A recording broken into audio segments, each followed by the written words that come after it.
I've got 8 hairy legs, gonna wrap them around you. Don't be afraid, moving closer down in this cave's roller coaster into my web, into my web. I got 4 pair of eyes to seek out and find you. Here in the dark, I can see you feeling your way. The stench will guide you to your demise, to your demise. Silky threads feel like a snuggle, but getting loose is a struggle. I've wrapped you up like a mummy, gnawing your elbows, sucking your blood, snacking on your toes. Once you are trapped, my 2 fangs will pierce you. The end will be fast, but not painless. One last gasp as you fade to crystalline dreams, crystalline dreams.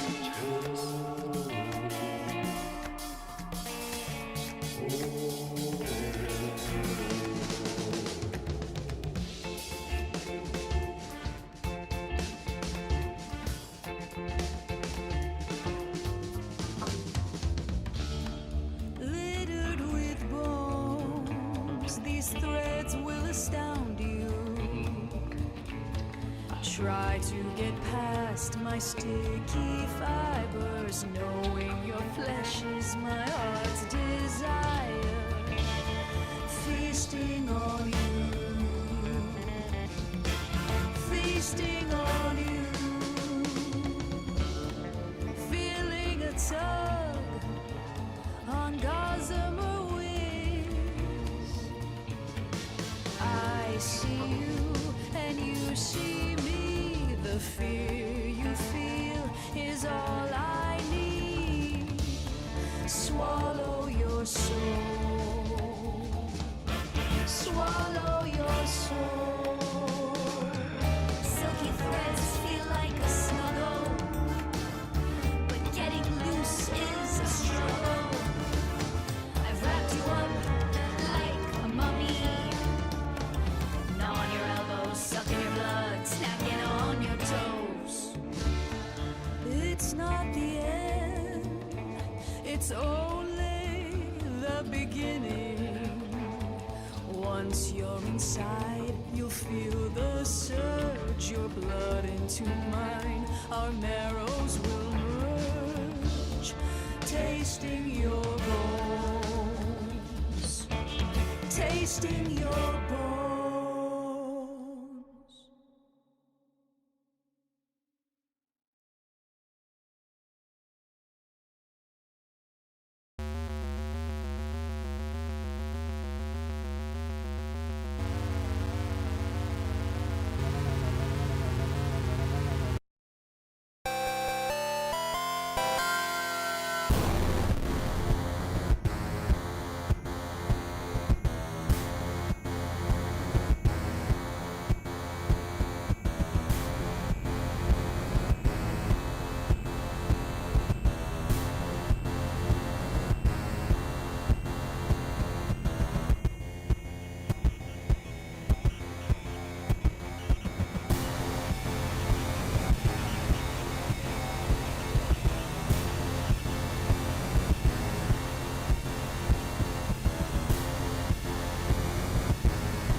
Alright everyone, hope you're all doing good today, we're all doing well.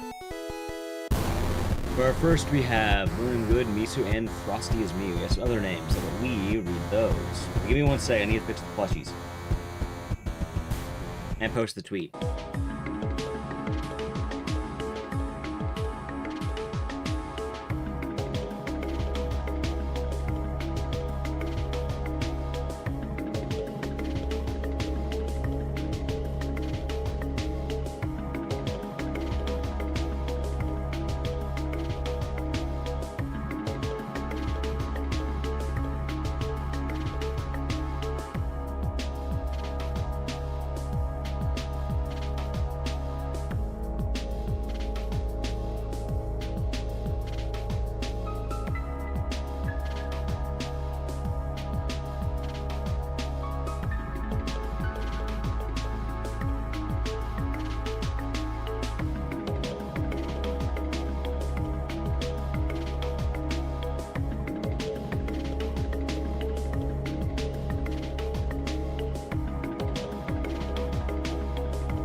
Yo. What? Alright, let's see what we have.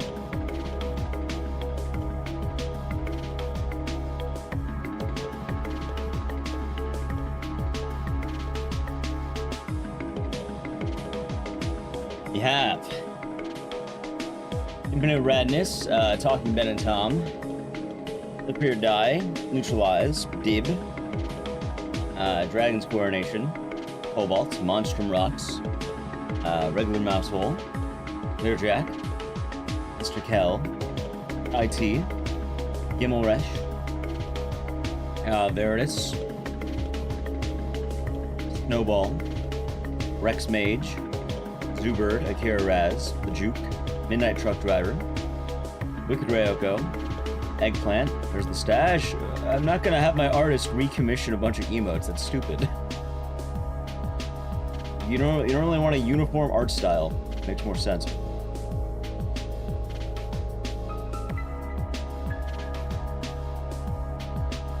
We have Kakalu, Michael Voorhees, Unknown the Growlith, Cake VR, Horror Vacui,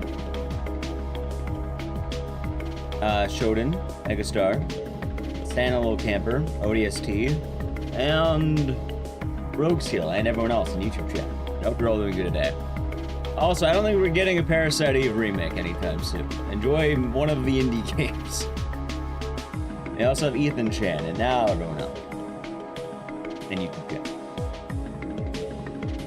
Alrighty. It's time for us to begin. Today is Monday, it is the start of the week. And yes, it is Monday, so everyone's gonna go. Oh, it's not Monday, it's Monday. So Monday for 2 hours. The Sovereign?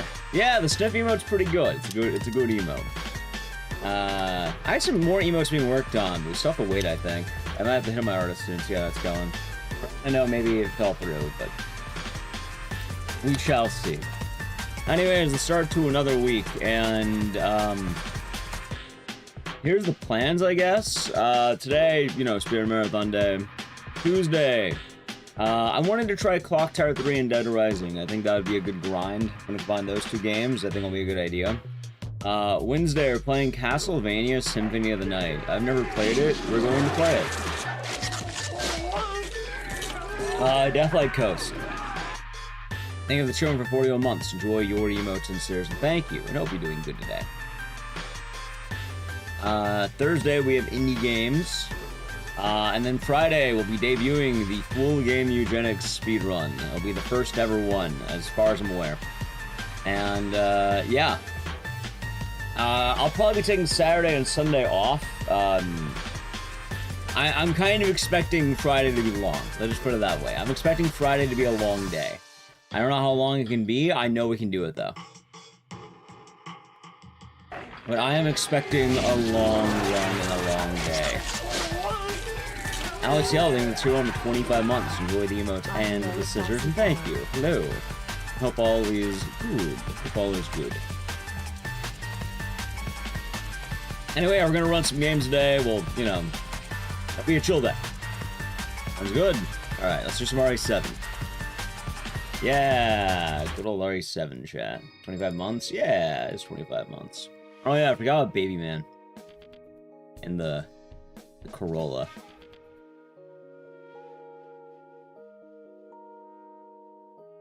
Where the fuck is the Toyota Corolla? There we go, it's that one. Alright. That's more like the chat. We're not gonna have that on the screen the whole time. As funny as it would be. Can't have that Corolla there. You're playing Pragmata and you beat FF2 Remake. Nice. What was the Toyota for? Alright, so it's a stupid joke because a while back we played this game called Bye Sweet Carol, right? And when we played that game, a major plot point, unironically, was some guy kept saying, "Give me Corolla." He kept demanding Corolla, and the only Corolla I know was the, you know, the Toyota Corolla. So, whenever he said it, we just pull up the image of the Corolla, because it was funny. And now chat just likes the Toyota Corolla, so it stays.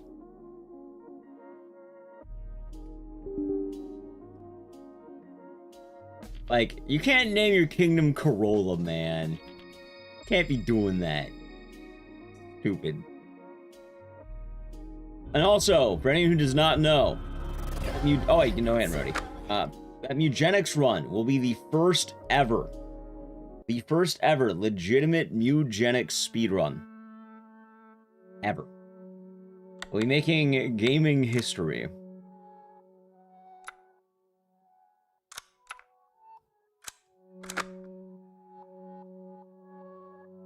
And I think it'll be a good idea. Alright. Anyway, shall we get started? Yeah. Hey, baby. I just want to say a quick hello, and I love you. What a game right here, chat. What a game. Wait, my splits are in the wrong spot. Hold on a second here. Those are the...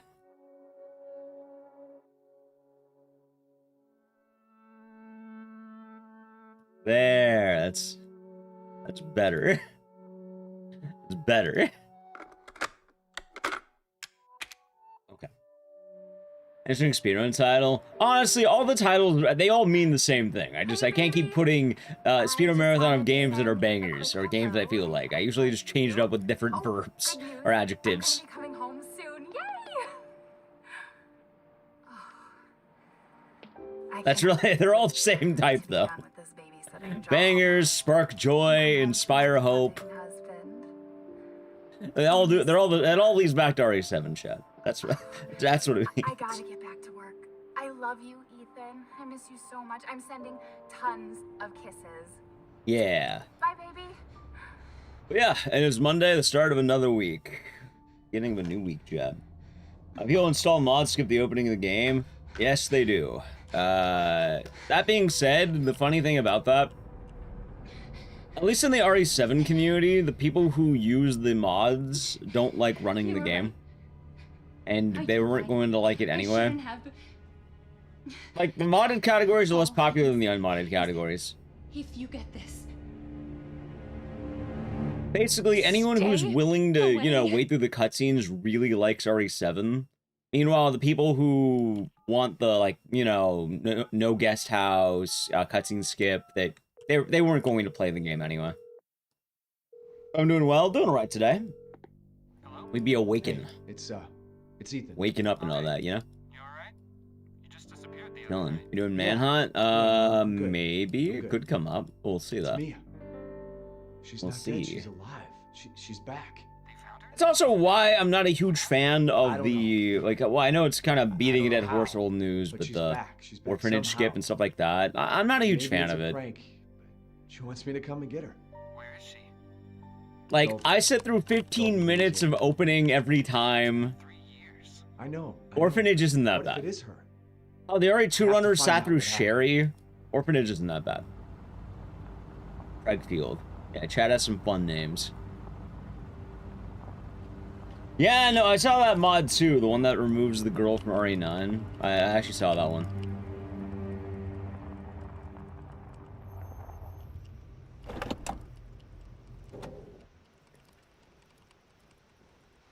There's a lot of people who want to like games, but don't want to like games. How's in DDR? This is the place. Cinemas don't stop the time while the credits are over. I have a mad respect for RPG runners. I say this a lot, and I'll always say it. Like, god damn, they are usually... I don't know, maybe they're masochistic. I don't know. 3 seconds is kind of cheating. Yeah, I see it. Yeah, if you're using tools within the game to do what you want, like, you know, you're doing Ecdycis skip and then you can skip something, sure. But yeah, I'm not a fan of a lot of the tools to remove something. There's a couple of rare cases where I agree with it or I don't really care that much. And at the end of the day, I really don't care that much about it because I've used, like, there's some games I run where, you know, I've used the tools that are the cheating tools because, you know, if you don't, you're kind of left behind the curve. But, I mean, technically some of our favorite games have that, notably Dead Rising, considering if you didn't use tools for Dead Rising, you'd be staring at a wall for about 6 hours. I know everyone likes that wall tech, right?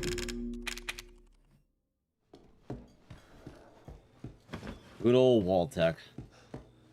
I mean, that is the case, though. Like, in a way, Dead Rising does fall into that. But also, I think there's a difference between holding W for about 8 minutes and literally waiting 4.5 hours. Like, I feel like holding W is still doing something, right? Hell, there are entire games where the entire game is holding W. Dead Rising is quite literally you stare at a wall. I did see The Mummy.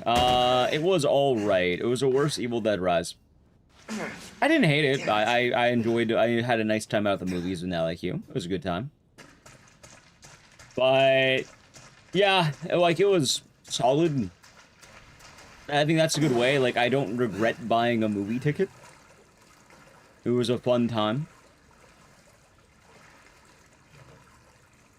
Isn't exactly like Rise. I wouldn't say exactly like Rise. There's differences.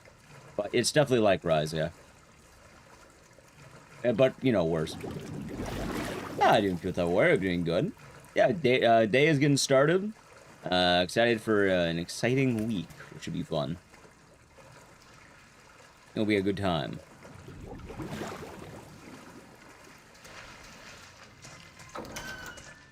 Really? Yeah, just getting started, really. I just know today we're not playing Clock Tower 3 and we're not playing Dead Rising 1.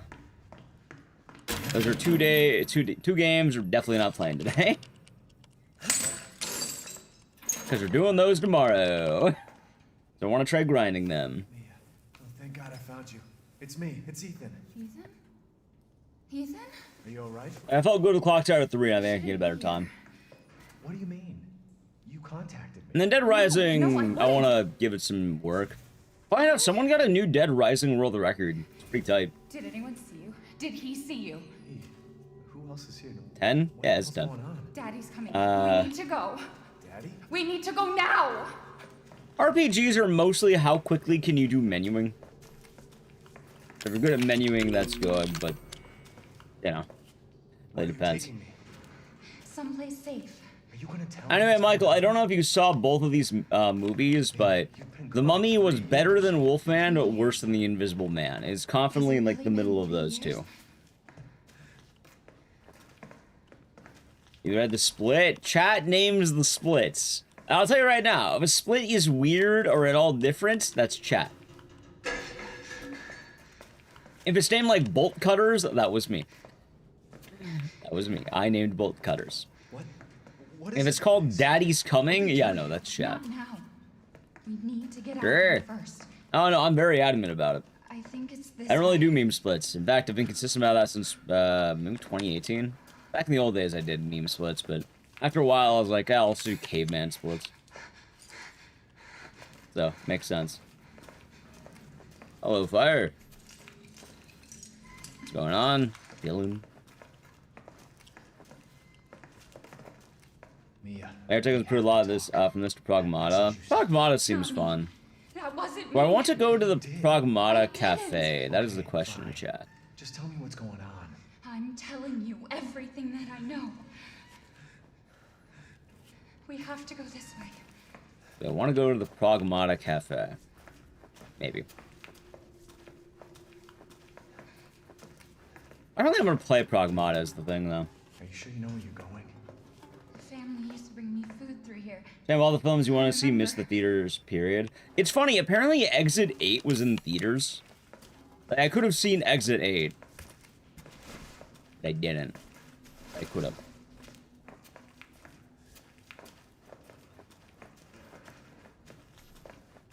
Thanks for the help. Okay, then. There. It's there. Look at that. I still think the whole situation was dumb, but good for you. This is it. Been enjoying Pragmata? Nice, the clinic. Very nice. I remember this room. There's another door here. I'm sure of it. I heard good things about Pragmata. I've been hearing good things from people who play video games. It's gone. I enjoyed the demo as well. I felt bad. I mean, you know what? The game is doing good. I think a lot of the controversies are overblown, right? It's been such an odd game to have discourse, though.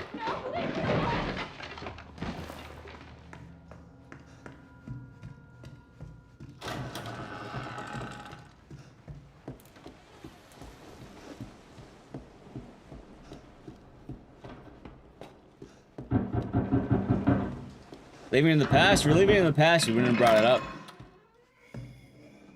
Also, it's been less than a week. How fast do your nails grow?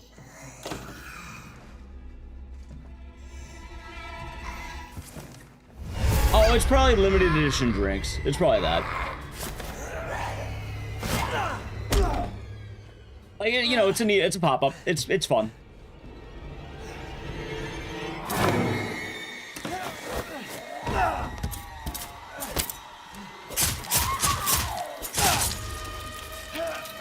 Yes, I actually do know that on Megastar. Actually, wait. Do I? Yeah. Wait. Wait! I think nails do, but I don't think hair actually does. I thought it was something else with hair. Like, it's not the hair growing, but like the skin shrinking or some goofy shit like that. I just remember people that telling me it was a myth or something. I don't know about nails, though. Is RE9 more difficult than the others? Yeah, if you play RE9, you have to kind of listen to people backseating you the whole time. I can feel her clawing her way back inside of me. The other games didn't have that much. Leave me alone! I've been bad. I deserve this. Realistically, I imagine the hardest one's probably still going to be like RE3 Inferno. Believe it or not. It's a new game. Yeah?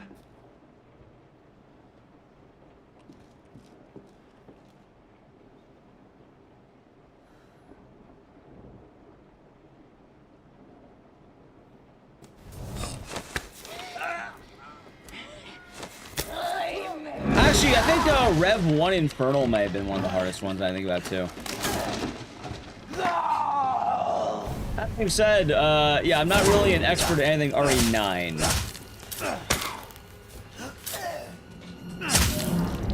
Pragmata is the DK Bonanza killer. Why? Because you're, I guess one of them you're not an ape, but... I don't know. To give credit to DK Bonanza, you get to be an ape. I don't think you're an ape in Pragmata. Maybe man wants to be ape.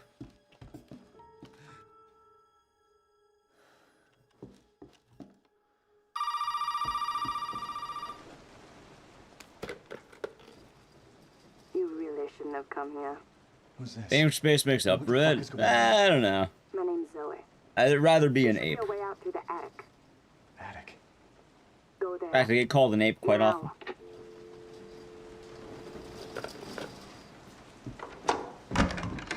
Pragmata isn't annoying.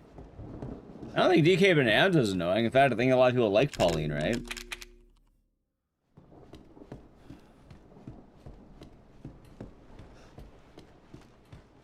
Like, from what I play, I didn't have any problem with her.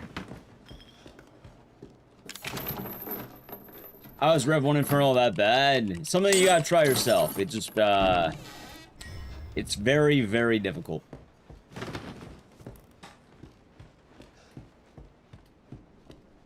I don't remember exactly why, but I've done it, and it was definitely harder than a lot of the other ones. I think it's because of the hunters in the first hallway or whatever. I don't fucking remember. It's okay. It's okay. It's Like, they kind of amp it up a lot more than a lot of other things. Like Village Shadows and Insanity and 9. Well, again, I don't know anything about Insanity because I haven't really done that. All my knowledge through the speedrun, which is going to be the same. And then, you know what? Village of Shadows is a lot harder than people think, too. Like, I wonder how many people did that legitimately without cheesing the intro. Oh, the map for New Game Plus? Then sure. Playing Pragmata, you think it would rate a bit higher than RE9? I'd probably agree with that having played Pragmata. Oh, man, Lord. Yeah, no, the discourse of Pragmata, I feel bad. Like, I feel like every, like, fucking, like, insane person came out of the woodwork just to start, like, I don't even fucking know, man. Like, it's unlucky, on the game, I guess. Just Twitter? I hope so. What's going on with Pragmata? It's, a lot of dumb people are commenting on it. A lot of unfortunate happenings, I guess. Although I don't think it's just Twitter, too. I think it's more than just Twitter. It's like anywhere online.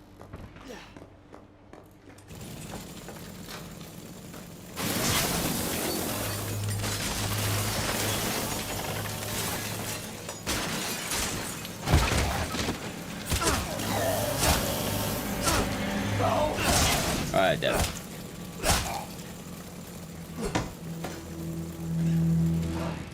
Why is Twitter still relevant? Because it was a giant website that was actively being ruined, but it was pretty, you know, again, it was a major social media platform for, what, 2008 onward? I think about 2008.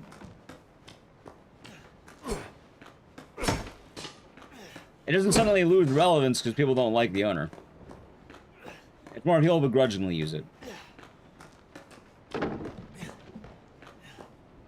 Welcome to the family, son.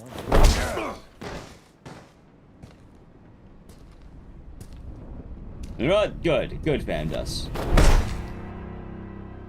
People can't just enjoy the game without being offended by something. It's not that. It is not that. There is a lot going on with Pragmata.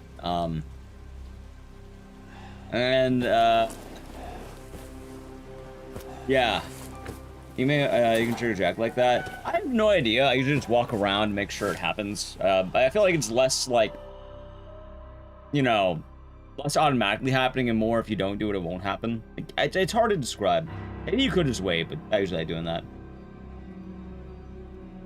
You know, I saw a bit. Did it get worse? Probably not worse. Probably been about the same. I actually had one of my mutuals go, you know, go viral on Twitter because, alt-right chuds were posting about her. I feel bad because, it is, like, batshit insane, man. Where am I? What the hell? Rise and shine, sleepyhead. It's time for supper. And the reason that was happening was, they were using the word liberals in their tweet, in their descriptions of one of my streaming friends, I suppose. It's really weird to read. It's like, what the fuck are you talking about, man? Hit boy's got to eat. He got to have his supper. Come here, boy. Howdy, J-Bro. You're doing good.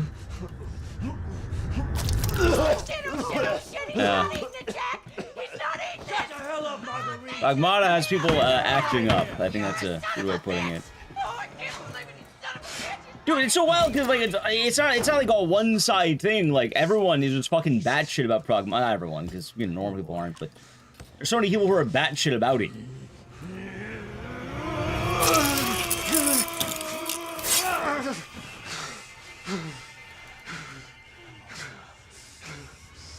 So, that being said, I'm happy Pragmata's doing well, even if we're not playing it. Goddamn pigs. isn't really chill. Again, the game itself is chill. Like, people who play games aren't having this problem. It's people who, I don't know, who want to complain on Twitter who are having the problems.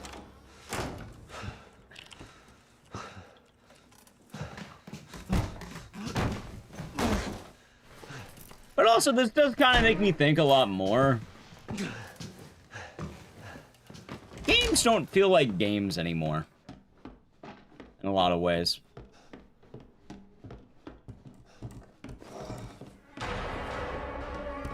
Any major skips? Probably. Are we gonna be doing them? Well, actually, I probably should grind those out at some point, but... Not today or not. How so? I don't know, it always feels like you have to play the new game right when it comes out, or else you're missing out on a lot of, like, culture stuff. And you kind of fall behind the loop. You gonna have to do better than that, boy. Yep.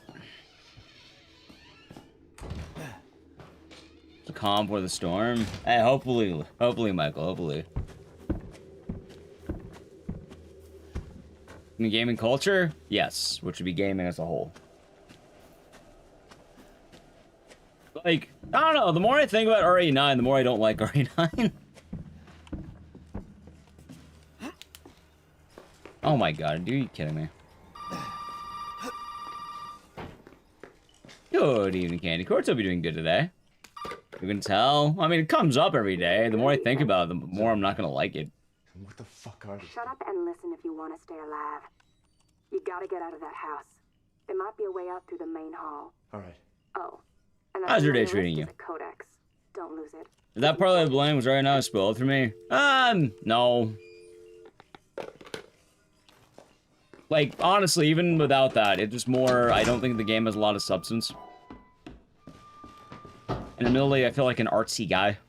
Hey, you! I feel like don't get me wrong, I like my ape stuff, but at the same time, I like when games have deeper meaning. I like when games try to Is this your property? What? be more. Me? No. No. You playing Pokopia? Nice. Oh, Pokopia. Good Monday. Getting started on my Monday. Calm down. Starting with some RE7. It's not so far, I There are suppose. crazy people in this house trying to fucking kill me. I wonder if I have the Pokopia machine upstairs, actually. Now I can't play Pokopia today. Are you kidding me? Look, like I said, we've had several missing persons. So when I played it, I thought it was a fine game. It was fun. That an outsider like you But the more I think about it, I really don't, I'll tell you whatever. I don't know, nothing with it stuck with me. Now that's more like Like, every day I go further away from RE9, the less I really think about Hey, wait. much of it. You gotta give me your gun. You must have lost your mind. Look. Like, I would have liked that, unironically, I would have liked that game more. Yeah, I agree. Leon stuff did bring it down. If it was just Grace, I would have liked the game more. Obituaries? Maybe it's because I love Your RE7. hero and saved my life. Complete moron. Well, he doesn't get paid enough to, you know, think hard. A fucking pocket knife? Here. Take it. That's all you gonna get. That too, Michael. That too. Go. Garage. Now. What am I gonna do with it?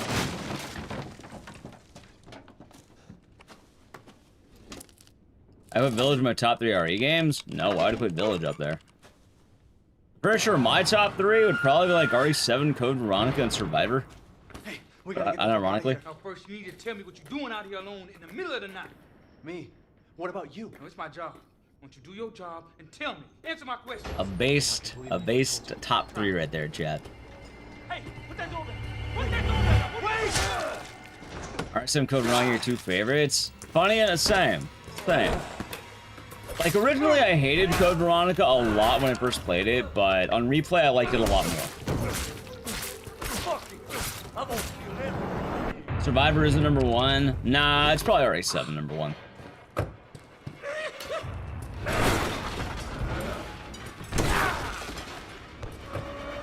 People are yelling at me, you rated RE7 higher than RE9. I don't even think I put RE9 in my top 10.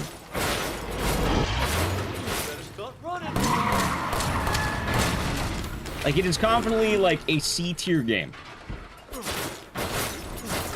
Like, If I would only go main lines, you know what? I think I would put RE9 above like 6 and 0.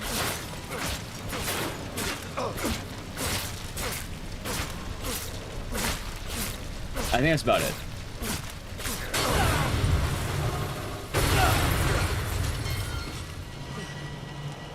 You buy something like it? It's fine to like it. I don't hate it. I'm just like, I really like, I think I like a lot of the other ones a lot more. Your top 5 is Code Veronica, RE7, Remake, RE4 OG, and RE4R. Makes sense. Was the best RE ever? Yeah, you got it, Bab. RE9 CD running for Game of the Year. Hey, I'm talking about my Game of the Year so far, chat. Tasty legs and crispy thighs on my mind. Do-do-do-do-do-do-do-do. I'm so hungry, I'm gonna take some, grab 'em, bite 'em. Oh, that's not 8. RE Village is weird. The more I think about RE Village, the odder it gets. It's kind of funny because RE Village, all the characters are dumb, but it's kind of endearing. RE9, all the characters are dumb, and that's bad. Over the race, you're trying a bunch of the games. Hey, no better time to get into it than the present, huh? I will say, though, the main warnings, 1, RE0, be okay using a guide. If you don't use walkthroughs, be okay using a walkthrough. I don't think it's on there. For RE Code Veronica, God, replay gets, second playthrough is better. Once you know the twists and turns, it is way better.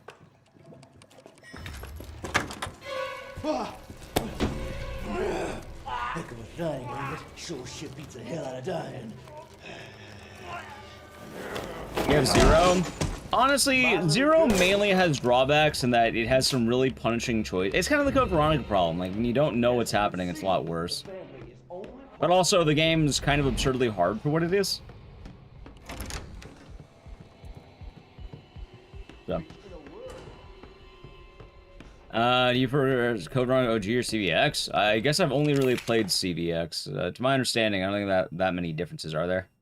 I could be wrong, but I don't think it's like a major thing.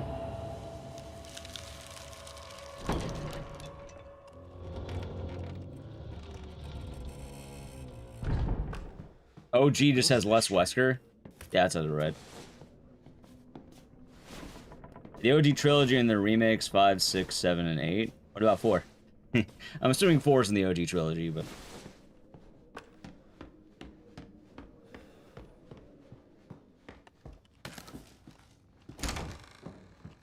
Steve's hair look like, Steve looks like Leonardo DiCaprio. Wait, did I already grab the thing? I guess I did. Fuck it, why not? For what it's worth, that's what they did with Leon too back in the day. Like, they wanted Leon to also be that. Trilogy is 3? Right, but I'm assuming they have RE4. I'm assuming they were counting that in the OGs. I know they meant trilogy, but like they left out 4, so I was assuming it went there.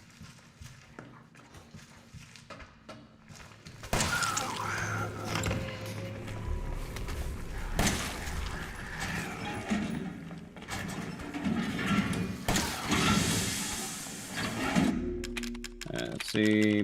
Alright, cool. Hey, no damage, hell yeah.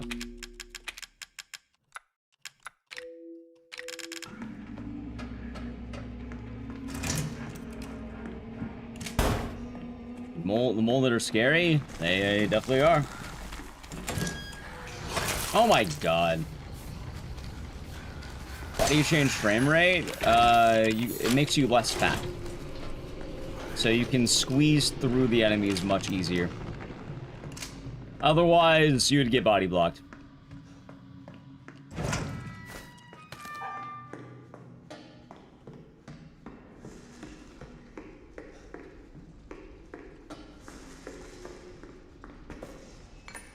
Yeah, it's kind of goofy.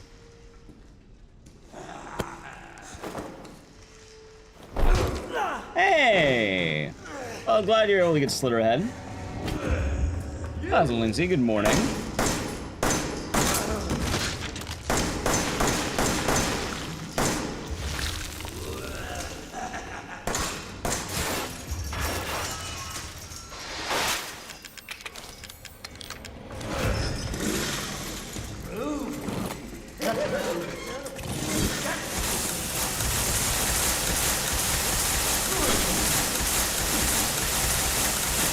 So I am. Morning is well.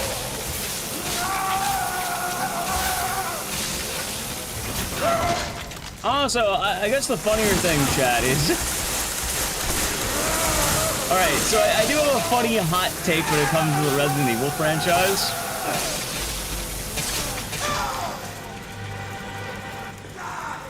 Like, I don't know, I don't get super into Resident Evil debates as much. A lot of this doesn't really matter to me. As funny as it sounds, like, at the end of the day, I don't really care that much about RE9. If you're wondering why, Townfall Sweep, baby. There's a whole franchise of games that I'm going to be playing the shit out of. There's a franchise that kind of eclipses it. Just putting that out there.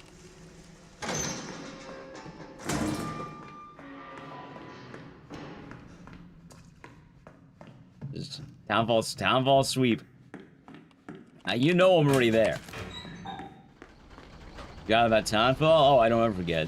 Yeah, no, I'm absolutely a Silent Hill guy. I don't... Like, my opinion about Resident Evil has been very consistent. Which is, well, if I get sponsored or it does well, we'll keep playing it. But otherwise, yeah, no, I'm not gonna lose sleep over it. Meanwhile, Silent Hill, I want to be there day one, whether or not I get sponsored. I'm there the whole time. I don't have to ask. I'll be there. Oh, Townfall's gonna be great. Can't stop comparing RE9 to the Galaxy movie. It's true. It really is true.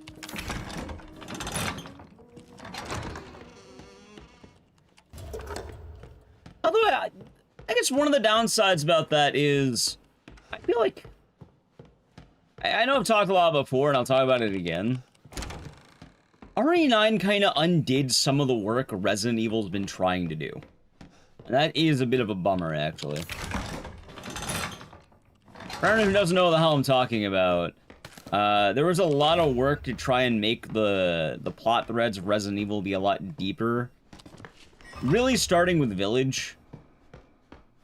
Like, Village was, like, trying to make it more severe. They're trying to, like, you know, make it deep. And it feels like RE9 kind of undid a lot of that.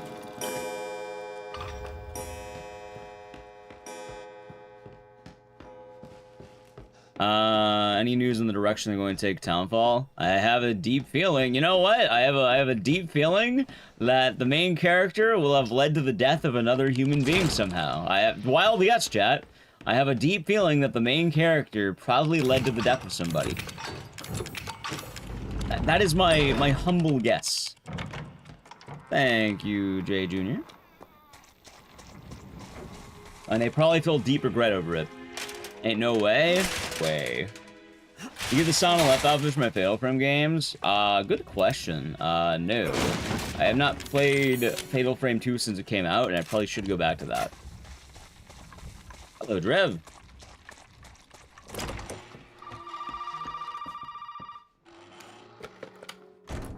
Honestly, alright, my actual prediction, I could be quoted on this. So what is it you need me to do? With Townfall, Is it gonna help me get out of here? Yes. with everything that I'm seeing, I have a deep feeling that the main character, right?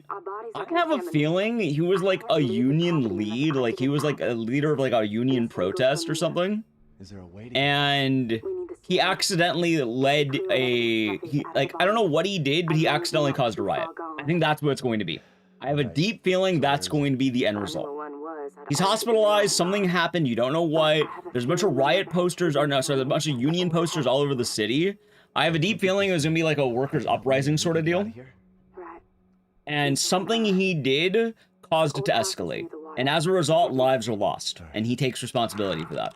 I just hope you can handle my mother. And a lot of it's gonna be coming to terms with that. I have a feeling that's where it's gonna go. Given the information we have now. Now, could it change as we get more trailers? Sure. But with the little they've given us so far, I have a feeling that's where they're going with it. Interesting? Yeah. Those are the big things in the trailers.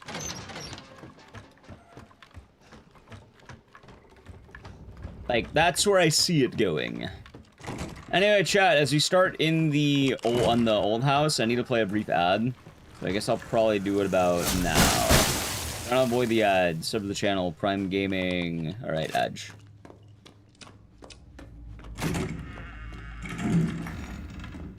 Why my Twitch dashboard broke too? Dude, why is my Twitch dashboard keep breaking?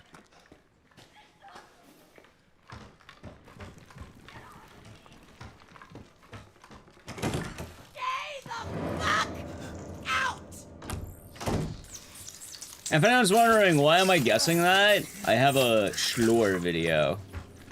Marxist Revolution fueled on by White Claudia. What if Dolly Gillespie would just... What if she just shows up?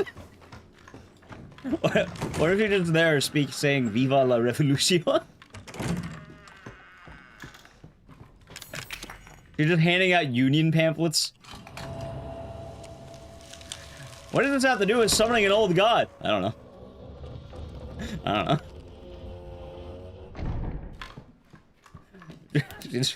She thought it'd be funny. Think you might be in a coma, you hear the voice of someone visiting in the hospital room. Oh, I see it, because, like, we know the guy's he's in the hospital. We definitely know that much, because he has the IV drip or whatever on his arm. Jesus, fuck! But I feel like he did something.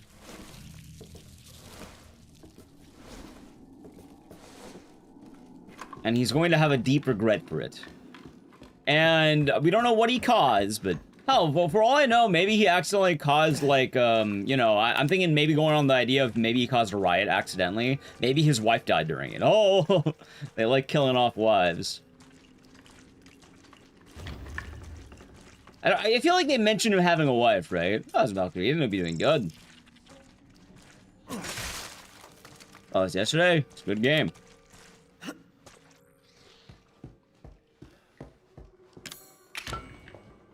You're here now. Hello now, YouTube app.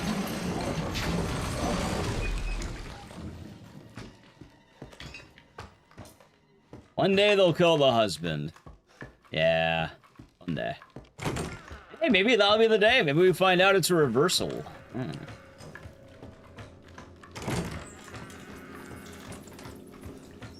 Nice.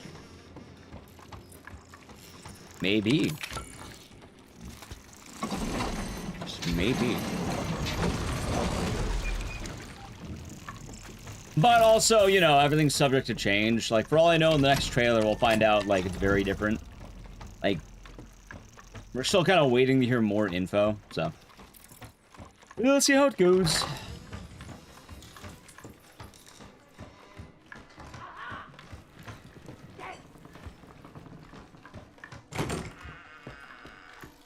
That being said, I guess going back on the other end, I'm very happy Pragmata, like, it sounds like the story's pretty impactful. It sounds like a lot of people are resonating with it. I like that. I like hearing that. I like saying that. Nice. I would say it is good stuff, Chad.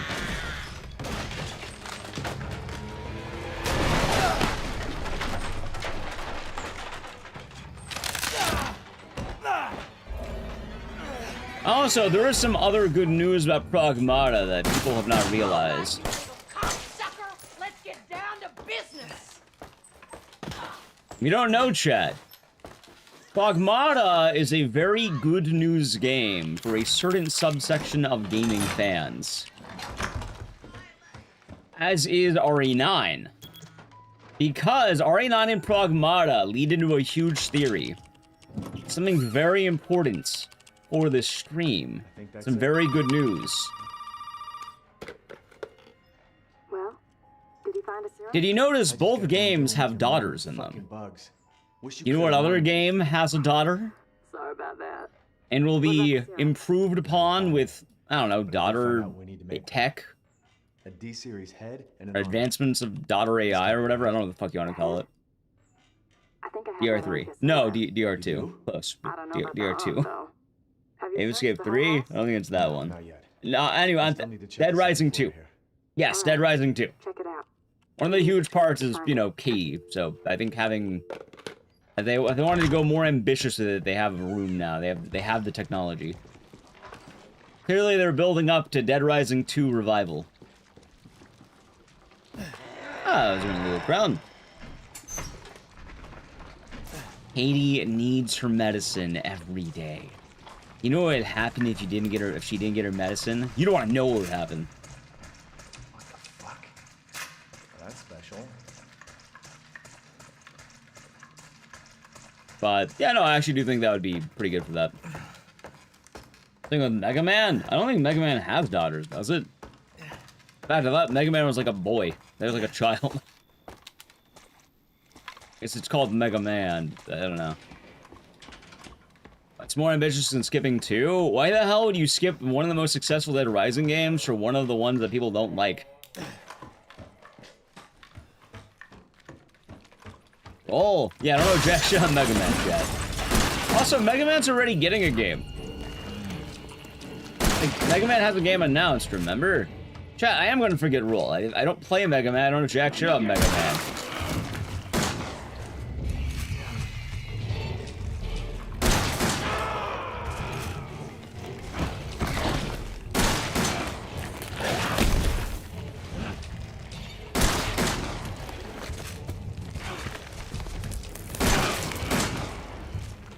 Roll's a daughter? Is he Mega Man's daughter? Or she Mega Man's daughter?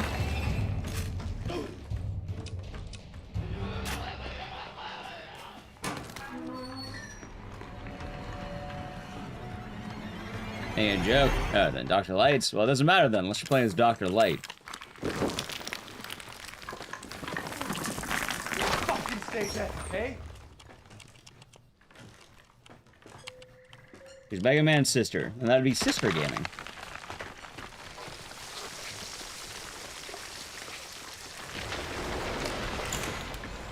Either way, Dead Rising 2 sweep. We're looking good. The way games are trending. Looking good, chat.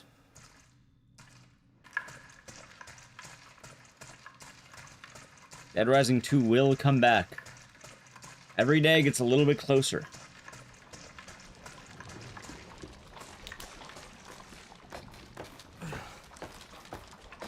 Slowly. And then make Dead Rising 4 good? I don't think they care to make Dead Rising 4 good. So, no. Also, why would they do a remaster? You need to overhaul that game. Like, logically, just ignore it. Just move past it. There's no need to try and make Dead Rising 4 good. Oh, you don't even bother. There's no point in going to Dead Rising 4 again. You don't need to. You just make side games. Just, like, you know, make earlier games. Kind of like what Saw is doing, chat. Surprisingly enough, people realize over time they don't really care about the end result. They just like the middle. You can have the middle more often than you think. A good example is Saw 10. The 10th movie in a franchise is basically a sequel to the first movie. So you just make Dead Rising 5, Dead Rising 1.5. You make a sequel to Frank immediately. I guess this is it. Ignore Dead Rising 2 even if you want. And if you want, make Dead Rising 2.5 later where you have a Chuck sequel. And then you never just go into Dead Rising 3 and 4. You don't need to. There's no point. Outside of shitposting, yeah, not much of a point. So why bother?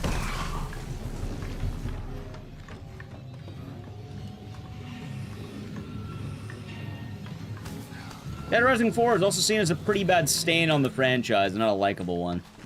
Like, to RE6's credit, they made money. They lost money, but they also sold a lot of copies, so a lot of people had actually played it. Dead Rising 4 bombed so badly a studio died. Yeah, they're not going to bring it back. 4 doesn't exist. It does exist, and it's seen as a blemish, so they're not going to bring it back. You waiting to find out the new Mega Man is garbage. I mean, Capcom's pretty good. All the hives and spiders disappear once you beat Marguerite. Yeah, I think they do, actually. I don't know about the hives, but from what I remember, I think a lot of the spiders do. Yeah, loud. Writing off games is cowardly. They're video games. They're not gonna hurt you.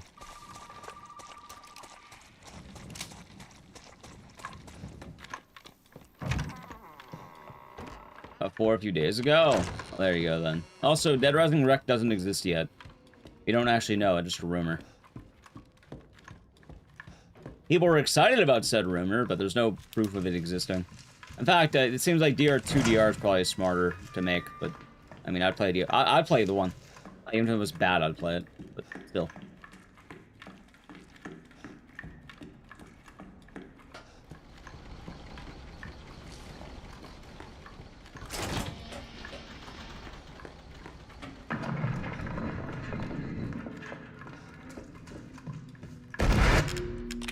Let's see here. There's going to be great. Well, we probably get it if I had to guess. Oh, those are good times.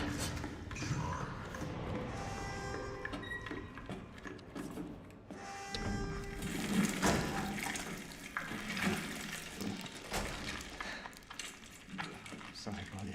You know, I feel pretty similar. Silver Wolf Dragon. And then there's also the Ada campaign people forget about. That's pretty decent, actually. Morning, Matombar. Hope you're doing good. The Ada campaign is pretty tight.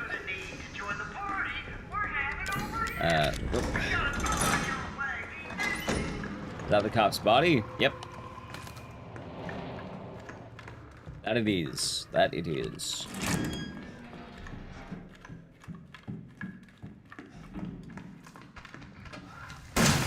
Nice shot.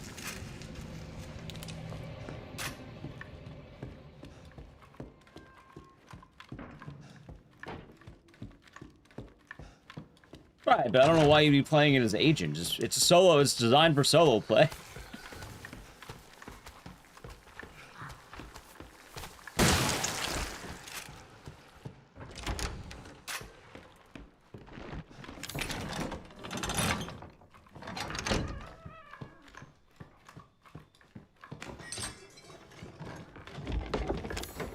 Good. And, yeah. Gaming, chat. Gaming. Personally, I am excited for that Mugenics run. Be the world's first Mugenics run.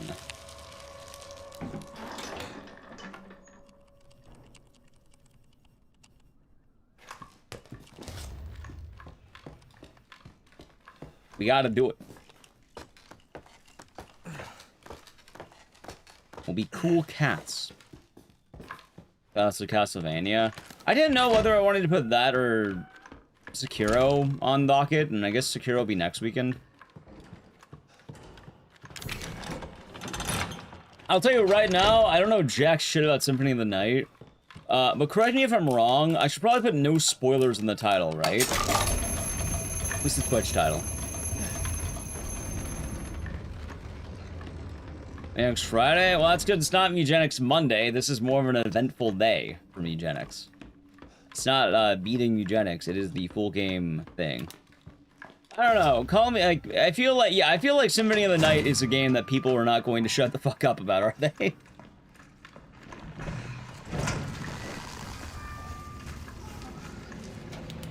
So I'll probably put it in the title, or maybe a pinned message or something. I don't fucking know. I'll put it in 3 different places. You know what'll happen? It won't get read.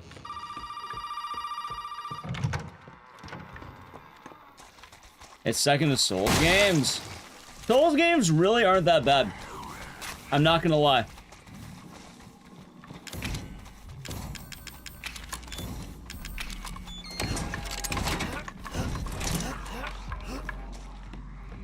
A lot of people like to backseat Souls games. But I feel like I'm dumb enough where it doesn't really matter.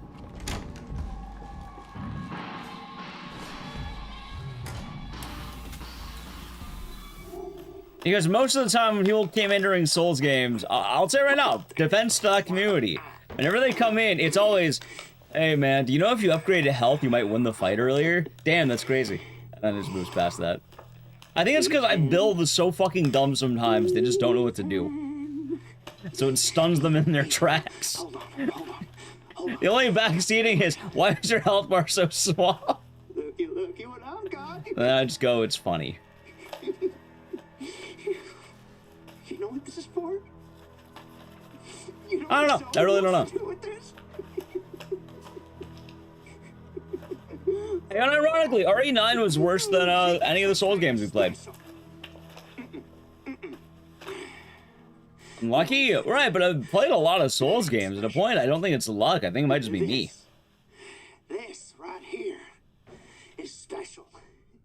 You see? Also, 20 days of Elden Ring? How long was he playing every day? To turn back the clock. What? What, Evelyn? I'm just trying to show him.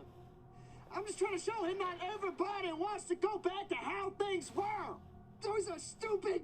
Almost every day? How long? That I don't want to go back to how things were before. I suppose the difference as well is I played the game for maybe 4 days max. I beat the game in 4 days. Oh, not full, I guess 4 days, yeah. Bello. Like 60 hours for me total? You can, crawl around underneath that filthy... A new marathon? Nah, just the same marathon with a different coat of paint. I can't just keep using the same marathon every time, so whenever it does this, it just... It's the same type. Ooh, baby.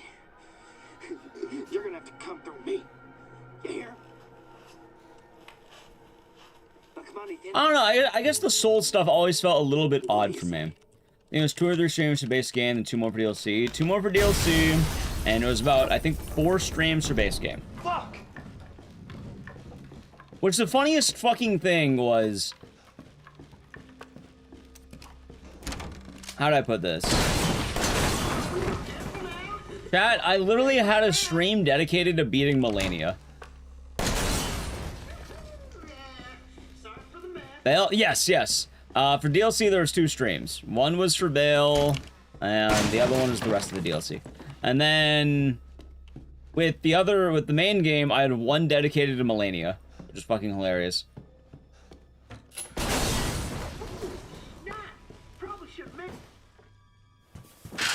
Yeah, have a good night, Bab. Password, right? Yeah, me and the DLC. It's tough. No! 0621. No. It's 0514. Oh, come on. Take a chance. You never know. Top. Tick. Top. Tick. Top. Tick. Top.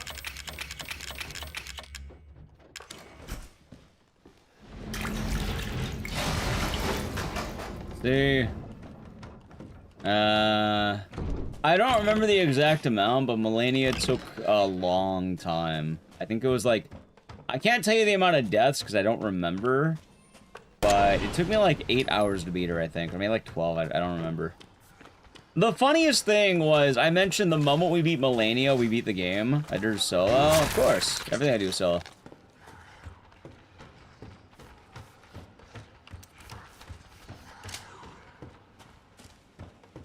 Beat her solo with my 8th build.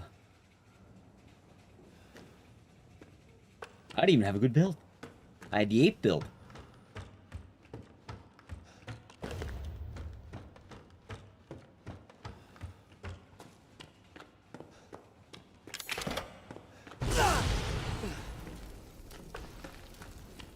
Ooh, the AC's coming on. Ladies and gentlemen, boys and girls, welcome to the bar. Alright, let's do this. Yeah, right after we beat Melania, though, I literally just rushed to the end of the game. I think every boss was like maybe... I don't even know if I would say first try match, but like first few attempts. Like, I think Mog, whatever the fuck you want to call him.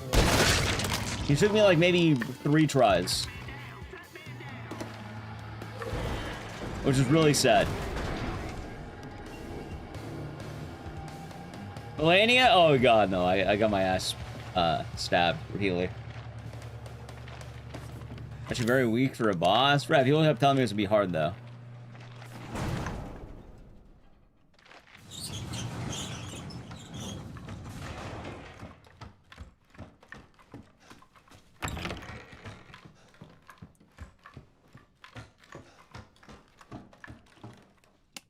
I wanted to sneeze, but well, hold on, maybe? No. Nah, it's gone. Sneeze is past chat. It's gone.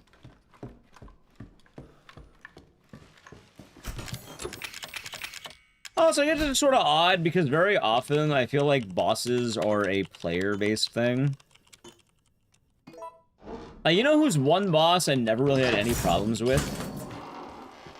The Orphan of Kos. Or some say Cosm. Have a nice day.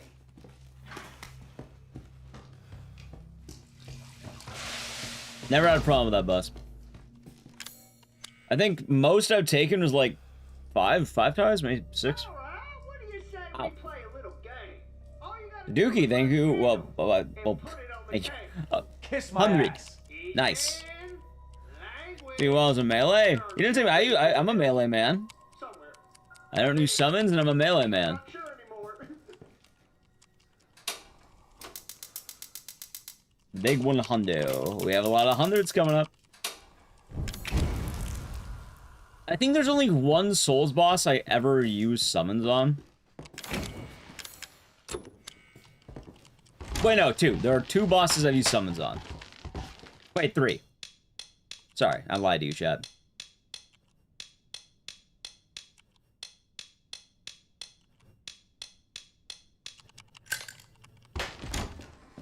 One is Bale for the meme. People like the hype moments in Aura. One was Radon for the meme because people like hype moments in Aura. And I mean like first Radon, not second Radon. And the last one was the gank fight right before Radon. I actually straight up hated that fight. I didn't like it, so I was like, fuck it. I'm using whatever. I don't like this fight. That was an amateur. Using magic exclusively? I don't think I ever used magic. I so ass. Yeah, no, I just used like I was like, yeah, no, I'm doing. Motherfucker! Get some talking. I'm just gonna use the ganks I got. Like I got my guys. Yeah, I'm down.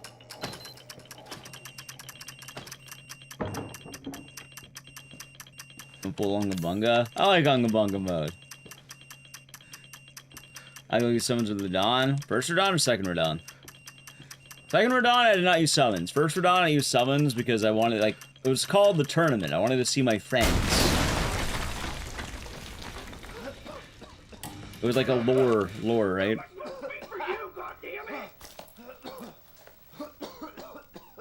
Yeah, I've been trying to have a good grind set and all that, you know? First, yeah, that's fun. I mean, there's no wrong way to play. Chat, any way you play is fine. You're the one playing the game.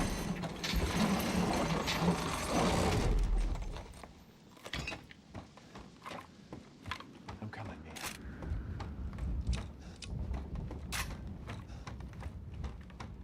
Although there is kind of an odd thing that the more I think about it, at the end of the day, I don't really mind if someone wants to mod the game to make it easier, but I don't know. I feel like some of it is putting a bit of a bad taste in my mouth.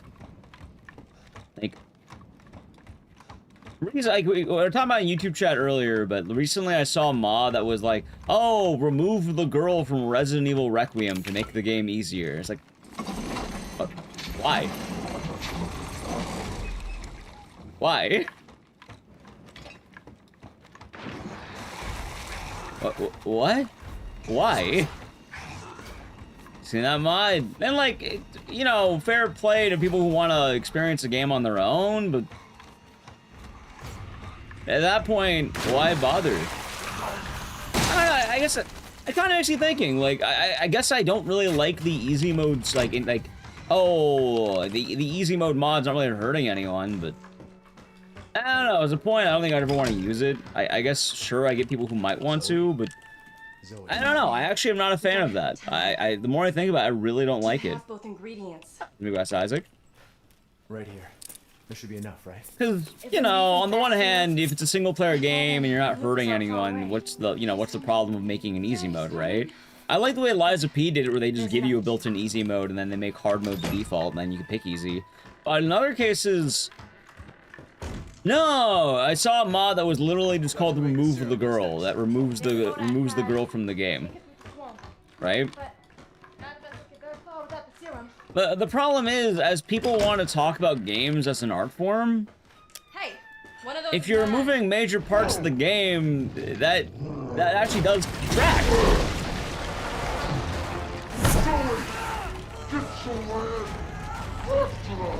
Maybe you slowly undo photo mode in places where the girl appears? Right, I mean, by that point, I saw this very unique circumstance in that point.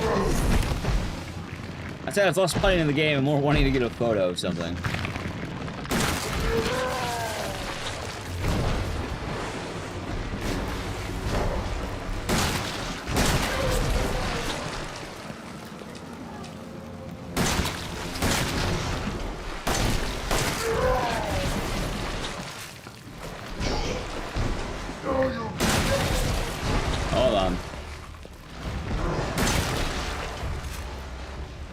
getting old, Jack.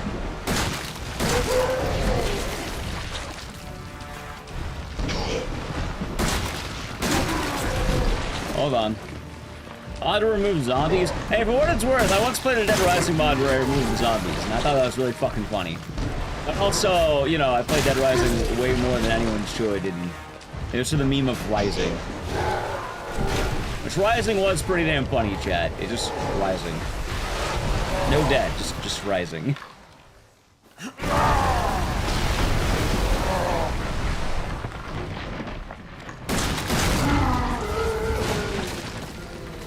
Rising. Exactly. Alright, so we don't know. Jeff Rising. Yeah, Jeff Rising was a good time. Now, I've seen everything. Yeah, I get there is actually a conversation to be had about this. Ethan. And I guess the odd thing though is I think a lot of gamers want the accolades of being art, but they don't want any of the drawbacks of being art.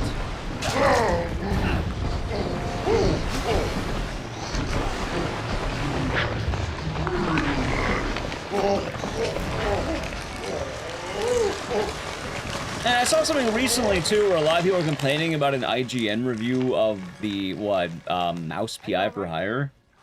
I think that's what it was, right? And people are like, oh my god, how can IGN give this a 6 out of 10? But also, is the game better than 6 out of 10? Actual question, like, how was the game? How people played it? IGN reviewer is so shit. And don't get me wrong, the IGN reviewer probably is full of shit. Like, realistically, you're playing a mouse boomer shooter where they're referencing old school cartoons. Ms. B, the first raid of the day. Welcome on in. How is the stream? Hi there, Nally Q. Hope you're doing good. How was Night Rain treating you? It was a good time. Fine. Even hearing is how the reviewer. So I didn't look at the review. I heard about it, and I think one thing pledged like too much cheese or something, right? But like at the same time, I'm not gonna lie. I'm not really expecting a whole lot of depth from Mouse PI. I'm expecting a boomer shooter that's black and white, cartoony, and probably has a bunch of references to mice. I'll send help. Don't bother. There won't be anyone left to help. But that probably sounds right? Ms. B, how was Night Rain? That's probably about what I'm getting if I play that game. That story voice adding weapon upgrades? Sure. But like, I'm probably not going to have it as the pinnacle of art, right? I hated the mice reference, hated the cartoony, hated the silly, hated the art style, expected a serious noir story. Yeah, no, I'm not gonna lie, I wouldn't be expecting a serious noir story. I'd probably expect something in line with maybe Roger Rabbit, where it has its moments and probably the overarching narrative is more on the serious tone, but you're probably gonna have shit like... Ethan? You know, patty cake. Who the hell Right? else was I gonna choose? Ethan. You feel inspired? Good. Happy Cookie. That's what this is all about. After watching the review, it's the guy never seen a Tom and Jerry cartoon episode. We need to talk. Makes sense. IGN Eugenics, too many You had something cats. to do with all this, didn't you? Look, I just want to know the truth. Ethan. That being said, like, is it like Roger Rabbit? Try. 'Cause I actually really fucking love Roger Rabbit. Is that the boat? How the fuck did that get here? It's like hard-boiled Roger Rabbit. Roger Rabbit was hard-boiled Roger Rabbit.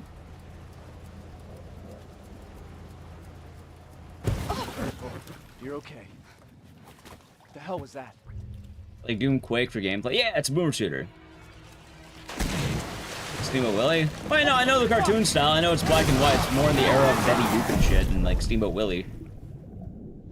I'd probably references a lot of old school Mickey Mouse, but I mean, chat, for those of you who don't know Roger Rabbit, chat, Roger Rabbit is noir. It's not black and white, mind you, but that's the plot of Roger Rabbit. It's a hard-boiled detective trying to solve cartoon murder mystery. Like, it's obviously a little bit more lighthearted as the movie, but it's pretty serious back, you know, for what it is. That's a cutie. cartoons dying in reality. The main, like, what, the guy's brother was murdered by a cartoon, so he harbors a grudge against them.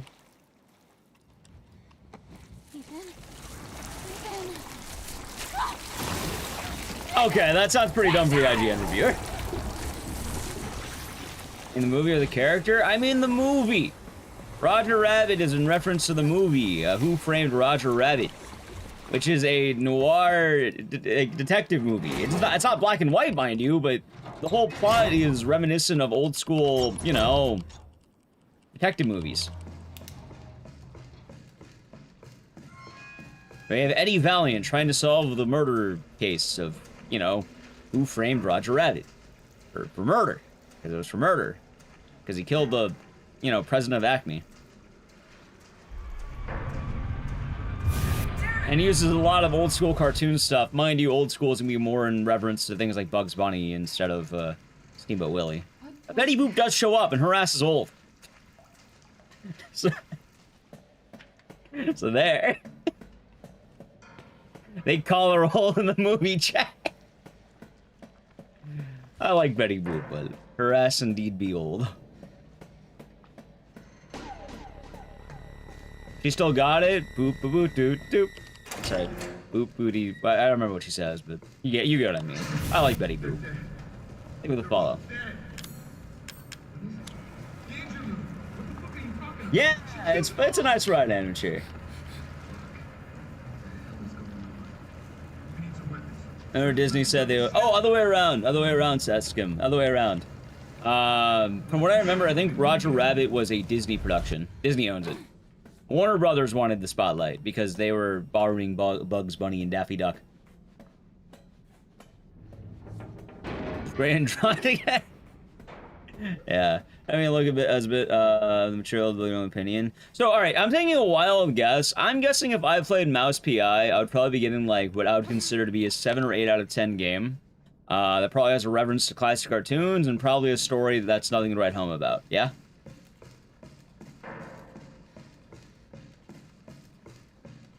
Probably fun aesthetics. And Troy Baker, that's fun. I'm gonna enjoy it. I'd probably enjoy it. It'll probably be on the higher end of the game for me. I don't think it's my favorite game of the year, but it'd probably be like, I don't know, 7 or 8 to me, I think. Are you remembering? First 2 years of Betty Boop, she was a talking cat. Or Betty Boop.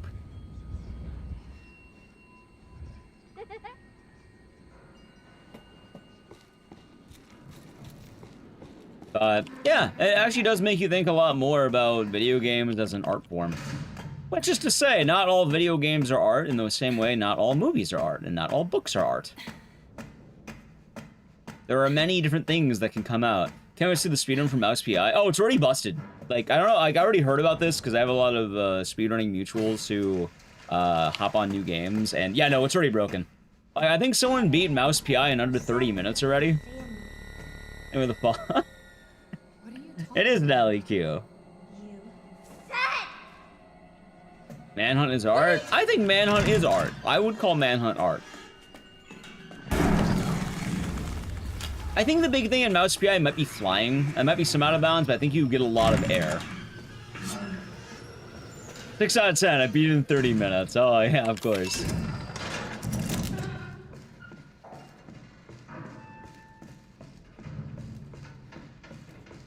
It should also be said, though, that art is also in the eye of the beholder, too. Like, you can get a lot of serious depth out of some very questionable things. Like, I have a really dumb opinion that chat might laugh at, but also I feel like I can present an actual argument for it, and it's so fucking stupid. Why? But, like, admittedly, like... I don't want to say it. I don't want to say it. It's fucking stupid. You know, I'll say the positive, I won't say the negative. She must have infected me during the... I feel like the movie Norbit has a surprising amount of emotional depth for, you know, fucking Norbit. And while it's meant to be obviously a joke, I think it does say quite a lot about the world of toxic relationships and communities coming together. But it serves me right. Yes, it also does say turkey ass. Yeah, it is your... But, I don't know, the story's a little bit deeper than it should be. and you can find death in it. I'm not gonna lie, I may have watched Norbit a couple times. It catches you in the right light. I get a tear in my eye. The part where, you know what gets me? The climax of the movie, unironically, the climax of the movie, it'll get me sometimes. Is it better or worse? Way better. Way better than Shallow Hal. Way better. I've seen Shallow Hal. Okay, Evie. I think Shallow Hal wants to have a message. I don't think Norbit wants to, but Norbit succeeds because it doesn't care. Isn't the climax the slide? No, that's the middle. The climax of the movie is that Rasputia is about to murder Norbit. She's vomiting. Damn. What ends up happening is... Oh, fuck him. Alright, well, one's dead. How's it going? I think the right choice is Mia give you better time save. Yeah, picking Mia saves like a minute and a half. She's in the church. That's near the climax. The actual climax of the movie, though, is that Rasputia finds out that Norbit, you know, is still in love with his childhood crush, and Norbit stops the wedding. As a result, Rasputia wants to now murder Norbit for going against her wishes. She ends up chasing him down, and, you know, she's gunning after him with basically a shovel. And the townspeople come to rally behind Norbit because of the good he would do. And you have a lot of people standing up for him, which is kind of nice. And I guess the family that's been basically being a menace to the town. Which, yeah, as weird as it sounds, there actually is a good degree of thought behind it. It's dumb, and it's kind of, I guess, feel-good stuff, but... Yeah, because the town was traumatized by them. They were, well, I guess, terrorized, I should say. No, that wasn't Norbit, that was Rasputia.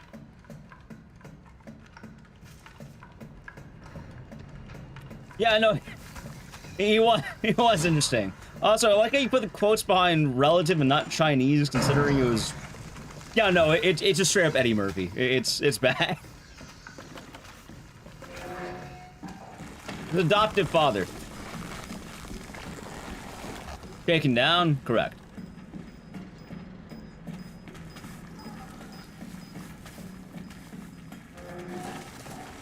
So... Yeah, anyway, the point I'm making is I feel like, you know, what you can see and the values you hold probably hold more weight behind certain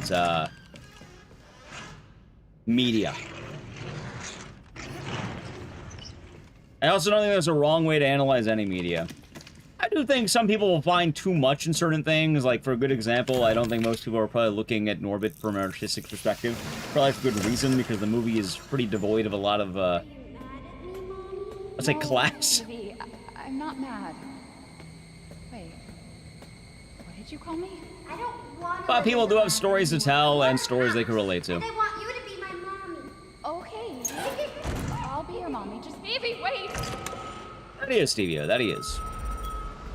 Did you find her? Yes, but she ran off. I can't believe I She's lost the making more run friends, because of the Ellen. fucking Those Mia skip. things are everywhere. Bit of a bummer. I told you so. Yeah, I didn't lose the run. I think we're losing time. You just worry about getting Evelyn back. Why Norbit is a reflection of Parasite. I don't think I'd call it a reflection of Parasite.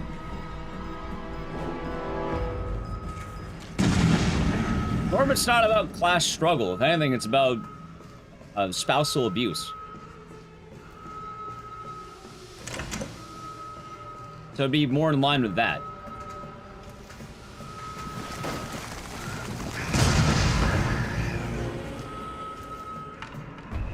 Parasite's about, you know, class struggle, basically.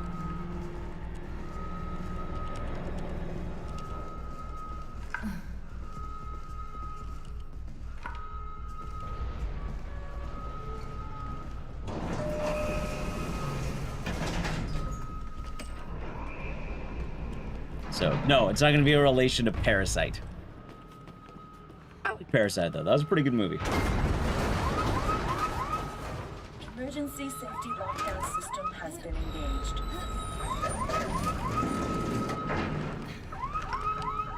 I think I watched Parasite the same night I watched The Whale. I like The Whale, Chad. I just want to bring that up again. Good movie. I always go to bat for that movie. Beautiful movie. Beautiful story. I think it's tier 3 for 39 months. Enjoy the emotes and the scissors once again, and thank you. Oh, I got hit. I hope your day has been nice. Well, broke your heart. There's so much of that movie that just works. No, The Whale is not The Parasite. I watched The Whale and Parasite in the same night, if I remember right. And it was a banger after banger. I had a night of banger after bangers. It was probably my favorite movie watching nights.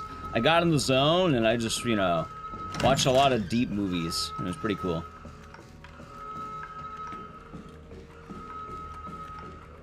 No, The Whale is about a trauma, you know, trauma-ridden man who ends up letting himself go. She's out of control. I know, chat, while we're going back to the boat, we gotta play a brief ad. So, sub to the channel, Prime Gaming, Edge. Have a watch party to watch Encanto? No, I've never seen Encanto. Don't say that. I'm not gonna watch Encanto. She trusts you. That little I haven't really been into the Disney movies lately. Evie, no, Evie. No, I feel like I'm no longer a Disney guy. Trying to take control. You have to fight. Oh, it's all about Bruno? I don't know what that means.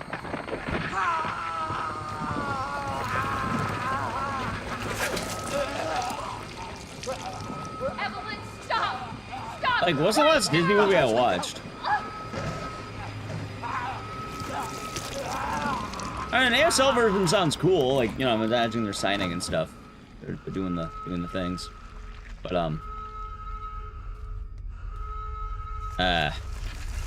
yeah, I don't know the last Disney movie I watched.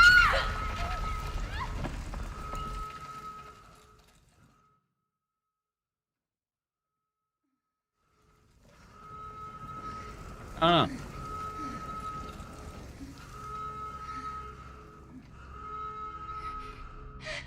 For what it's worth, my movie watching this year has been pretty bad.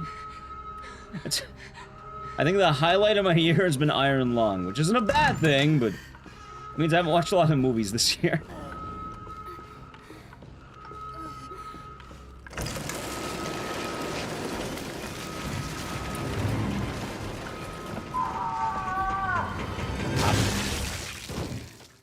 Oh, the problem is whenever I want to watch an interesting movie, I'm too tired and I fall asleep.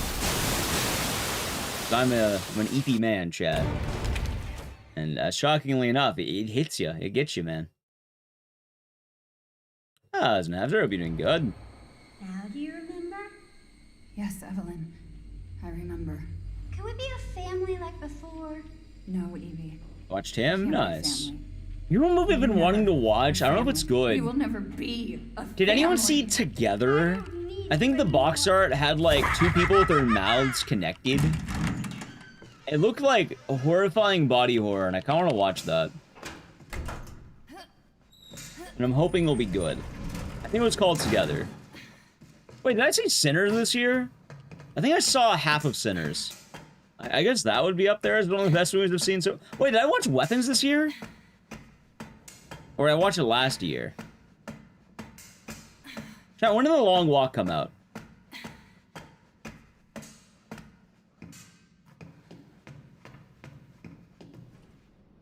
Oh, Sinners of the Bus. Why did you see Sinners on a Bus?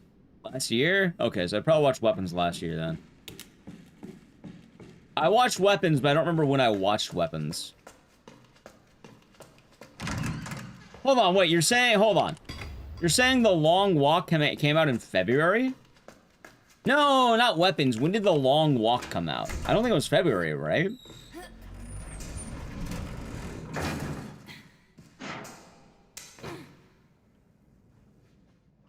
Right, I don't really care if a movie makes money or not. I'm not really watching money's... I'm not watching the wallet of corporations. It was December last year? Okay, okay. That sounds right then. September. So I probably watched around then. Just because it makes its money back or not does not mean that it was a success.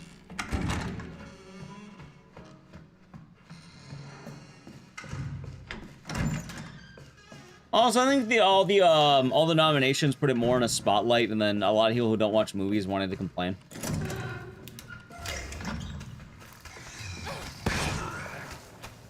I'm not gonna lie, chat. I think a lot of people who indulge in... I don't even think they do the things. I think they just want to complain, and they want to be a part of a larger, like, conversation. I think that's it. I think in a lot of cases, people aren't going to indulge in something. They just want to complain about it, or they just want to prop it up. Because all they do is they see TikTok reels, they see general posts, and then they don't actually do the thing. Because no one wants to do the thing because it takes time. Time people feel like is a waste. But they want to be able to talk about it so their opinion has merit. Whether it be playing a game, or watching a movie, or reading a book. Like that Family Guy meme of the, oh, what books you been reading? You know, the classics. Which ones?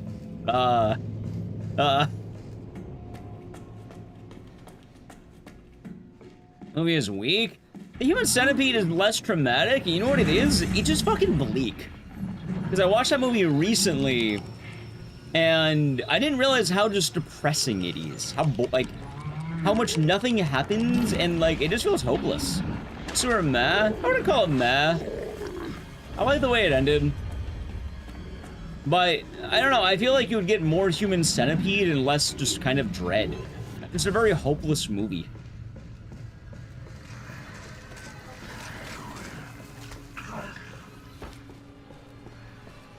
And finish House of the Leaves, you copy Fellowship of the Ring. Is also that judging you? Understandable.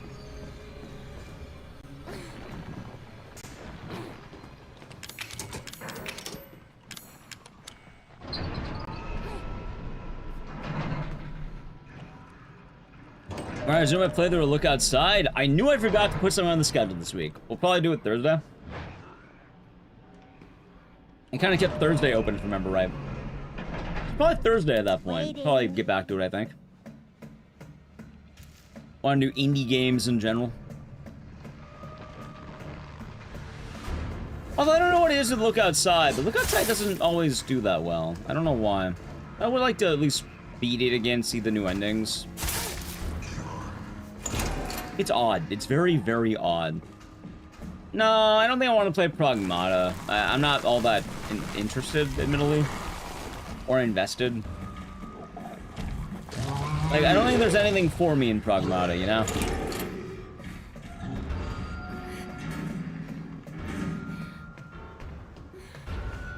It said Sinners was a Lost Boys copy? How do you say Sinners was a Lost Boys copy? They didn't even get the copyright! Ethan. I thought the common complaint was that people mentioned it was from Dusk Till Dawn, which even then, like, I wouldn't say it exactly is. I get the comparison, though. Ethan? Human Centipede is just a movie made for the purpose of being gross. I think it was made for the purpose of being gross. I thought they wanted the idea of the Human Centipede, but they gotta put it in the movie. What do you mean? I'm no killer, son. Neither is Marguerite. Like, I kind of thought there'd be more Human Centipede in the Human Centipede. Or even Zoe here. That girl, Evelyn. She did this. Oh, that sounds.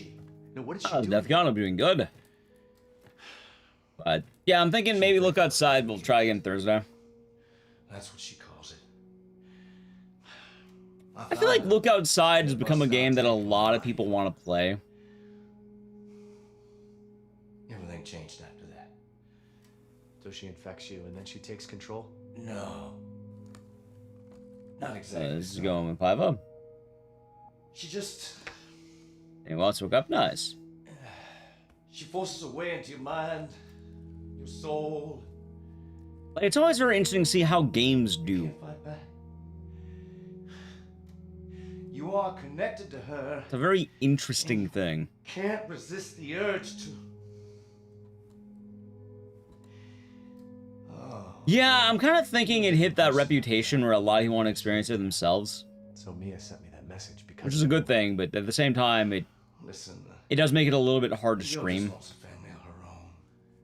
I don't even know if we're going to do it Thursday. Like, maybe I might do something else Thursday. I don't even know. Like, every time I do Look Outside, it doesn't do as well as I'd hope. Which is weird, because Fear and Hunger does do that. Which is why it's so confusing to me. Maybe Fear and Hunger is just a little bit too brutal for someone to want to play, while Look Outside's just accessible enough to kind of garner that interest. Maybe. Maybe. Why? He doesn't love you. I can make him love you. Don't hurt him. Silly, I told you I'm not gonna hurt him. Don't you Real game to play. It is. It is. You're not my mom. Oh, I am excited for the Fear and Hunger 2 update whenever that happens. Maybe someday, chat. Maybe someday.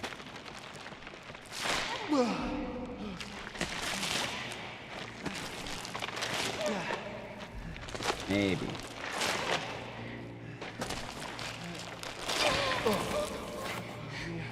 Maybe. There's no time. You have to get out of here and find her. Here, take this. What? Yeah, I guess it does. What are you doing? Saving your life. You need to go. I won't be able to resist for much longer. I don't know. I guess I'm still thinking about the whole Bayonetta thing, too. Mia! No! Like, admittedly, I kind of thought Bayonetta would have done better. Okay, you little bitch. Which is funny because I'm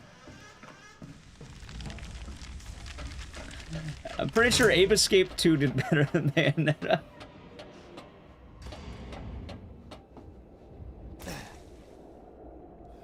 The fucking apes, dude. I'm just saying right now, Monkey Soccer was good. I kind of want to play Monkey Soccer again, man. Those apes do be escaping. Ape Escape has a larger following. See, the thing is though, if you say that out loud versus Ape Escape has a larger following than Bayonetta, I think most people will think you're high out of your mind. Like, if you told me which one of those is the larger IP, I would have thought it would be Bayonetta. Considering Ape Escape hasn't had a game since, like, what, 2005? 2004? Well, Bayonetta had Bayonetta 3 in the last, like, 6 years or so, right?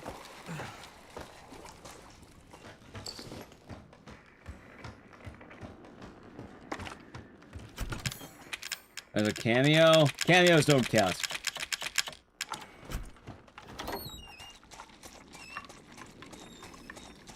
Has to be an actual full game release. Oh, it's Danny. Poor Jack indeed.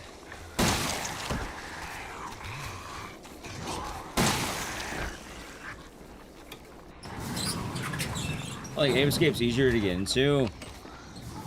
Maybe it's just a better game. Like, Bayonetta is more popular as a cosplay than the actual game. Honestly, I agree.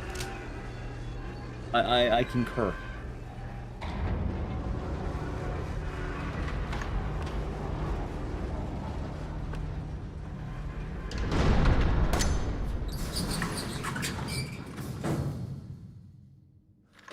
Although maybe this is the whole, I think people just like the idea more than the actual game sometimes.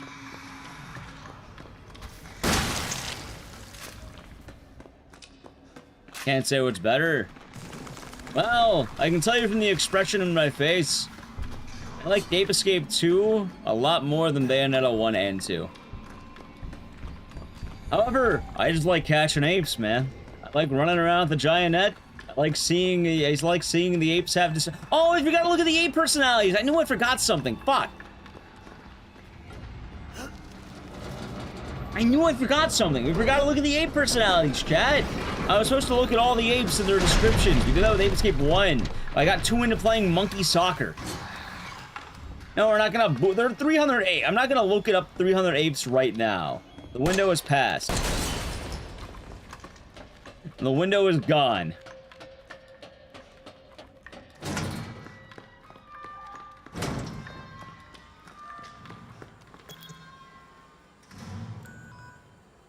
I've been able to have a larger following. Honestly, I kind of agree with that, with the amount of people who were asking me if I modded the game.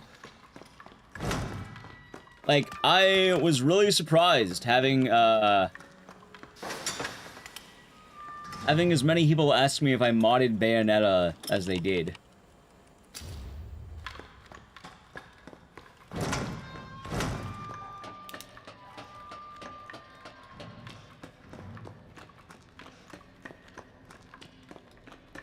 It's never gone. Oh, the moment is gone. Where some of those fetuses were? What, an RS7? I don't know. I don't remember. Probably not. Maybe. No, we're not gonna do it at the end of stream today. I'll probably do Ape Escape 3 at some point. Probably. I'll make it a sub goal probably or something. And we'll see.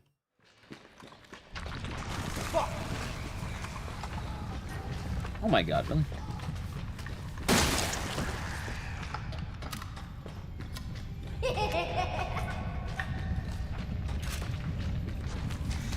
Ape Escape Monday. Wouldn't it say Monkey Monday be better?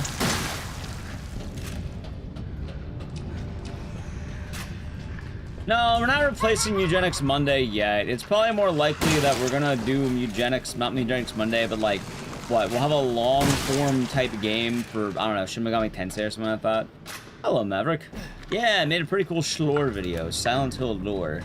Sure. That's pretty good. I've already beaten Manhunt. They modded the PC. I think people just, you think a lot of games have mods? Or a lot of people don't know. Again, I feel like Bayonetta is more of an idea than an actual enjoying a game. It's just kind of, I don't know, it's just so weird to me. I always thought, so I'm gonna tend to say something you never thought would be on this channel. It has demons in it. It's a demon RPG. We already up to done it. I've done 5, remember? Chat, the days don't work if it's something we already do for 1. It's gone. It's gone. Why do you all think my Bayonetta was modded? I was Star Fox. Oh, goddammit. Bayonetta was dressed as Peach and Star Fox in their Nintendo costumes. That asking for things isn't going to make them happen, by the way. In fact, I'm basically gonna ignore all of it. Ethan, it's okay. It's okay, it's me. I know you didn't mean to hurt me. Kill him, Mommy. It ends the same way every time. Haha, just kidding, unless. Not doing that, no. It fucking hurts. Does it want to be my dad? For what it's worth, I did like Bayonetta 2. It was a fun game, but, Can die. Now it's Mommy's turn to kill you.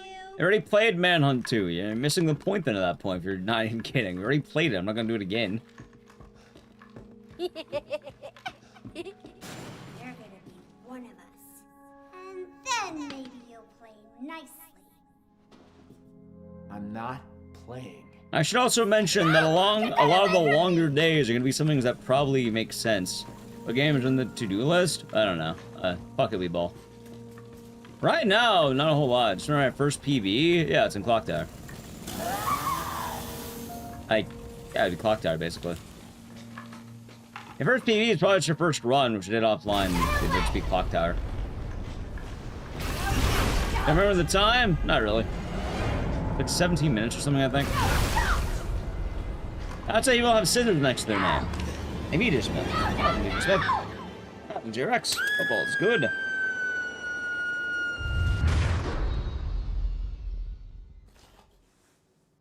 Yeah. You. Why does everyone hate me?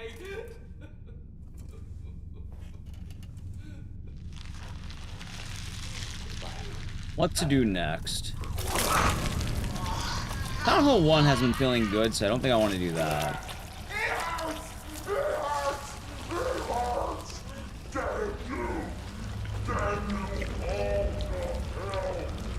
On the Marathon Mondays? Yeah. Also, I was absolutely right. I know people weren't, like... I definitely know people weren't tuning into Eugenics Mondays all the time.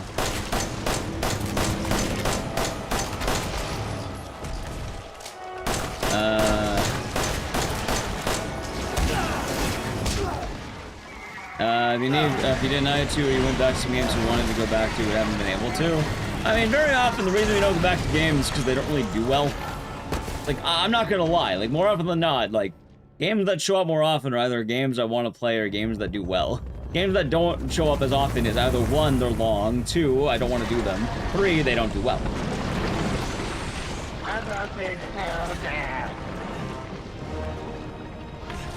like, in more cases than not, it's that easy.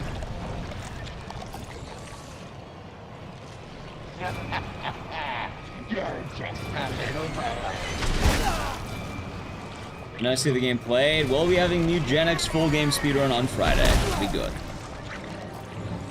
And then new Gen X will probably be chilling unless I get into GDQ. Just one run of Night Trap per year. I feel bad because I didn't really do it last time, but the reason for that was because I didn't go to GDQ. I kind of realized that those marathons only make sense if I'm physically going to GDQ.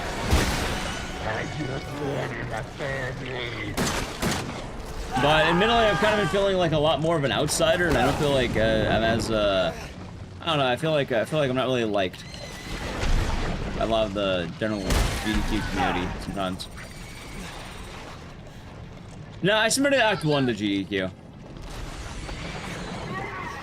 Hopefully indeed, Cabela. Hopefully indeed. Have we done any Musha? Yeah, we've done speedrun on Musha 1.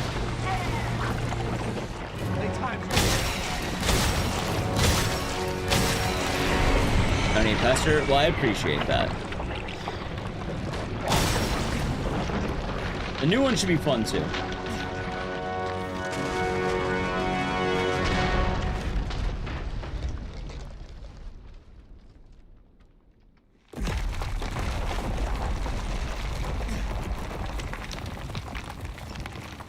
As far as stream-wise, I've kind of been more keeping to myself in a lot of ways. Not with chat or anything. I feel like I'm the same with chat, but like, I don't really reach out as much, talk to other streamers as much. I feel like I don't know. Play Dementium? No. I don't know. Very often I feel like an outsider in terms of like streamer communities. GG. GG.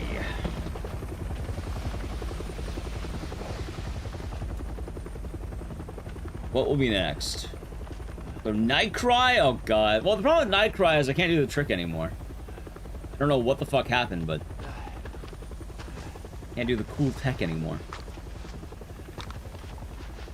I'm Redfield. I'm Redfield. It said the thing. Holy shit.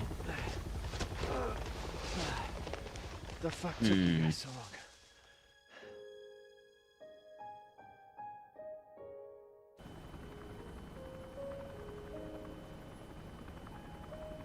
Man, I don't want to do Manhunt immediately. I want another chill game before I hop into something more ambitious. Mia, you made it. I'm glad. Oh, how about Saw? I haven't done Saw. You know what? It's been weeks since we did Saw. We Saw.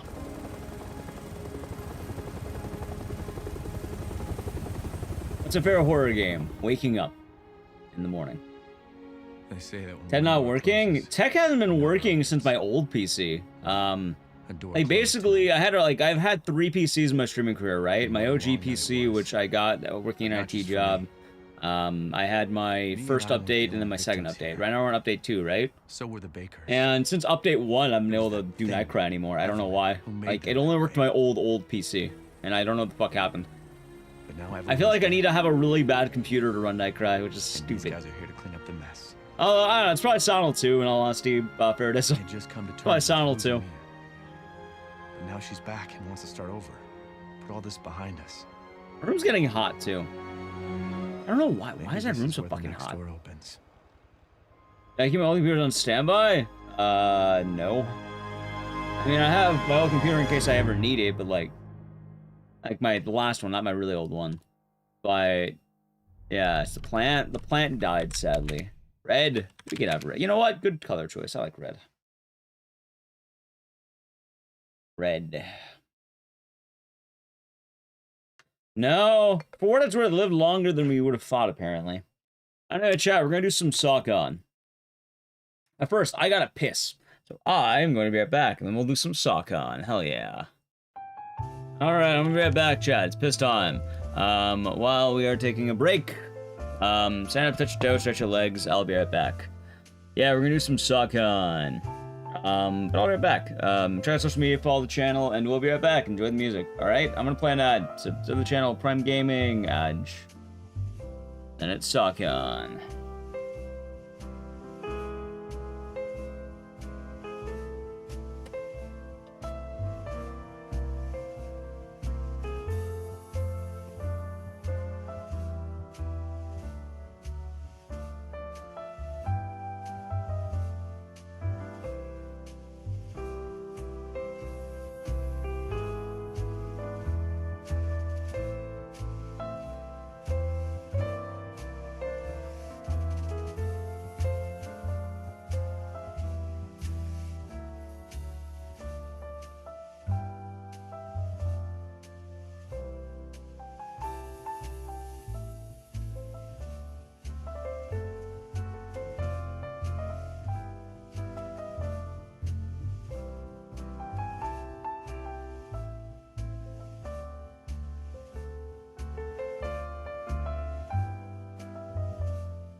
Alrighty, I'm back. Right. Howdy, Mars. Hope you're doing good today. Not so much. All's well. Okay, let's see here. Oh, hey, look, it's Leon. There he is. Good morning. Good morning, Wondrous. Hope you're doing good.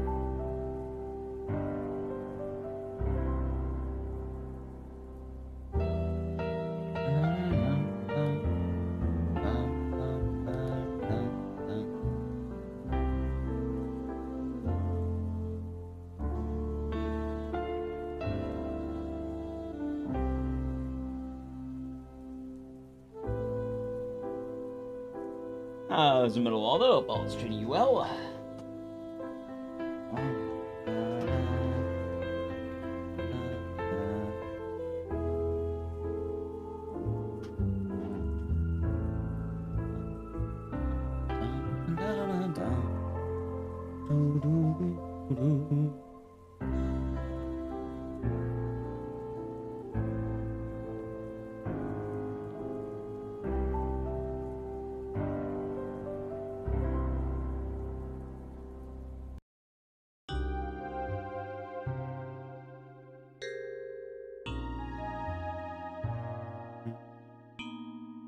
Just claim my notifications on things. Saw. Time to sock on D's.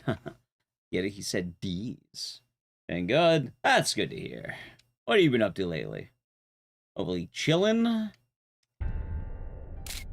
Mikalo, nice streak you got there. Seeing some big numbers as of late, which is nice.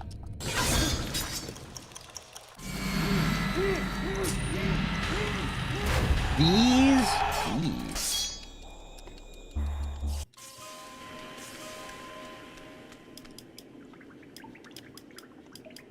There we go. Oh, Saw, what a game.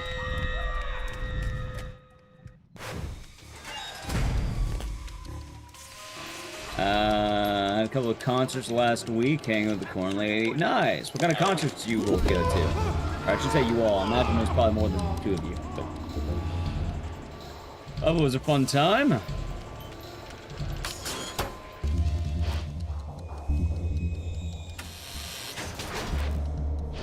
This game brings you back to the high school days, huh?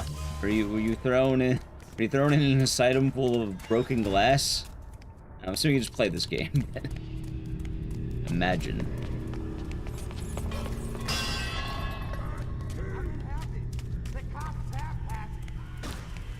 Yeah, I saw the game.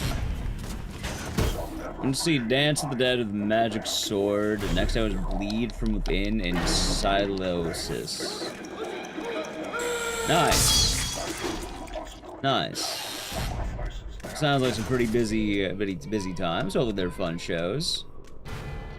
Detective Tam will be here soon. Get some music? Yeah, I try to play some good music for the Great Back stuff. I gotta add to that playlist at some point.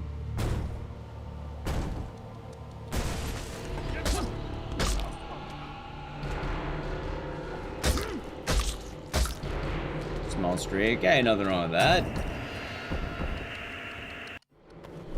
Healing having their streaks. Alright, I'm calling now. It's gonna be B. Ready? B. Jose. Damn.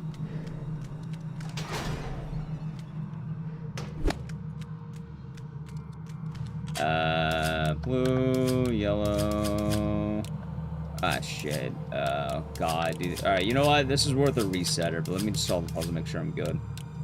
Dude, what the fuck is this? Alright, there we go. That's where the one reset. My controller's also weird. I need to, like, chop off my hands really quick, chat. Alright, ready? Okay. We'll call it a night. Have a good night, Michael. Yeah, we'll probably be on by the time you wake up.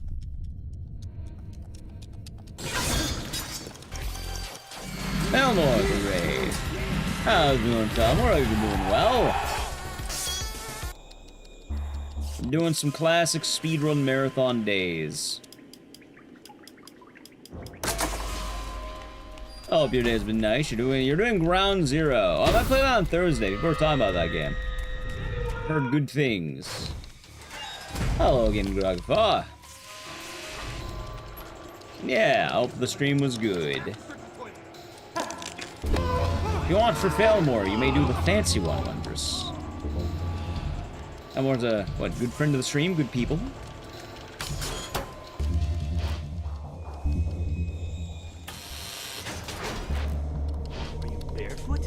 You know, mobile? You know what? What's... Oh, there we go. We got it. Thank you.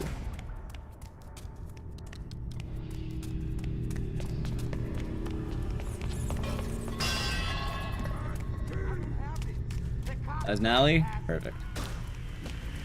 I feel bad for Nally, chat. She doesn't have her Procopia machine. I've kidnapped it. And by that, I mean it's in the room with me and not... She didn't get the chance to take it downstairs. It's locked away? It is locked away. The denizens of Procopia are going to, I don't know, starve. Do they starve in Procopia? Is there starvation? Is that mechanic? Oh, that was a nice one too. Which Saw game is the best one? This one. It's in a low bar. It's a very low bar. The Saw games are not good, chat. And this is somehow the better of the two. And it's not that this game exactly is good, it's more the other one's really bad. B. Saw game not good. Yeah, I can acknowledge a game, like, I don't know, I put this game, like, painfully in the middle. Like, I don't think it's the worst game ever made, mind you, but I definitely don't think I'd say this game is good, quote-unquote. I think this game is serviceable. I think if you rented this on, like, a Friday night back in the day, you would probably have a good enough time. I think if you played the game, you would probably go like, well, that was alright. It wasn't offensive. It wasn't terrible. It wasn't an assault to my eyes. You're telling us the rammer... Yeah, the game with the rammer might be a little bit flawed. B. Like, there are worse games than this, and it's called Saw 2 Flesh and Blood. As a speedrun, I think this game's a lot better. It's funny enough, see that.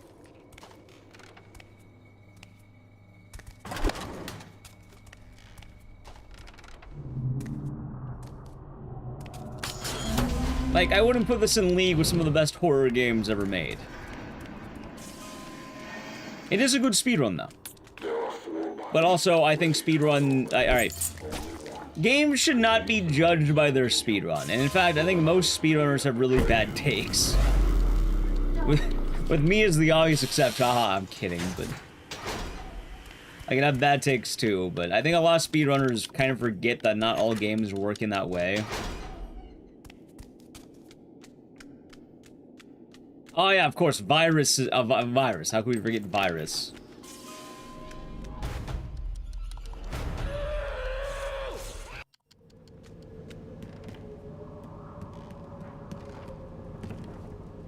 It's hot ass. It is hot ass.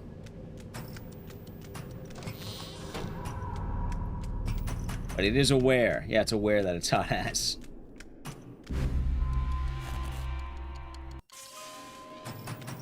It's kind of funny how that works sometimes, chat.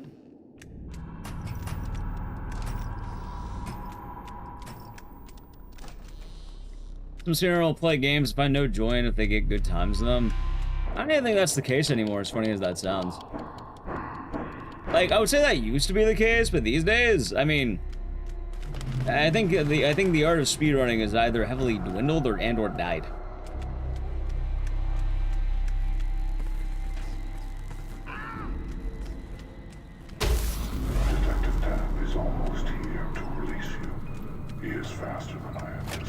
That's how the legacy games, weirdos, or gold rushes. One of the three.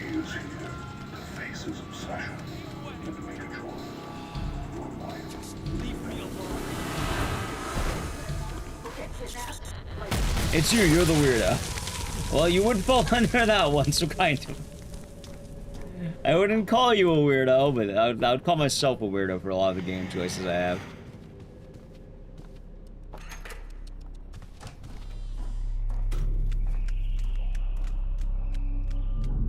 But yeah, I don't think people are sticking to games they hate because they, you know, have good times in the games.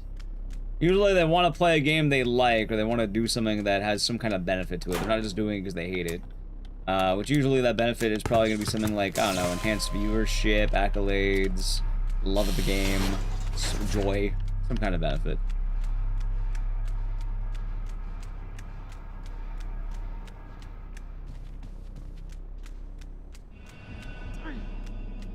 B.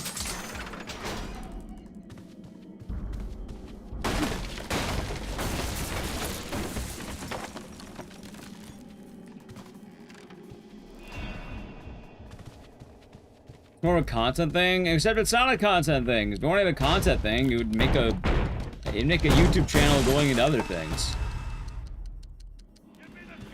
Like most people who do kind of content with that, either one are doing a very hyper specific game, or they're probably better off going to like challenges or I don't know, achievement hunting. Like speedrunning its content is definitely not doing as well as it used to.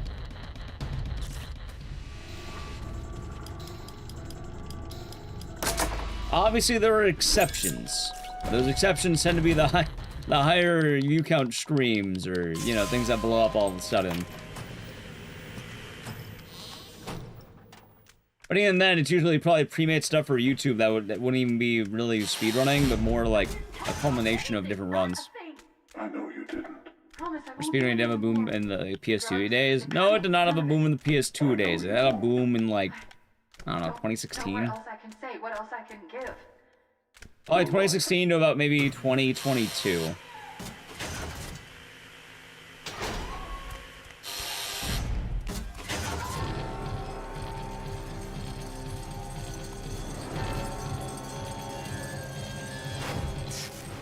There we go.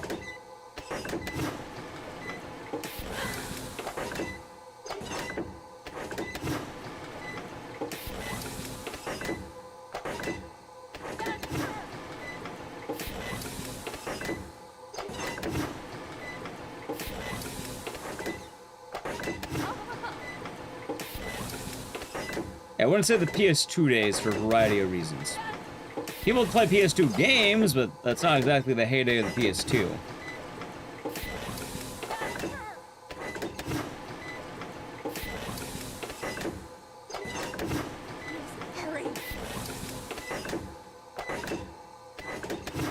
One game you learned you actually hate is Gremlins 2? Aw. And games? Well, it's not even PS2 games. If anything, PlayStation runners tend to, like, they've kind of been, like, what? Sort of the black sheep for a long time for nostalgia stuff. In fact, for quite a while, most speedrunning was probably Nintendo-based. There's like N64 and shit. There was a pretty large Nintendo bias for a long time. I fucked up. Oh, well, you know, save it. Did I have done this before? Yeah, I may have done it a couple of times. I can't believe. Hello, Amanda. Eyes open, ears open. I speedrun it? No, I'd probably just die. Your obsession with me. I save? Well, I just kind of did it right, I guess. Like a rat escaping the heat of the sun. Villains were half the apron, of course. Your old friend from the Force, Jennings Foster. You might want to ask him what really happened. Yeah. That he had not case you two worked on. That is, if he is alive. By the time you find him, can you forgive one who has forsaken justice to protect himself? I suggest you hurry, Detective. Jigsaw is a catcher who would accept death. I suppose that's actually true, chat. I don't imagine why. I don't think I'd be getting kidnapped by Jigsaw. I don't think I've really done anything deserving of that. What do you call it? Jigsaw Trail? I don't know. Today is the anniversary of Haunting Ground's Japanese release. Hey, we'll probably play Haunting Ground today. I've kind of been neglecting it. As he lay dying in the street, I don't love Siren, but I love Haunting Ground. You covered it up, but like anything buried, it just That was an impressive run. That was an impressive run. You got rolled the record. A good run. Everything you care about.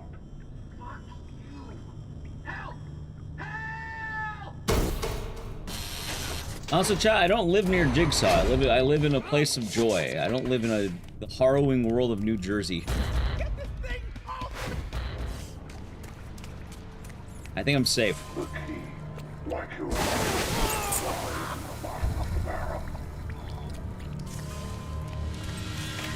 Haunting Ground? I am a Haunting Ground enjoyer.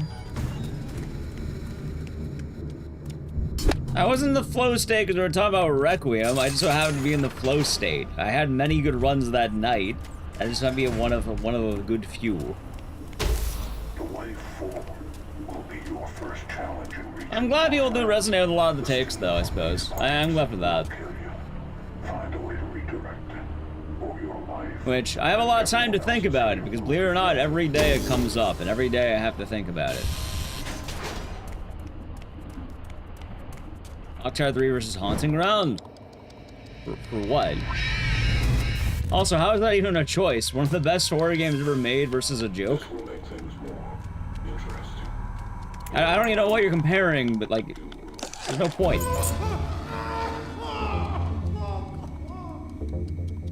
Haunting Ground is definitely better than Clock Tower 3. In fact, most games are probably better than Clock Tower 3. No, even for speedrunning, it would go to Haunting Ground. Haunting Ground is definitely a better speedrun than Clock Tower 3. By every single metric, Haunting Ground is better than Clock Tower 3, yes.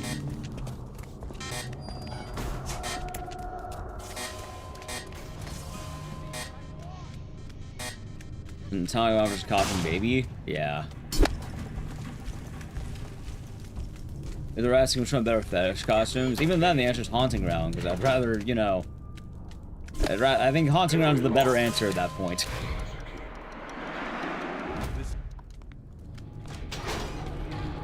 I don't think you want to answer Clock Tower 3, that's you end up on a list.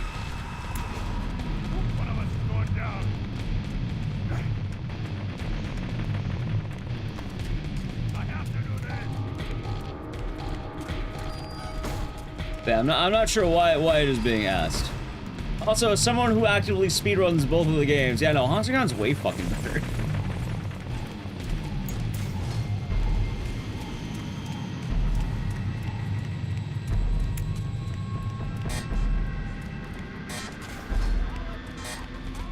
Like, immensely so.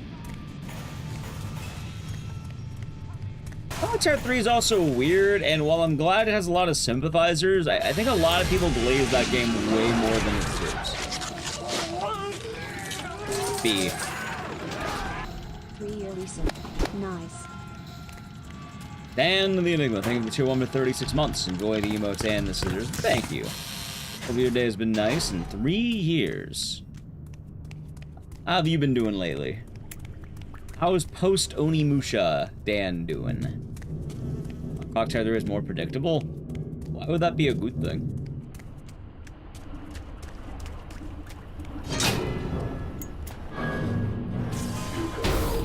Relaxing? Nice. But take care. Actions that allow you to pass may also allow others to escape their cages.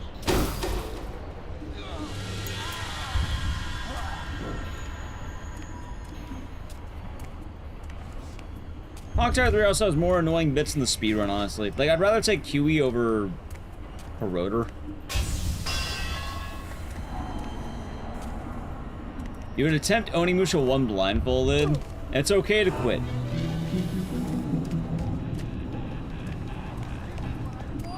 It's okay to give up. Dig Burrows is actually a pretty easy part of the run. As goofy as that sounds. It's stupid, but is not the bad part of the run. The bad part is Corroder, Sisterman Ralph, and Chopper. I'll have a challenge? Well, more power to you. I'm not a big fan of blindfolded gaming. I think it would be the worst saw trap to die in. I don't know, any of them? They're all kind of bad. Probably the Brazen Bull. Required to run haunting on glitchless? No. Why would he be?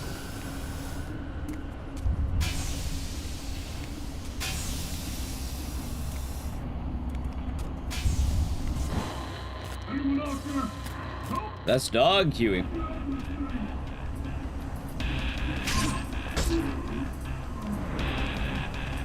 By basically every margin, it's Huey. Oh, hold on. So...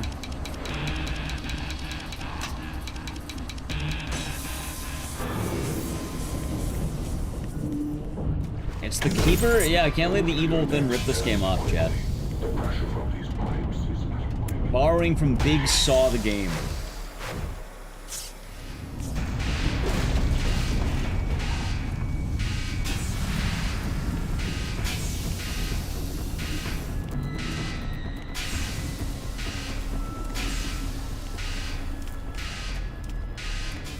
I mean, does make sense. Look at what they had to do, right? They had to give him like the sack of meat. I want to play the Evil Within again at some point. It's been a minute. I like that game. I am an Evil Within enjoyer. You were quick enough to save yourself, but thinking about yourself is what you excel at, isn't it?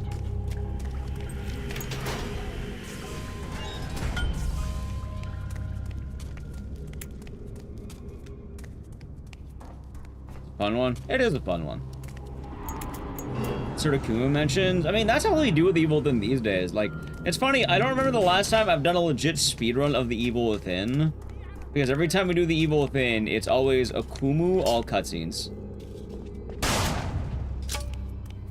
Which is kind of funny, I guess.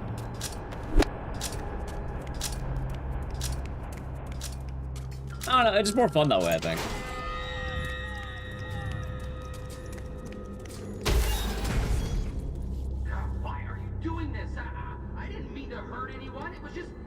Both games playing on the bone or something. I like the PC ports.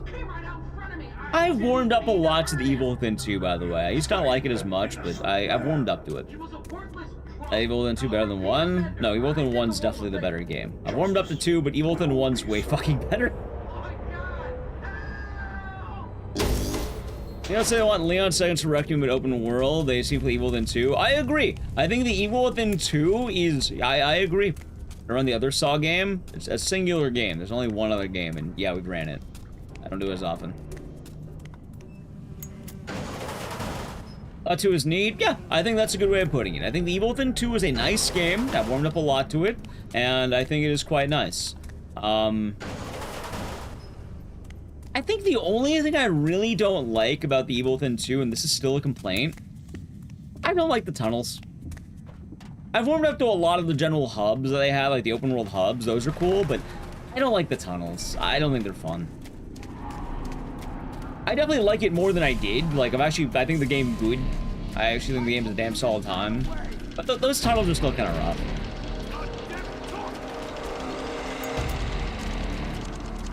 Hold on.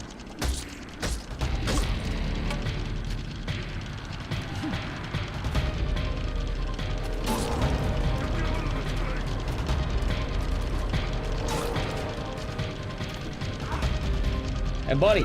Thank you.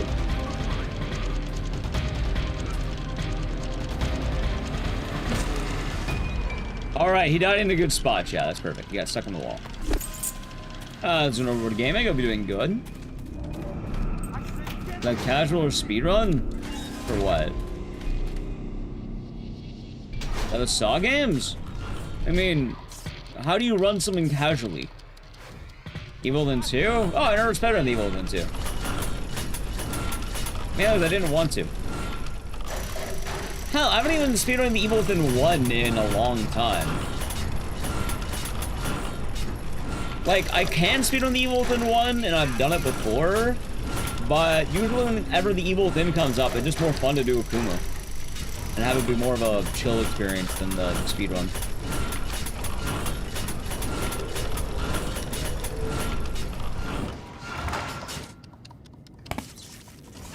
may be evil within.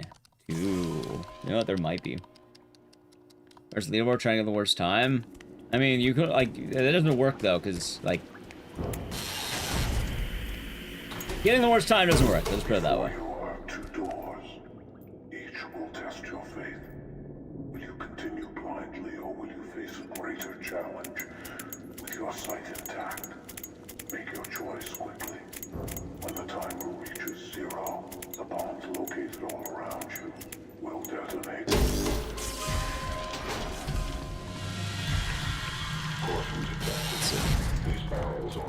Yeah. I'm kind of bummed out we don't have more of the evil thing.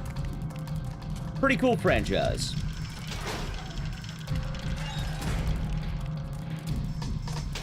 Maybe someday we'll get more. Maybe. One could hope. Oh, sounds kind of hope the TV watching's going well.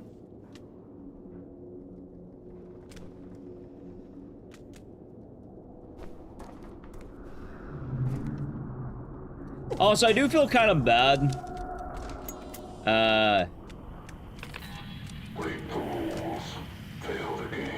I feel like I'm probably never gonna get anything with Resident Evil ever again. I don't know. Power is a fickle thing in these old asylums.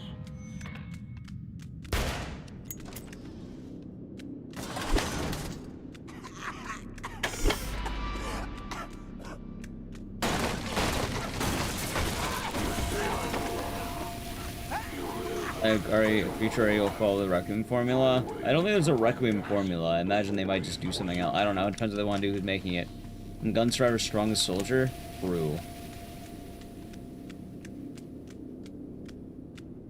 Yeah, Ghostwire Tokyo was made and then it kind of got eclipsed by Elden Ring. Came out at a bad time. You're in danger of becoming useful, detective. Overshadowed, eclipsed.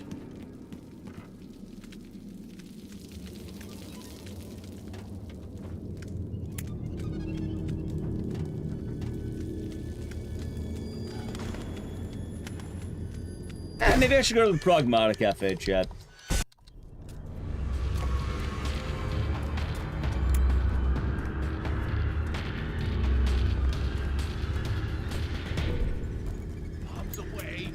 Don't hit me, please. Don't hit me. Nice. Good.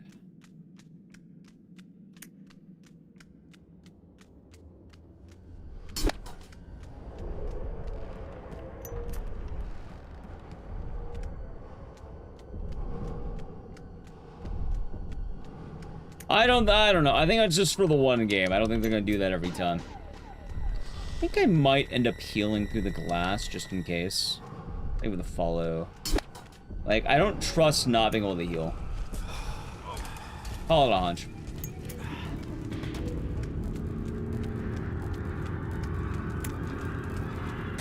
Oh, got a bit stale. So, most of the problem of Ghostwire Tokyo was that it was a competent game that came out during a stellar year.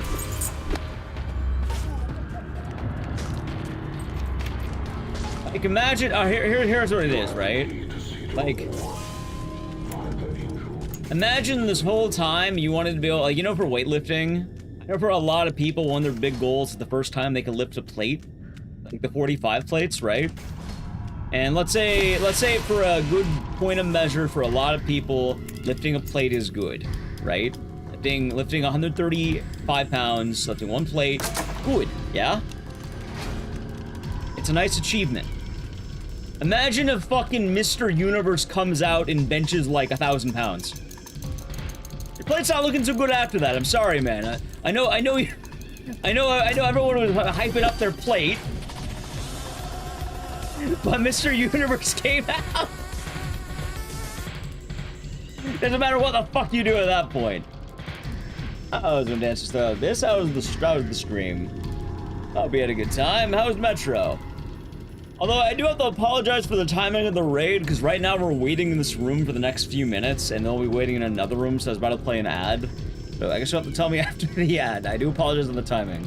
But I hope the stream was good. Tell me all about it. And welcome on in, Raiders. Anyway, so let's show Prime Gaming. Got more survival horror? RE9 is survival horror. Let me know. RE9 is absolutely a good personal trainer. Yes, it's a good benchmark.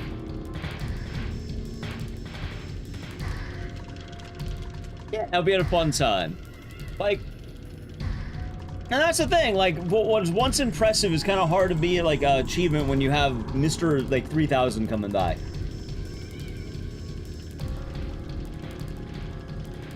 Yoni, thank you for 241 months. Enjoy your emotes and scissors, and thank you. I hope your day has been nice.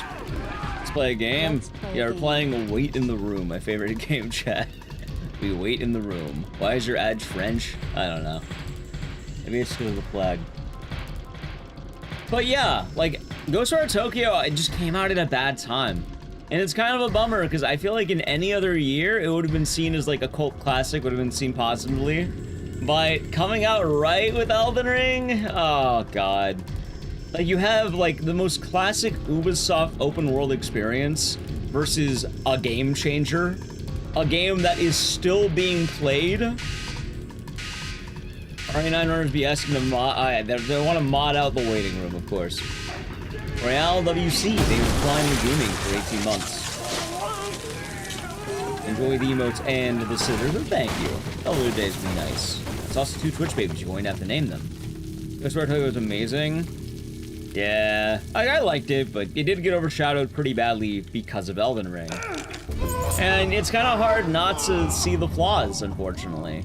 Like, as much as I like the game, you really didn't get any more power-ups beyond the 3 elemental power-ups you had. Meanwhile, how many weapons alone do you have in Elden Ring? Not even going to, like, unique weapons, but weapon types. Elden Ring is also a horror game. We played Elden Ring on stream. Like, hell, people are still playing Elden Ring to this day. To this very day. People have thousands of hours in Elden Ring, man. More than thousands. Some people have a lot more than thousands. And I know what you're thinking. Oh, how does this compare to Ghostwire Tokyo? Because both games came out in the same month. And, yeah.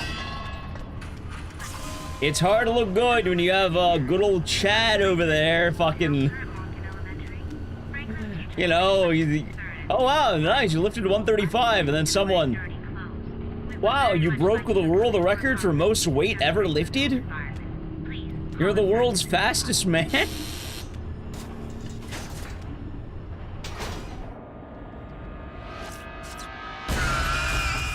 It wasn't even the same month. I'm pretty sure Elden Ring was the beginning of February and Ghostwire Tokyo was about 2 weeks after, I remember right. I don't want to say it was like a 2-week difference.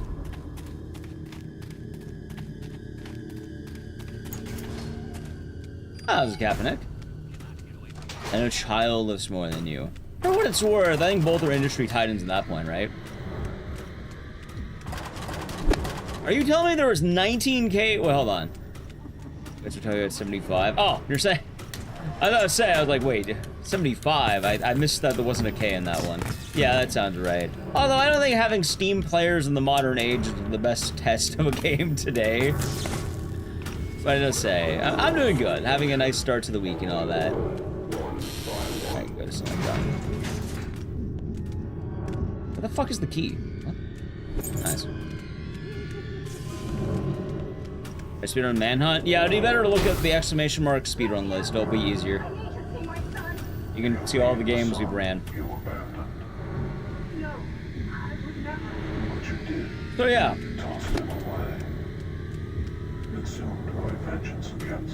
Like, I'm kind of hoping that Fatal Frame didn't get devoured by Requiem.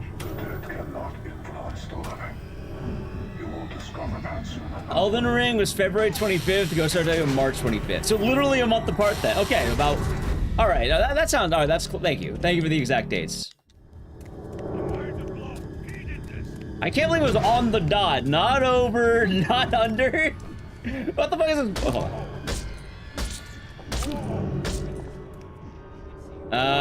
No, I'm not gonna bench 2 plates by July easy. And you're definitely not gonna get me to do that.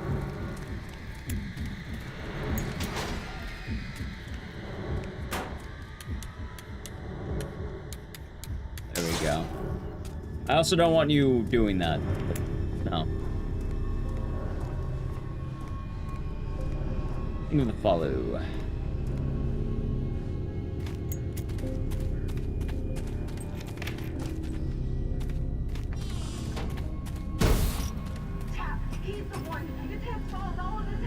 I'm kind of content where I'm at right now.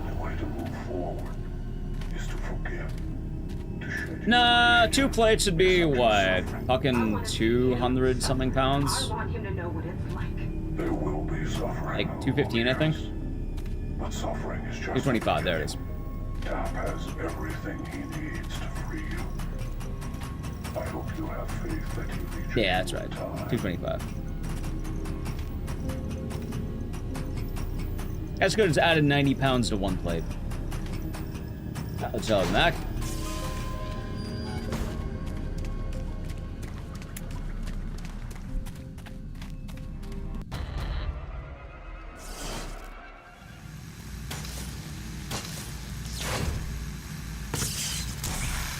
No worries, they in the Prime Gaming for 2 months. Enjoy your emotes and sitters, and thank you very much. I typed that message in the wrong window, lol.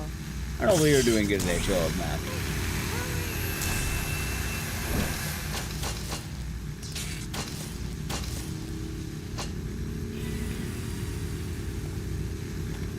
Oh my god.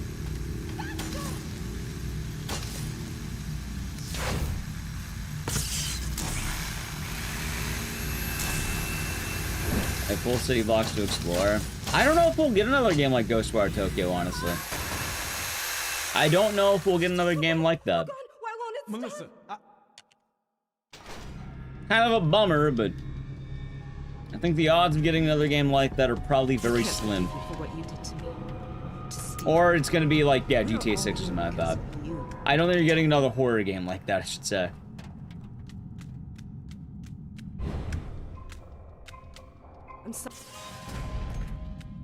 It's on account Requiem, but what does Orphan Run mean? Don't worry about it. It basically means nothing. Some good starter horror games. RE7. Maybe RE7's too scary, but I would go with RE7. I think RE7 is the great intro into it.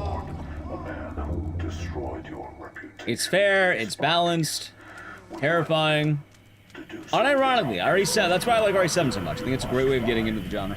Assembling these pieces will bring you one step closer to solving the puzzle of catching me. It is a dangerous game, detective. Oh, so I say speedrun or speedrun list? Because I meant speedrun list. That actually has my full list of games. Speedrun.com does not have my full list of games because there's a good deal of the time I wasn't submitting all my games. I didn't want to. My speedrun list has all my games because I wrote them down on a list that I made. They don't have all the times, they have all the games. Yeah, speedrun list, not Exclamation Shark speedrun. If it's Exclamation Shark speedrun, that's like leaderboards, and I don't know leaderboard garbage. In fact, I hate leaderboards. Except when I'm number 1 on them. Those are bad. Those are the good leaderboards. Aha. But really, yeah, no, I don't really care about leaderboards all the time. I think they're arbitrary, I think they're meaningless, and I think they're more often than not annoying. RE6 wasn't bad, it wasn't good either. Very mid.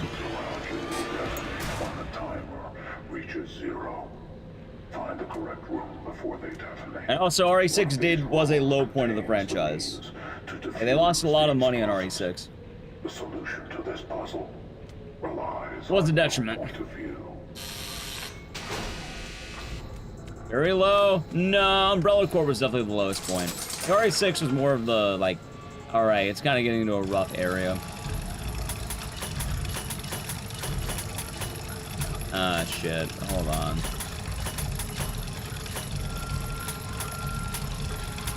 Wait a minute. How did I fuck this up? Wait a second. There we go. 7-player co-op? What do you mean 7? You found the What do you mean ward piece. 4? Find the other pieces in the Oak Ward to save a life. This is just the beginning. You're damn right. Be judged. Although that time will be beat when they eventually actually decide to run it. It will be beaten, I know that much.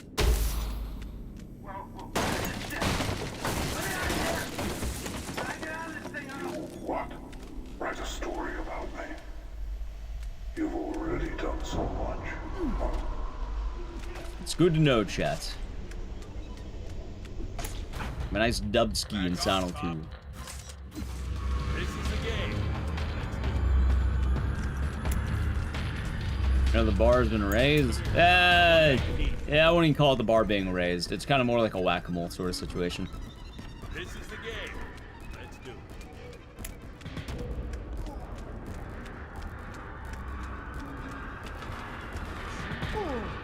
Like, when the former world record holder comes by, they'll beat my time. Probably in the span of a weekend. But just the way it goes. I'm like a gnat. Like a fly. Kind of buzzing around for a little bit. And I'm alright with that. Honestly, most of my thing right now is chat. I'm hoping maybe like either Eugenics or Code Violet for GDQ. That's my current hope. I hope we can get either one of those dubs. That is what I am hoping. Preferably Eugenics. I feel like I have a good submission. There's a fun donation incentive I put in. Good run. Doesn't diminish the accomplishment? Right, I know the accomplishment is. It's a YouTube video I get for about a week, and I get bragging rights until it's beaten. That's about it. Both? I don't think I'm getting more than one game. I don't think I'm getting more than one. Cut him up and killed his partner. You insinuated that we were the same person. I believe. Like, I think general opinion has turned where, like, outside of, like, extenuating circumstances, I think they're trying to have more variety in the, like, games list and stuff. They had a few times that there was, like, one person who would have, like, 3 games, and since then, I think they've been trying to keep it more varied. Oh, well, you know, things creak through, usually in terms of, like, co-op or racing and all that, but I think, you know, barring some very unique submissions, I think they're trying to keep it varied. Like, I can expect one, but I probably wouldn't expect both. What companies made the Saw games? Well, the main owner, the main publisher was Konami, and I don't remember who made them. It was like, I don't even remember. Probably easier to look it up. I know Konami was the publisher. And they use a lot of Konami tools, if I remember right.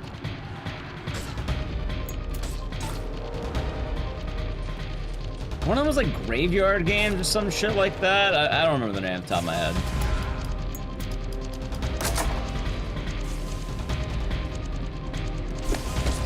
I hope that doesn't kill me.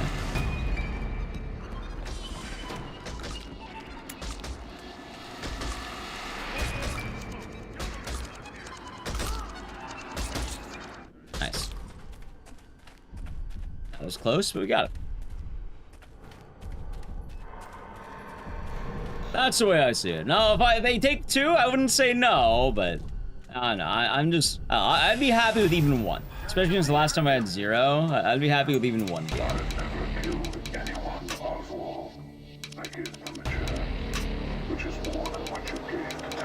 This one. Zombie Studios. Yeah, that's right. That's for Flesh and Blood, I think. I don't remember who made this one.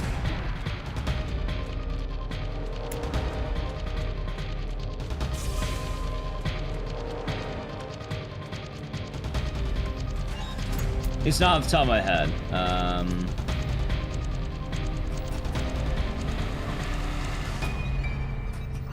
Let's see.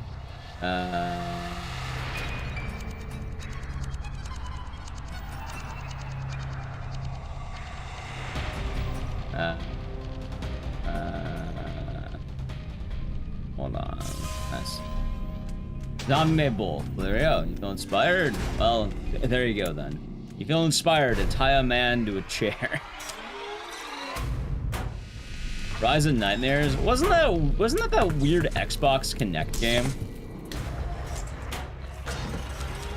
I actually have that and a Connect somewhere in my house. But I don't have any rooms, so that's why we haven't done it. But I do have them.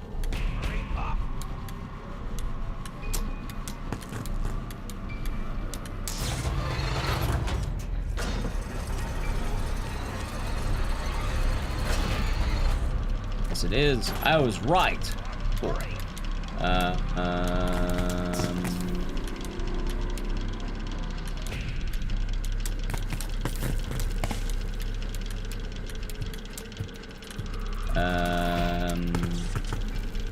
See here.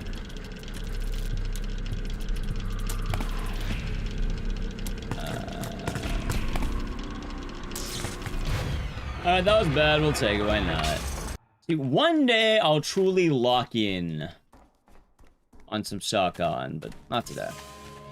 You can get me Star Wars Connect. Well, again, I don't have a Connect setup. Like, I have the Connect, but I have no room. It's not gonna do anything. Like, I have barely any room to actually stream in. It was one of the joys of looking for new places. But, you know, we can kind of tide over while you wait. You can hope for the eventual crashing of the housing market, chat. And then with that, I can get a new office. Oh, it seems less and less likely by the day. So, I don't know. Can you overcome your hatred to save a life? Maybe we pop off and streaming, and then my life is changed forever. I don't know.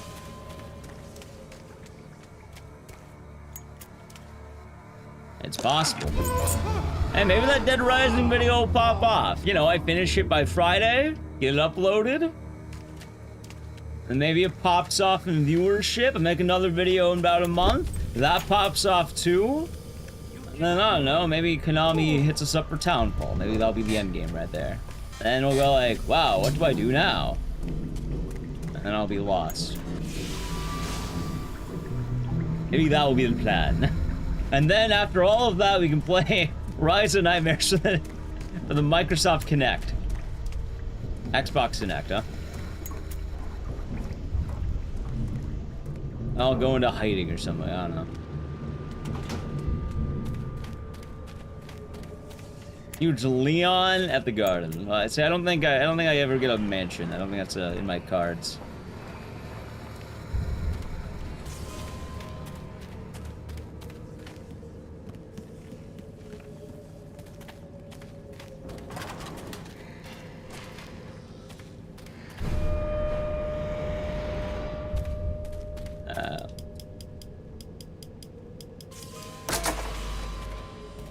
Leon-shaped hedge, of course.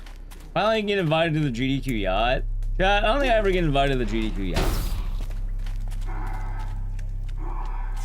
yacht. One of my things at GDQ is I don't feel very on the in crowd, and I don't think I ever will be on the in crowd.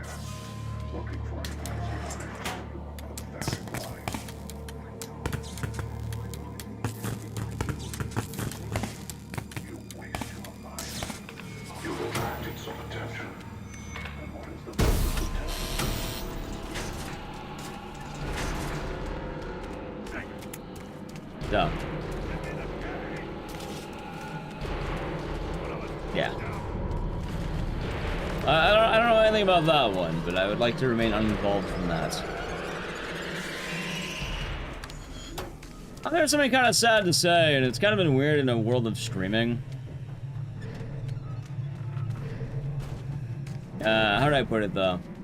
I feel like in a lot of it, it's kind of this never-ending desire to kind of want to be a part of something more, be a part of, like, some kind of in-crowd, quote-unquote. Then you realize that you'll never be in the in-crowd, and you're permanently in the out-crowd. Or do they want to call it? Permanently on the outside. And you kind of think that, oh, maybe it's a status thing, and then once you get your status up, you think things change. Then you realize it was never about the status, and the whole time it was you and you alone. And no amount of anything's gonna change that. So then, I guess you suppose you just sort of focus on the grind set and hope you can continue going up in that way. And, you know, being happy with oneself. So. Mostly that.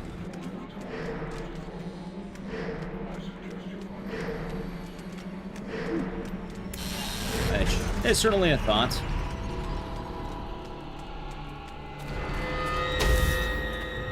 The system has failed us. I don't say the system has failed us in that area.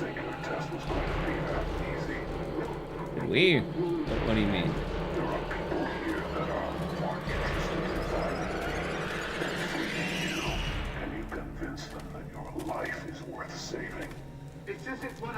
Mario World, except it's the director's cut where you realize that you were never going to be a part of that world, and that's okay. So you kind of just make your own world. Oh, it has nothing to do with the system.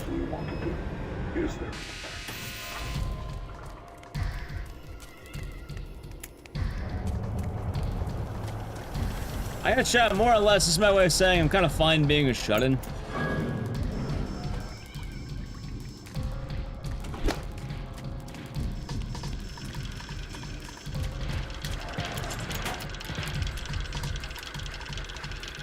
Let's see here.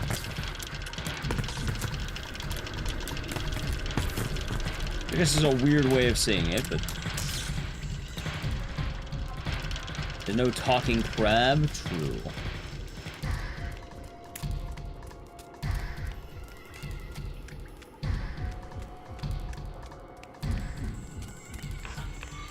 Watch your step, detective.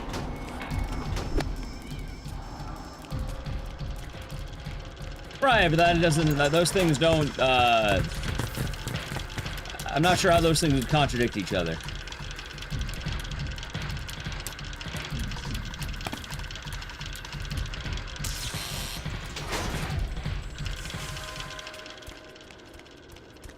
I don't think I want to go to that yet, homie. I don't. Yeah, they don't really have any effect on each other. In fact, I think you missed the whole point I was talking about, in fact. Wait, the point I'm talking about is at the end of the day, it doesn't matter what happens. At the end, you're still you. Pain would be easy for you, Obi. What I offer is something more. I offer a chance at humanity.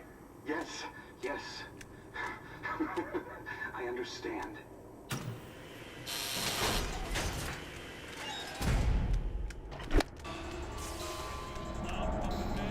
This is the game.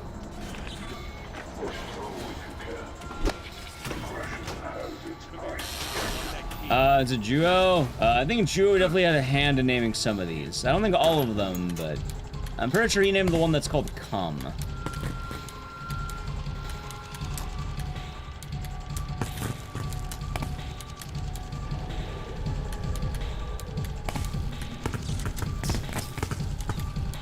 Let's see. That's right.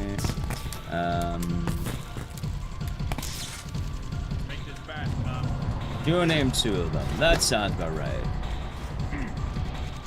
This is the game. No way.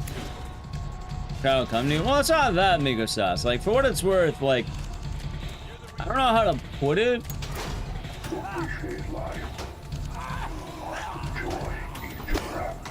I'm trying to word it in a way that makes sense.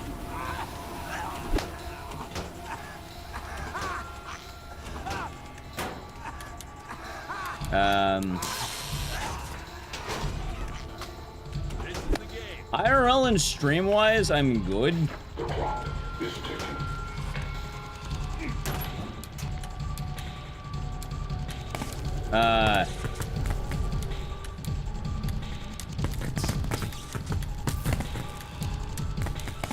If anything, I just feel very disconnected from streaming, like, streamers as a whole.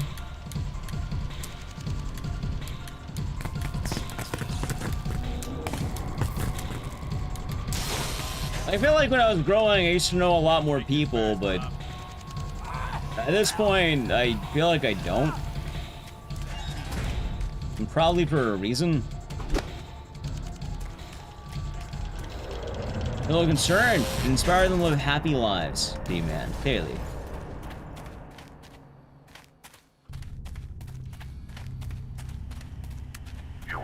I'm not too worried about streaming-wise, right? Like, streaming-wise has been good. And then, like, I have my IRL friends who I've been hanging out with for however long I've been doing that. A lot more of what I think about is just more of the, I don't really talk to a lot of other streamers, I guess. I don't feel like I fit in with a lot of the streaming communities. They are randomized and they are not. They are randomized in pools. So, like, sometimes you'll get the good RNG, sometimes you won't. Like, you'll change things like starting positions and even, like, a pool of puzzles. But at the end of the day, like, you'll know what the answer is eventually.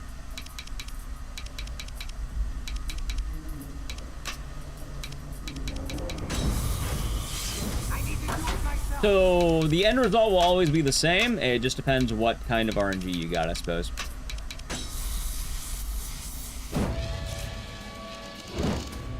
Nah, I don't think it's that. I wouldn't say it's a dumb question at all, Short Knight. Like, those are the two. Although the next puzzle is entirely RNG. Like, you just fucked on this one. But, like, for the coupler puzzles, usually the end answer is the same. You just have to make it work.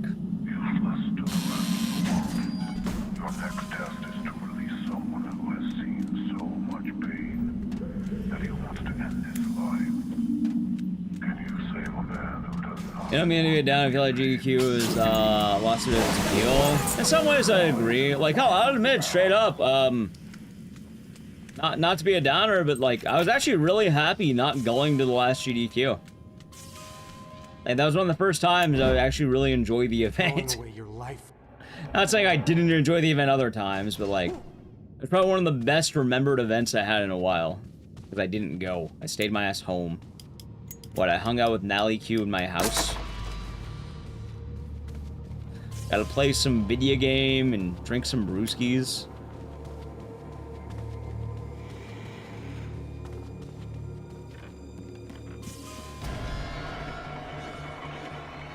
Well, I mean, GDQ's always had the problem of being clicky, admittedly. Anyway, give me a second. Gun, tape.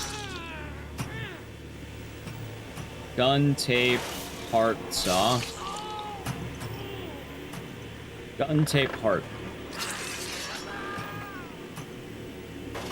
Gun, tape, heart, camera, gun. Tape, heart, camera, nail, I think? Camera. Tape, I don't know what it is. It's tape, heart, pill. Tape, heart, pill.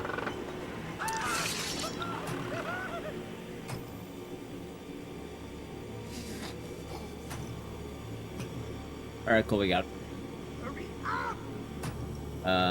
Nice. This puzzle. It's fun when you get the hang of it.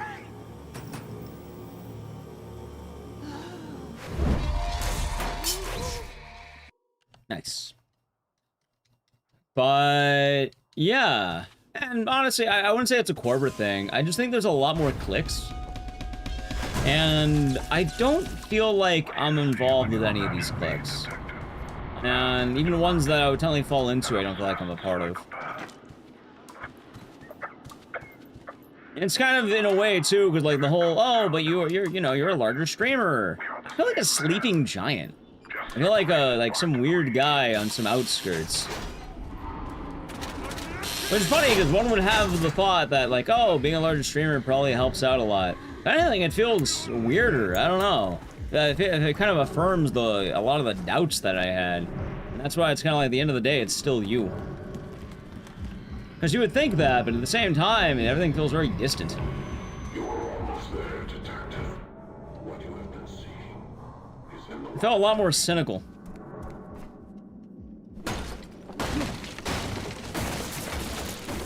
And yeah, I totally get that. I totally get that, Callahan. Hey, I got the cup, hell yeah.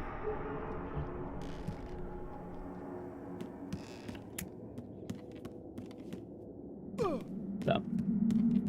My masked apprentice. I guess that's my long answer of saying if I don't get into the next GDQ, I'm probably not gonna go. The key to escape my final gauntlet. Use your surroundings to defend yourself. What will you do till then, detective?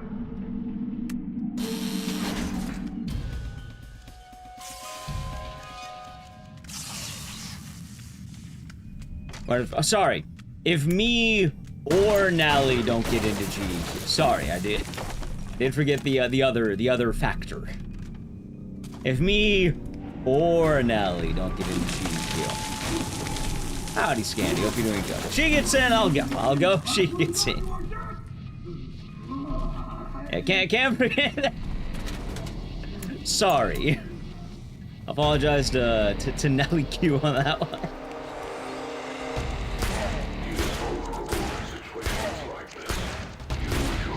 Me or Nelly. I mean, that would be funny though if dude. Alright, Nelly, I'll see you when you get back from GQ. I'll be watching from home. Love you. No, I'm not gonna be that guy. With your hands against the plane window. I'll be waving off from the LAX. I'll be going like, bye. To catch me. Let's find out. I am waiting for you in the library. Your final choice. Don't forget to write. I'll send you a GDQ donation. I can't drive off with a beer can. Oh, okay, hold on.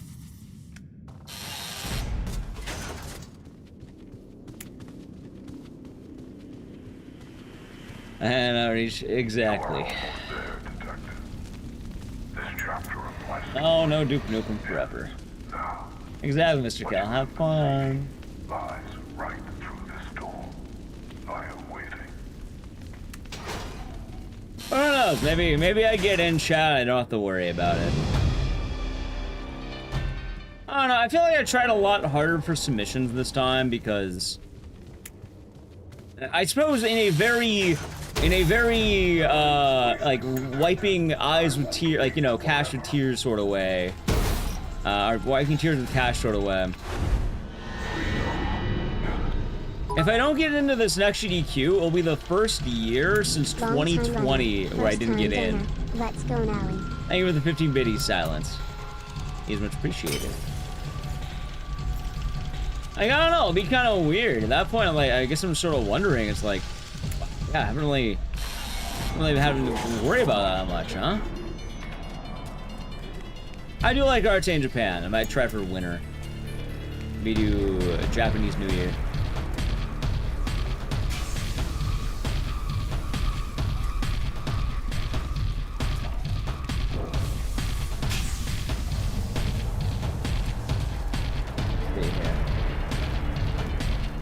But I do think about that, chat. It would be kind of weird. Like, ever since I had that run of Nightcry, at least, like, you know, every year I've had one run. I'm kind of hoping, I don't know, maybe they take Mutagenics or Code Violet or something. Maybe even Clock Tower 3. Keep the streak going.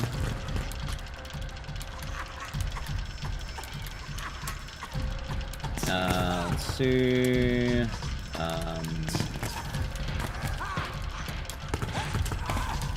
Shit, no, wait, what am I doing? Oh, shit. There we go. Okay, that's right. That was pretty bad, though. I am definitely fucking this up, but it's alright. Oh my god, barely makes it. Okay, chat, pick a number 1 to 6. Some Speedwalking Spyro. Nice. Yeah, it's pretty fun to watch.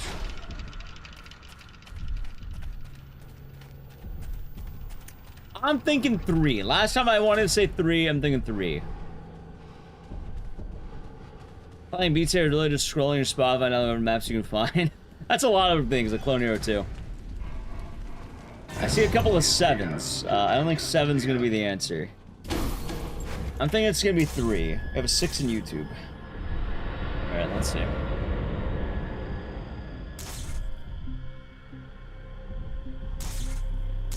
Seven implies you reloaded. 7 implies you forgot the bullet.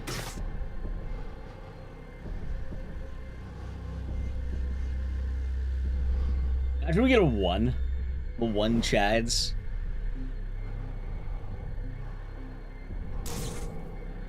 It's sad that we turn this into a little meme game in chat every time.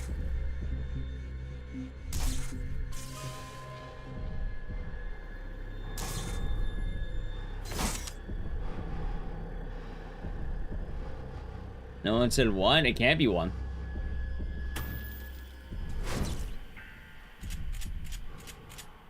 I think it was 6. I think that actually was 6. I didn't count it out loud, but I'm pretty sure that was 6. An actual 6. It could have been 7. The full 6, huh? Oh no, he died. I can't believe it, chat. How did he die? What happened to him? They got him.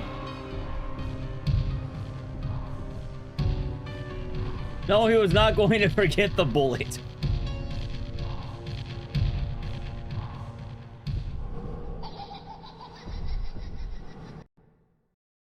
I trust. I think the low health is actually affecting the cutscene. I know my game crashed. Let's see. What is next? Give me one moment here. Let me turn on the tune.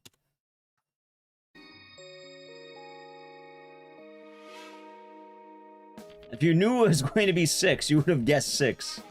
You know, same. Why can't it be Christmas time so I can play Parasite Eve, chat? I want to play Parasite Eve, but it's not the season yet.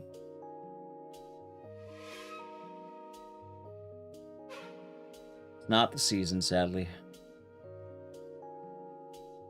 No, we can't take Parasite Eve out of the holidays. It's not right.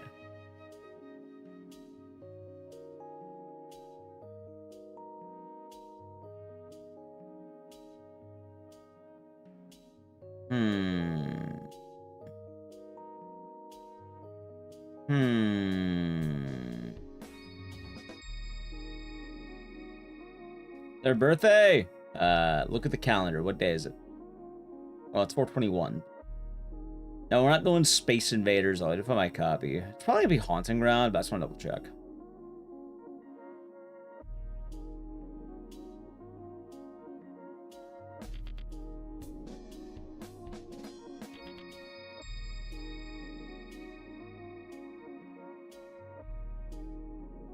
You know what? I got a game. Let me just double check to make sure I can boot it up.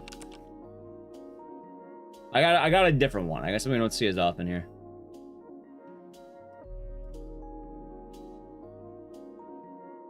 Let's make sure I can boot it up though. How long will it take me to install this? Let's see.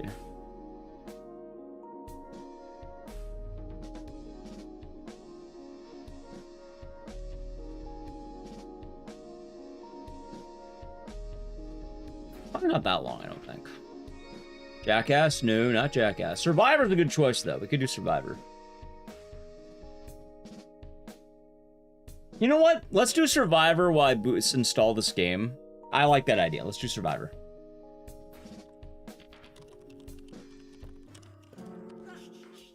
If you're wondering what the other game is, I haven't done Sound 4 in a while. I saw Punchy playing it, and I was kind of curious. So I was like, yeah, I would like to do that again. I like giving it like every now and again. I don't think I've ever installed it on the new computer, so at the very least it should be installed, right? Where is Survivor? Dude, where the fuck is Survivor? There it is. Found it. Yay for. Well, I mean, I can't do Sound 2 anymore. It's kind of like the dog hatching his tail, you know. There's no. Like, I got the tail. You see the dilemma here. Hey, hold on, wait a second. Before Survivor, let me check one thing.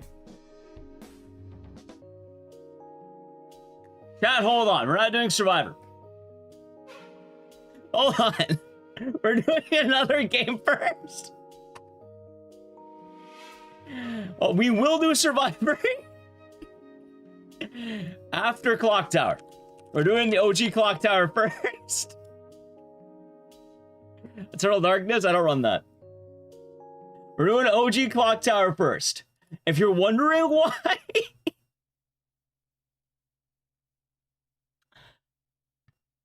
Yeah, no, it took me a moment. I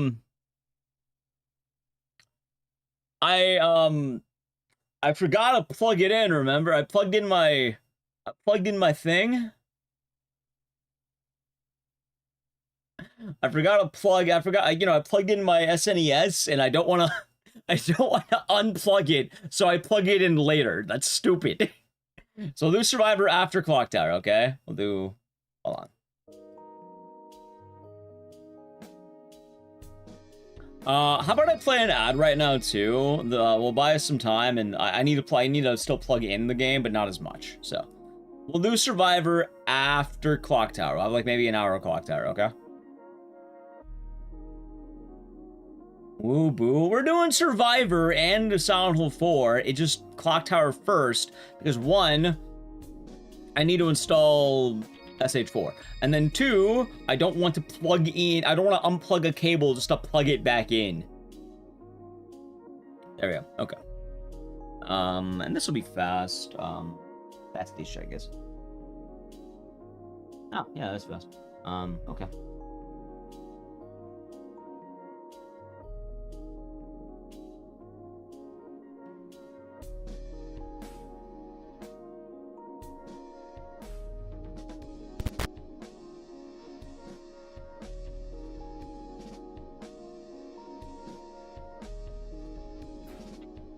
Oh, I didn't play the ad. Silver Channel Prime Gaming ad. Yeah, that makes sense. I'm playing an ad. I'll play the ad. You know what, chat? Just because. Give me a second here. Skill issue? No, it's not a skill issue. It's me being smart. Alright, chat. What if we played this song right here? Ready? Hold on.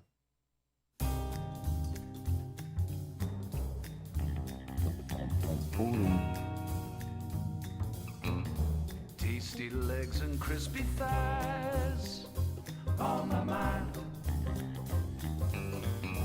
I'm so hungry now, I'm gonna chase 'em, grab 'em, fry 'em. So tasty, tasty legs. So tasty, tasty legs. Yeah, that's a lot. It's a damn fun song. Find 'em in a dumpster or an alley.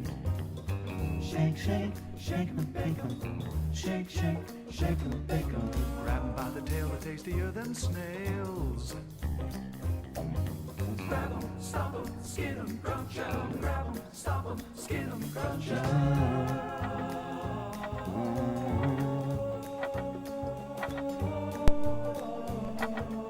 Pum, pum, pum, pum. All my nights, I'm chasing rats. Chasing the rats. All my days, I'm taking naps. Where is that? Yeah, I had to do a good amount of settings to get it on where on my capture card.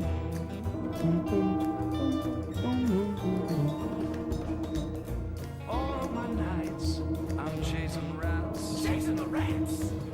All of my days, I'm taking naps. Where is that? Alright, here we go. Alright, enough of that. In this alley, I'm the king. Smell like salmon and onion rings.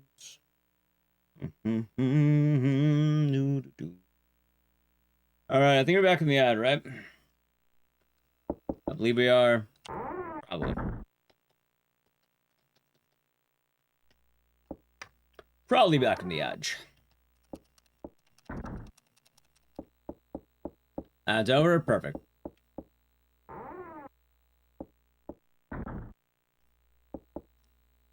But yeah, like I've been mentioning, but I've been trying to do more honesty to myself and good old Ecdycis.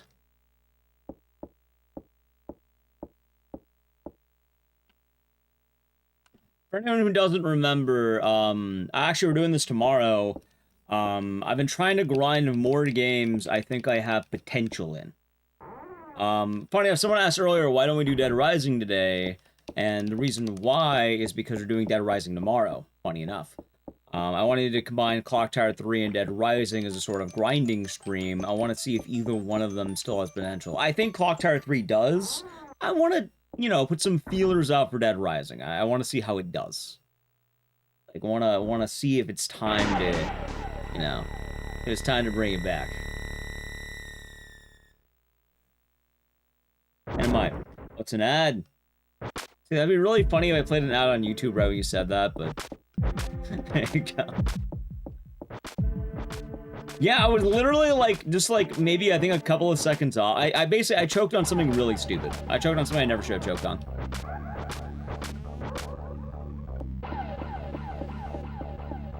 So I thought, hey, why not give it some grinds? I always love Dead Rising. So Dead Rising does alright. The Dead Rising Marathon did pretty good when we did that. Like, I would say it was nice. The honest answer with Dead Rising is more, it's just in line with other games now. So it doesn't show up any more or any less than some other games.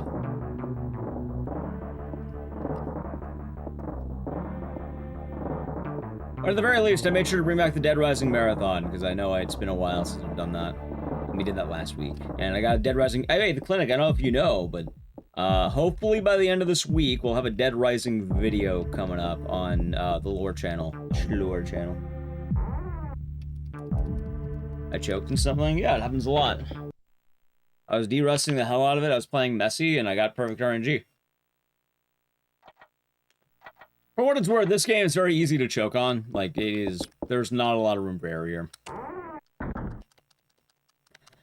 But, yeah, hopefully it'll be Friday. Right now, I have 3 parts left of the video. Finish Isabella, finish Sean, and then all the music. And the... Oh, and drawing the rest of the owl. Considering point and click. It's weird. The point of error here is not what you think it is.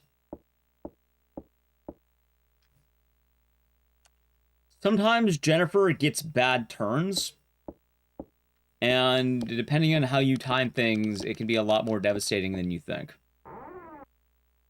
I think I overshot one of the rooms because I was rusty and I had no practice at that point, and then I fucked up on something else I don't remember.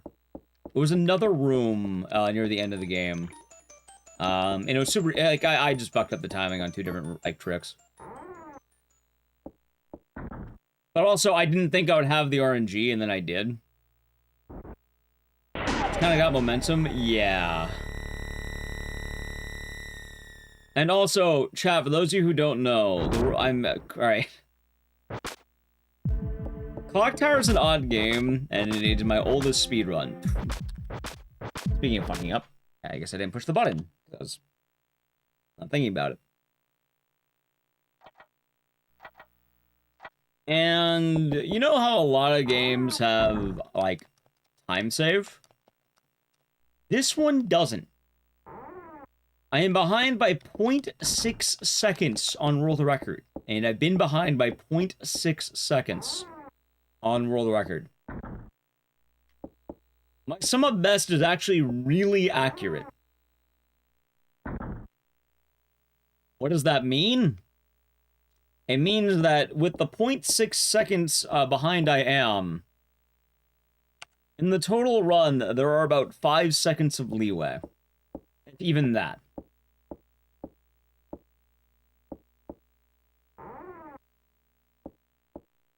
So, any form of time loss is pretty bad. What are we doing with this? It's about an hour of what I like to call fishing. See if anything sticks.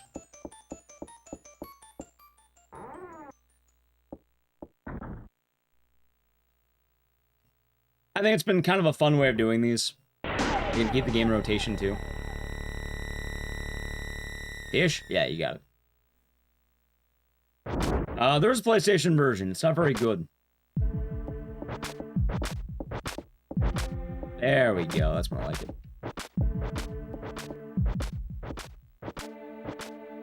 It is. It's direct reference to Suspiria. Like, if you want the most definitive version casually, just play Clock Tower Rewind.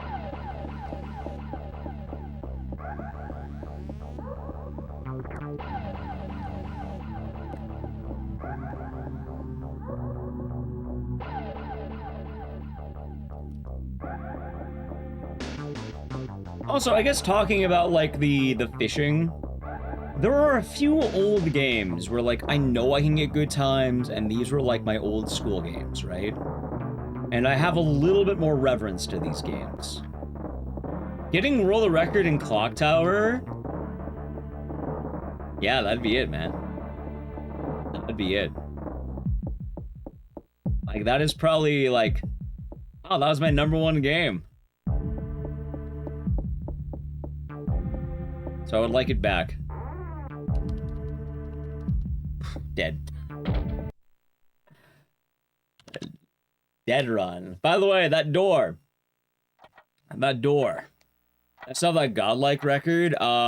Which do you mean, the all endings? No, I don't have that one anymore. It is the pink bathroom once again. The all endings record got it changed hands a few times when the Japanese runners started getting more into it. I think right now Miko-Tiyama has it. Miko-Chama. And it's pretty, they got it down pretty low. Like, they grinded that game, Housekeys, or this game. It was a single ending. It's probably A ending, ending A, which I still have. But, aside from that, I don't have the main category. Is there much RNG? Yeah, so some of you are asking about the RNG. There is a lot of RNG, and once you get the RNG, you also need to play perfect. So a little bit of A, followed by a little bit of B, which sort of blows. In total, it is probably a 1 in 80 chance before shenanigans happen. Like, if shenanigans happen, it would be worse than 1 in 80, right? But before shenanigans, it is probably a 1 in 80 hard RNG.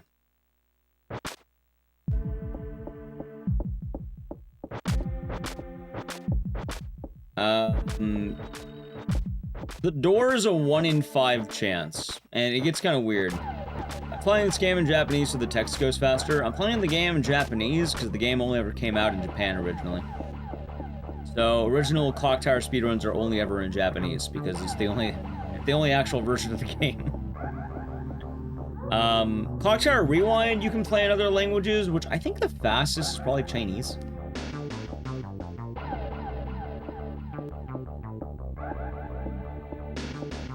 But for this game, it's only Japanese.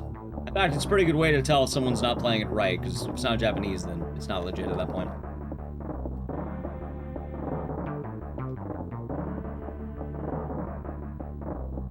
It's funny because a lot of the fan translations also break the game in weird ways. Build a reliable language? The only one? Or do you mean Chinese? Anyway, that's a 1 in 4 chance right now, but this is a 1 in 5 chance of a door. Oh my god, how the fuck do I keep getting this pink bathroom? Is that 3 in a row? Back to back to back to back. No other translations? Fan translations. Those are fan-made, they're not real. They don't exist. Ooh. I'm due? And only 2 more I'm due.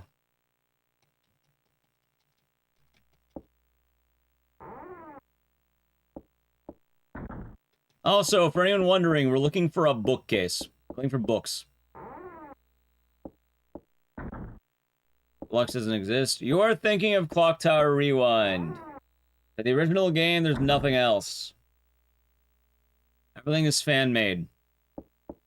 Clock Tower Rewind is, you know, a different port, different series.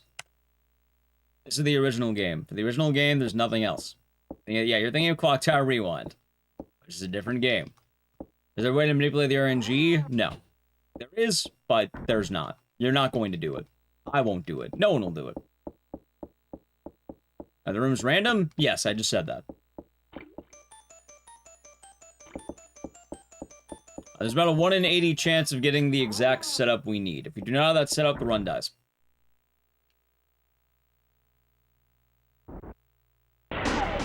There is no way to manipulate these rooms, by the way.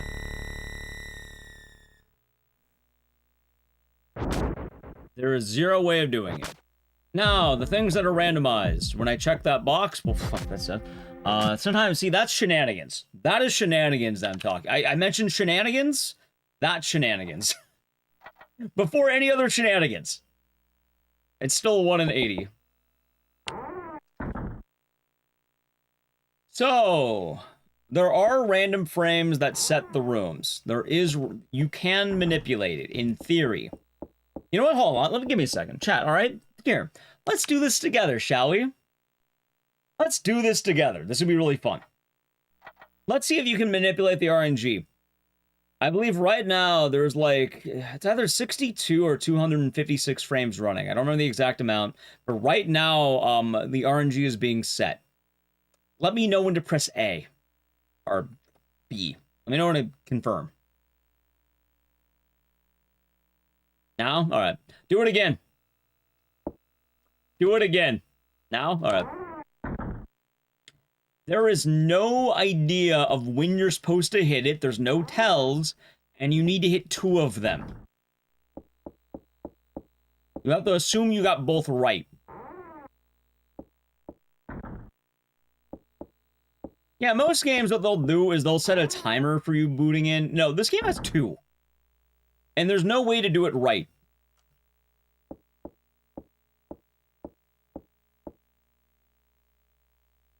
And that would be dead. That's immediately a dead run. There's no way to predict it. Like, in theory, you could, but there's 2 RNG checks with no visual tell. Like, you would have to assume you got it here, and then you would have to assume you also got it here. There's no metronome, there's no sound. There's basically nothing.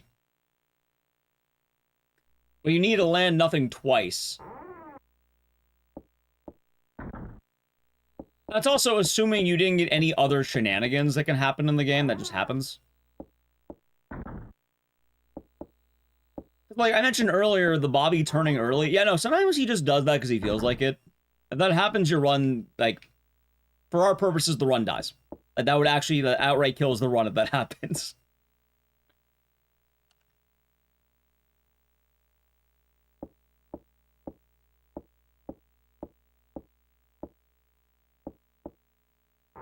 Anyway, this box is one of the checks. In total, there are 4 checks.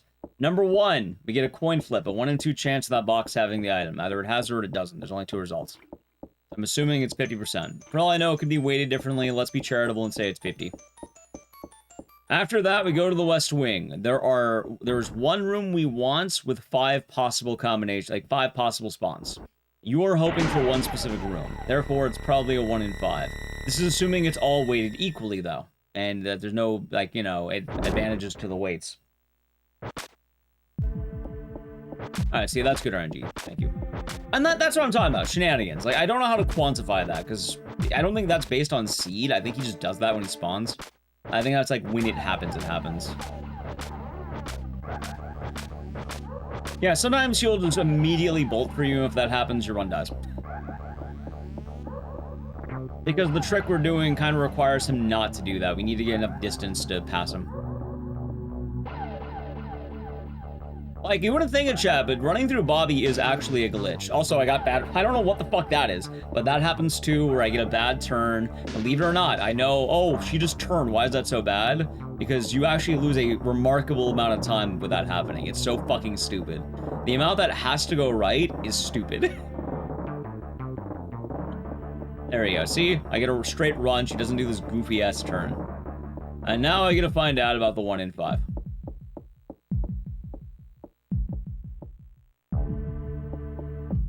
Oh, hey, I was right. Okay, there it is. All right, run done. I immediately knew. I lost the 1 in 5.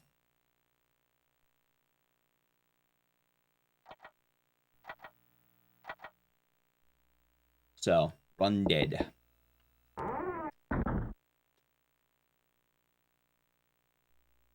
What's supposed to happen? That needed to be a room. That was one of the ones you can tell immediately. There are 5 rooms you can get. Give me 1 second. You have the pink bathroom, the crow room, the piano room, the library is what we want, and the empty door.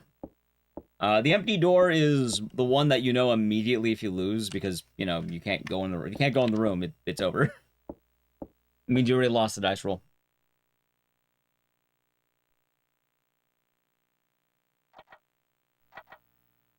Chad, do you think we're... Alright, unironically. Chad, do you think run number 6767 is going to be lucky?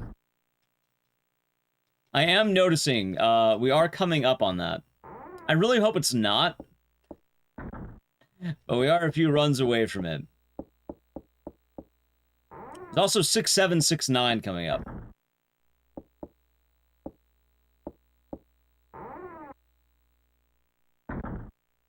I don't think it'll happen, but it'd be funny if it did. Just because I want good luck and I'll take any omen.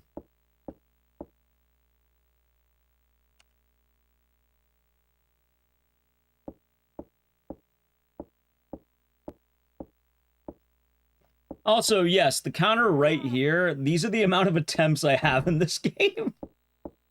I have attempted that many runs of Clock Tower. This is easily my highest attempt game. There we go. I'm glad that works. 6, 7, 8, 9. Hey, that's coming up too. We'll probably see all of those today, chat. Funny enough. Dude, my hair is a fucking wreck, though.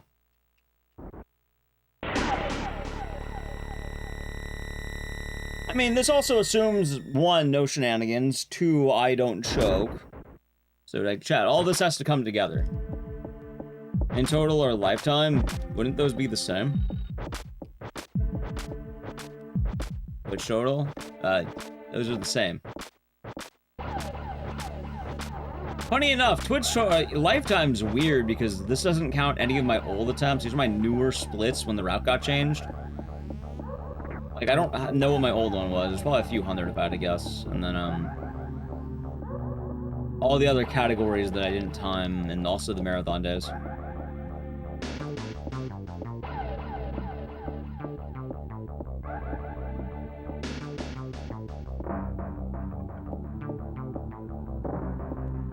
I'm close to 10k after runs. I only have 10k. I don't know, I don't really quantify it. Also, restarting... Oh, God, what the fuck was that? See, I told you. Sometimes she just does that, because... Stupid. But, I don't know. I feel like the actual hours in the game are more accurate. And also, Clock Tower has the problem that they changed the directory, and I don't know where my hours are. So I don't know how many hours I have in this game.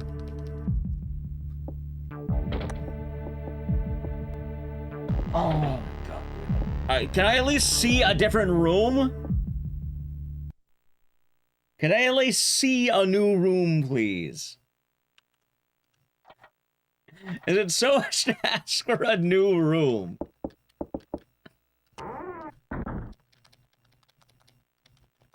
My new room will be during 6-7.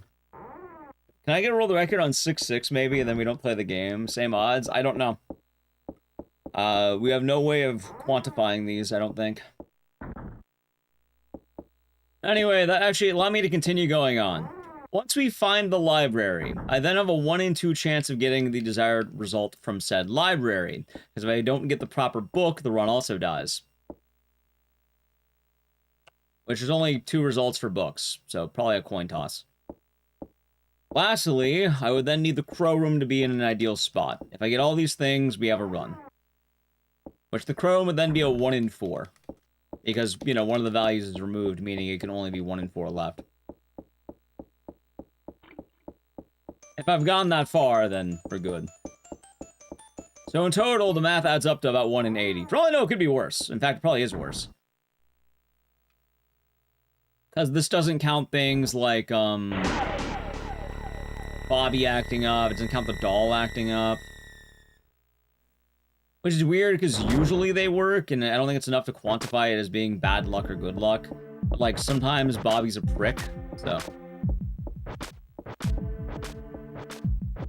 Rewind version, classic mode, and a 1-to-1 copy of this, and I can find a way to break down that game and find stats. It should be 1-to-1, and in theory they could, but I have no idea. Like, I don't know how to do it. I don't know anyone who would know how to do it. And also, the funniest thing is, you may be wondering, why don't I just go for the free record and rewind? Because I don't care. I want it in the OG. Chat, it ain't nothing but the old ways.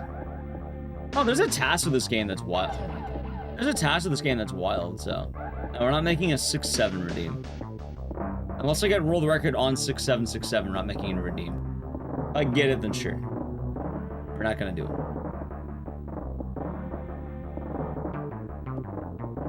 Alright, I didn't get a turn. Good.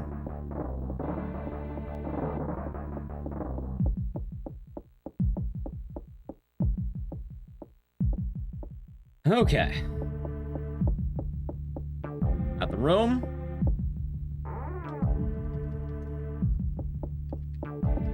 That was close. I almost fucked that up. Whew. Alright, maybe 6-7-6-2. There we go. There we go.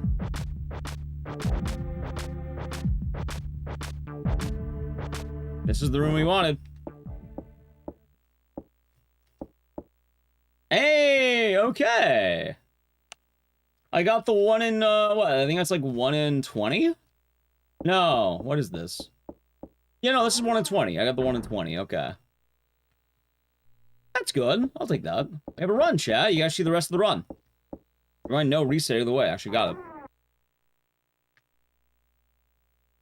I actually have to lock in now. Import this to the run. We won't know until we get there. Like, there is a moment where we, like, you know how every run has the moment we get hype? The moment is if the crow room is where it is, and I didn't choke by that point. Because now is the time for me to choke, and also this doll can be, bad. Alright, run dead. Run's dead. Run's dead. Yep, alright, just died. Cool.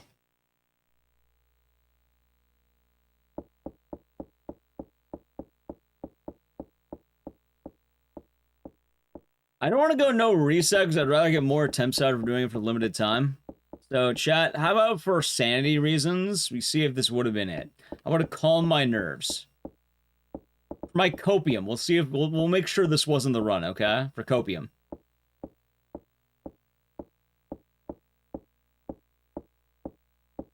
I'll make sure it wasn't the run. So then we can go, see, it wouldn't have mattered anyway. It's okay that it fucked up. Anyway, I don't know how to quantify that. And yeah, no, the doll just does that. Sometimes it works, sometimes it doesn't. I don't know numbers, because how the fuck do you have numerical values? You never check? I'm gonna check. Hold on, chat. Should we check? Should we check? Should we check? Hey! See, chat? It didn't matter. It's fine. We never had a chance anyway. See? It never mattered. We're good. It would have died anyway. I got the 1 in 20. I didn't get the 1 in 80. Worth it. It's okay the run died. Even Jennifer is sad. I mean, that's alright. Like, at that point, I'd rather have the run be dead than not be dead. Stop choking. Well, that wasn't my fault. The game just does that sometimes. Is there a death percent? No. Most categories that are arbitrary and kind of weird. I don't really care. I mean, could you make it? Sure. You'd probably just go out into, like... I fucked up. You'd probably just run out to the foyer and then die. Or not the foyer. You'd probably run to the garden and die. My hair is weird, though. I don't know what is with my hat today. All over the place.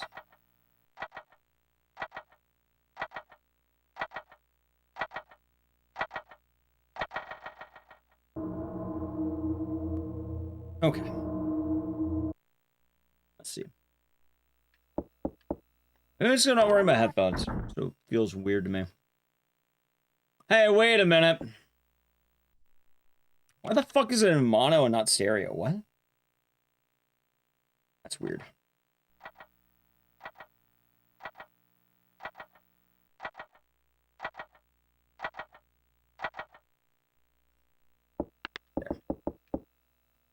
Not sure what happened there.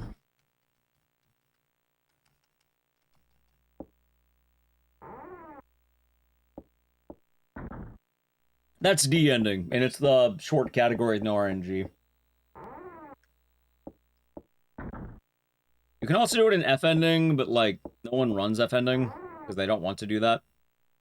Because you're doing one of the hardest tricks in the game, followed by RNG. But that, yeah, it'd be D ending. Okay. Still, I'm not a huge fan of my hair right now. Maybe. Then check, see how tired I look with my eyes. I haven't been getting enough sleep.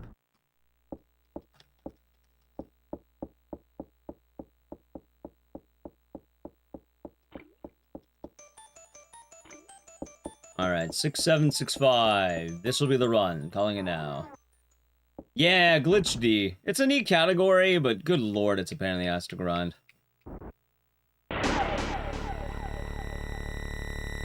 Oh, the Clock Tower, I mainly only do like 4 categories now, which is like A, B, C, and S.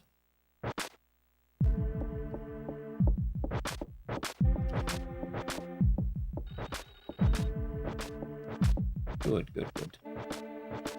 Alright, chat, will this be the run? That is the question. Will this be the run?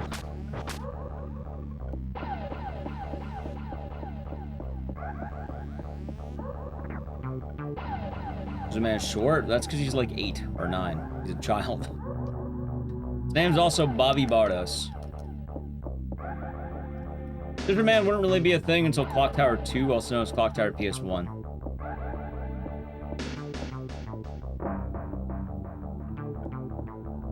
Yeah, he's short because he's like 8. I think most 8-year-olds are pretty short.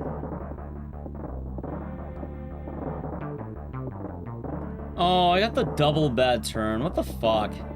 I hope this run isn't it.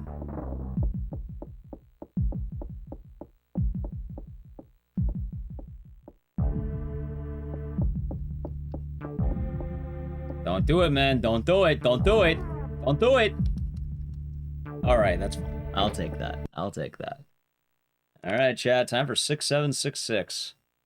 Can you imagine I accidentally just fuck up the movement on number 6767? It could happen. It could happen. I could just choke the movement, chat. Could just mess up. Maybe I play badly.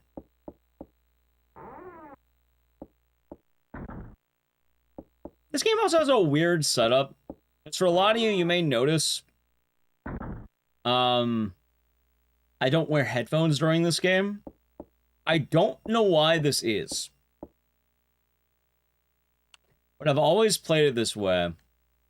I have a TV to the left of me that only ever gets used for Clock Tower, and I've had this TV since I was in the garage. It only gets used for Clock Tower.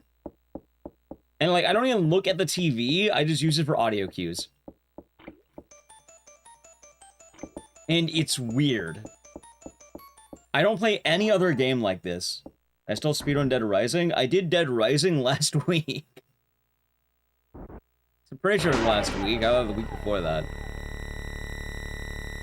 Oh, we're doing Dead Rising tomorrow.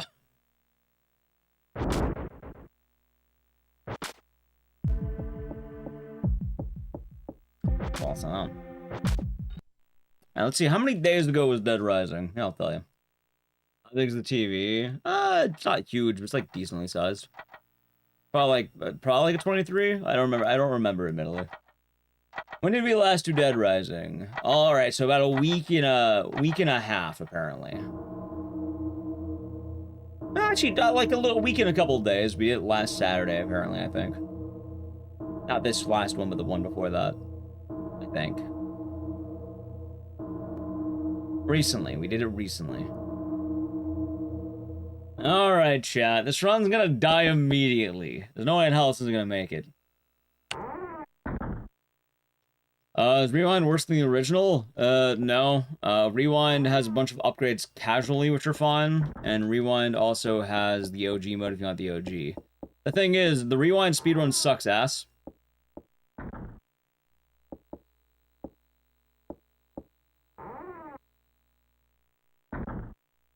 And that's because it is more following the PC port and the PS1 version, which had updates that removed all the cool speed tech. Alright, we gotta run. Well, why would he be scared? You're not resetting casually, just play a game. You don't have to speedrun this game.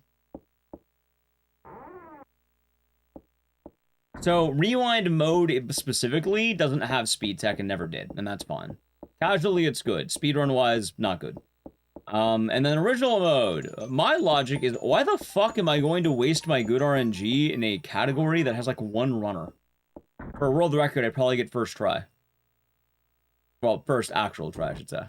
I don't get the RNG, I don't really get the first try, do I? Like, if I wanted to, you know, lottery swing, I'd do this one. Or, like, what? Slot machine. If I wanted a slot machine, I'd play the OG version. This is where all the clout is, this is where all the competition is. So, same idea of Sonal 2.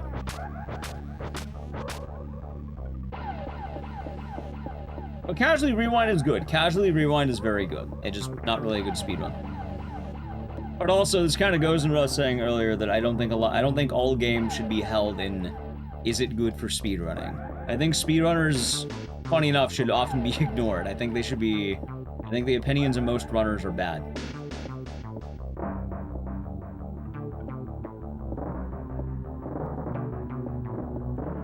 The rewind, we're going to reset the RNG in a room. Wait, you can't do that. Like, your RNG locks in the very beginning of the game. The moment you boot up the game, it's in.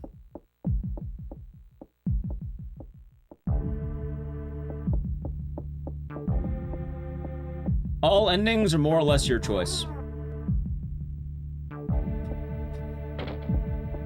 You know what to do? You probably played the fan emulator is what you did, which was in English, the English translation. That's how most people probably played this game, or they played the emulated version.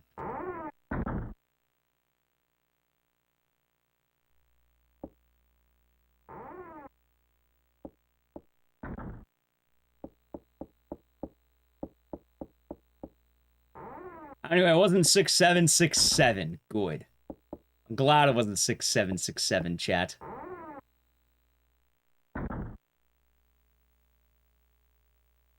They get poisoned by that lady?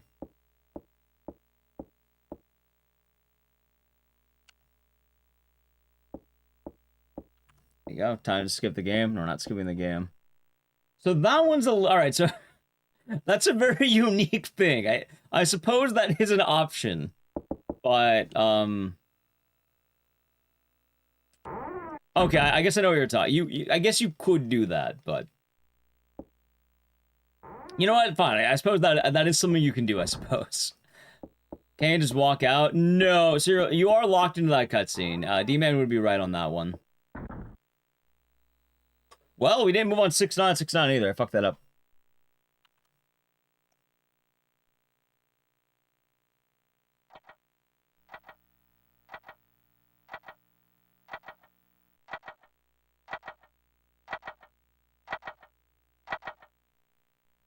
Both of them died, Kaepernick. Both of them died. Yeah, it's like a one-room thing, because when you enter that room, it decides if Mary's in there or not. But the thing is, for that specific room, oh my god, why am I dropping that? For that specific room, you wouldn't be worrying that much, because... you normally wouldn't be going in there. Like, the only endings this would apply to are if you got unlucky and wanted to do endings,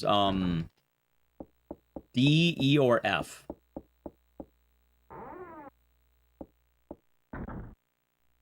Dude, what the fuck? 3 in a row that apparently I just missed? I'm pressing it 1 frame too early, maybe.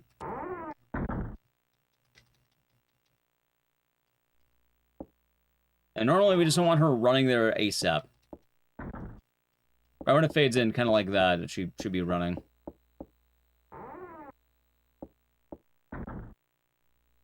I guess, fuck it, I'll take it, why not? It's all bad.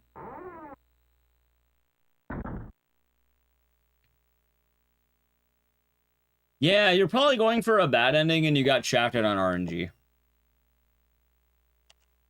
Because the only reason you would need to do that is if you got the staff and you needed to be there for the staff. Because in order to learn how to use the staff, you need a key from that room that only spawns in that room.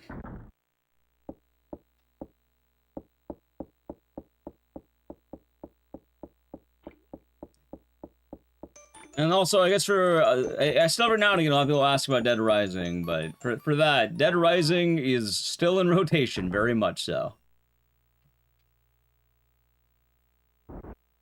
The way I see it is it went from being elevated to being normal, so now we're normal.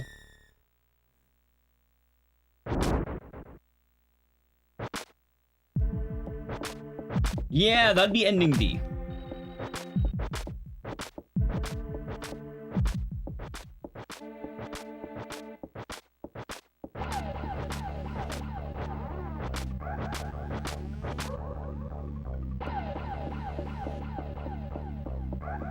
Like, most games tend to be on a rotation of some kind. Some show up more often, some show up less often.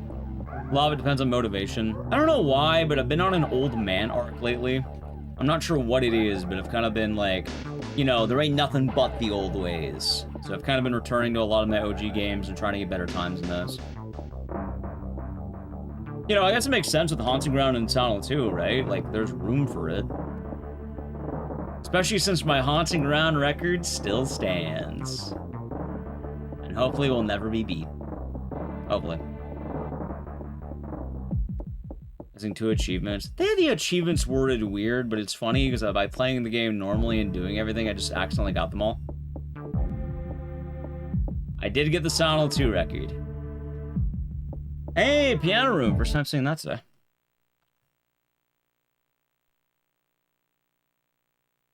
With Silent Hill 2, though, I know that'll get beat, but Haunting Ground, actually a good time.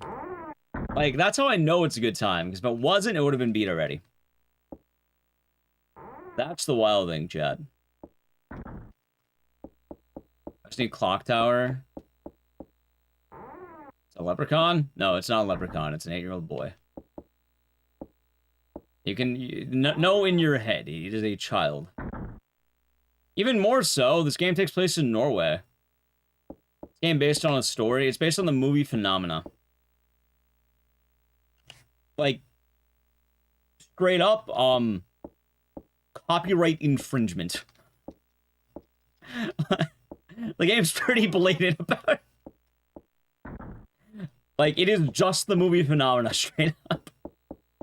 Also known as Creepers, but you can look up Phenomena, you can watch it, and obviously some things aren't into this game, but yeah, no, it's just that.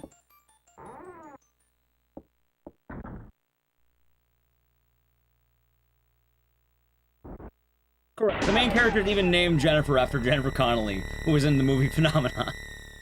How's it maintained? Hope you're doing well. Is now to a more popular speed game than Haunting Ground? Yes. But also, I know the difference of Silent Hill 2 and Haunting Ground, and I know the runners, I know the tech, and I know what I can do. So Suspiria is just kind of a general reference, and it's really only the, like, that ceiling death. No, it is not. In fact, no, we're not doing that. No. No.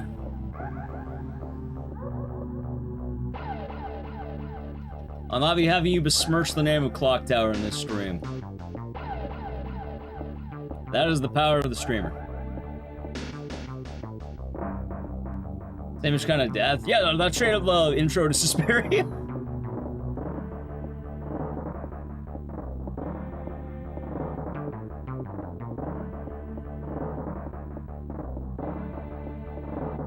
Yo, where's the chimpanzee? That is the question. Sorry, where's the chimpanzee? Back to yesterday, the chimpanzee, Chad. Maybe the ape got kidnapped by the professor, Chad. Maybe that's what happened. I wasn't kidding. Yeah, no, I know a lot about Clock Tower. Like this franchise is very near and dear. And if it wasn't for this franchise, I wouldn't be streaming.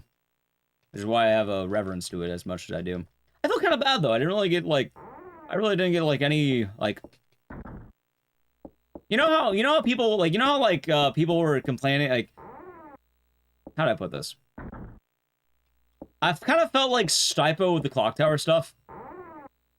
Like, you know how he felt with Dead Rising? I guess that's kind of a way why I empathized a lot more with it and wasn't a dick about it. A lot of you are dicks about it. No, because I totally get it, dude. Like, I'm not gonna lie. I kind of felt the same way with Clock Tower. I actually kind of did. Is Rewind? No, this is the OG. They ain't nothing but the old ways. Like, with someone who put as much effort into Clock Tower as one did and, like, was such a champion for the game, I actually did feel kind of, I don't know, I did feel kind of slept on with that, unfortunately. Now, at the end of the day, you know, I hold myself pretty well, I guess. I tend to compose myself well, but... yeah. Well, even with Clock Tower's development, I had a mutual of mine who was pretty big, and they were asking for advice on Clock Tower stuff. I don't think they shouted me out on it. Like, I should have gave them, like, I told them, I wrote the book for them, basically. I still have the messages too, the DMs, and it's like, yeah, no, this is how it works. But I didn't really get any credit for anything, which is fine, but... Bit of a bummer.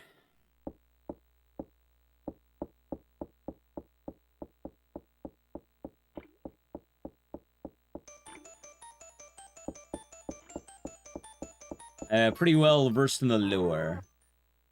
But also, at some point, I do want to make a Clock Tower lore video, which would be kind of cool. I've had the idea for a while, and it makes sense. People have asked about it for a long time, so it could be a good idea. But I still enjoy the game for what it's worth. Still have fun with it. Still do the franchise stuff. Kind of just hoping that maybe Capcom can just have a haunting ground. Really hoping. That's what I'm kind of thinking. Maybe I should go to the Pragmata thing. Kind of like, you know, show up for Capcom stuff. First game of the whole trilogy, for which one? For Clock Tower? Oh, I know a lot about Clock. All of them, yeah. Oh, so it's not a trilogy. There's like, it's weird. Clock Tower's weird. Nah, I just never had that many expectations. Like, I keep my expectations low, chat. What is Ghost said? It's a stain. That's what it is. It's an attempt to become Resident Evil. Is the OG a better version over Rewind? No. They shouldn't be compared that way. It's just a port. It's basically the same game, but you have translations that are official. That's it. Realistically, it's the same game when they added all the Clock Tower versions together. But I don't know why you compare games like that. They don't compare like that, basically. No, I do not look at a lot of decompilation things.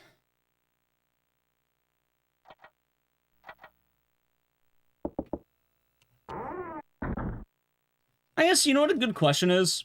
Alright, actual question, because the word decompilation gets thrown around a lot.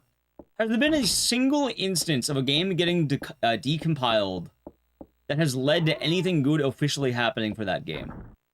I don't mean, oh, now we can emulate it. Now we can have a fan port. I mean, has getting anything decompiled ever led to anything amazing in the world of that game specifically? In an official capacity? Or is it like a fan thing that's fun?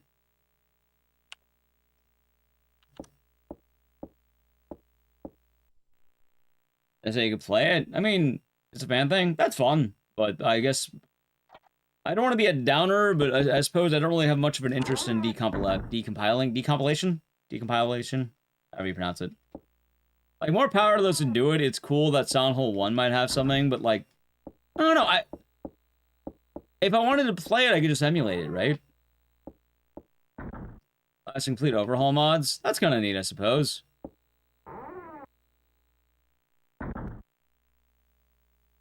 Silent Hill 1 finally being on PC. I feel like most people have probably emulated at this point. Oh, yes, this reminds me. Because I need help with this. What is the best way to play Symphony of the Night? Officially.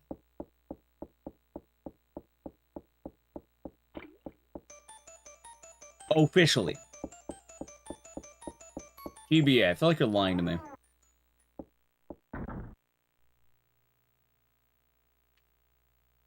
I do know there are PS4 and PS5 ports, but I don't know how good they are. I know people praise the PS1 port. I've heard Xbox port. I was gonna go for the PS5 version probably, but like...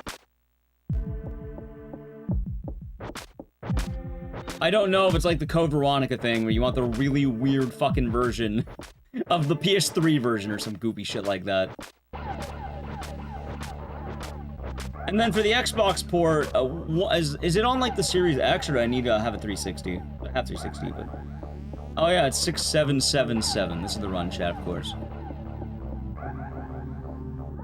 After a nice steak dinner, I'll keep that in mind.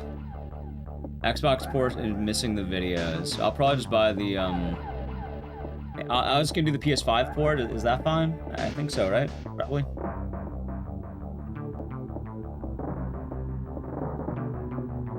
Because I know PS1's like the OG and like the best one, I think, but it has different voice acting. Oh, what about the memes? Is chat not gonna go, where's the what is a man and all that? How is chat supposed to know what a man is?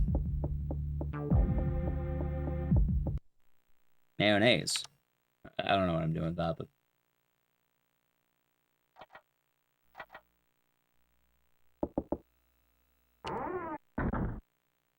Yeah, because I tried Googling this earlier today, and you know what it told me? The best way of playing it is emulating the game on DuckStation. No, I don't want to do that. I don't want to emulate it on DuckStation. Like, shockingly enough, I would like to support Castlevania as a franchise.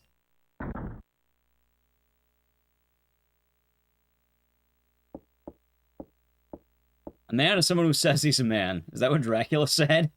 I thought a man was a miserable pile of secrets, something like that. So I'm not buying the Sega Saturn version. All the top runners? Right, but I guess the top runners would be using it because of the missing video files, right? Casually, I probably wouldn't want that. Oh, it's an Kev. EP, yeah.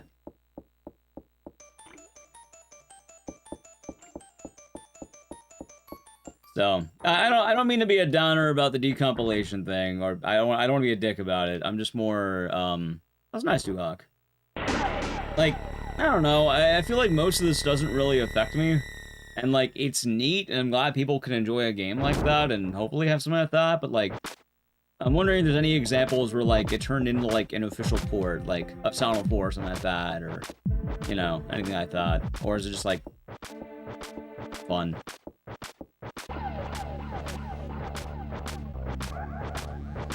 Enjoyed Ape Escape? Yeah, it was pretty cool.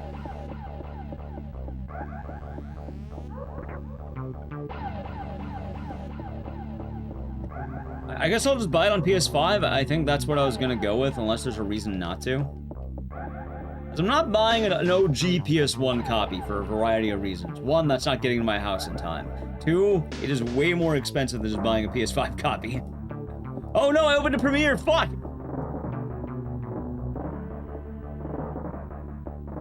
Alright, we're good. We're good, I got it. Alright, let's see. Okay. PS1 has original voices. Xbox Live Arcade, I guess, is the speedrunner version.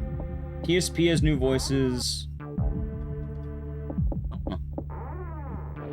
Yeah, so it's not like PS4 version is probably good, which I'm guessing also works on PS5. Okay. What game? I'm talking about Symphony of the Night, because we're going to play it on Wednesday. You got a Gray Assist PS1 version, $50 back. Yeah! Like, I know, like, the game's pricey, and that's nice. Like, I know a lot of people really like Symphony of the Night, so I want to do it justice in how I can. Oh my god. But I do feel like it is fair for me to try and actually acquire the game through legal means. I also do want to mention quite often, chat, like, I've probably said it to death, I'm not anti-emulation, but especially in my capacity, I really like playing the originals. And as a streamer, I think it's more than fine for me to do that.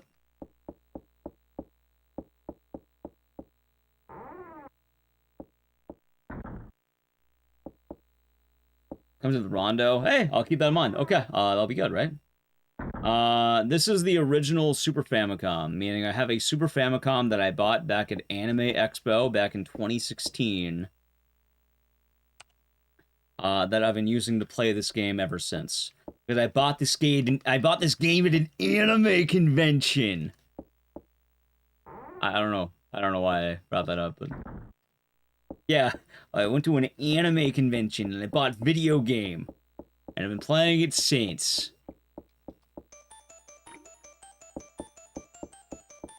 I hear that about gaming. I hear that. Sometimes having restrictions helps the player. And I could buy the PS4 version on a PS5, right? Because I'd rather just buy it on PS5. Probably have everything hooked up a lot easier. So for what it's worth, Anime Expo is like a massive anime convention in Los Angeles. So that might be why. It's pretty big. I haven't been in a while either. They're pretty fun to go to back in the day, but I haven't been to one in a while. Probably for the same reason I have a problem with a lot. Isn't the most stinky convention now? Maybe. Yeah, I didn't even know back in the day. I just wanted to play like the OG on Super Famicom, so I was like, oh, let's buy this. It was an impulse buy because I wanted to copy a clock tower, and you know, it was there. It's like, oh yeah, fuck yeah. It was SakuraCon? Gotcha. Oh, I think a lot of it also depends on like what booths are there, because like, dude, I've been to like Evo had retro game. When I went to Evo, they had a retro games booth.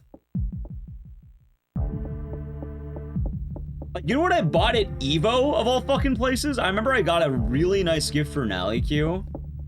I bought her a copy of the Siren Blood Curse OST. I found the Siren Blood Curse OST on CD at Evo. So, what's your favorite fighting game? Siren Blood Curse? So... I can see that, Dragon's Coronation. At Evo? Yeah, at Evo. It was like a retro games booth. I don't remember what it was, but they had a lot of cool retro stuff. Nice Miss Jennifer. Jennifer. Also, since it comes up, chat, remember, Clock Tower Rewind. Good. Clock Tower Rewind, very good, in fact. It's just not good speedrun. But game it awesome. I'm trying to see, do I have my copy? I don't know where it's probably in my closet, I think, or something. I don't remember where I put it. Clock Tower Rewind, very good casually. Bad speedrun. Good casually, bad speedrun. But again, games should not be weighted by their speedruns. Speedrunners' opinions are meaningless. If a speedrunner wants to tell you about why a game is faster, I'll perk up. But if a speedrunner wants to tell me, oh, you should play this game because it's faster, and I'm looking for a casual experience, fuck no, man, I ain't doing that. Okay, so I'll probably buy the PS5 version then. Or PS4 port, I think. Yeah, I gotta play an ad, by the way. We're gonna hopefully get good RNG during that ad. We'll probably go to like 4:15, like, uptime on stream, maybe 4:20. 4:20, we'll go 4:20. And if we don't get a run, we'll go over to Survivor. Because we're only grinding this game for an hour, remember. Anyway, sub the channel, Prime Gaming, Edge. Just no funny OG voice acting. I mean, I could just play the audio of, what is a man? A miserable pile of secrets, right? That's all we're missing? Or is there any other, like, classic bangers that we're missing? Or is it literally just the intro? See, look at that. I got that time. Well, see, I don't know, though. I've never played Symphony of the Night. I've never watched it either. All my knowledge is, ha, ha, ha, ha, and then, wait, is that the sound? I could be totally, is that the sound he makes when he's doing the dumbass backdash thing that's really funny? I really hope that's the sound. I think it is. Something like that. I was like, ha, ha, ha, ha, ha, ha, ha. Just on loop repeatedly as he goes to every fucking room. The 3D Rondo remake, that was the base PSP game. That's upsetting. Wait, was Rondo the game where you play as like a magical girl? And like... I don't remember. I watched Bobby do it at GDQ once. I don't know if that's Rondo or not. It was a really good run. I like that run a lot.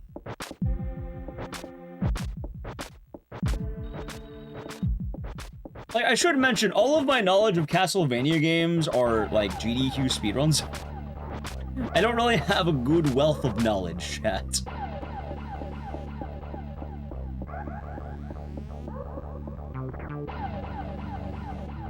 There's only one Castlevania game I have knowledge of not being a speedrun, and it is apparently the worst one?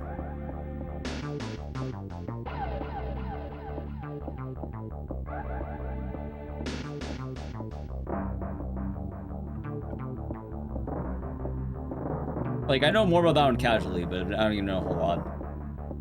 Rondo is the one who played the little girl. All right, so I've actually seen that game before then. I've seen that one. Oh, I watched Bobby play it, but yeah.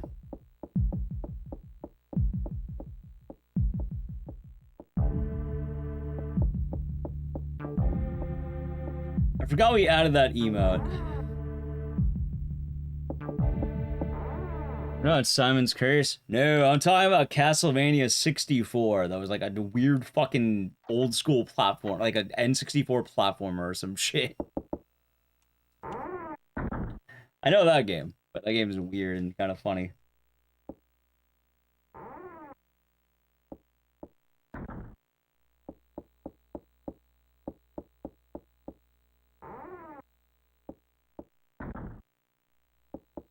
Hey, that was close.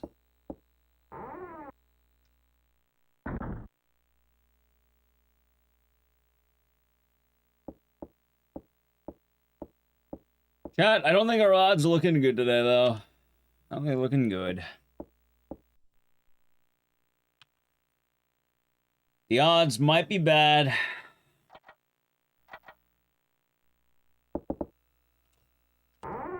Will we get a good run? Maybe. Oh yeah, but the whole point I was making was Symphony of the Night. Like, I would like to buy the game to support the Castlevania franchise. It does sound like they're doing better, but I think as a streamer, it is my responsibility to do so. That being said, I'm pretty pro-emulation otherwise.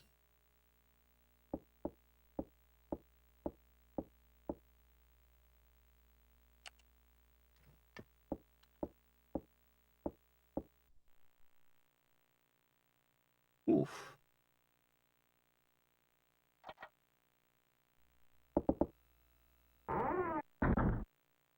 They had a game where it's like a Smash Bros. Mashup of all the sprites in the series called Harmony of Despair. What the fuck is that?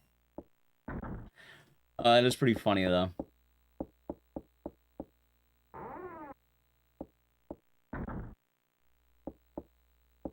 It is kind of odd now I think about it, too. Like, I saw on Twitter people are arguing about emulation. Which, I think we talked about last week, too. Which is the whole morality that people try to use. I don't like that, man. I really don't like the whole argument there. Just do it or don't. I'm glad that PS3 emulation has made a lot of waves, because I remember a good while it was a fucking train wreck. Favorite roguelike? Chat, do I have a favorite roguelike? You know, I just might have a favorite roguelike. Give me 1 second. Let me let this run die, and I'll tell you what my favorite roguelike is.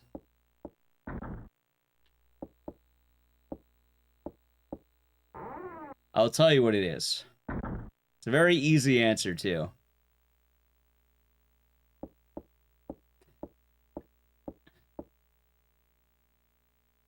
Alright, there we go. Ready? Here's my favorite roguelike. Ready?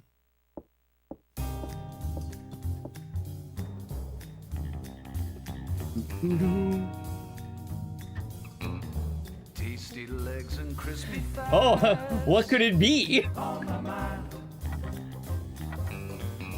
I'm so hungry now, I'm gonna chase them, grab them, fry them. So tasty, tasty legs.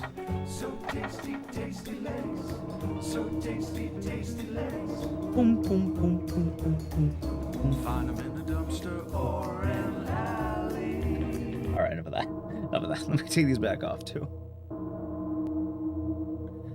How that song stuck in your head? Oh, it's gonna be there a lot on Friday. I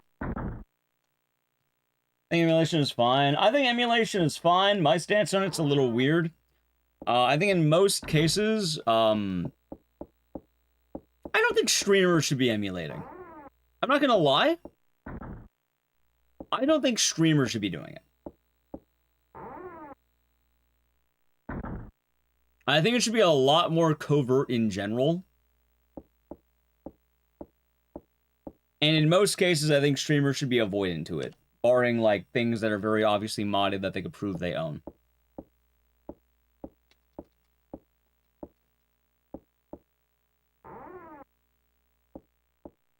And I think streamers should also be held to a higher standard in what they do because they're being recorded. But also, there's a difference between emulating, let's say, Rule of Rose that you can't really buy right now, that is the most expensive game on the hardware, basically.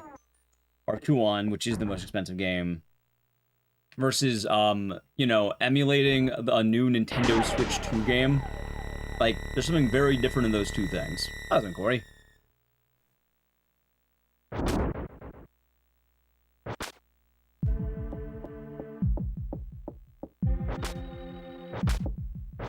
Yeah, there's a big difference in emulating Bloodborne. I mean, I get why people do it, but also, I don't know, you can play Bloodborne on PS5. I know it's not amazing, but like, for what it's worth, I think most people who emulate Bloodborne actually do own it. And that would fall under the idea of, like, a mod kind of deal. It's weird. There is gray areas, there's ways it works. Like, I know a lot of people will emulate a lot of old mods, but usually they have a bunch of hours in the game already. And also, I don't think streamers should never emulate, but I think they should be a lot more covert about it. Bought Bloodborne on PS4 digitally, you can just download it again. Yeah, that's what I did, actually, on my PS5. Like, no, I think emulated Bloodborne would be cool, though, because I think they have a randomizer setup that's a lot easier than the way you would get it on a PS4. And then obviously, I think most people who are probably going to be doing some of the examples in chat are doing so out of legitimacy. It's not someone saying it's moral to emulate the new Nintendo Switch 2 game, Tamagotchi Life or whatever, right? I have to do it. There's no other way to play the game. What? What do you mean? There's no other way to play Tamagotchi Life? You have to emulate it?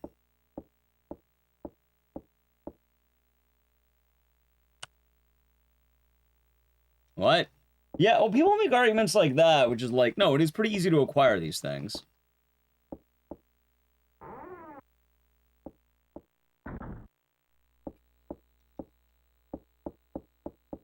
Again, there's a big difference. Also, I think there's a difference between being a streamer and being a private user. And my general argument is I think people should talk a lot less about emulating things. So to not poison the well. Scam collectible is when it becomes a problem. I still don't think it's a problem in that case. Everyone's pretty agreed upon old games that are very hard to obtain versus, you know, basically pirating brand new Switch 2 games.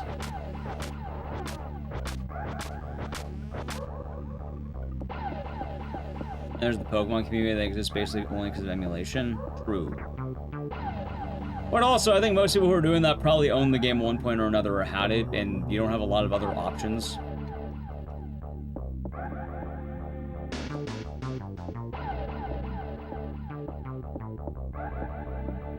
Morally justifiable. But even then, I don't think video games really have moral ethics behind them. I think you're playing video games. Hello, Crafton. Like that's the actual answer. It's video games. There's not a whole lot of morals behind it. At the end of the day as well, I think you just, you know, either do it or you don't.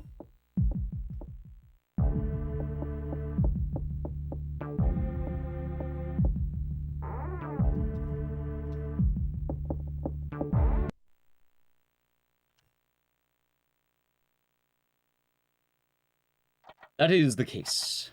Anyway, I think we got maybe 2 more attempts before we go Survivor. I know this game's gonna fucking die.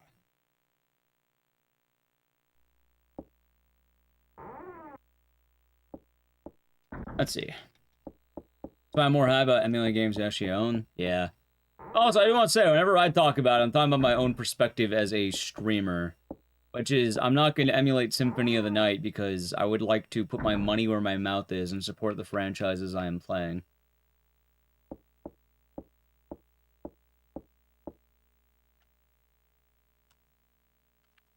So if I have a way of acquiring it, I would like to do that.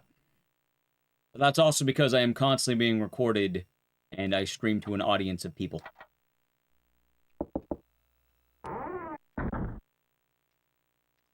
So I think I do have a direct responsibility to do so. And also, I like the old vibes. They're nice. Or, I don't know, legit vibes or something. I guess I'm playing on a PS5, it's not that old.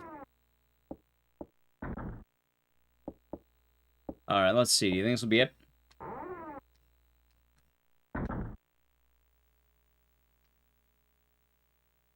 The legal vibes. I think people should be admitting to less crimes online. Oh my god, how about we get one more good run? How's that sound? One more good run. A single good run.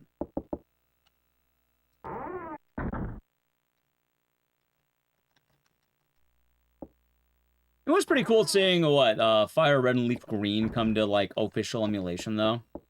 That's pretty tight. It's not a crime when you don't get caught? Yeah, but if you're actively saying you're committing a crime and have it on recording, then you're not doing a good job at the second part.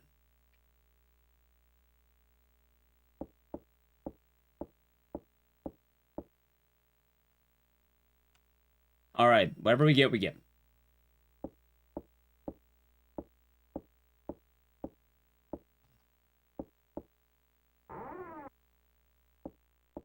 Like, the exact line of thinking a lot of people have is why they took down a lot of old emulation sites. Like, it used to be a lot easier back in the day, man. It used to be a lot easier. Now, not so much. It's not a lot impossible, mind you, but you have to double check a little bit more.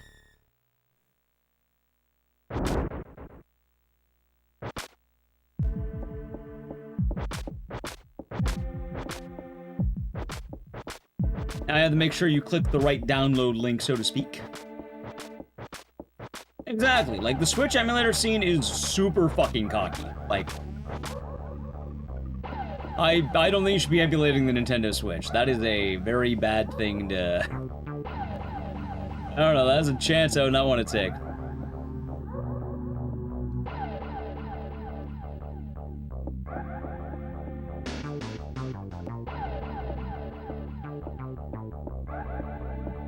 It's also like the cases of like, oh, here's this super cool Nintendo fan mod. Oh, it got DMCA'd. Here's how to find it, DMCA'd. Oh, thank you, journalist. Thank you. I'm glad that you told everyone where to acquire this. I'm glad you gave a direct call to Nintendo, telling them, Nintendo, kill this man. Now. Right now. On the spot. Ah, of course. Pink bathroom. Alright, Chad, as much as I want to gamble, let's gamble with RE Survivor. I've had enough of Clock Tower riding my ass for one day. Alright, we gave our hour. Are you gonna enjoy eating rats again? Here you go. Alright, next is Survivor. Clock Tower, maybe for you. It's all cock, no ball. Anyway, now we're on Survivor. Yeah. Alright, chat. I am going to play an ad because right now I need to plug in the console, which is going to take time. So, while I play the ad, if you want to avoid it, sub the channel, Prime Gaming. Otherwise, enjoy eating rats. Alright, ad. Why do I think Friday the 13th Online died? Because it never stood a chance. It was buggy as shit, had no patches, no updates, and was kind of lonely.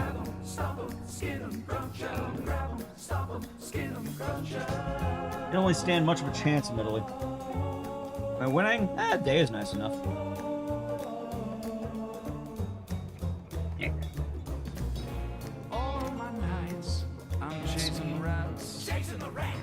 Yeah, Friday the 13th is a different reason. Most of the reason it died is just because it didn't really get updated.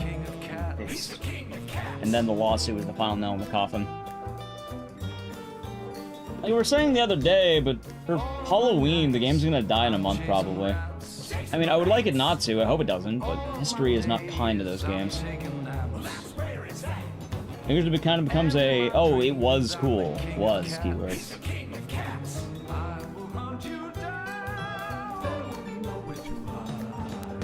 That happens more often than not. At my feet. All I've got is rats to eat. Pile of bones at his feet. I'm not the cat you wanna meet. He's a bad, bad kitty. A bad, bad kitty. What's your business on my street? You know, chat, I do have one problem with the song Eating Rats. All of my days.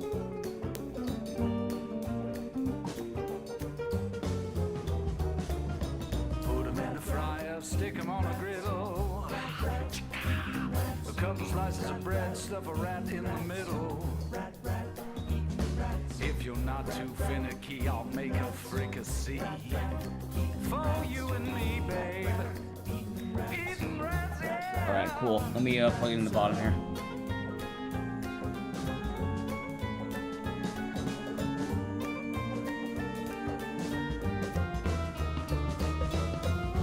In this alley, I'm the king. He's the king. Smell like salmon and onion rings. Onion rings. Got no time for fancy things. Fancy things. Chasing rats when my belly sings. Like a hobo, grimy claws. Grimy paws. Tetanus shoots from my claws. Into you, out of me. Into you, out of me.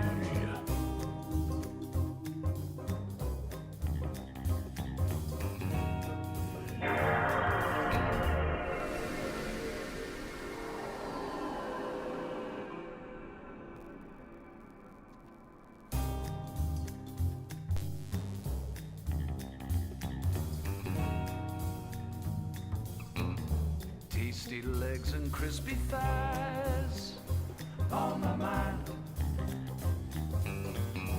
I'm so hungry now, I'm gonna chase 'em, grab 'em, fry 'em. So tasty, tasty legs.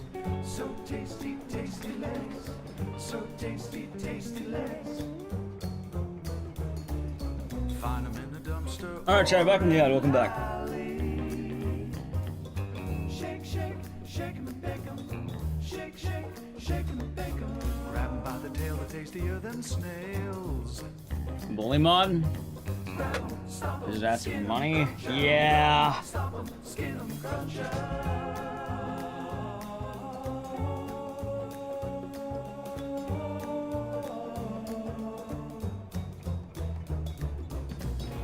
All of my nights, I'm chasing rats. Chasing the rats. All of my days, I'm taking naps. Where is that? There you go. Clock battery's dead. Well, I'm not that worried about it. I don't really need to be well.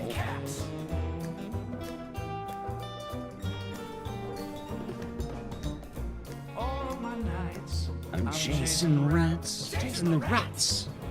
all of my days, I'm taking naps. Where is that? And in my dreams, I'm the king of cats. The king of cats. I will hunt you down. Oh, I thought I turned off the TV. Littered at my feet.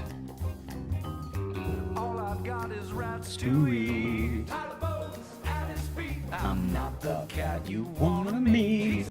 Alright, that. I'm not the cat you wanna meet. What I missed while I was down on my desk. I was going to work on my boss's desk, chat. Long.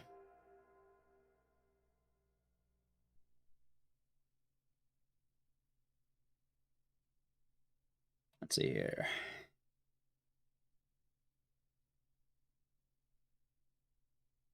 Boss sounds like a swell guy. Yeah, something like that. Capcom presents Marvel Comics. Alright, a little bit on the right. We gotta do it.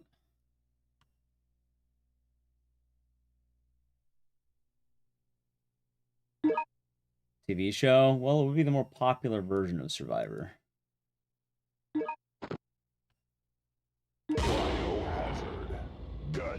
Ain't too toxic.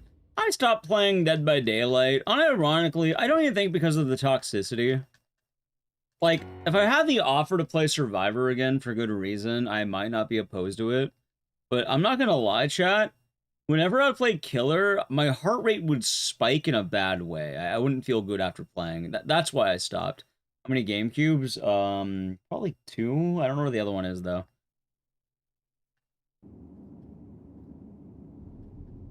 Killer is stressful. It is. And that's alright. It's just not for me.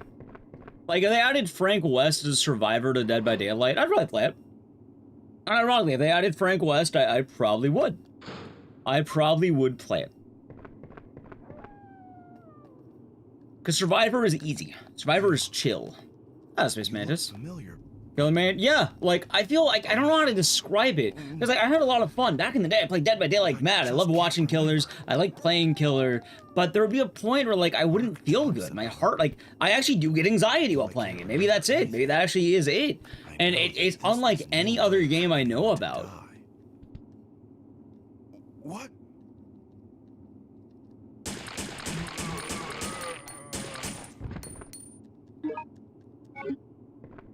Honestly, I think the actual reason, too, has to be because you have to play through every round to the fullest.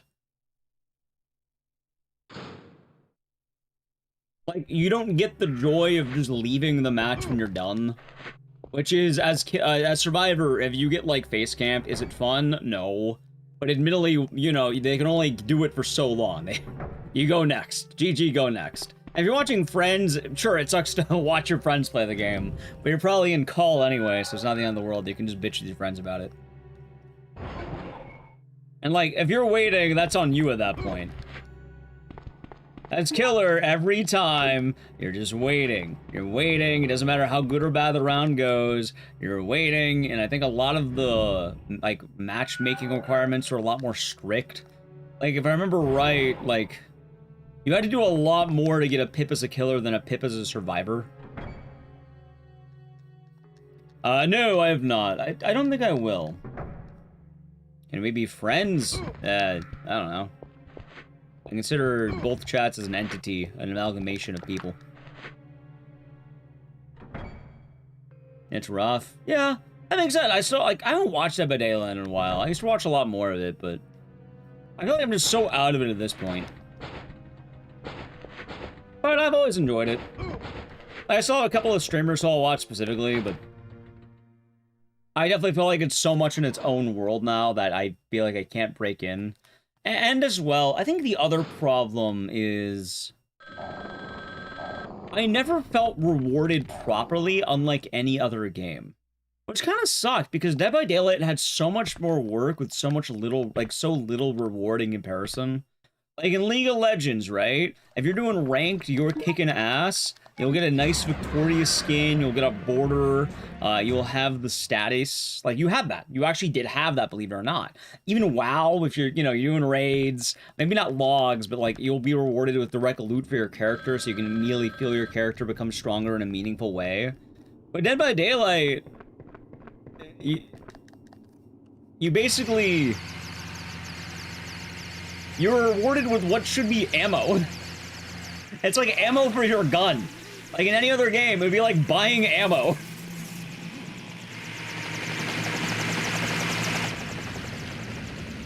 Remember your mission. We're doing a Like, oh, you can buy perks for your character, right? But like, you probably already have these. And a lot of the blood points are either going to go to buffing other characters, or they're going to, more importantly, go to buying the resources to make your character work. Which I guess could be said in the WoW metaphor, that'd be like getting gold from a dungeon, and then you use gold to do the dungeon again. But the thing is, eventually things like WoW is going to have mounts. They'll have little fun things you can get for in-game reward. I don't think Dead by Daylight... I guess Dead by Daylight had the shards? They added shards, right? But, like, I feel like you don't get enough shards for what you're doing, and that was a late edition, too. And even then, you can get the shards casually or not casually. You're not really doing, like, let's say League, for instance. Like, if you play League any mode, you're getting shards, so to speak. The shards, right? In Dota, you're getting shards. You don't have to play ranked to get the shards. You don't have to stress the fuck out to get the shards. You play the game, and you get the shards, or whatever the equivalent is. In Dead by Daylight, there basically is no ranked system, but you have all the stress of rank, but with no ranked reward. Like, you don't really get a customized skin for doing better. If anything, you only get punished because now you're going to be playing rough games for the most part. Further adding into that anxiety spike.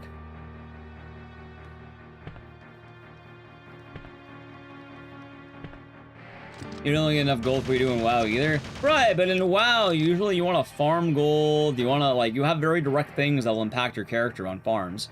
And ultimately, the reward will either be, one, you get better loot in things like raids, or two, you're probably going to be you'll probably get mounts or something, right? You're probably going to be spending it on something that is more tangible as a goal. And I feel like the difference between raiding and gold is going to be a little bit different, because raids are going to be an immediate power upgrade that's only exclusive to that content. That being said, I don't know anything about the world of, like, fucking World First and all that, but I suppose the difference, though, is closer to League, where League of Legends has ARAM, and you can get a lot of the good rewards through ARAM, which is all killer, no filler. It's all fun. It's a good time, right? You can build, like, AP Trundle, and then you ult them. Will your team get mad? Sure, but it's an ARAM. There's no actual stake in it. Like, you can, if you're doing well, you're fine. Will your team get pissed? Sure, but it's one game, you're out pretty quickly. Yeah, you shut off your brain, it's fun. You don't have, like, I guess, did 2v8 do that? They had a 2v8, right? They do that? Right, I know there's ARAM Clash, but you're usually playing that with your friends. Usually. I didn't get the chance to do it because I'm a pleb.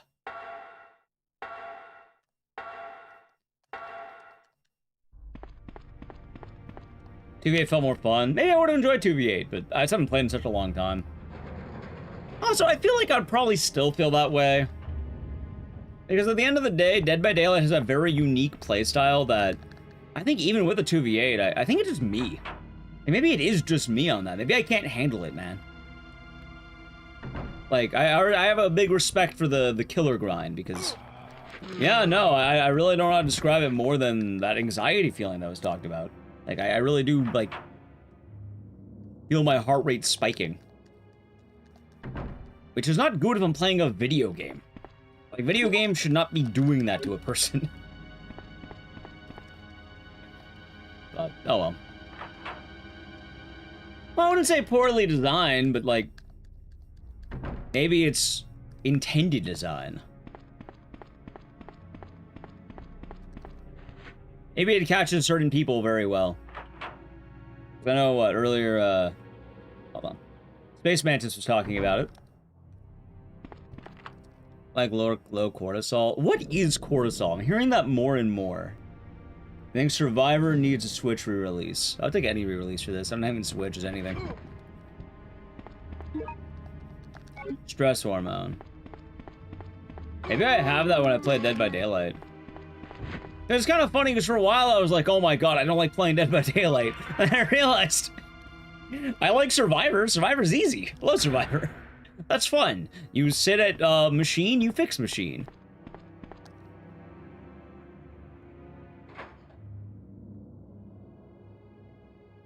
I like ARAM. Ooh, you know what I really loved? I really like the ARAM Mayhem. I like that a lot. Dude, I'm not gonna lie, I don't know the last time I played League of Legends Ranked. Like, straight up, I just grinded the shit out of ARAM Mayhem last time. That was so goddamn fun. Like, that was addicting. That is fun. Like, you can make some stupid builds work, and like, oh my god, man. People tell you League still ain't fun. Have not played ARAM Mayhem. That shit is fun. Like, I don't even know why I dropped it. Probably because I was hot. Oh, I know why I dropped it. I dropped it because people were telling me, hey, dude, go ahead and play WoW. You can play WoW. We're playing WoW again. It's like, okay, fine, I'll hop on WoW. And guess what happened, chat? Everyone told me, oh no, this is the time we're going to stick with it. We have a bunch of people playing.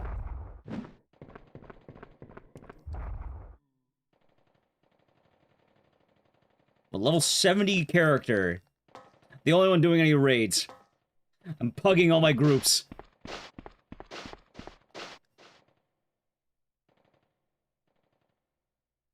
So I've been playing WoW.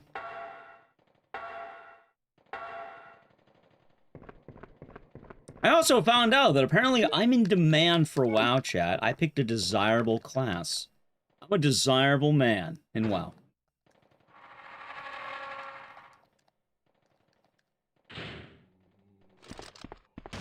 So I said a day and time for that shit. Yeah. What class?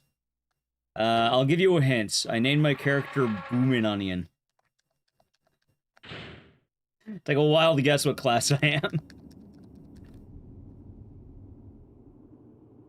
Druid? Yeah, I'm a druid. I'm a druid. I play retail? No, I'm not TVC. I never played one. I was like, fuck it. It was a funny name. I wanted to have that, right? I thought it'd be funny, and it has been.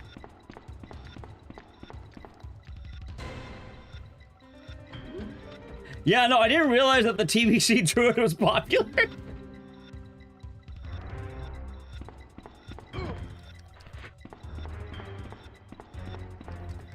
Or that knight or paladin? I have a paladin I was playing with Nally, but there was a good bit of time we were able to play. I might be able to get back on that soon. Admittedly, things have been settling a lot more to, like, our schedules, which is nice.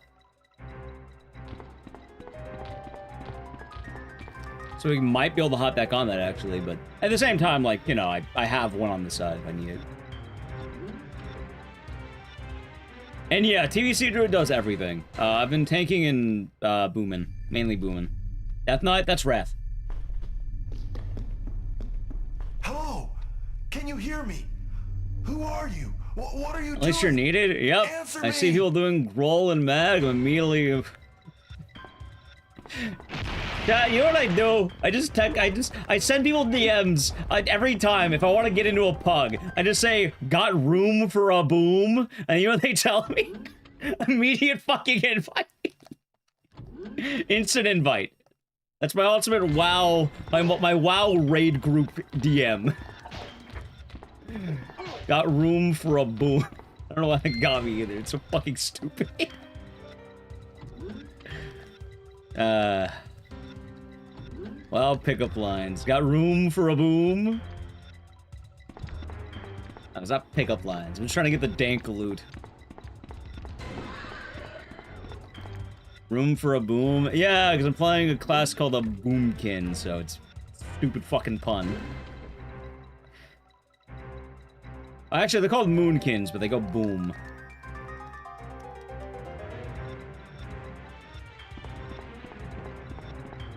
Stole of a story of WoW, Scared Lord, and some past forbidden druid knowledge. There was chaos in the bug nest. That's pretty funny. Where's the bear? Well, that's tanking. I've tried tanking. Oh, wait, it's this way. Playing Shaman. I was debating on boosting a Shaman, but I decided against it. Oh shit, hold on, what am I doing? I'm gonna reset the run. One reset, because I was laughing at the fucking Boomkin shit. One reset, because I'm a fucking moron. One reset, because I'm a moron. Tanking your Orc Warrior in hardcore. It's funny. Tanking reminds me a little bit of the Dead by Daylight feeling. A little bit. I'm getting better at it, but a little bit there. Makes you want to get back into speedrunning? Yeah, it's fun. Nice way to revisit games. Okay. Gun survivor. Laugh too much.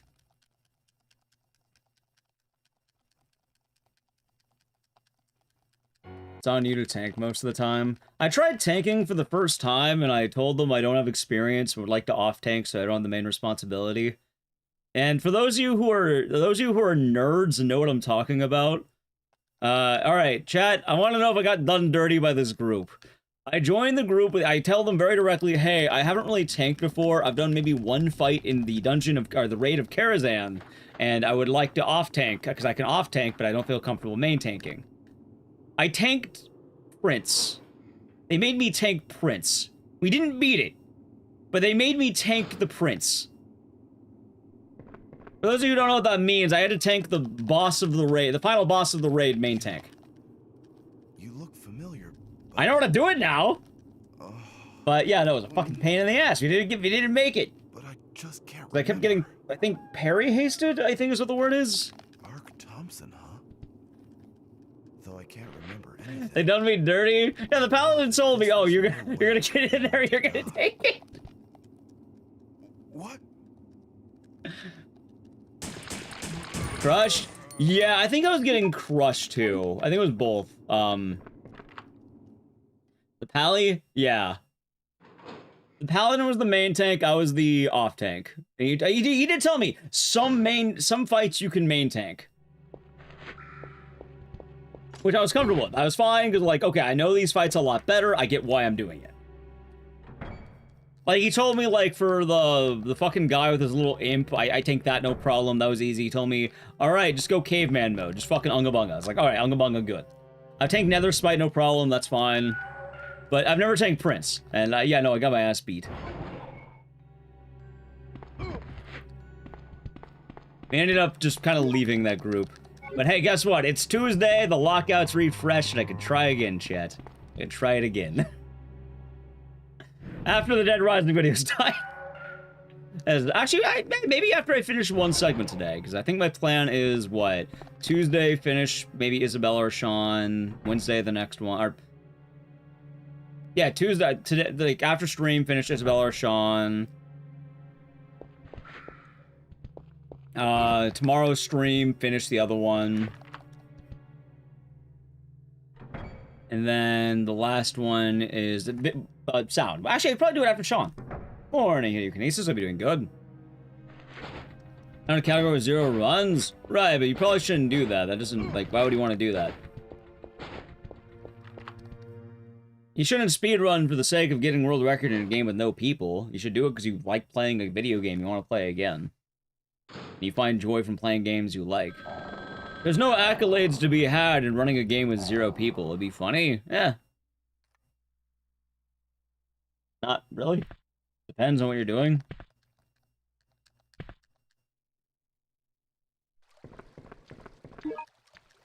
Like, if you want to do it, go for it, but I'm just saying, in most cases, like, this man ran pizza percent. Yeah, that was a meme category that was 2 minutes. I did for, like, near April Fools. Right, but usually if you're speedrunning a shitpost, you like the game that you're shitposting with. Like Jackass, or The Crow City of Angels. Can I delete a message? But why? I could do it, but... Oh, gotcha. Here you go. Yeah, I gotcha. There you go. No worries. Be a shitpost? Right, but usually it's a game you probably like, not just that you found it.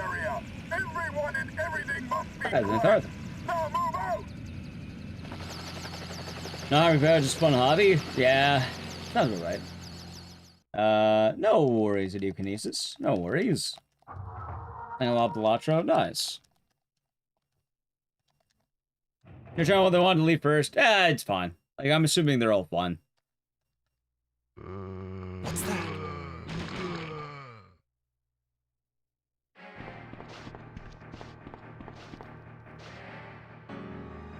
Right over that? Right, but I'm assuming it's because you like Red Faction.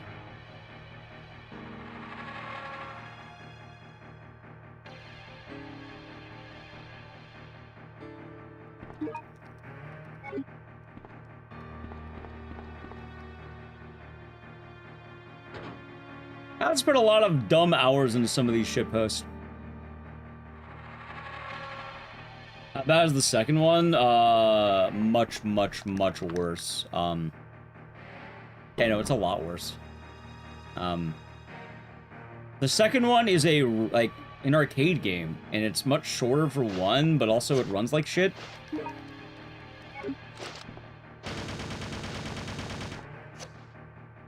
Like, Code Veronica Gun Survivor, bad. It is a bad game, but also it was always going to be a bad game. This game is standalone and is pretty charming for that reason.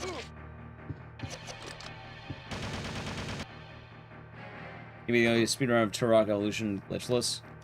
I suppose we wanted to be, but I just want to put that out there, Chad. So I know a lot of people like to run games for a quote-unquote free dubski or free record, but, like, no, it's meaningless. Doesn't matter. Well, speedrunning as a whole doesn't really matter unless you're a top, like, game. Not saying it never matters, but for the most part, you should be doing it for the love of the game because you like the game and want to be able to play it again and again. It's kind of like a challenge run in a way. Like how? You know what we're doing on Friday, chat? We're going to be the first ever person to properly run eugenics. Why? Because no one's ever done it. I want to rise up to the challenge. Someone's got to do it. And why not us?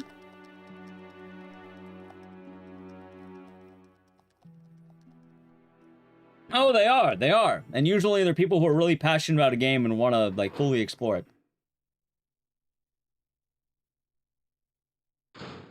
But in that case, it's because, you know, the game's been out for a month and no one's done it yet. I want to prove it can be done. Will it be beat? Maybe. I don't really care.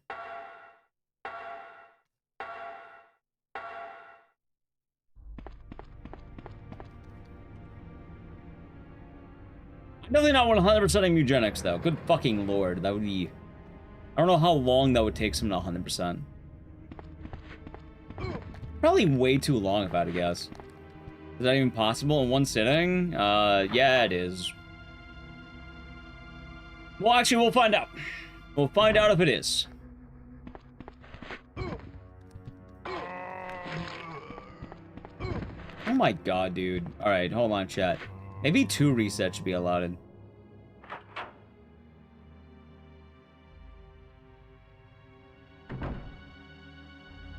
You know what? Yeah, two resets. 2 resets, because this one did not go very well.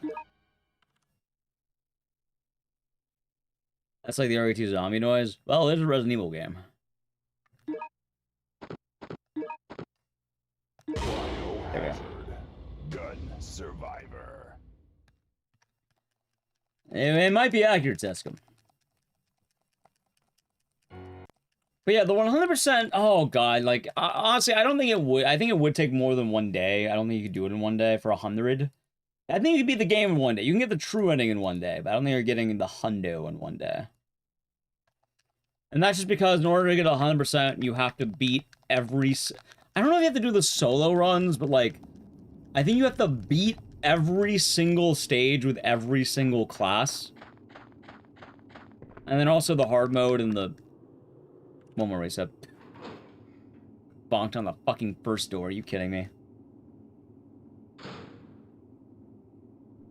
I gotta bonk on the first door, man! Alright, 2 resets. I do not believe it has a checklist. Maybe it does? I don't know. It tells you what classes you beat it with, but... I do not know. I think I asked this the other day, but how long would it take to get the story of Isaac? Like, is it reasonable to get the story of Isaac in, like, a couple of weeks? In, like, a few streams? Actually, I guess the grand takeaway was that we're not going to miss all that much. Like, casual run. Well, I guess to get the main lore. The main story. And stuff like that. Including true ending, if there is a true ending.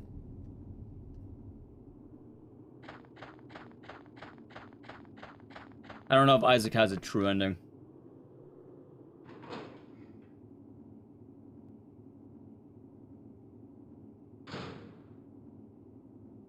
How many runs it takes to learn? Assuming a reasonable player. You look familiar, but...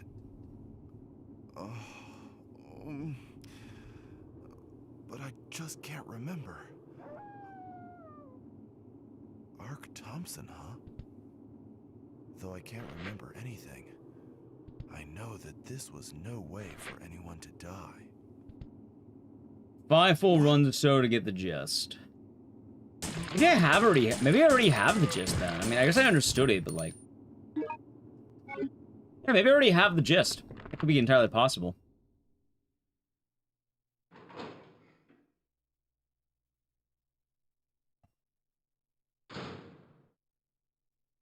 Like, it's quite possible I already have the gist of it. I played the Repentance DLC. I do not know.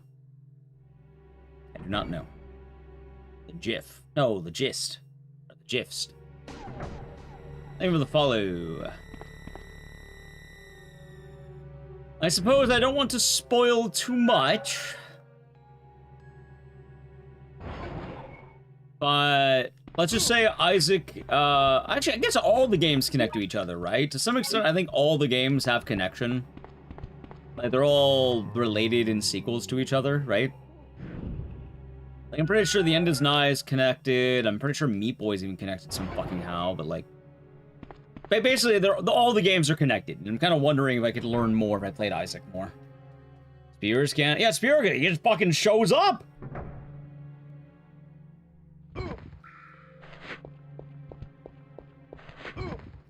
like the same universe. Yeah. And obviously, I don't wanna say too much on how related it is, but like, that's enough that at the very least, I think playing these games makes sense, or some of them. Well, Ark Thompson's gonna run out of fuel very quickly is the actual answer, Bronx. Or Dark. Or Ark Thompson. Well, actually, no, you're right, Rock Bear. I missed the message. I swapped them.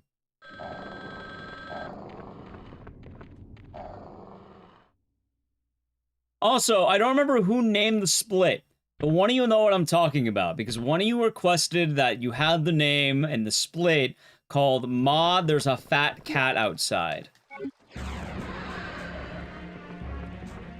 One of you requested that name a while back from Eugenics, and it's not in Act 1. However, for the full game run, I will be adding it to every single Guillotina section. Look at that lad. Was it you, Mr. Kel? I remember the name was Red. I remember we talked about it. Pretty sure, actually, I think it was. Cats is moving in the prime of the game for 41 months. Enjoy the emotes and the decision. Thank you very much. Hope you're doing good today. I just wanted to put it out there, though, that... No. What? Alright, so it wasn't... I thought the name was Red. Remember your mission. We're doing a clean sweep of the area. Everyone and everything must be cleansed. Now move out!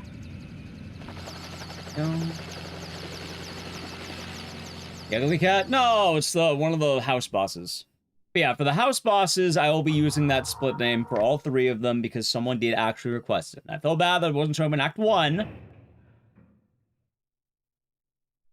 So for the full game, I'll add it for all the Guillotina sections. What's that? God, I gotta think about the route this week, though, a lot harder. Because I don't know how often the house bosses spawn. I'm pretty sure that it's only a couple of days after you beat the boss they spawn. Right? It's only like a few days after you beat one, the new one spawns, I think.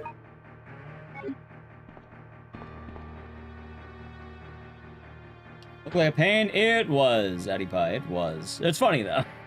I like doing that one. Funny enough, after we got that, I actually got world record in hard mode, so... It worked out, I suppose. We got the Dubski. Right after.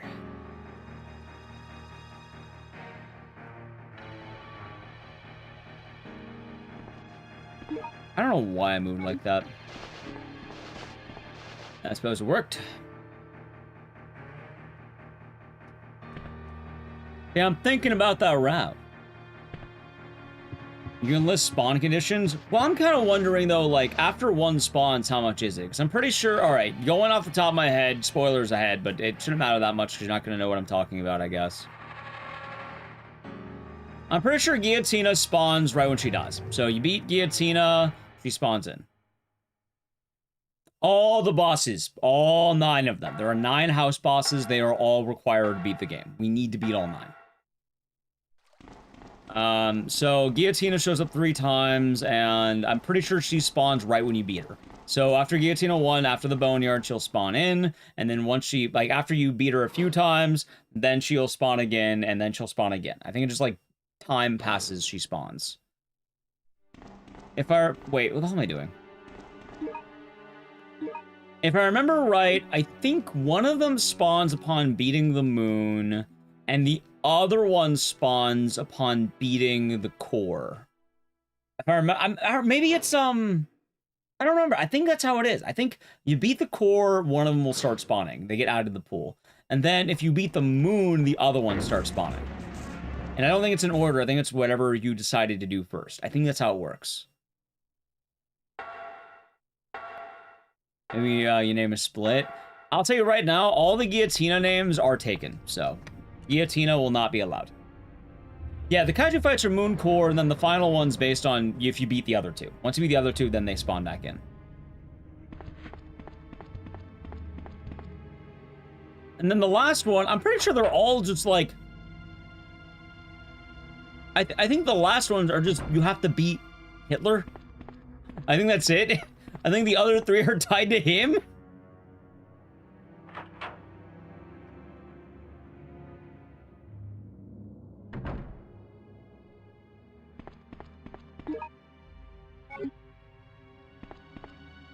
So, that would make sense.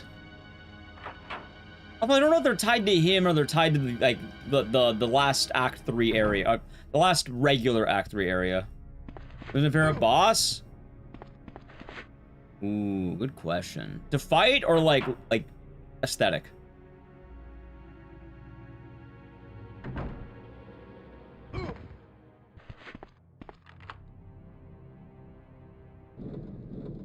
Both.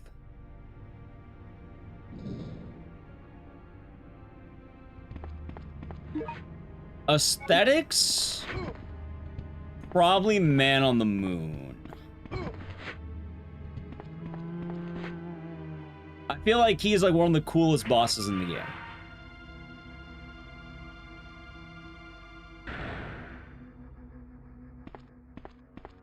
Actually, maybe just Man on the Moon. It could just be him. Even in this fight, I think it's one of the more engaging fights. Like, there's like you can win normally, but there's a gimmick and it works pretty well. But it's rewarding if you don't do, like, if you know, if you don't ignore the gimmick, I guess. Hello, Miz. Hope you're doing good.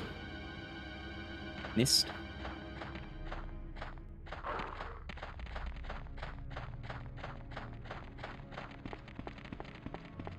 You know, probably the Throbbing King.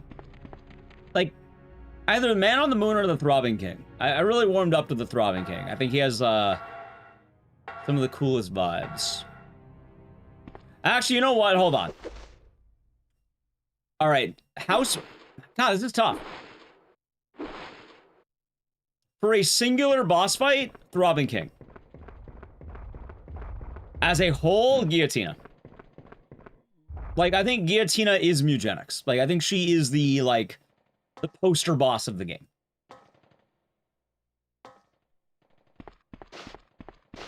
In fact, I was actually really bummed out that the other house bosses weren't like her. It was actually a little bit of a bummer.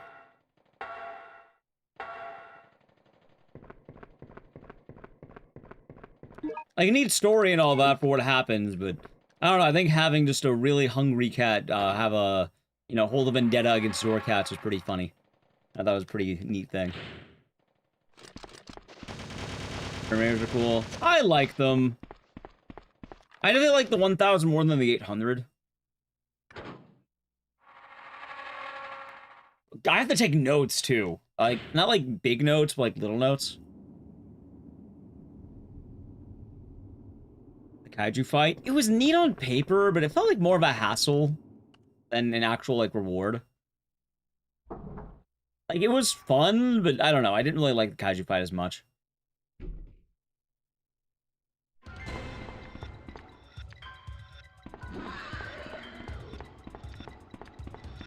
I think the other problem is, as much as I like the song Brush Your Teeth, it doesn't really hit as hard as the Guillotina song.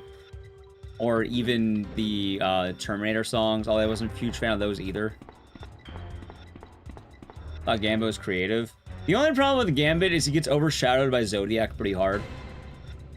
But also Zodiac is a boss so nice, you use him twice.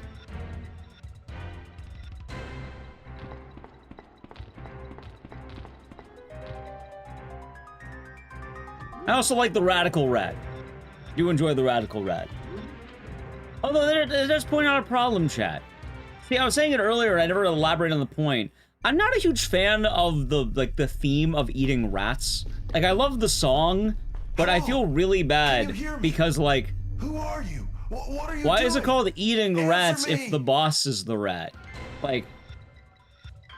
Shouldn't we be fighting a cat, not a rat? Because, like, he's singing about, like, eating rats, right? But you're fighting the Radical Rat. Are we eating him? Are we singing it? I thought the bosses sang the songs. I thought it was about the bosses for the most part. And that's the kind of the implication the game led me with the whole time, right?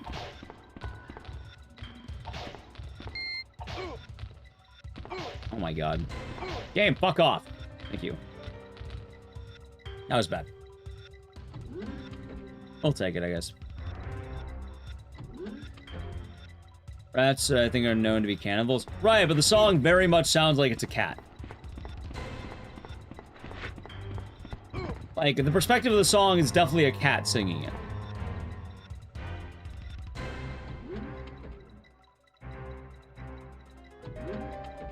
In fact, one of the reasons I like that song so much is because it reminds me of the Stray Cat strut. And also, it's not even just the rat, but there's two bosses you can give that song. One of them is a rat, which I guess you can make sense. Maybe the cats are singing about the rat and they really hate Radical Rat. But the other one's Queen Hippo, which... What? Why the fuck would she be singing this?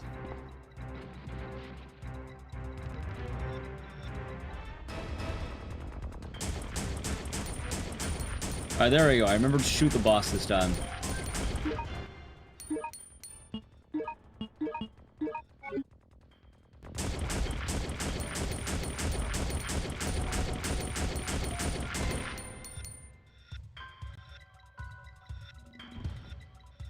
Man, tell you, hippos eat anything. Isn't there a new movie coming out called Hungry, like Hippo? And it's like, they're still hungry or something like that. I heard about that.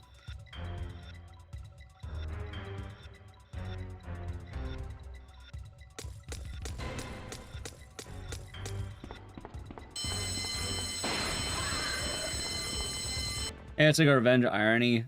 Maybe. I mean, you do fight a lot of rats in the alley, so maybe it is about us.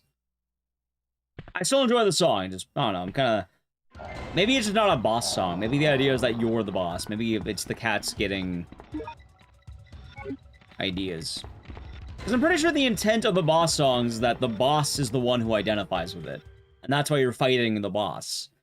Like, it makes sense that Crystalline Dreams, the spider serenading you before eating you... Boris makes sense because he's literally made, like, I don't know, he lives in a sewer and he's crap. I don't know. He makes sense, you know, he'd be flushed because he's the king of the sewers or whatever. I guess Boris does make sense there. You have the cowboy in the desert.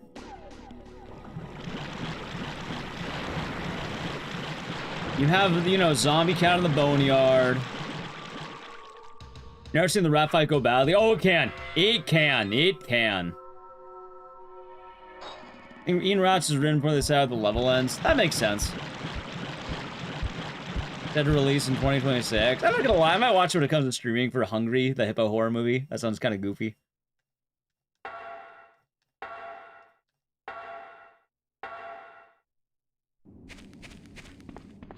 I will say though, for Radical Rat, he goes bad if you greed. He goes bad if you greed hard. I've had a few runs where I'm like, oh yeah, let's be nice and easy. And it happened enough times that I used to take 3 in the first split, like for going into the alley for the first time, I would take 3 cats in the speedrun. I had to start taking 4. Because I had so many fucking runs where I would only have the tank left, and the tank would die because the Radical Rat just kept bombing me and outrunning me. I would have my whole team get killed immediately because I decided to greed with the fire attack, and then he just threw a bomb directly in the fire, and then it, you know, he got my whole team because I decided to use a fire attack because I thought I could win faster. And then I was like, well, I greeded the fuck out of that one.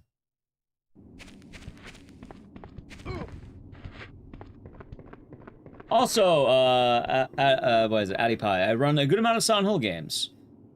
Yeah, so the thing is, Eugenics, I've been hyping this up, and ever since I beat the game, I want to be the first person to properly speedrun Eugenics, because no one's done it yet. And while there is the Act 1 speedrun that I founded, and people have been running that more, I think someone has to take the step to run the full game. And that someone will be we.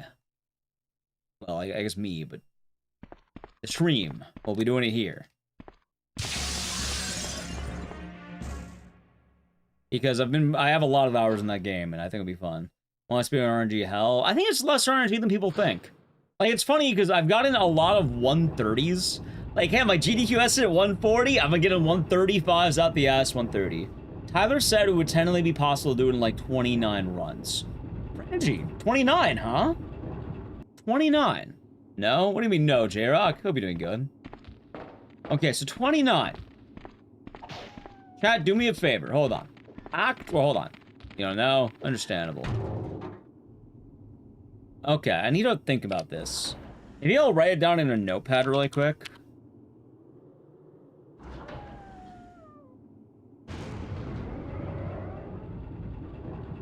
Okay.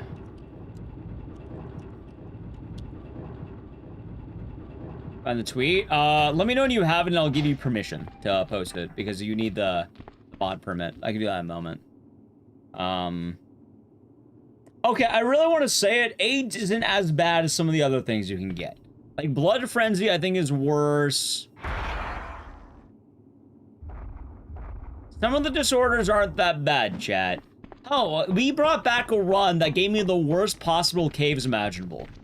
Those of you who know the caves, alright, you know the boss in caves, the big slime? You know Big Slime? I beat the caves with Big Slime. Big fucking slime, right? Big Slime and the spiders. Right before Big Slime, I got Infestation as an event. For those of you who don't know, every time a body dies, it turns into either a fly or a maggot. Every time Big Slime dies, he splits into 4 until the smallest portion is killed. It's stacked. Kill the boss, splits into 5, because, you know, 4 of the slimes, 1 maggot. Kill the 4 little guys, splits into 4 more each. And not only splits into 4, but also splits into the flies. So I get 4 more flies. And then you get about 16 more flies. I pulled that run out of the ground and I got a 135 on it too. How's my plate? Hope you're doing good.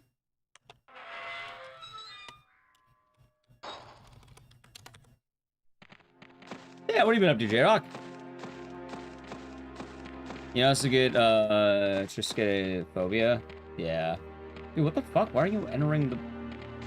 Oh, there's a dog in the way! Stupid dog. You made me look bad. I couldn't do the thing. I'm sorry, chat. I don't have the giant green mask that Ecdycis has. Hold on.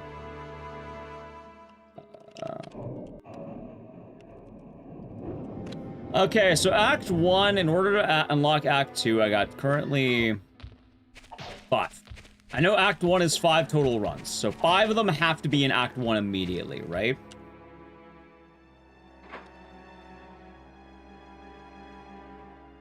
Five of them must be Act 1 runs. I know that much.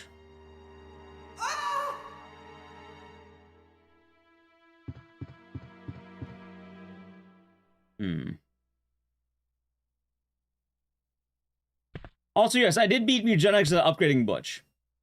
ADHD would be good. You get a buff. Like, you should be making fast decisions anyway. ADHD is also pretty lenient for what it does. Like, you have 5 seconds per decision. It's not total. If it was total, it'll be bad, but per decision and your buff? Yeah, no, that's actually good. It's funny, I ate a cat with albinoism who actually ended up being pretty cracked. Like, I thought he'd be, you know, he'd take too much damage, but he ended up being really good for what he did. It's actually my latest PB.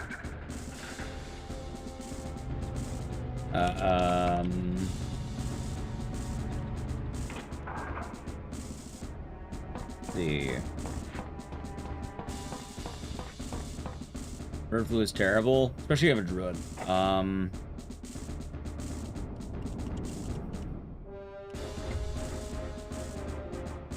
Let's trade ADHD as a buff. That was one of the things I really liked about Mugenics, though, which was... Oh my, hold on. A lot of the, you know, pros and negatives in life had positives to them, so they didn't, like, demonize them entirely.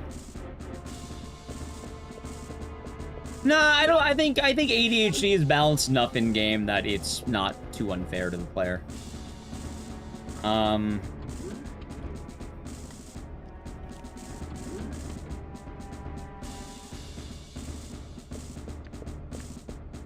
All right.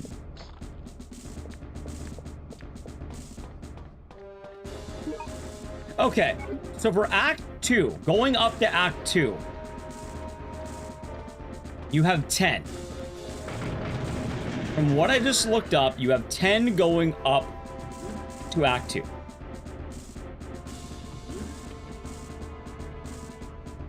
I mean, you'd have to get it in a very precise run is the problem. I also wouldn't bank on it. Because as good as it can get, it can also go bad.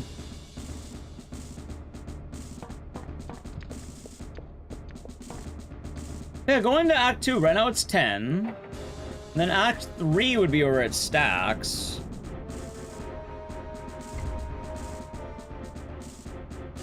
I suppose that also works.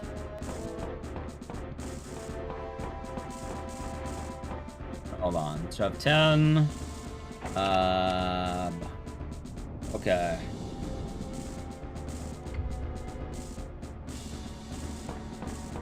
I'm breaking this down nice and easy. I'm typing it for myself right now.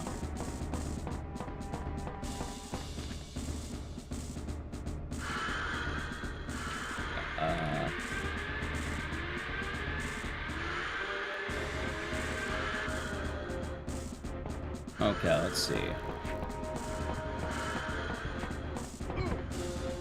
There are a few mechanics I don't know about, though. And that is a dilemma.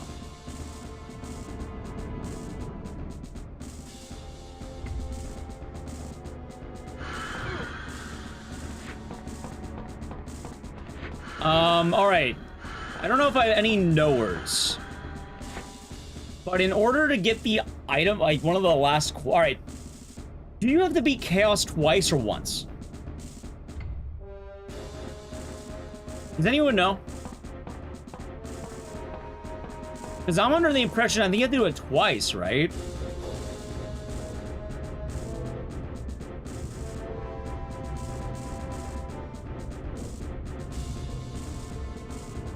I think once? Twice or... Well, so hold on. 3 times. Sorry, 3 times. Not twice. I should say 3. Not twice, but 3. Sorry. For true ending, it is twice, but...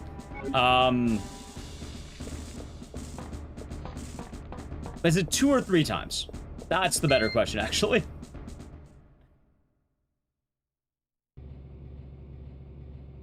Because I think the only thing that takes you there is the need to, like, once you beat the final house boss, I think you're good to go, right? Like, I think you can get the item before you unlock it, right? I think so. So I'm pretty sure you beat all the house bosses before you only need to beat the rift separate from the quest. That's what I'm thinking. I don't think you have to. I think you can get away without it. I think you're right. So the rift would only be the rift would only be twice. Okay. And I'm pretty sure you can only... I think you only need to do the Throbbing King once, technically. It's a mean once, but it, in theory, could be once. I think. They are creating these monsters on this island.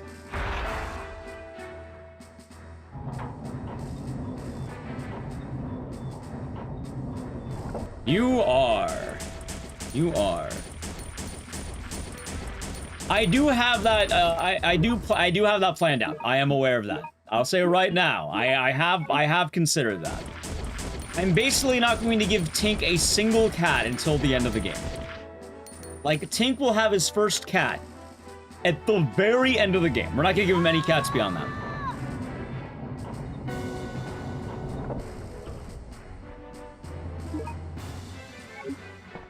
That's kind of funny, isn't it, chat? One of the strategies is denying Tink any kittens until the very end of the game. Because there is a very, very unique combination of items that will help. So, alright, so true ending requires you to do some of the bosses twice, but the thing is, it's only twice. Alternatively, it'd be 3 times, because I don't think you have to go to the end of Act 1 or the end of Act 2. Like, you don't have to do it without the item quest. I think you can get away with it without the item quest, right? Like, you go in there with the, like... You would go there after the lab, basically. It would be hard, but you can do that, I think. Hang on! Although it would be a lot easier to go there with the fucking, you know, with 3. I guess the question is, do I want easy mode or hard mode? That's the question, right?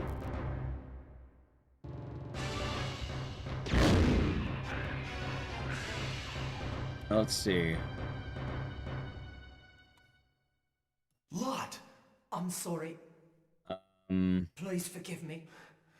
What are you talking about? Hold on. So then you It's not your go. fault. Vincent is the one who caused everything. I'm gonna type Ice Age. Well, I mean, You? Dino. What do you mean? You're the detective. Your name is Ark Thompson. What? Really? I'm not Vincent? Then why did you run away from me? Because I'm the one that told Vincent about you. Hello, I'm Vincent. Like dead I've skin been on my transferred thumb. to this So weird. facility to inspect it. Nice to meet you, sir. Okay. I know Commander Vincent. So I knew that you weren't him when I saw you. What? A spy? Do you have to do the end before going back to Act 2? You are a good boy, Lot. Like, you have to do the end or no? Destruction system. Or is Act 2 literally whenever you beat the house bosses? This island It's probably just whenever you beat the house bosses, right? 10 minutes. All the personnel must evacuate. I'm glad we're talking about this now, chat. I'm very glad we're talking about this now. This is helping out a bit. Evacuate immediately.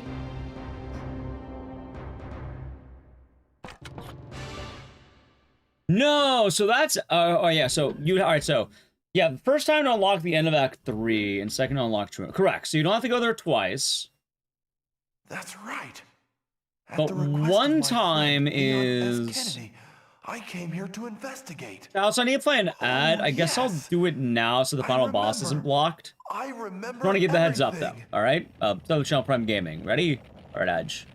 Tell me the truth. Doesn't the house boss procking killing Mother? Is that how it goes? Because I think that's the final house boss, right? I mean, you probably want to do that anyway because you still need the army of cats to fight each one. It's gonna be the question. Because you also need to make sure you have good enough cats to beat 9 house bosses.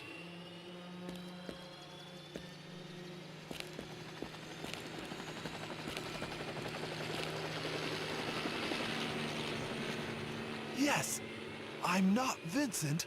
I'm Ark.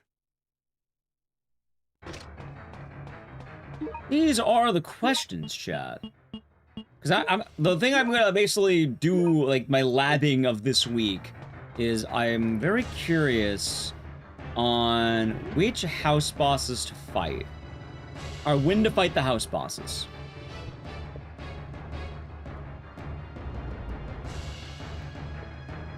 I'm not sure of that yet. I know Guillotino 1 you fight immediately after the Boneyard, because I've already done that.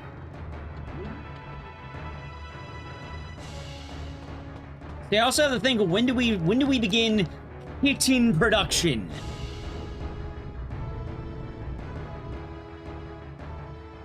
Meaning, kitten production probably occurs after Caves.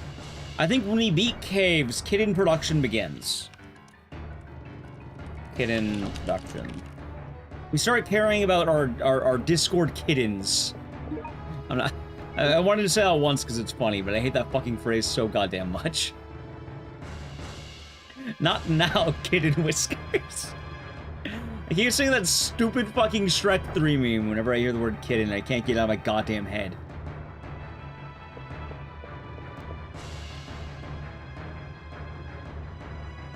Chat, why is the word kitten cursed now? It's not always cursed, but it can sometimes be cursed. Let's see.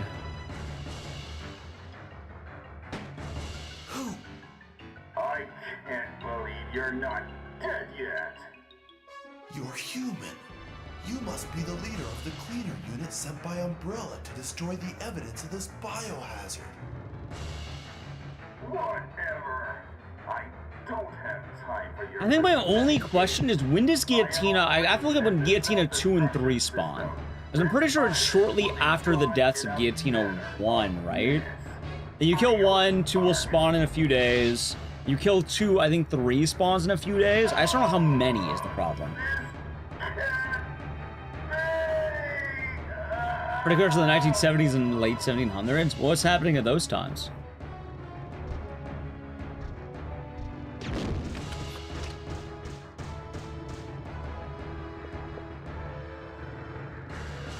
Was that Hunk? No, that was Twink. Hunk's, weaker brother.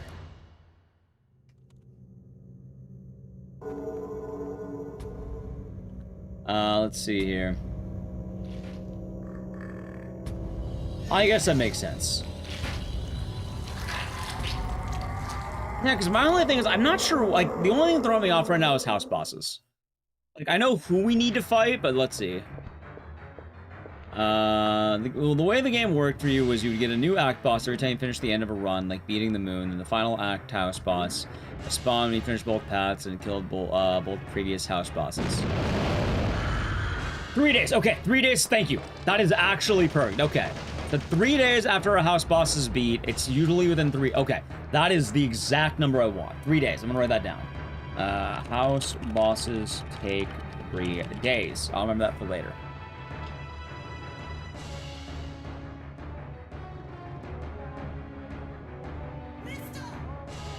So basically, yeah, the moment we get caves, we start getting our alpha cats.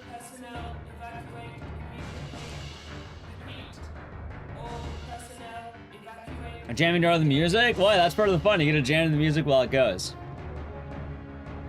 Yeah, so I can just write down when we unlock the boss and when we should quote-unquote take a break for the house bosses.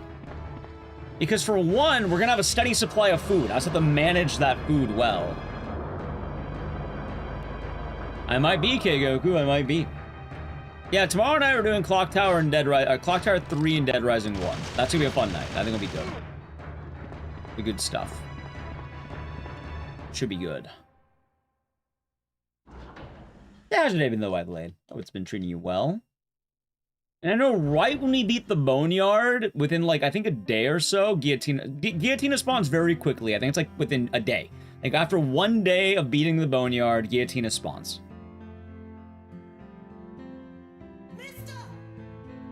Session of the Rule is the Kaiju fight. That's 7 days after beating the second Kaiju. Okay, okay.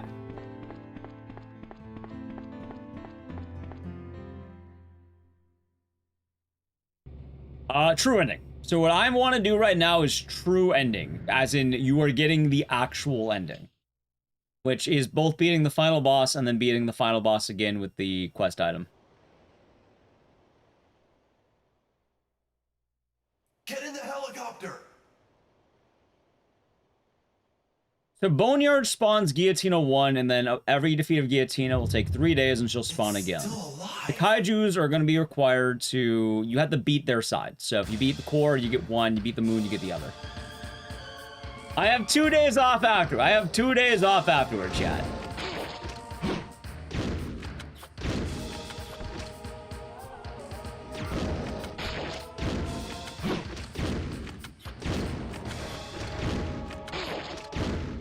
Nice.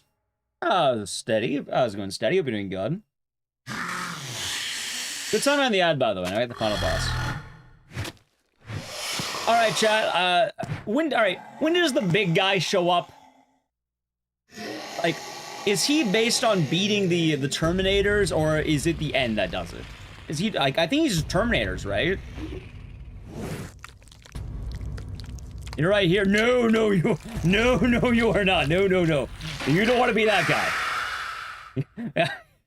You do not want to be that guy.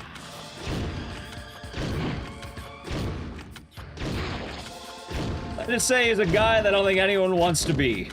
Or if you want to be him, you're going to get banned immediately. Spawns once both the Terminators are dead 3 days afterward. Alright, sounds good.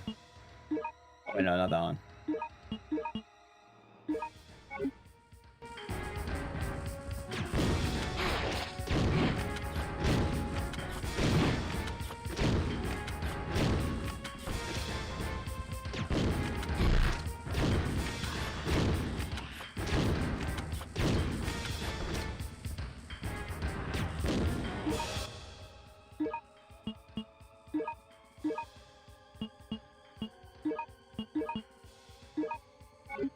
Hold on. Never mind, it's not. Yeah, no, it is not you.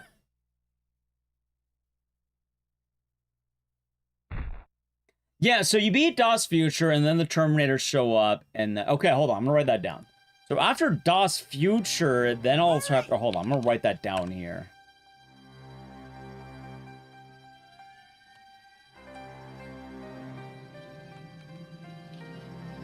Yeah, so after DOS Future, you fight the C-800. Maybe the C-1000, too? 10 seconds to detonation. 9, 8, 7, 6, 5. Yeah, there you go. Chat, for anyone who doesn't know, all right, I'm gonna tell it's Hitler. It's Hitler. There's a reason you want to be this guy. He's a bad guy. That's one of the house bosses, so I have to kind of keep in mind when we're fighting him. Spells a cat? He's not even a cat! He's just him! He's not even a cat! He's just a clone of him! You know, the more I learn about him, the more I don't like him.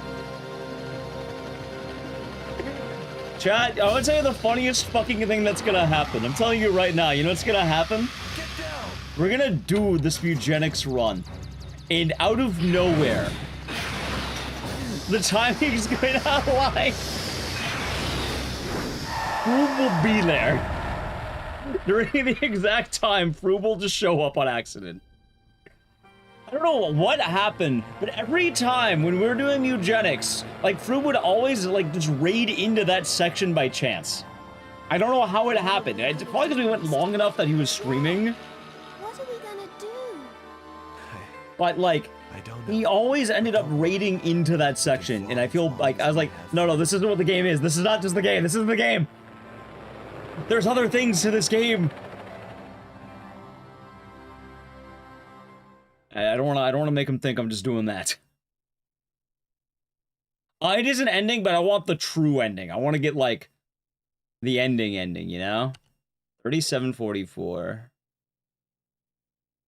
It's only 20 seconds off. That's actually a lot better. That was a good run. What the fuck?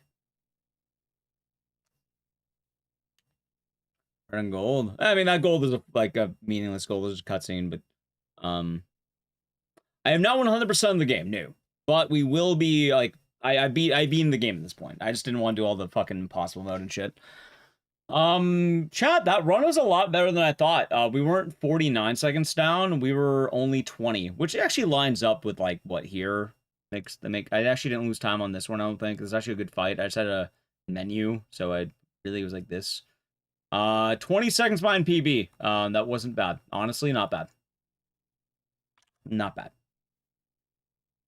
Anyway, next game, Silent 4.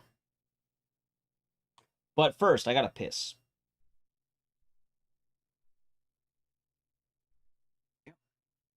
Well, first of all, let me change the tag, the directory. All right, chat. I am going to be right back. This time. Chat, hope you all been enjoying the stream. If you're new, follow the channel, chat, social media. I am gonna go pee. I could probably play an ad right now. I guess I'll remove it during the pre-roll, so we'll have a longer time for Silent 4, probably. I'll just do it right now since we're pissing, so, yeah. If you're new, follow the channel, social media, but we'll be right back. Grab a snack. Yeah, I'm gonna play out. Sub channel Prime Gaming. Piss time. Yeah. Alright, badge. I'm to piss. You don't take a piss, you leave a piss. Ha ha ha.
you, out of me to you. Alright, we're back. Alrighty, chat. We are back. We were actually you playing the song. Alright, Song 4. I already changed the directory, changed the splits. What's record time piss break? I don't know. I'm not timing it.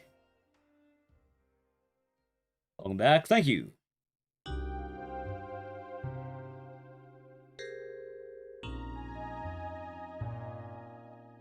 Usually better if I don't time that. Probably this one. Nah, it doesn't make sense.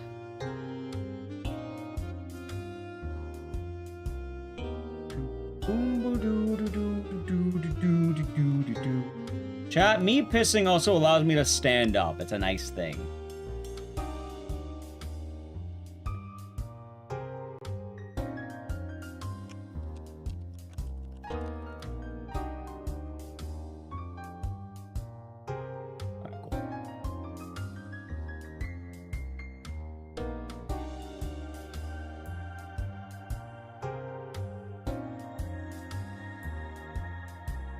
Streamers? Yeah, I like to drink water. Alright, we should be good. Hopefully this is fine. I don't imagine my settings would be fucked. We'll see.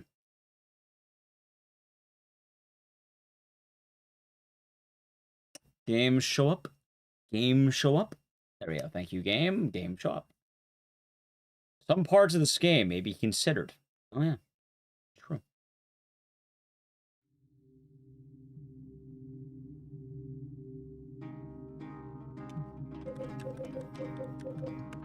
I'm gonna check my settings real quick. Yeah, I haven't ran this game in a minute, since I got my new computer, basically. Looking good, looking good, looking good.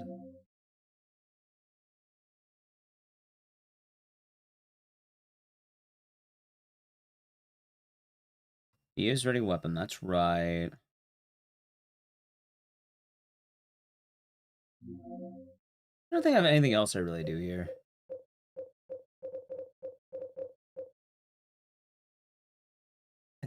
This seems right. Games I ran so far. I think it was RE7 Saw, Clock Tower, RE Survivor, and now this. One moment, by the way, I need to reboot the game. So I did not activate the splits. Oh, wait, what? Hold on. Well, I hope this works. Oh, boy. Will you work? Oh, boy, please tell me it'll work. Okay, it should work. I hope it does. We'll learn together if it does. We'll learn together. Are most roguelike speedruns done like 100% unlocks? It depends on the game.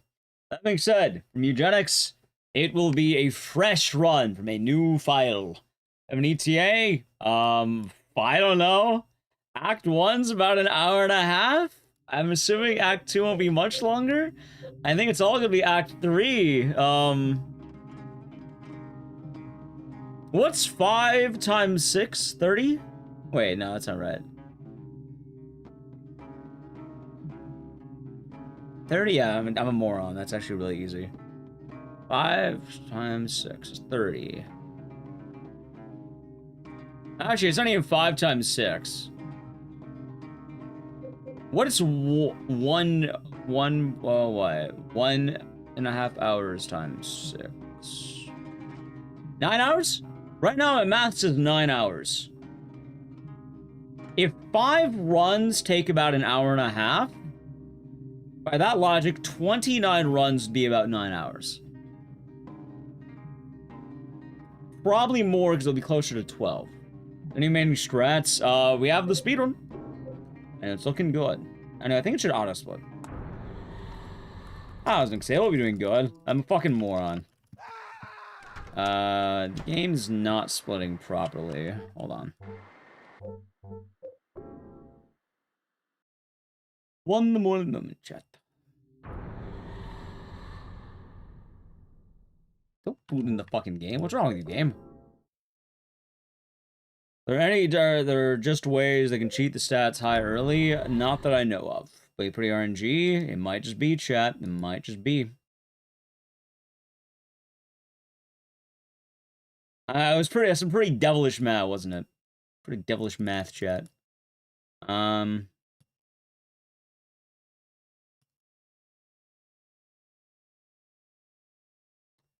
That should be good.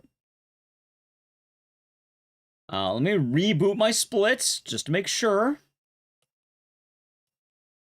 Let me reboot them.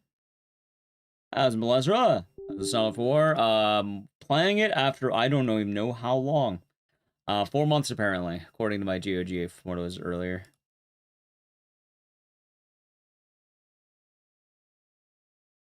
I did my math wrong though. I don't care about 30. I care about an hour and a half multiplied by 6, which would be about 9 hours. Probably more than 9 hours. Found the tweet. All right. Oh, 21 runs. 21? What? Okay. Hold on. Go ahead and link that. Give me one moment. We have the important math. Let me verify this math you got here. The end of the game is likely too long for traditional speedruns for it to ever be popular. You should be able to beat the game, all main quest, in 21 runs. Alright, man, I gotta hold on, chat. We gotta get to the bottom of this really quick. 21. Hold on, let me open the notepad again. Okay. Give me 1 second.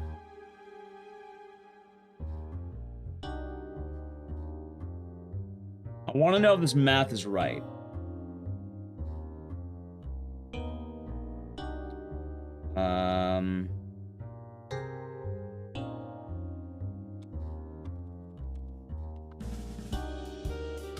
One moment here.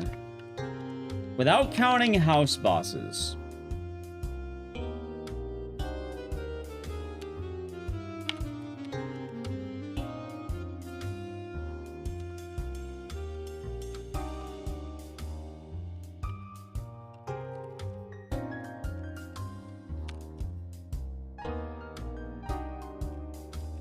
Okay.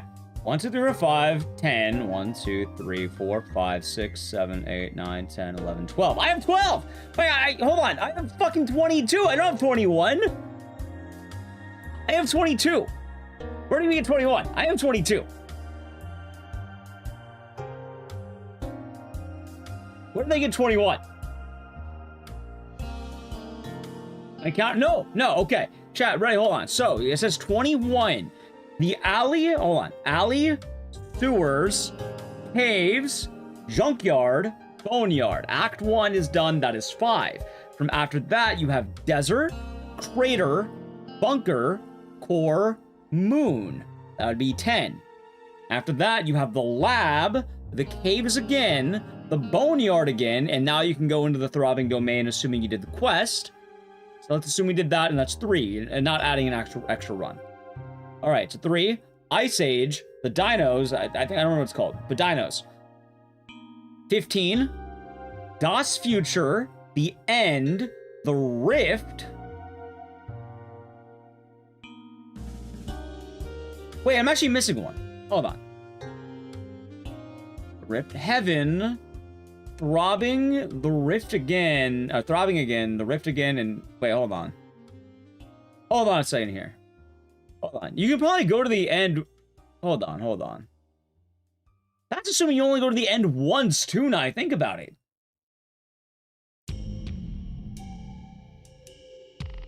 Hold on. Alley, sewer, caves, junkyard, boneyard. That's 5. Desert, crater, bunker, core, moon. That's 10. Lab, caves, boneyard, ice age, dinos. That's 5 more. 15. Das Future, the End, the Rift, Heaven, Throbbing, the Rift, Heaven. That's 22. Like, I don't know where I extra counted. Assuming all quests, and not even counting the house bosses, telling you to add 9 more fights on top of that. You can do those in the house. So in total, that'd be 31 sections of combat. I'm assuming house bosses don't count against you, though. It'd be 22 runs. I don't know where he got 21. Because you have to do 5 for the main, like, Act 1. You have to do 5 for Act 2. Anyway, let's go to Sano. Let's go to Sano. Ready?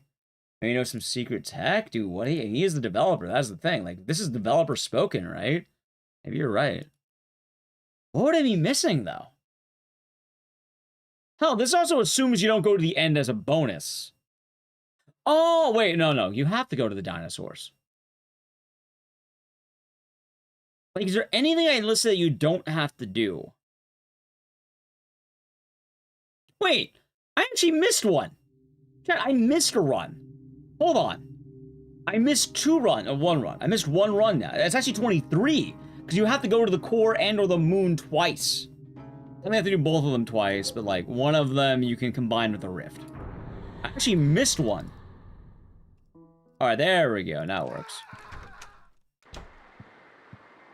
I missed one at that point. Huh. So it'd be 23 runs, give or take. 23 runs, chat. Oh, I got the bug. Hold on. I got the bug, chat. I got the bug. I'm a dumbass. All right, ready? I split shit fix. There we go. Oh, I have to reboot the whole game. Wow. Okay, cool. Well, I'm a dumbass. It's been a while since I ran this bad boy. Give me a moment. I got the bugs. I'm stupid. That's no bad. Hope you're doing good. All right, now we're cooking with gas. Yes. Good time to grab your food. Yeah, now we got this. Now we're grilling. So it'd be 23 runs. Oh, I don't need to. Oh, I might keep forgetting that. Also, I hope nobody minds me doing eugenics thinking this week. I'm going to have to be doing a lot of it, and the more I can talk out loud, the better I play. And it's kind of funny, as I realized, me talking out loud, I actually do play really fucking good in eugenics. Like, I don't know what it is. But me being able to talk aloud actually does a lot more for me than I thought it would. Which is kind of goofy, huh?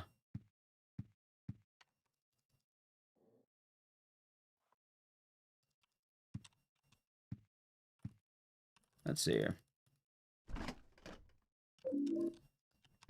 Nice. So 23 runs. By the way, in case you're wondering what classes, a lot of them are going to be on the fly, but we're easy. You know damn well we're doing the druid. You know damn well we're doing the druid. The moment we unlock druid, every fucking run will have druid. Anyone who's on Dead God, Speedruns in Isaac? There have been a few, I think. There's been some really big runs in Isaac, remember, right?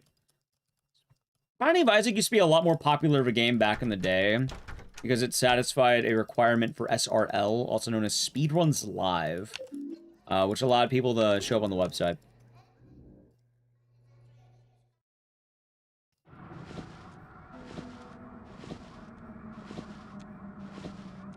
Cheers. Cheers, Cam.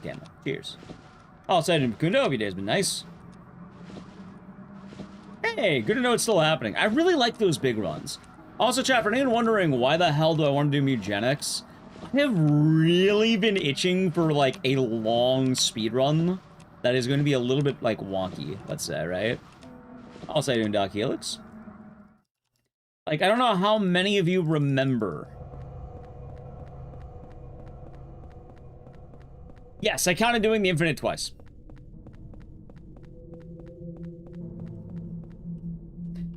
I don't remember how... Wait. Who are you? Wait! What's your name?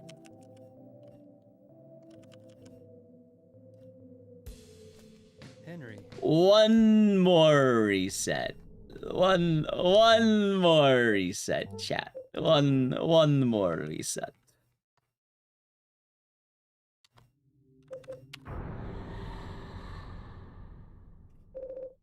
I need to bind one of my keys.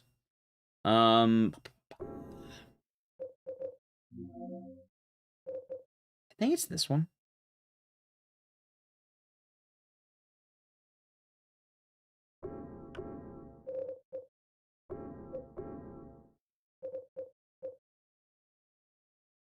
I think it's that one.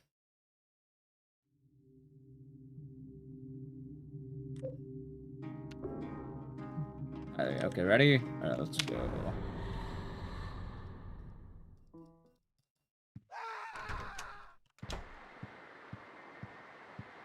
One reset.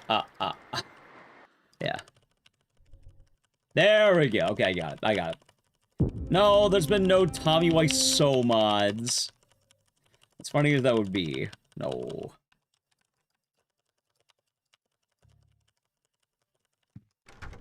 Alright, I got it now. We're good.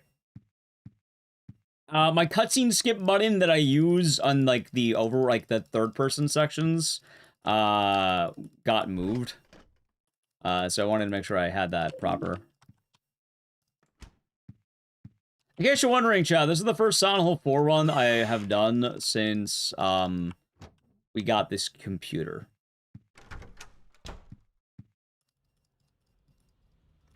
Ah, yes, but as I was saying, one of the things I wanted to do was a really long run like the Chrysler Building.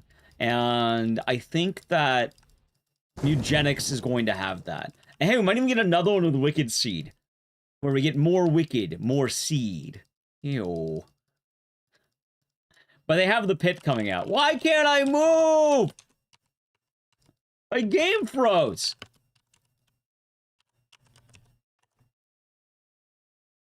One more reset.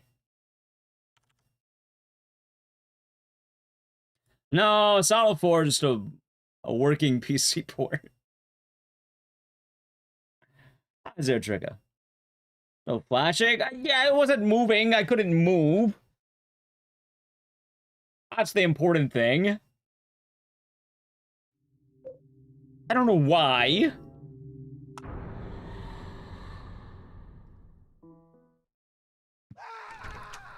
I'm not sure what happened, chat. Alright. Anyway, now that I can finally say it without being interrupted by Silent Hill 4 giving me Silent Hill 4-isms. I wanted to get a run like the Chrysler Building again, because I really like the idea of doing really long speedruns. I think they're kind of cool. I think they're fun. I think it's a unique little bit that you don't always get to see in the world of speedrunning, and I think it's really cool, right? I like doing the Dead Rising with Hundo back when we did it. I like doing the Chrysler Building quite a lot. I thought that was a blast. So I wanted another run that I knew was going to be on the longer end, and I think Ecdycis is a great candidate. And a lot of things as well where we have a little bit of routing, but a lot of it's going to be on-the-fly routing that we do together. You know, yeah, dude, the Chrysler Build, that was so much fun. Like, chat, I want you to know right now, I would like to do that again next year. Maybe of my own volition. And I think that will be a lot of fun. Yeah, last year we did Parasite Eve, Chrysler Building, New Game Chad. We didn't do any of this, like, oh, baby mode. No, we did New Game Chad. Yeah, maybe we'll make it a New Year's. Well, actually, I don't know about New Year's, but we'll see. Morning, Texan. Hope you're doing good today. Also, I wanted to play Silent Hill 4 because I was watching Punchy do this game again.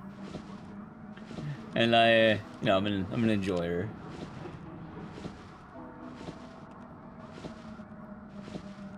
I don't know, he got me thinking about it. I was like, I like watching Punchy. He's a good dude. Oh, for circumcision theory? You're goddamn right.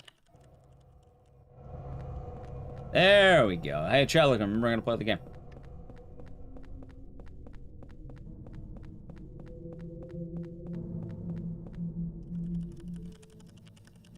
There we go. For anyone who doesn't know, the reason why I need my button on a different key for skipping is because during the third-person sections, I don't touch my mouse. In fact, basically everything I'm doing is going to be, keyboard at this point. So I kind of need to be able to have a skip button on the keyboard too. I put it on V. Starting for quadology? Yeah, something like that. Wait, what the hell am I doing?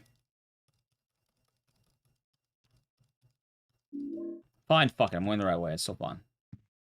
That's the rust off my shoulders. Oh,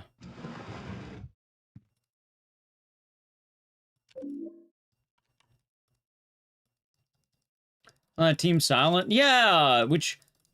He's already done it in the past, but I guess he wants to make it more legit. I'm not sure why, but... Maybe it's because the hype's going around. I know Nub's been doing it lately, so... I think people have been talking about it more, and I think Punchy just wanted a more, like... accurate run for the leaderboard. Because Alright, so chat, speedrunning gets kind of weird. And the rules are only really decided by people who are actively, like, doing the thing. Not saying Punchy wasn't actively doing the thing, but when Punchy ran it, notably, he doesn't like Silent Hill 4 at all, which is fine. But when he did Silent Hill 4, he did it with, there's a glitch you do that's very rare.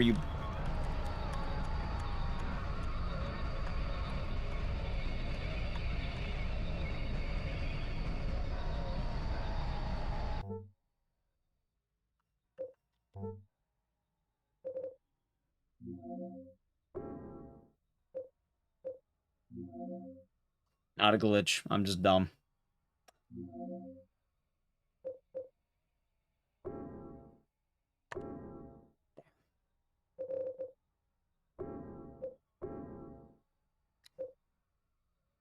Chat, how do you feel about one more reset? Watch. There it is. No, yeah, my use item button wasn't properly bound. I wasn't using my eye. I was like, why are you not working? Why are you not working? God damn it. Yeah, new computer shaking off the dust. Can you believe I have a 5133 in this fucking game? And then you say yes, then I feel bad. Oh. Anyway, yeah, so when Punchy ran this, when he ran the quad, right, which was Silent Hill 1, 2, 3, and 4 all in a row, he did a glitch in Silent Hill 4. It's not really used at all anymore. At one point on the leaderboard it was, but people don't like it, so it's not really used now for the main board. But, you know, it's still a category you can do. Which, it's kind of goofy, but you're basically lowering your DA in the game. Because every time you game over or, like, quit to menu or something, basically, for any reason you need to hit continue in the game, it will lower the DA, including deaths, quitting the menu, shit like that, right? And as a result, the game gets a lot easier, so much so that you can basically one-shot the final boss if you get it low enough. So there's a category that exists where you basically quit out of the game 10 times. And then you boot it up, and then everything dies in like one hit. It would be like Silent Hill 2 baby mode, for instance. Most runners don't like that category, but if you don't like the game, it makes sense that, you know, it's a leaderboard category, you can run it. So... back in the day, that's what he did. Which is fine, because there's not really a dedicated leaderboard, because why the hell would there be a dedicated leaderboard for what basically has, like, 4 runners max? But, as more people are going to do it, the problem becomes, well, what is the rule? What do you have to do? And realistically, as much as I don't like this, it would probably just be 4 standard any % runs on whatever the fastest category is for the main default category. Default categories all the way through, right? All the default categories.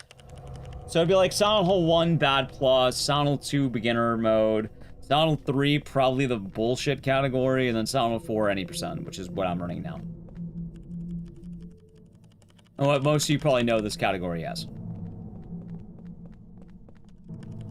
So I guess that's probably why he's trying to work on that. I don't know. He could be doing it for whatever reason he wants.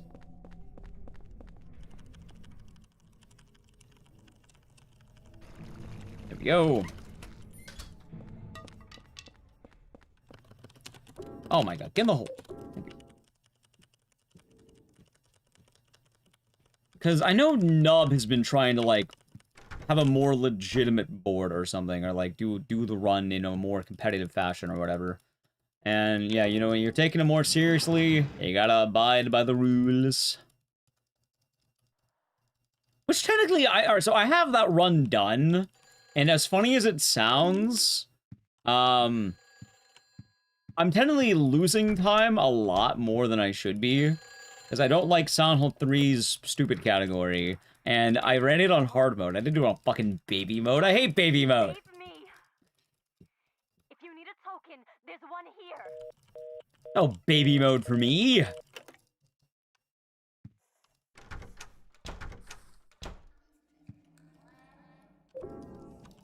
So, there's that. Alright, let's see. Grab the coin. Hell yeah. Now, chat, look, we can finally run the game and not have it be broke.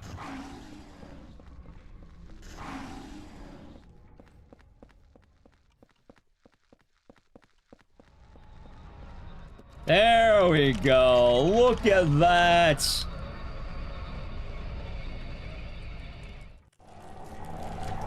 Alright, maybe I should still focus on mouse or some of the cutscene skips, though, because that was kind of bad.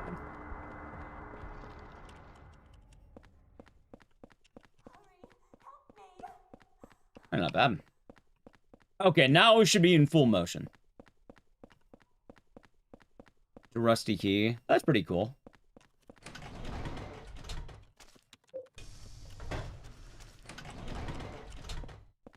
Hell, technically it's also weird, because, like, if anyone wanted to do the full Silent Hill franchise, the rules get really fucking stupid. Like, hell, technically I haven't done one, because I don't like Origins enough. But, like, with Origins, you would pretty much be having to do a new game run, which I don't like doing. I don't do that. Oh, I suppose the trade-off I made is I'm doing Silent Hill 2 on hard mode, because I don't like Origins. By the way, you. I actually didn't know that one could be in the train car. Orange's new game is gross. That it is. That it is.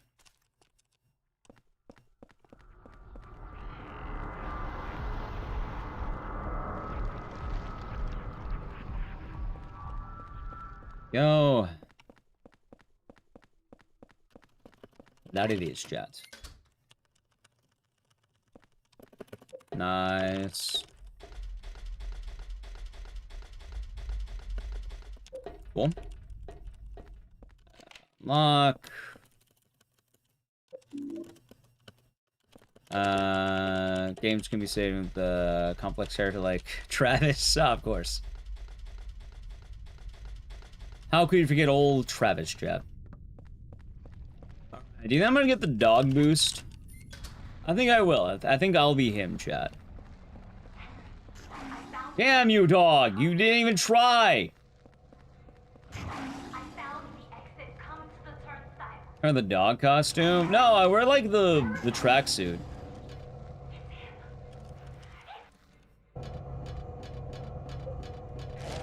Alright, ready? Nice. Boo! It's a better outfit. Problem with that game is the stamina. It sucks ass. And honestly, a lot of problems with that game.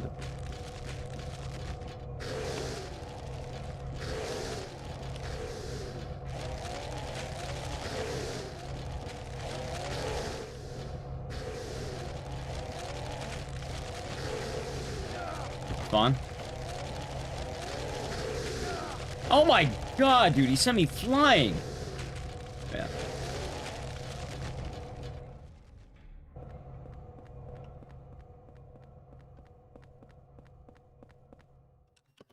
Yeah, they're a little bit wild, but still pretty fun, chat. Still pretty fun stuff. Hey, I'm actually ahead. Ecdycis.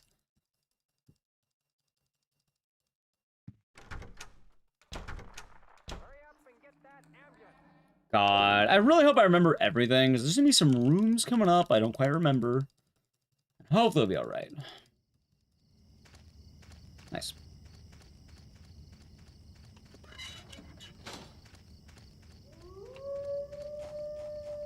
Yeah, I guess it's kind of funny, because normally I would do Sonal too, but as you might know, chat, and then he wept because there were no more worlds to conquer. Like, I got my dub. Oh, technically I should be doing Sonal F. Like, that's where I want to go to, but I'd rather have a dedicated day for that, and I was supposed to do it this weekend, but, you know, man was kind of dying, so I might need to put it to another B-Rust day, so to speak. I thought Sonal 4 would be nice if we haven't done it in a while. I would like to get better at F. I really would like to be better at that game.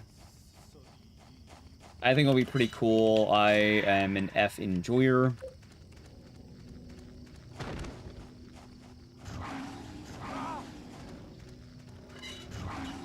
And I think it'll be nice.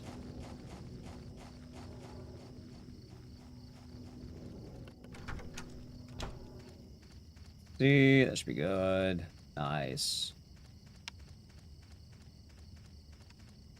Alright, good. So I like F. And we'll probably get around to doing more of that at some point. Get out of the way. Wait, you're a lamp. Lamp.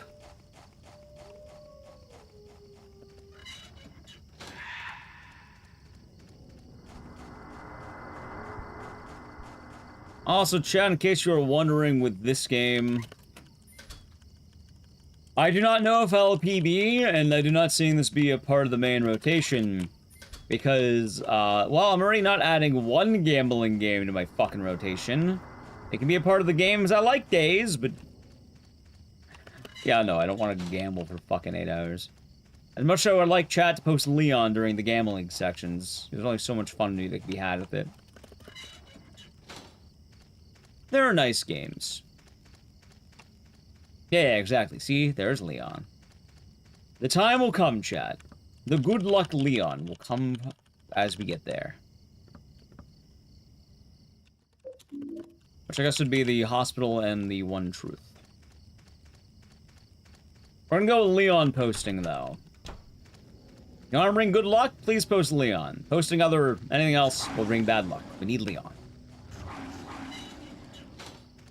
He brings a warming presence. We want to feel warm. Warmth.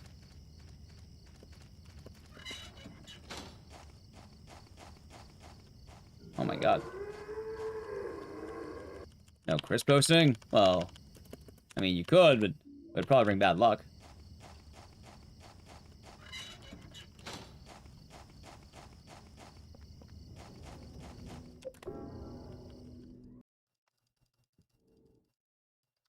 That's how it goes. Nice. Alright, time to drop in items. Glad you're having a cozy day, Xable. Alright, good stuff.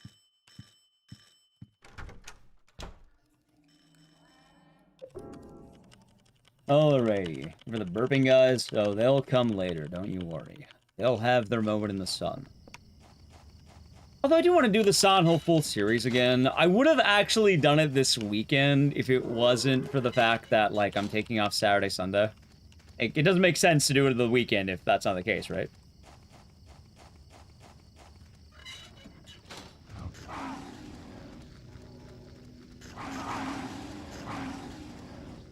So you can blame the Mugenics run, chat.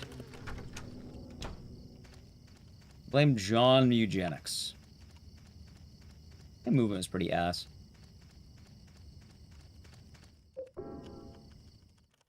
Oh, I'm doing well. Yeah, I'm trying to get my mind unlocked for some eugenics gaming. I want to be king of the cats. And a pretty cool cat if you ask me.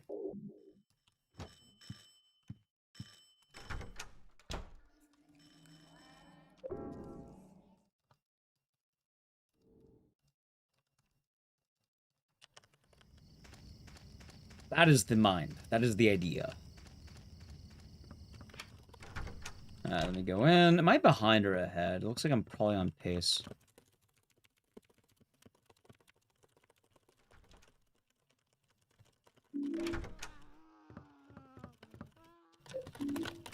Dude, how the fuck am I ahead? Was I whacking off in my PV? What the fuck happened?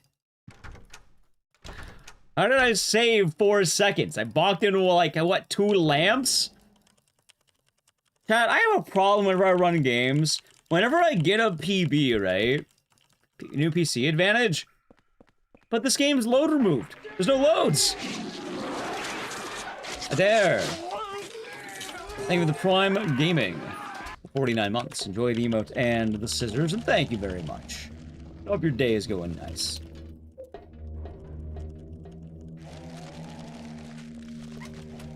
Might still be a difference.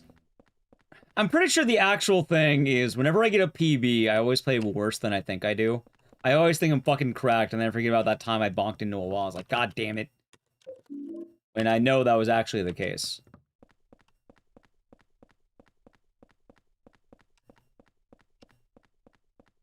Welcome back, Mars. Hope you've been having a jolly good morning so far, and a good alert.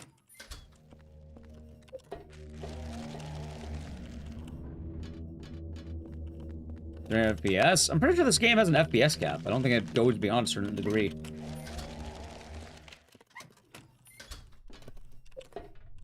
Yeah, faster loads wouldn't matter because this game's all IGT based.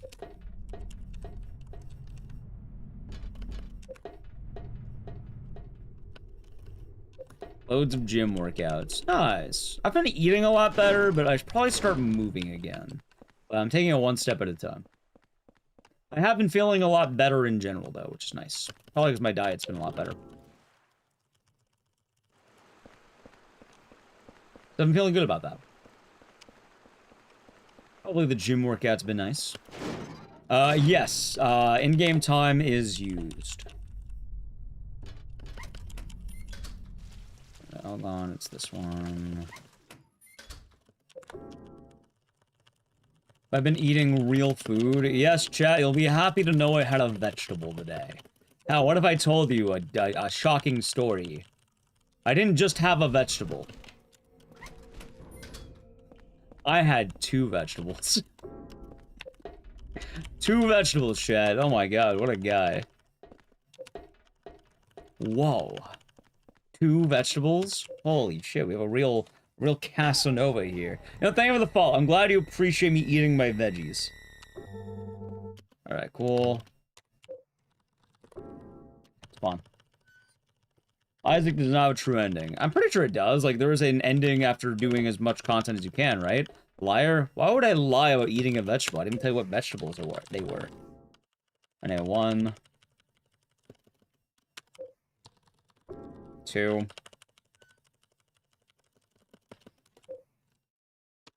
3. 4. Hell yeah, look at that. Nice. Good shit. It was a P? No, I had broccoli and carrots. Oh, wrong way. I fucked that up, that's bad. Broccoli and carrots.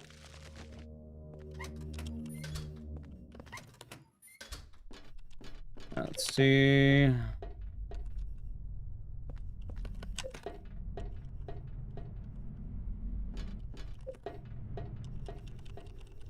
That's both. That's broccoli. It's wherever was in the house. 1, 2, 3, 4. It was pretty good though. It was pretty good food.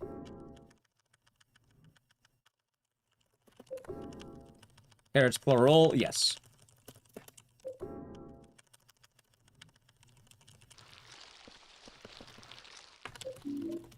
Oh, spinach. I enjoy spinach too.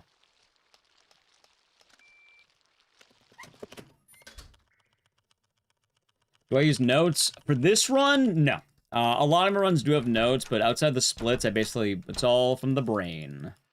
Like, a lot of my runs, I do have notes, not this one, though. For what it's worth, like, Silent 4, I know a lot about this game. As funny as that sounds, chat, I do know quite a lot about this game. I ended up accidentally kind of becoming a bit of a, good runner, decently. I don't do it all the time, but it is a game I think about quite a lot, so. Which is kind of weird, because my relationship with this game is very, very strange. I don't think I'll ever have the affinity for this game that a lot of other people have. Like, I know Nallyq really likes this game. She's even saying on stream it's one of her favorite Silent Hills. I know Eurothug really likes this game. Hell, I imagine a lot of you in chat like this game quite a lot, too. Oh, wait a minute. I did that wrong. I wasn't supposed to step on him. I'm a dumbass. Okay. And my thing is, I never got to play this game legitly, and I don't think I ever will. When I was in high school, I watched, my at-the-time girlfriend play this game, and that was my casual experience with this game. Which, nothing wrong with that or anything like that, but it's one of those things where I didn't really get the chance to play it myself, and I watched someone else play it. And all of my knowledge after that was speedrunning this game. Because I wanted to learn all the Silent Hill games, right? So this is a game that very rarely I don't know as much as some of you might know. In fact, a lot of my knowledge of this game came with me having to replay the game and, you know, take notes as I watch all the cutscenes and make my Schlur video. And it'd be things I'd hear through others as well. I always acknowledge with Silent Hill 4. Like, Silent Hill 4 is a very weird one with my relationship with this franchise. Because as much as I know this franchise and have played all the games, this is one that I've never really played to the extent that some other people have played. And that's alright.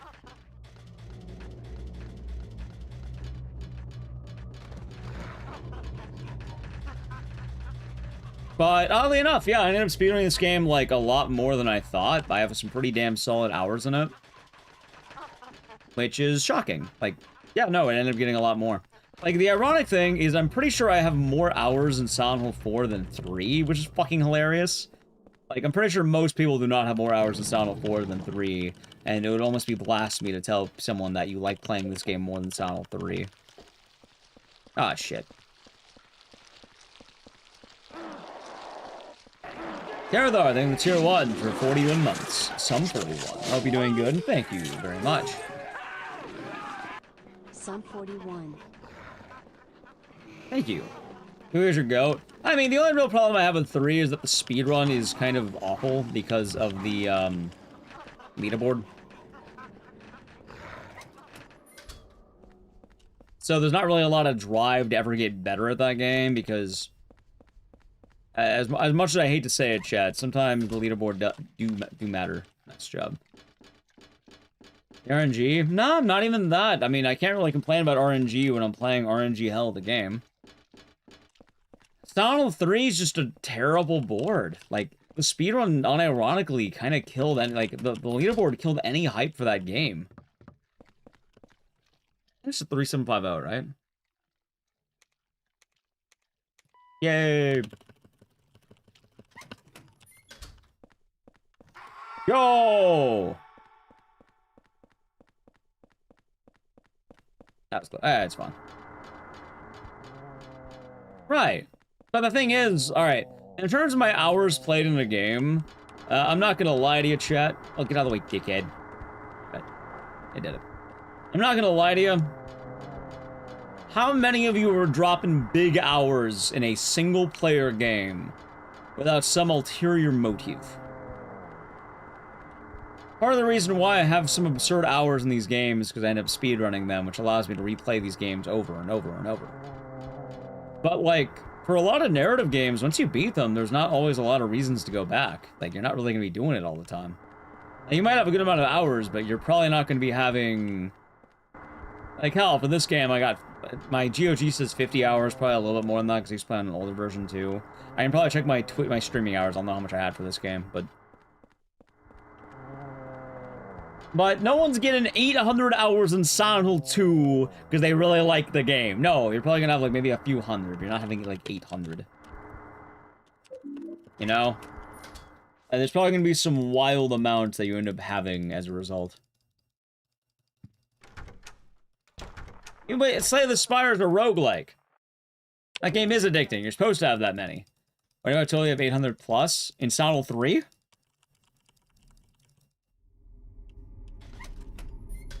Mars, it might be time for you to begin your speedrunning career and time Time for you to get world record, Mars. Chop, chop. We're expecting it soon. Time for your grind set arc to begin. I'm kidding, by the way, but...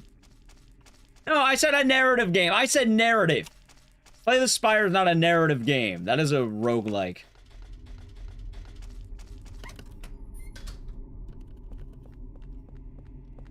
I got this from Miss Galvin. Aaron is a beast. Well, Aaron's a beast because that guy has, like, thousands of hours among the franchise. It's like the same reason why I know I'm not going to get Reki in Silent Hill 2. Because that guy basically had the record in Silent Hill 1 and 2. And even at one point, I think 3.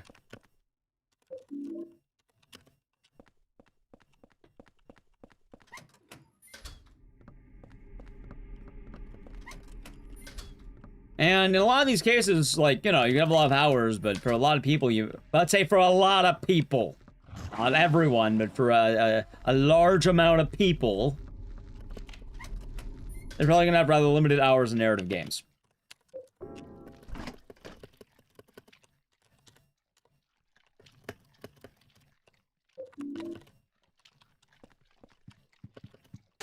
By the way, dickhead.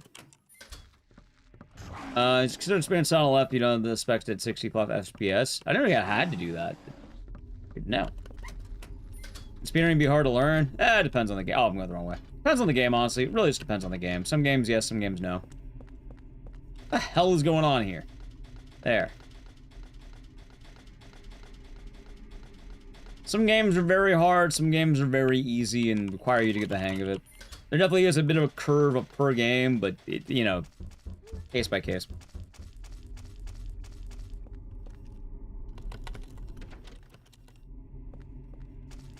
Also, there's a difference between learning and mastery. Like, do you want to be around the middle of the board? You could probably do that in, like, less than, like, very quickly. I think most games do that pretty quickly. What time is it? Oh, it's like 4 AM apparently.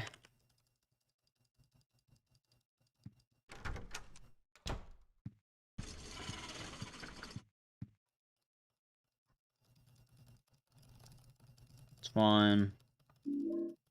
There we go. Gotcha. It's right, Nightcry. I can't even do the tricks anymore, so that's why I don't do it as often. The computer is too good for Nightcry, apparently.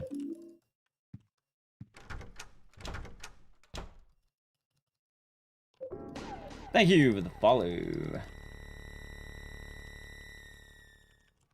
But yeah, I end up getting a lot of hours in these games, basically, and I end up getting to know them quite a lot. But for Silent Hill 4, I guess the whole point I'm trying to make is I have a very odd relationship with this game as a result of speedrunning it, I guess. And that relationship is not one that chat might have. For those of you who are watching Silent Hill 4, I imagine a lot of you are probably more legit fans of this game than I am. And I think that's alright. I don't think that's bad at all. Ah, shit. Hold on, I'm being dumb. What the hell am I doing? Alright, chat, by the way, it's time for Leon posting. If you're a Leon fan, get your Leons ready. Please post Leon. Anything else will bring doom and gloom to the run. It must be him. It's not the end of the world, but I'm basically saying I'd much prefer we have Leon. He brings us joy. The L in Leon stands for lucky.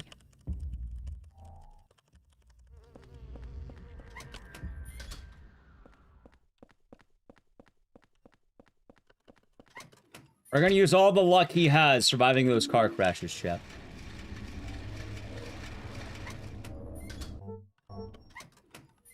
Does that count? Sure.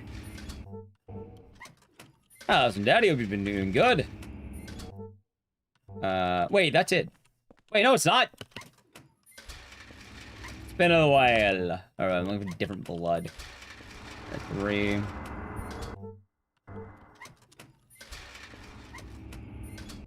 I'm gonna play Bloody Floor, that's right. 4.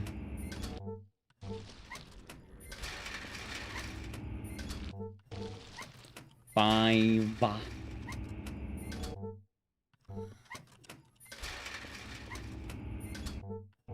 For sure there's a 6.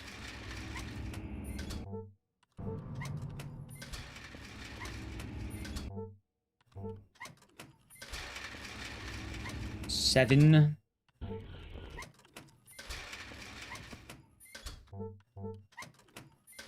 Eight. West Coast, yeah.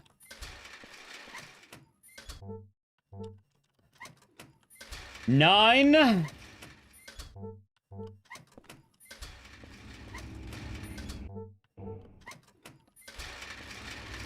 10.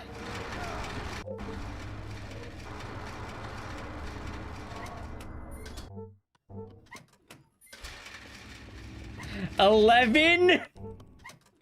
I got the last fucking room. What the fuck is this? Chat. Fair. Sure. If you're wondering, that is the worst possible thing that could have happened there. That is the absolute worst possible thing that could have happened.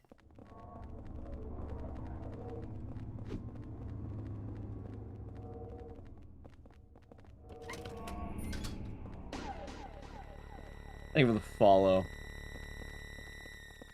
Just derusting? Yeah, it lets me know I don't shouldn't have any attachment to this shit. Attachments for losers, chat, like me.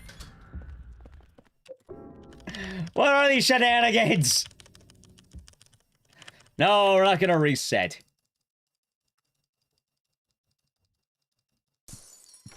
You ever see a man get fucked in the ass in real time, chat? That's what happened to me. It happened. What is this shit? No comment? That's fair. How figuratively then? How does that sound? You hope not? Well, you saw it in real time. It happened here. God, how do I get the absolute worst of it? Like, what the fuck, man?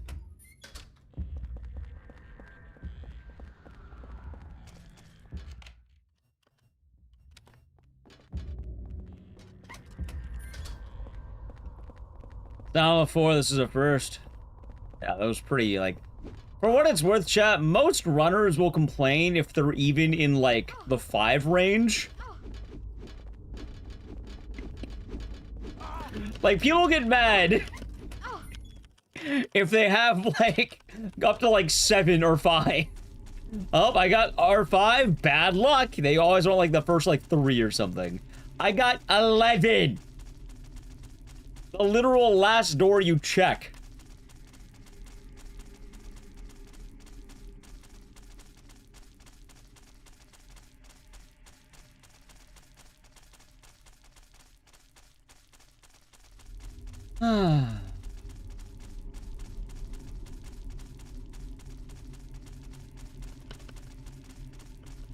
Remember when I got reamed in Clock Tower 2?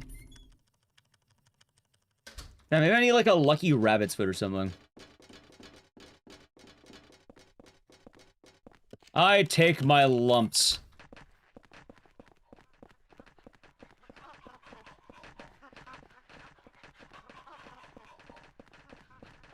Realistically, I'm not grinding the game enough to really care all that much right now. Leon would fail me. Maybe next time I'll ask for Joel. Target. Like Zima? What the hell is a Zima? I got a Celsius, does that count?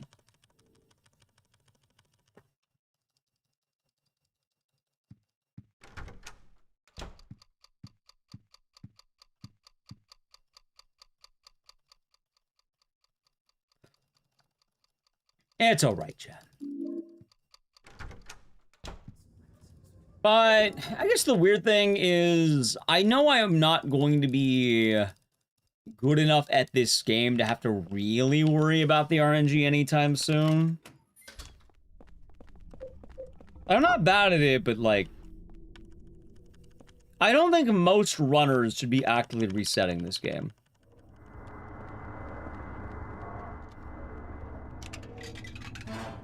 A malted Mike's Heart from the 90s. Like, if your name is like, you know, Matt Gale, then you probably reset territory. or any of like what? There's like all the Latin American runners in the top 5. They go hard. Or top 4, I guess. Yeah, let's see here. Like they got like there's like a bunch of 45 times on the board. I feel recovered. I've been feeling better. I've been feeling a lot better. I think I got it. And that's been good. I have been feeling a lot better, which is very good. I've been happy with that. Nice movement. European folks in this game? Are they? I thought Sonal 4 was primarily dominated by, like, Argentina? And there's a lot of Argentinian runners.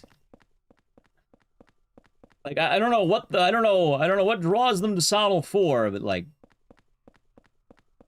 there is a shocking amount. In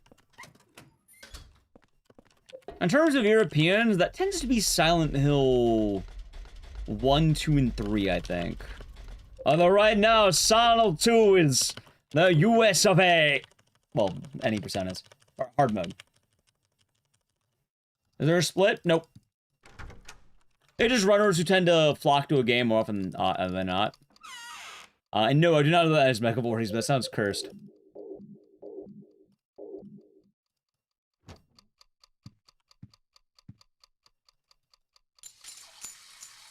There's a console and other board split, but it's kind of just more how people trend.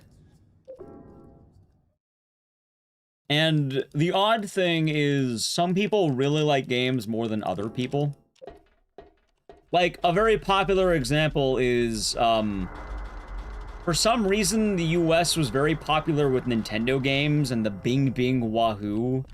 So, the reason why events like GDQ always had so much fucking Nintendo all the time is because people grew up with the Nintendo. And that was like, yeah, no, you know, it's Nintendo kids. Now they're, you know, playing Nintendo. But as cultures change, certain people will get really good and really like playing games. The funniest fucking thing is, you know, we were talking the other day about GTA, right? For GTA, there are so many British runners of that game. And it's probably because Rockstar's a British company. But it's like, why are there so many runners specifically who are British who like running this? What draws the British to run GTA?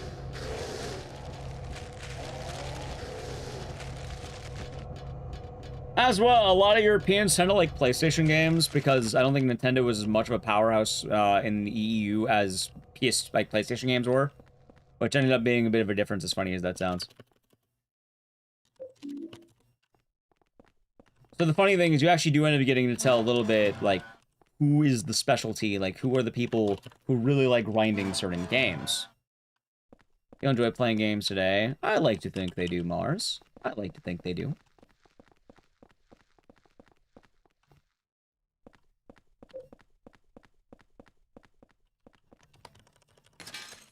And not even just going into the GTA side, but how many of you know the meme, or not the meme, but the,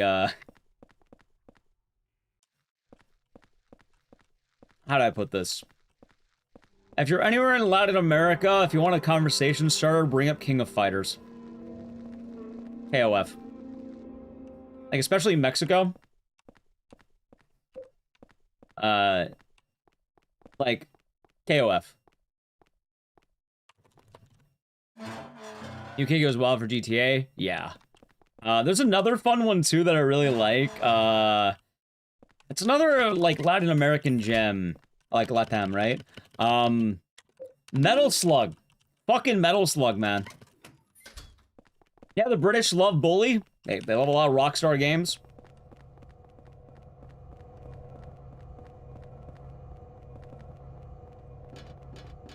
I'm a Metal Slug enjoyer. Built SNK. Maybe it was the SNK influence back then.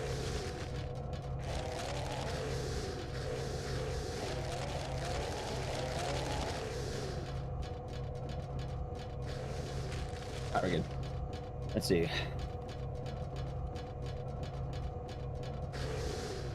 Nice. Good dodge.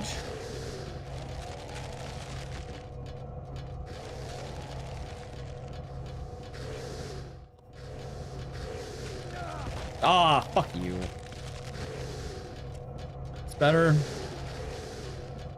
Alright, that wasn't bad. Alright, chat. While we're doing the body parts, I'm gonna have to play an ad, but we got through the hard parts, so we'd like to avoid the ads. Could be some of the channel Prime Gaming. Is all the game is? No, it's just a major part of the game. I feel like I'm not on easy. Like, why the fuck is that old woman keep showing up?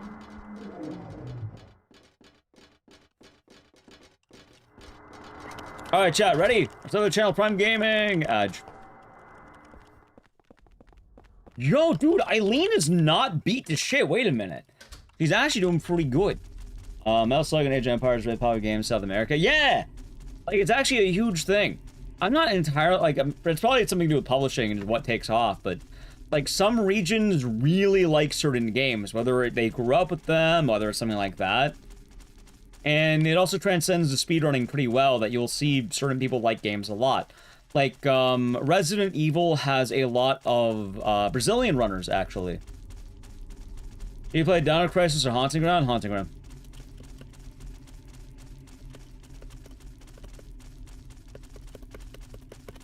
Like, Resident Evil is pretty global, but, like, it's kind of funny how games tend to trend. Like, some people like certain games, some people don't. Some runners have like, a lot of, like, Japanese runners in certain games. Some games don't. Some memes take off overseas, some do not. Like, oh, here's a good example, for Japanese gamers. Dragon Quest. It's all about Dragon Quest. Like, that is the shit over there. Like, it is like, if you want to talk to someone, Dragon Quest. Like, that is the game right there, chat. Is it dragons? Dragon?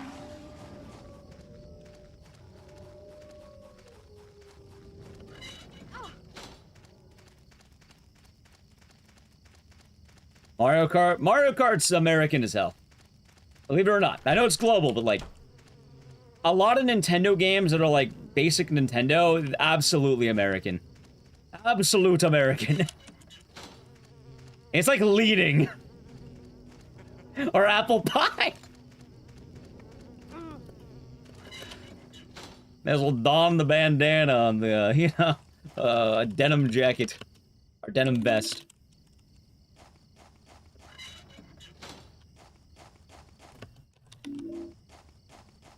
Haunting Ground is 21. God damn, 21, huh?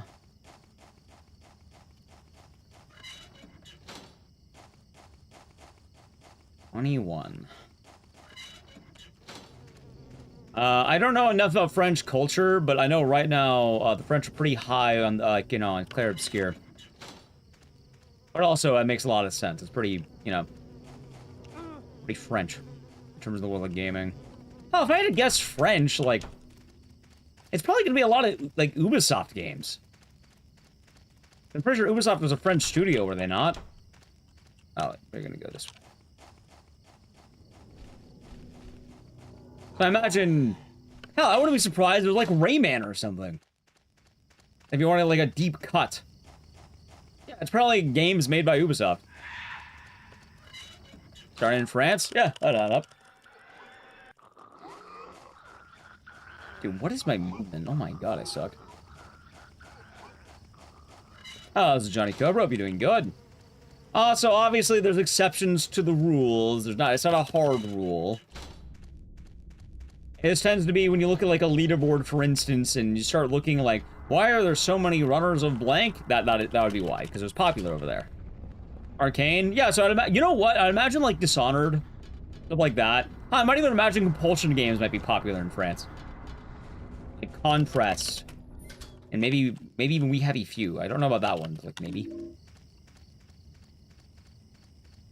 Oh, that could be British. I don't actually know. Because I know We Heavy Few was a British game, but...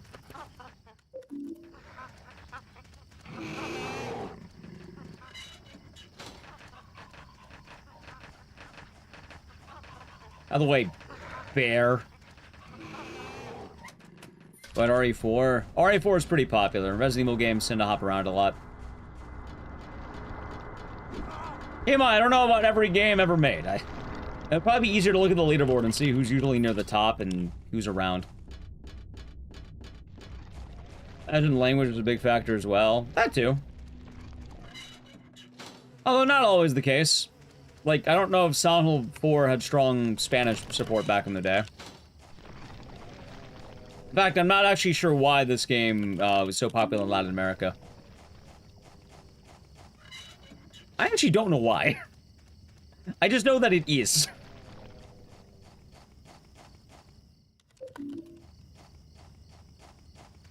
I mean, I have my guess as to why. It's chaotic. Well, my guess is that of all the Silent Hill games that are like RE3, it's this one. And RE3 had a lot of Latin American runners. So they wanted a Silent Hill game with similar vibes, and they picked this one. Because as much as people want to complain about things like RNG, they really like it. There's a reason people like running these games. Damn, the RNG is bad. But wait, why did you pick a second RNG game? The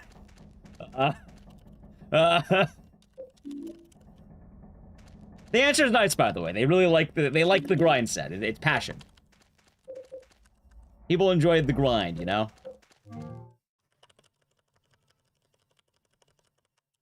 Wasn't RE4 developed during the development of RE3? No, I do not believe that is the case. Love a good grind.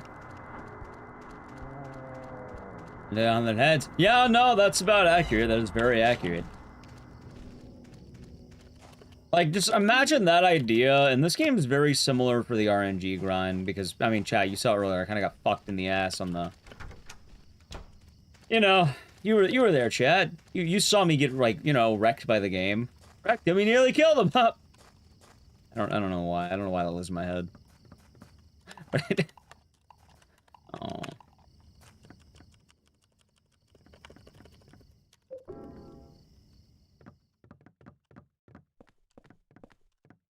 Let's see here. Oh, wait, what am I doing? I golded. How the fuck did I gold that? I don't even know. What is wrong with this game right now? I am logging in, chat. Maybe I'm just built diff. Yeah, exactly. Built diff.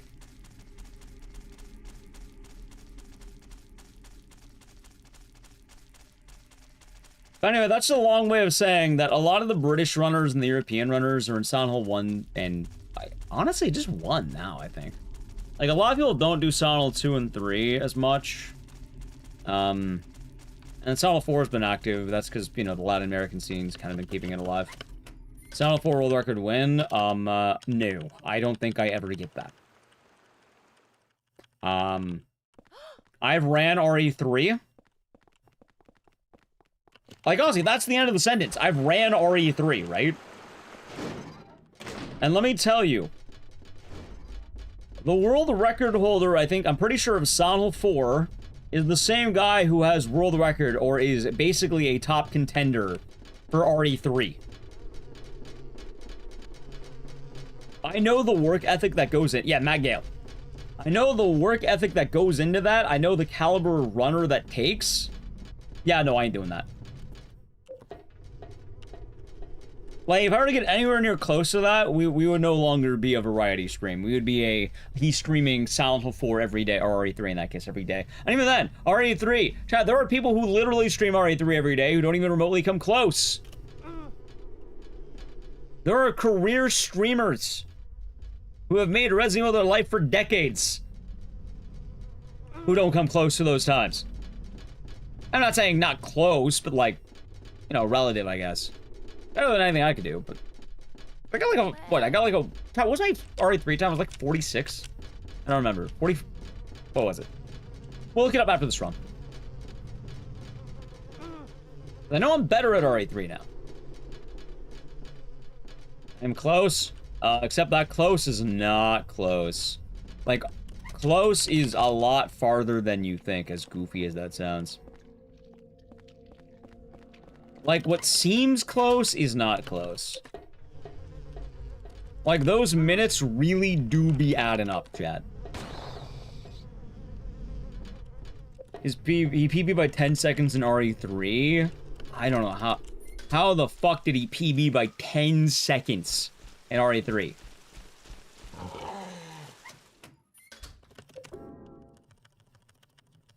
And chat, apply all this logic, right? All this logic, all that, like, RE3 stuff, you know, RE3. The same guy does the thing in Silent Hill 4. He also does it here. The differential is built.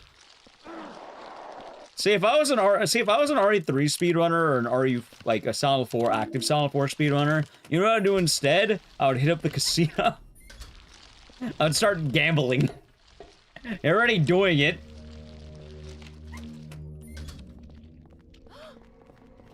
That's basically what it is.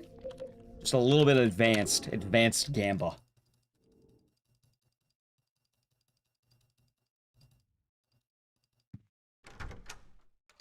Time to gamba? Yeah. Although I suppose losing money is a lot worse than losing seconds on your PB. So maybe I won't, but you get the point I'm making, Chad. I think you understand the implications of this. Alright, nice. Say don't gamba? Yeah. Hey, I gamble responsibly, which is at casinos in person on the rare event I end up at one.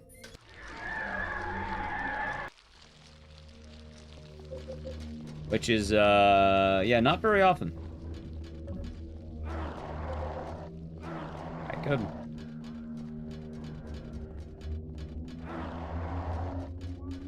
Say put it all on red? Oh, of course.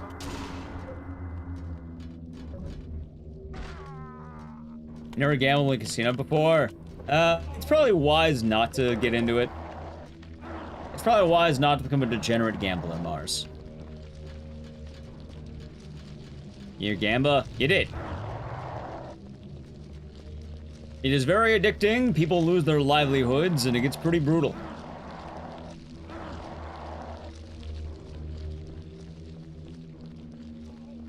Gambling addiction's pretty brutal. Oh, it even permeates more than casinos. You probably, well, it hits off very hard. A lot of you probably have played gambling games to some extent. Whether it be roguelikes, or there be gacha games. It's actually become pretty perverse. Just don't get me wrong, is it fun? Yeah, it's kind of fun. But it is pretty, like, there. And, it is something that you shouldn't actively get into.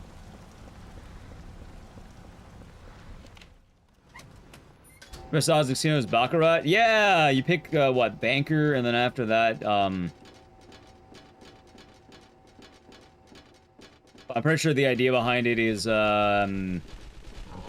you have a commission that's like, I don't think, like, take away some of the, like, ah, shit, did I just die? Eileen's getting her ass beat. Yep, no, there it is. No, Chad, do not put it all on red.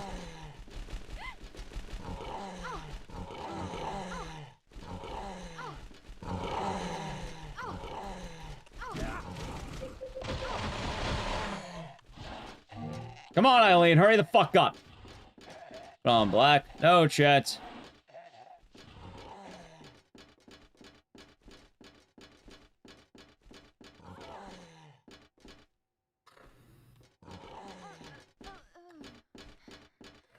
I gotta learn how to do this trap. Yes.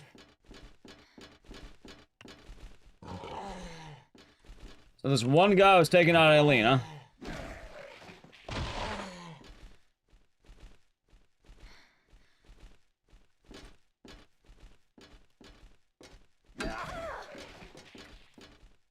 That's fine, I don't really care that much. So damn. Hurry the fuck up, Eileen! Nice. Anyway, chat, now you know why I don't run this game more often. Now you may know why. Play the Gunnar game Gotcha Doak's Venus Vacation. More proud to you, Plunk. Have fun with that.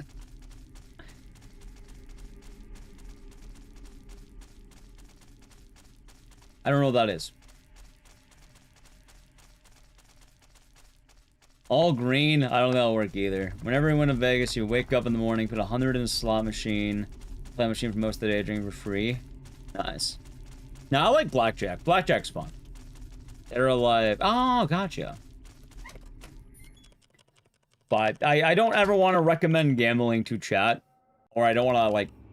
I'm not gonna lie. I think both smoking and drinking are better vices. Like, for your health, I unironically think gambling is the worst vice.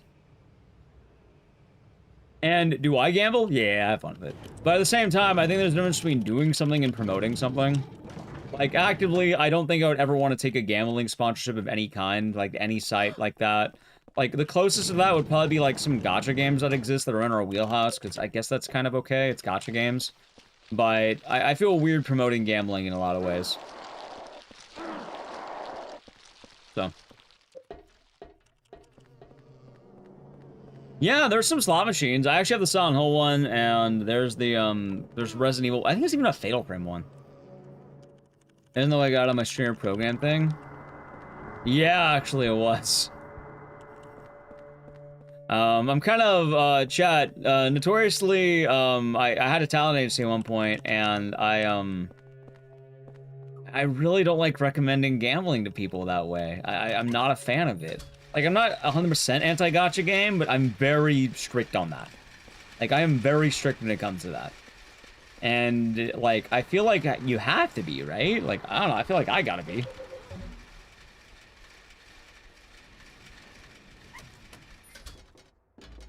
So, I kind of, yeah, no, I don't feel comfortable with it. Trading card games are active gambling. I agree. That's why I like doing pools. Do I have a pachinko machine? It's actually a patch slot machine. Those are some of them, yeah. You know, it's either a lot of things I either didn't know about or was confused about. Like, I'm sure that they're fine sponsorships, but like, chat, I'm gonna level with you. I don't know anything about VPNs. I don't feel right recommending something I can't tell you about. I'm sure a lot of you use VPNs, and that's great. I don't know a lot about VPNs. How can I tell you what the best VPN is? I don't know. Are they easy to set up? Sure. I don't know anything about them.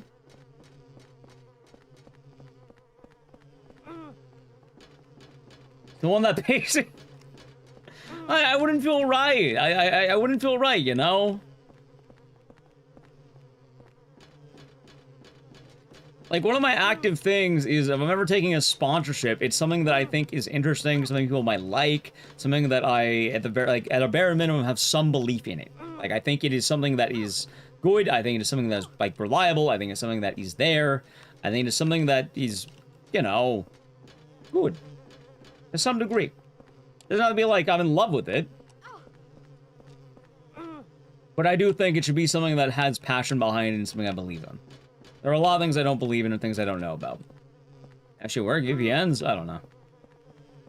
I'm pretty sure modern usage of VPNs is mainly allowing you to watch Netflix in other countries. And like getting their market, or getting their thingies, their...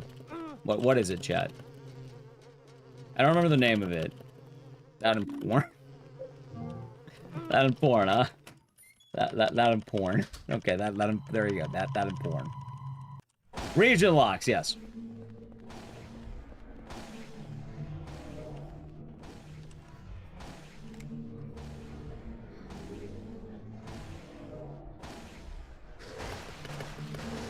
No. Huh. Alright, come on.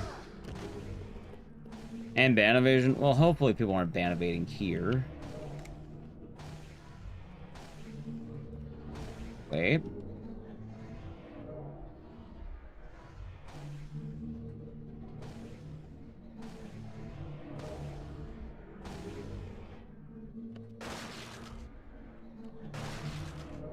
It's somewhat, it's one of these. It's one of these. I don't know which one. Probably this one, actually. Nope. This one? Oh my, it was the second one. Wait, no. Is it you? Who the fuck was he? Did I really just hit all three in a clean line? Wow, dude, this is such a bad fucking run.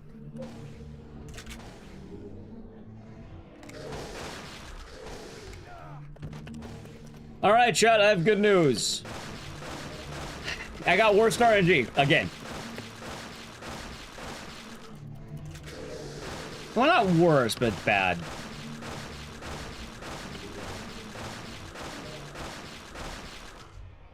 What's better than one RNG hellhole? Two RNG hellholes. God damn it. Well, at least this one was already dead, so. Started last month, you're heading to 4 days. That's scary. I hope you're doing it right, Karn. That's very scary. Your VPN made your credit broker for a loan, get all sussy of you. I can imagine. I can imagine, Drickenex. John Oliver did a piece on prediction markets. Oh, is that the thing? Like, you bet on people's livelihoods and shit? I've been seeing a lot of those, and... yeah, no, gambling is a menace right now, chat. Like, I'm not gonna judge you if you are a degenerate gambler, because I like to gamble at the casino. I like to play some gacha games every now and again. Although I've never really spent money on a gacha game. But, you know, I like to bet on a coin toss or two. I like a game of blackjack. I may have gambled once or twice in my time. I like playing Silent 4. But I feel like there's a difference between you being a degenerate gambler and someone pushing it, right? That's a huge difference. Big difference. So in good faith, I really don't want to say gambling is fun. I feel dirty. I don't feel right.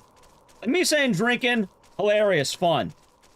Even me saying, like, you know, smoking cigarettes is, these will kill you. And usually I feel like people who are smokers are probably aware of it.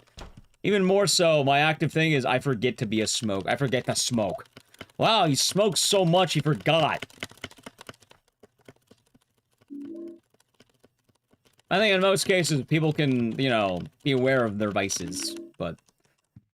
yeah, also, I guess I've never gotten a sponsorship from a, you know, an alcohol company or smoking company. At that point, it would probably change a lot more. I think gacha games keep you away from the casino. Understandable. Ever have a smoker trying to quit? Yeah, hopefully you can keep it up. Keep it up.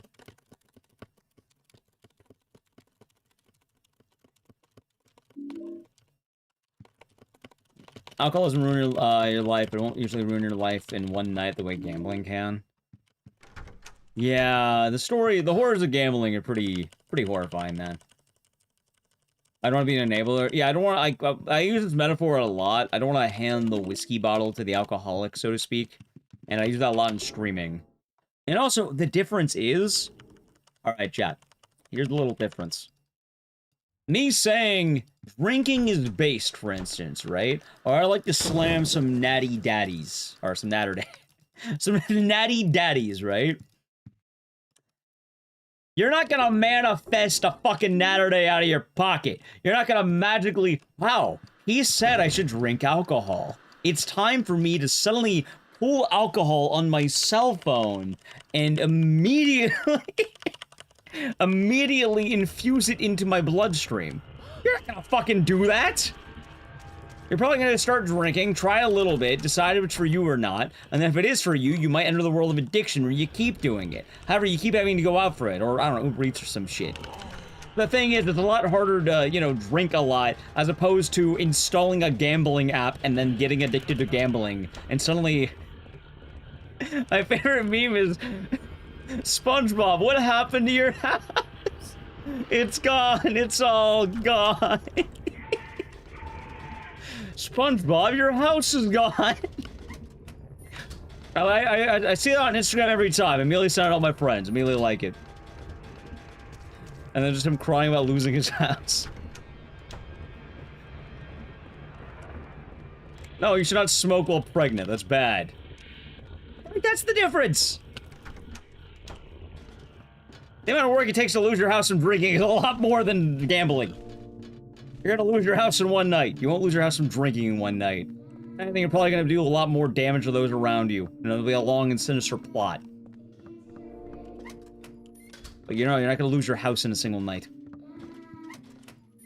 You're not gonna have the magic of, oh, hey, man, how was your gambling session? I'm down $100. All right, I'm down fucking 50K.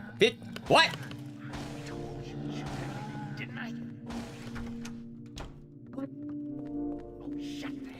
No, I'm not giving alcohol a pass. I'm not giving it a pass, don't get me wrong. I think it is a vice. I definitely do not think it is good for you. And in many cases, I like to word these things as being a degenerate drinker or gambler, because it is that case. I know, it's a joke in truth. That is the thing. Hell, that amount probably goes higher in some cases. Patch gets better and I got patches. Nice! Keep it up. Definitely keep it up. Oh, that's probably the worst thing to be addicted to. Personally, I don't think you should probably be comparing vices and addictions that much. But the reason why I'm talking about gambling more than the others is because gambling is something that's immediately more relevant to the stream. I don't think I'm gonna be hit up by a drinking company and they're gonna go, Ecdycis, if you start shilling, I don't know, fucking Steel Reserves, we'll pay you money. I have gotten gambling sponsorships. I've gotten a lot of them. Like, it is very perverse in society. And the other thing, though, is, alright, drinking is bad, yes, but also, as a culture, we're moving away from drinking. Believe it or not, people are drinking a lot less than they used to, and that's good. I'm very glad for that. Thank you for the follow. Like, people, they don't drink as much. The Zoomers aren't drinking. People, like, the alcohol industry is going down.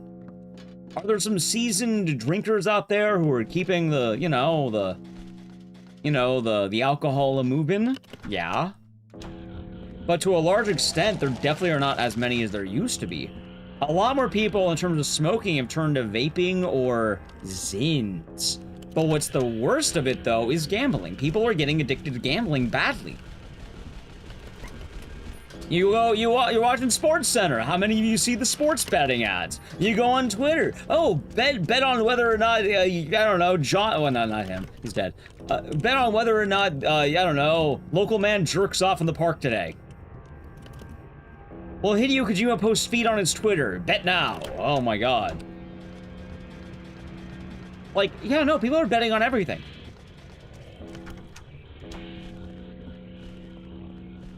All professional drinkers die in liver fail.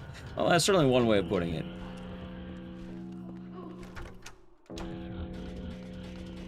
Hold on. I mean, when you see people get on growing up in alcohol, yeah, admittedly it is. I think a lot of people have gone against it, and I think that's a good thing. I actually do think that's a very good thing. Yep, someone bet 10K that a streaker would appear at the Super Bowl, and then he... then he appeared. Guys predicting markets? Yeah. And, like, don't get me wrong, there's a lot of bad vices, and even some vices you may not think about might be worse than you think, too.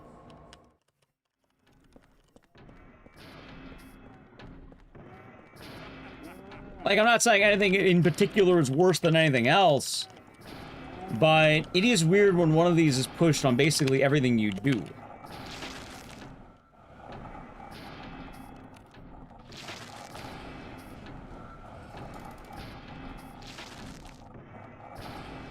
Other parlay? No. For what it's worth, like, I'm not gonna deny the facts. Is it fun? It can be. But it's also very addicting and can be soul-crushing. Like I said, whenever you're about to do it, it's the Squidward. Look what happened to my house. It's gone. That being said, when I actually go, you know, the times I've been to the casino, I absolutely pull up that picture. When I played Clover Pit, I pull up that picture of the guy digging for diamonds. I like that picture. It makes me laugh, but also it's fucking stupid. Both of these can be true. Something can be stupid and you can indulge in the fun of it. You should be very careful is what I'm saying. I don't mean to nag you or lecture you. You're all, you know, grown adults, so you can all manage yourself. I'm just saying be very careful out there. Yes. But also, like, I also am aware, I am fully aware I talk every now and again about me doing degenerate stuff. Like, I talk about maybe, like, a couple of brewskis every now and again. But I do also understand that as a streamer, I do have some degree of influence in the words I say, and I do need to keep that in mind, because it's very easy to hype up things that people might not want to do. But then it starts sounding a lot of fun because the streamer man said it. Now, obviously, that's a bit of a thing, but it's something I do need to keep in mind as, you know, things happen.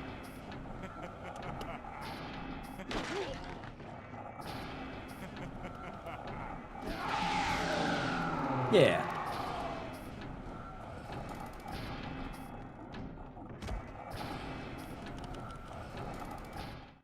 PG. How about? Thank you, Johnny Coco. Why was it too expensive to consider? That's good then. Never played since. That's good, Grammy Goblin. 3 will start going to bars in Tokyo after watching it. Of course, of course. I think a lot of streamers do. They either do or they don't care about it. One of the two. People either forget or they just don't care. Like, sometimes the screen does a lot of work at forgetting that a lot of, you know, a lot of you. I was gonna say we're all human. I was gonna say a lot of you are human. Yeah, a lot of you are, you know, most of you. No, you're all human, chat. You know who I'm talking. You're an alien, man. Eileen? By the way, I saved Eileen. Boom. But also, that's why I'm very picky with the sponsorships I pick. Like, honestly, it's been really fun working with Daredrop lately. Like, well, we had Love Eternal and Whisper Mountain Outbreak. Those are fun. I like those. Hell, I even like roguelikes. Like, dude, I'm just saying, Eugenics DLC, if they wanted to hit me up for a sponsorship, I wouldn't say no. I wouldn't say no to them, Eugenics. I've been promoting that game pretty hard for free.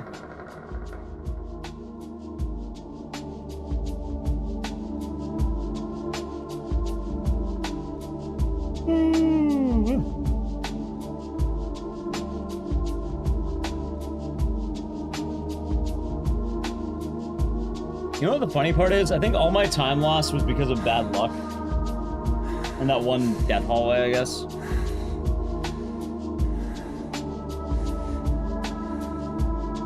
Howdy, tired mind. Hope your day's... Well, I already said hi, but hope your day's been nice.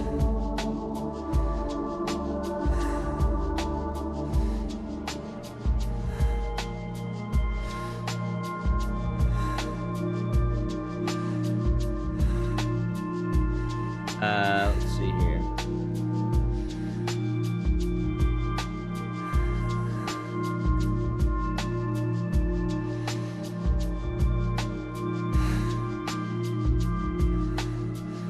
Eileen. Am I doing good? Doing good. Gonna be doing some gaming in a moment.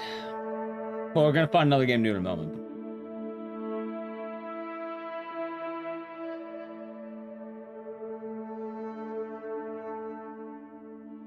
Oh, I see. That's a pretty good rebuttal of those, isn't it? It's actually a pretty good rebuttal this week. I know they meant it well in terms of the, like, conversation at hand, but... I like that rebuttal. That's a pretty good one. Well, I guess I can go back to South Ashfield Heights now. Alright, so what are we doing next?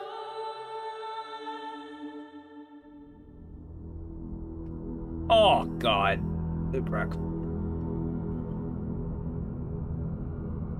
And his apartment was still bad. How many endings? I think it's 4, right?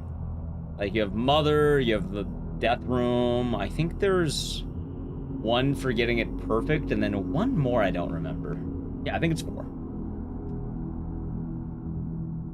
One is you totally clear the room. I think one's New Game Plus only. No joke ending? Yeah, they didn't have it because they hate comedy gold. Nah, Silent 4 doesn't actually have one. As weird as that sounds. I'm not sure why they didn't do a joke ending.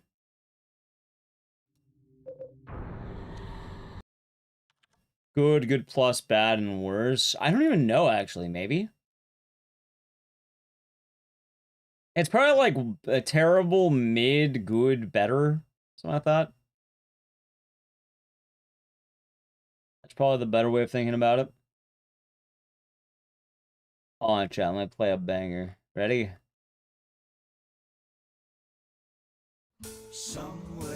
It is. Alright, what game will be next? Dead Space? It'll run Dead Space. Somewhere beyond the moon. I think I said Haunting Ground, right? Who's Haunting Ground? No word to ground control. Alright, chat, I'm gonna plug in Haunting Ground while it's happening. I'm gonna play an ad. So if you wanna avoid the ads, sub to the channel Prime Gaming. When you're back, we'll probably end the game. Adge. I'm heaven bound. I ain't ever coming down. I wanna play somewhere higher than farewell wicked earth. So long skies are blue. Hello universe. Somewhere beyond the moon. Psychedelic satellite. Hop aboard and take a flight. I want to stay somewhere higher than the moon. Somewhere beyond. That's right, thrill kill. Well, not today. Beyond the moon. Somewhere beyond the moon. Goodbye, goodbye, goodbye.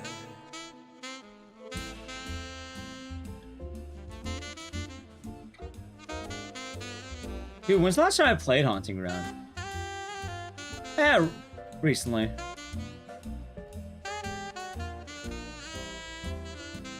Night Trap? No Night Trap today. What's in Mars Red Sky? No. Chat, what if? What if?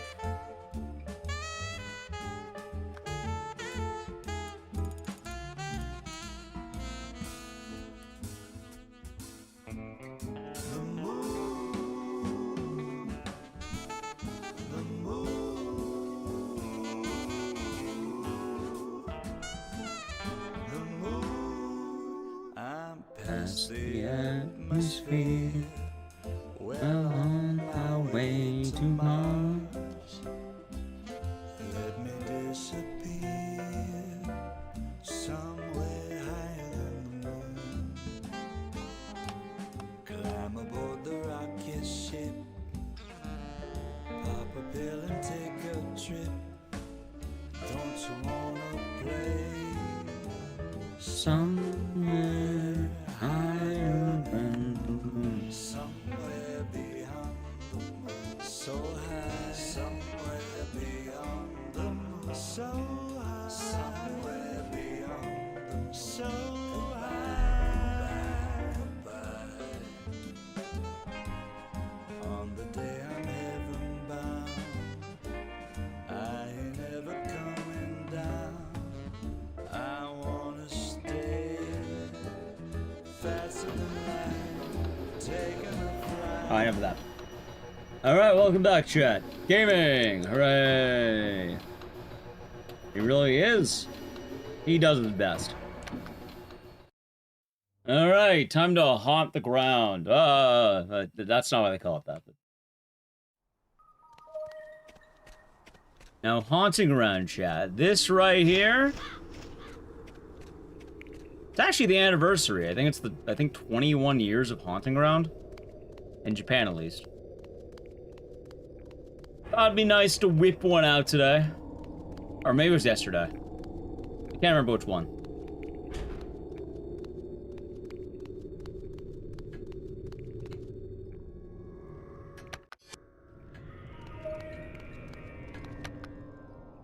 Yesterday? Yeah. Well, time zones and all that, so I'm not sure if it was 420 or 421. That's the thing.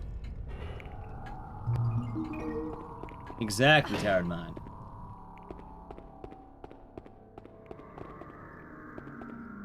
Yeah, I guess it's kind of trippy in the world of streaming, chat. Also, good news for some of you, and I'm not gonna whip out a Eugenics Act 1 run today. I'm pretty sure we're good for that for a good deal of time. Outside the main game, like, until they announce GDQ stuff and I find out if I got rejected, we be chilling a little bit. PS5 is weird. They can play some PS1 and PS2 games.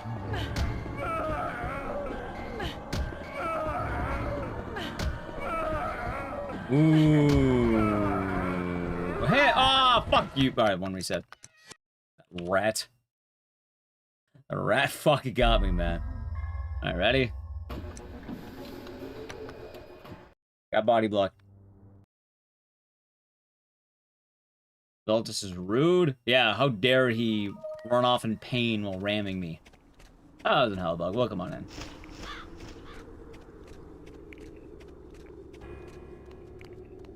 How dare he? See, the bad ending, chat. If Code Violet gets into GDQ, that's actually the bad ending. Maybe a good ending. I mean, we submitted it for a reason, but... Come on, Eugenics, yes. Code Violet, no, please. That is what I would like. Like, Code Violet is like the third game I would want in. Personally, I'd rather have Clock Tower 3 or Eugenics.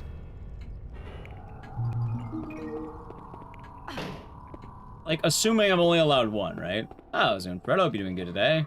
I kicked the store. No, that's right. Is that not a gooner? It's a gooning game. Am I doing good today? We be chillin'? Oh, things are going well for you. You good? Nice. Nice.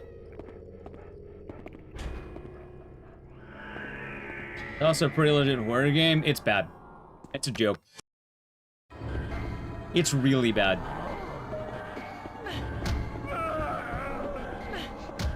If it wasn't for another notable release, it would have been the worst game released this year. Really? Fucking Ecdycis. Dude, what is with my gaming right now? Ecdycis really wants to shine.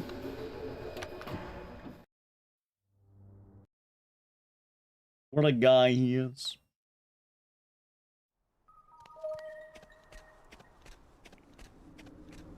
I think I got robbed on that one, though, but I had a feeling it was gonna happen. Yeah, Code Violet was kind of notably bad. And it's actually kind of a hard run. Like, it is not an easy run. So I'm kind of hoping that maybe Eugenics get... Actually, technically Eugenics is harder than Code Violet. But I put a lot more work in Eugenics. That's the difference. I can't remember the last time I put so much work into a speedrun. I don't have a good time. I'm top 3, but like...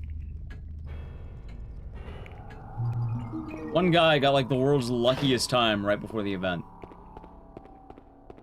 I think people were thinking he was cheating too. I have no idea. I'm assuming he was probably playing legit. But, just damn lucky and damn fast.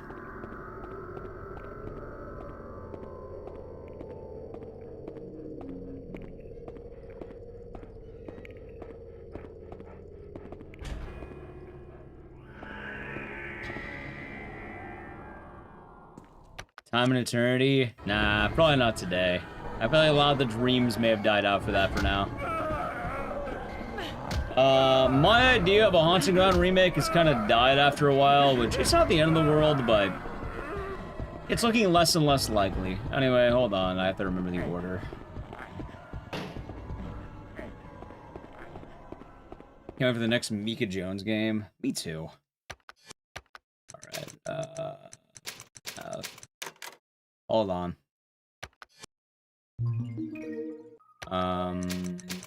Ada. Fine. A little bit weird on my buttons, but this is okay.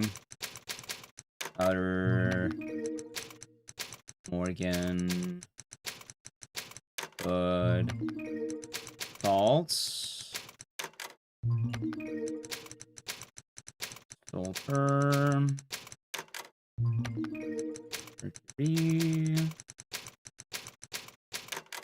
Fuck off! Alright, one more reset.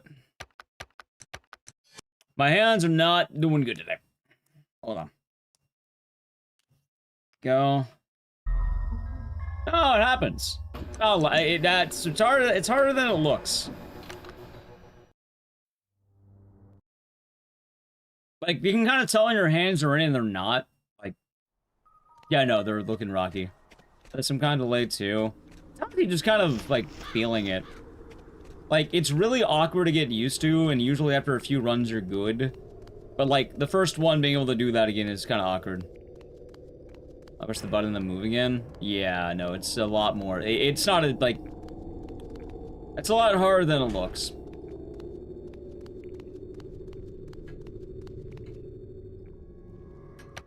At least to do it swiftly.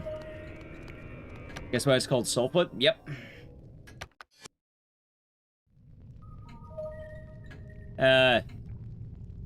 I'll time you out for that, but I'm probably not gonna ban you, but, oh. For what it's worth, I have a pretty good hit record for GDQ.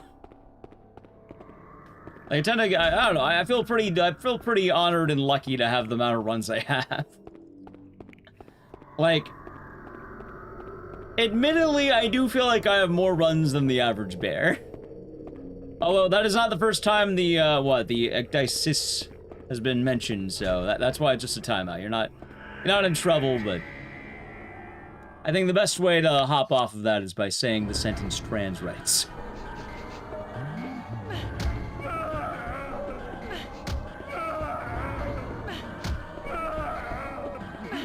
There we go. The Nautilus. How's your glacier?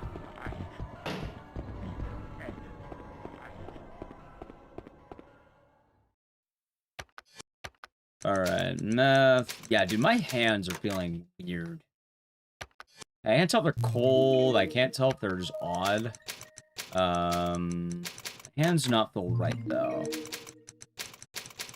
Might be my brain. Yeah. But yeah, you're not banned for it, and,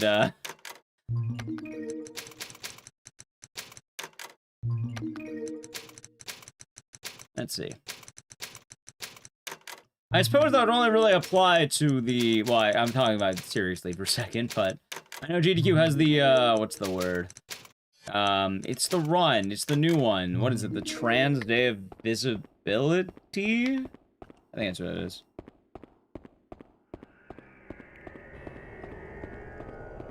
Backspace? That'd do.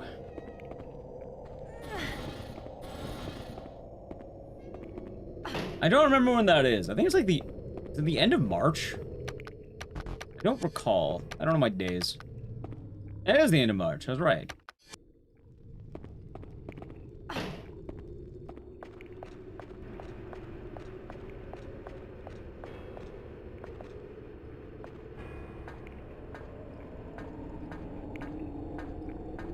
Ow.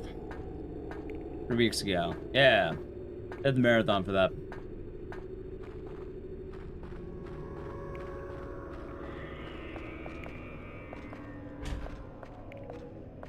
Yeah, this game has a pretty heavy bad ending. Yes, it does. More marathons, the merrier. Kind of...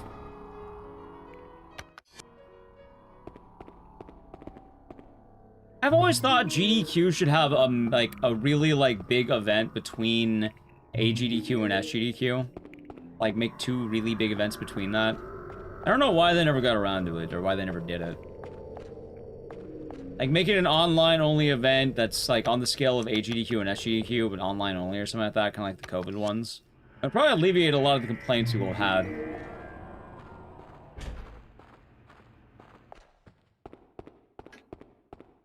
Kind of like spring and fall or something like that, or...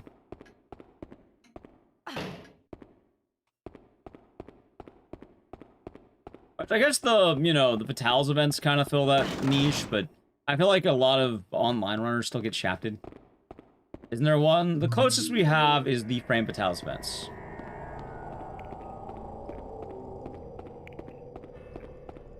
But they also don't operate on the same scale because they end on night. Like, they end... They're not 24/7, they're more like, Yeah, no, I mean, like, straight up, like, have, like, an AGDQ, SGDQ scale event in between. About GDQX, that is a weekend at TwitchCon. And it is no longer 24-hour either. It used to be 24-hour, but now it's not, sadly. ESA? Boo, ESA.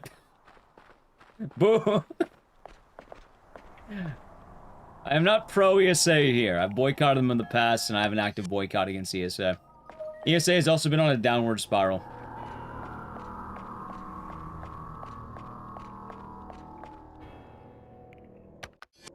What's wrong with the ESA? They kind of floundered over themselves. Oh, we had this conversation the other day.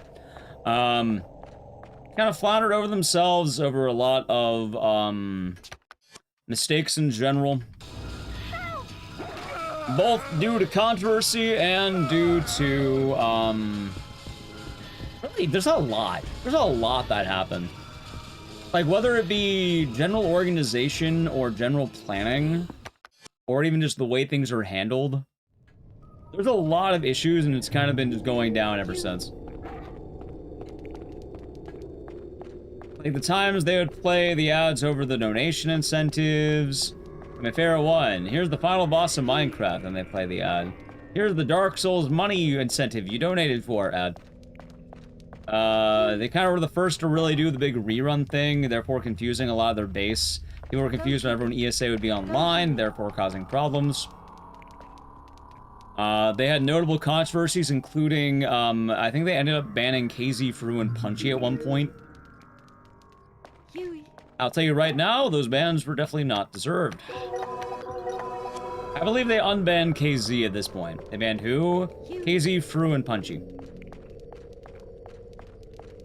Both of them were undeserved, I'll tell you that right now. I think, I don't remember what happened exactly, you can Google it, but like, they got like a Me Too thing that happened to like one of the big heads. Like, it was a bad document, too. Like, someone fucked up really bad. It was, like, it was vile, man. It was vile. It's not the only European event. In fact, allow me to help. Alright, give me a second. Let me just do this. Here are other events that exist in the span of Europe. Speedons is currently the crowned king, although they're only French. They kind of filled the void of ESA pretty hard. Now, if you want non-French, UKSG is an event for the UK speedrunners, the British. I believe they have Benelux. BSG, Benelux. Which is the, Netherlands and, Belgium? And another country I don't remember.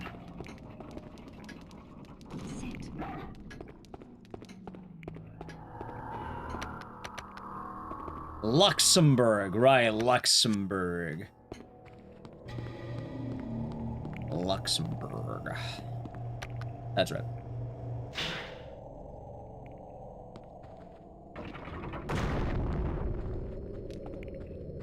Not to mention a few other things. Like, ESA kind of has a weird thing, even without all the drama.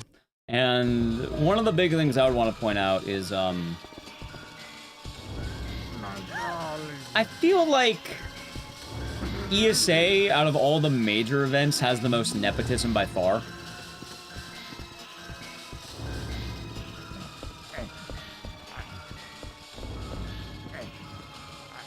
Like, ESA is... With the amount of American runners who get 5 runs in the event, it should be called the USA at this point.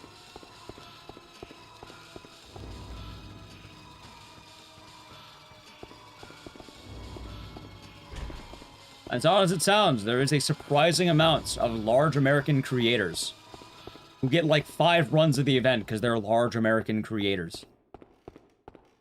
Oh, back when I submitted to ESA, I remember they gave me two runs for my random trash because I submitted like 2 runs. That was larger at the time. And as cool as the runs were, I definitely do not think that most reputable events would be taking my random trash more than once.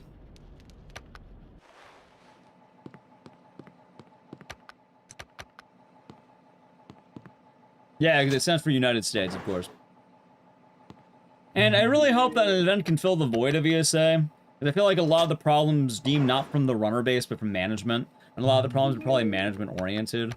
But the problem is, the Hydra head's too thick. It's hard to kind of, you know, remove the Hydra. Nah, that's alright. I'm just never gonna go to bat for them. Like, it doesn't come up unless it comes up. And it's better for you to be aware than anything else. I'm not actively shit-talking them, it just comes up. I also know I'm not the only person who ever had issues with them, and like I said, they've kind of mishandled every single bit of controversy, and really everything. So much so that people are surprised when ESA is online. Also, even from logistics points of view, I really don't like Stream 2. Like, Stream 1 and Stream 2 are not good ideas. I understand the idea to want to support people, but it's probably better to give some bones and not all bones. Because what happens is that, Stream 2 tends to be a containment stream. No one cares about Stream 2. Some do. But for the most part, it just fragments. No, I remember one time there was an ESA event, right? And I watched this part. For the opener, they had like this 19-hour speedrun of some game called Rivals of Aether or something like that. Long-ass fucking run. This runner kicked ass, right? And you know what? To their credit, they built some hype. They built some hype, right? They got a nice pre-show. Yeah, it's that Macro Blue. Now, chat, if you are running a pre-show to your event, if you are running a pre-show, like this is a, hey, get excited for the main event, right? You're building up to your opener. After having your 19-hour speed run and your event is beginning the same day, what would you do next? Like, to fill the void, right? Let's say there's about 2 hours left. There are 2 hours left, and you need to fill the void. Disagree? Disagree all you want. It's fragmenting the viewership hard. It doesn't do as well as you think it does. They should just take the games as is. Just go offline. They raided a random Nintendo runner. And then went live an hour later.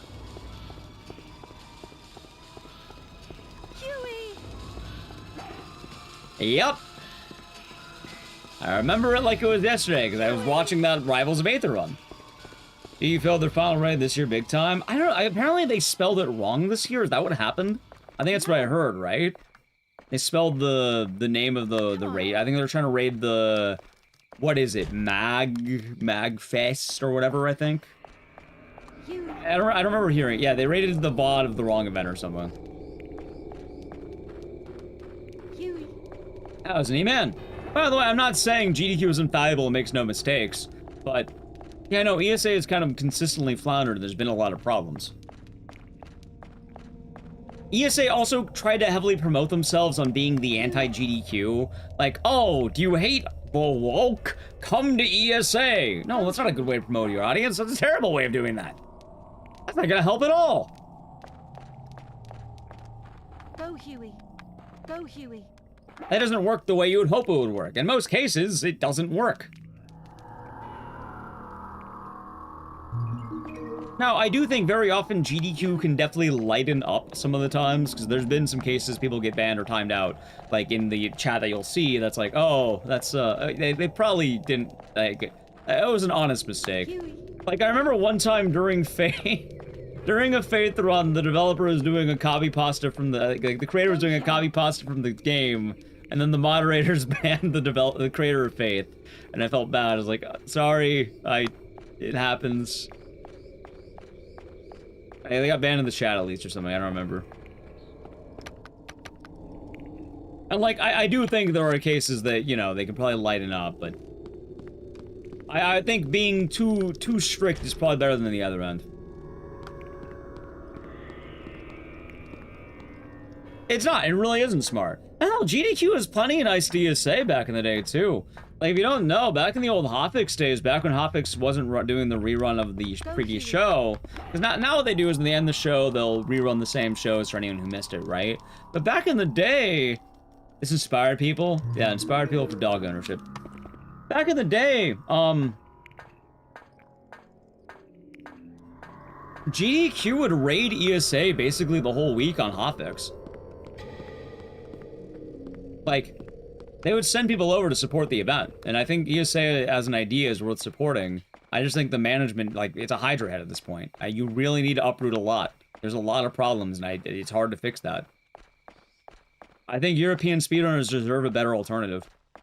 Whether it be through new management, whether it be through events like speed-ons, I think people deserve something new.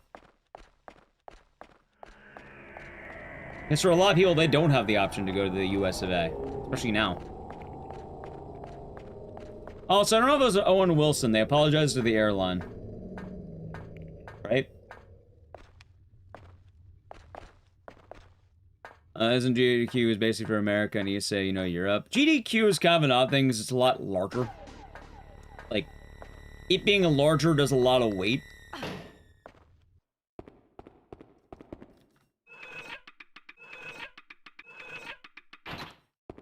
Which at this point, like, GDQ, RT in Japan, and speed-ons are probably the big three, and like, hell, GDQ has been interacting with speed-ons. It's actually been really cool. When I went to RT in Japan, they were asking about GDQ, and you definitely have your big three at the moment.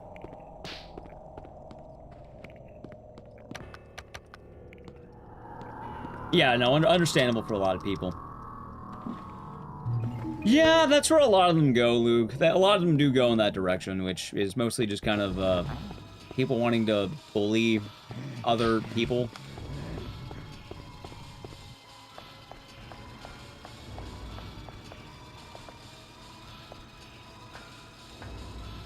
So. And originally ESA, you know, existed before being anti-GDQ. Which, as you may have noticed, that didn't really work in their favor. Being the opposite of something, being like a nobody makes you a nobody. Why did I go that way? Kind of a little Kingdom Hearts metaphor there, huh? Having your own identity is based. Hell, you know what's funny? Chat, let me hit you with some old man speedrunning lore. What if I told you that there was an event that was the anti-GDQ? Because GDQ was no longer fun, and they wanted to bring back real speedrunning, where you can... Honestly, it was pretty edgy. I'm not going to finish the sentence, but it's pretty edgy. No. It was an event years ago. I think it died. I mean, obviously it died. It was called NSA. I don't know how many of you old heads remember NSA. But it was literally the anti-GDQ. Like, that was their marketing plan. It was like, oh, we're gonna have an American event that brings back the edgy fun of GDQ. And it was a train wreck. I played Chronos. I've already played Chronos.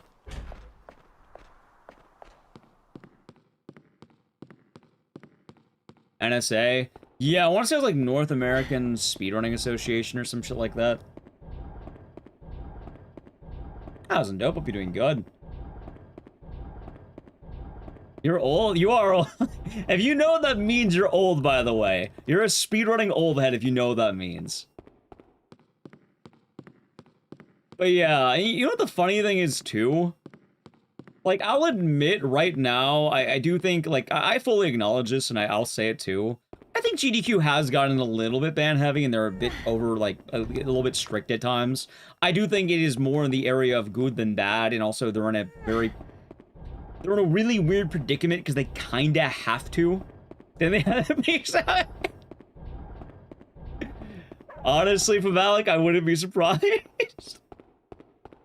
Yeah, no, it was a rough event for NSA. Well, they kind of have to be is the problem. And the reason why is because, while a lot of people do mean well and are just curious and they don't mean badly, there's a lot of bad actors towards GDQ, and a lot of people ask, let's say, dumb questions. And no, they're not trying to learn, they're trying to be a dick. That's what they're trying to do. They're not trying to understand, they're trying to be an asshole. Like, it happens. Oh, GDK was sub-only, was not the norm yet. Personally, I don't mind. Oh, was it was it really NASA? I thought it was the NSA. The last one was 2020. That's fucking wild. 2020. I thought it died in, like, 2018 or something.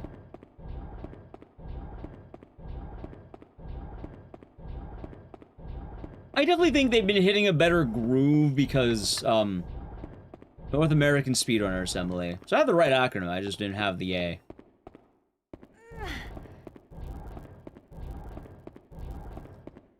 I use sarcasm? Yeah. But I do understand that they're like, you know, there's kind of a weird touch and go with it.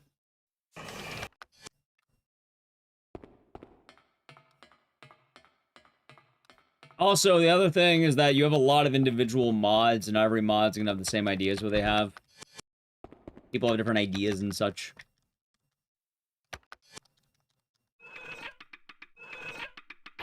Although, from my understanding, I think a lot of people, like, you know, get unbanned in the chats if they, like, you know, write a nice message or whatever. Usually people are pretty chill. I don't know the exact ways, but...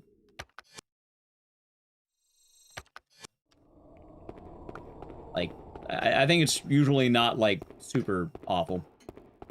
What do you think is more strict? Speedruns and damage runs? What do you mean?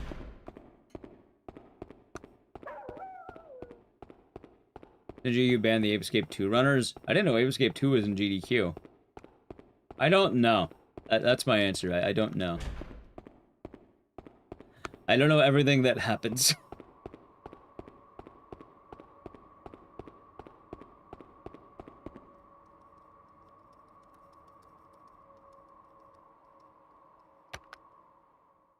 I'm not like the Toy Story ape where I'm constantly monitoring every run and every stream. As funny as that would be, me just going that the whole time. Unfortunately, that is not me, chat.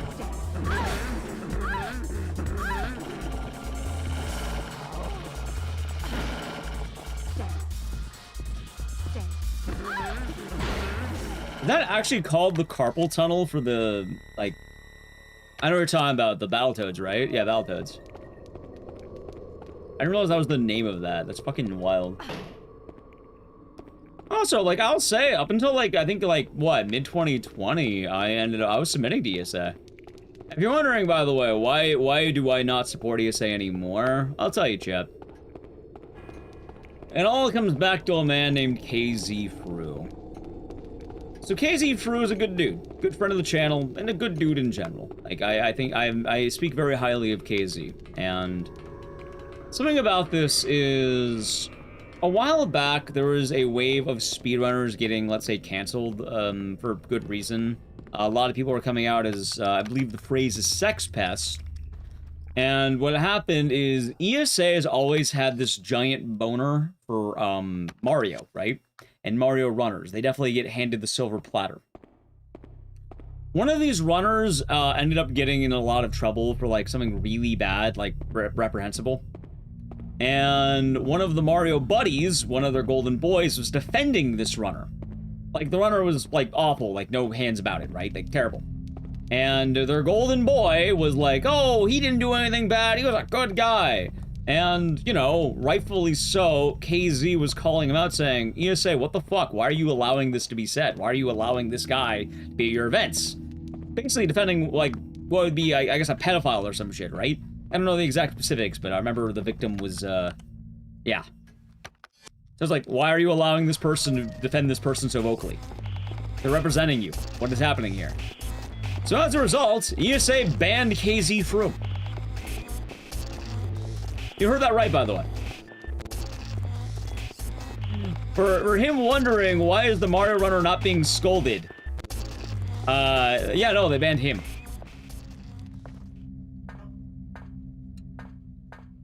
Which, yeah, no, that's pretty fucked, ain't it?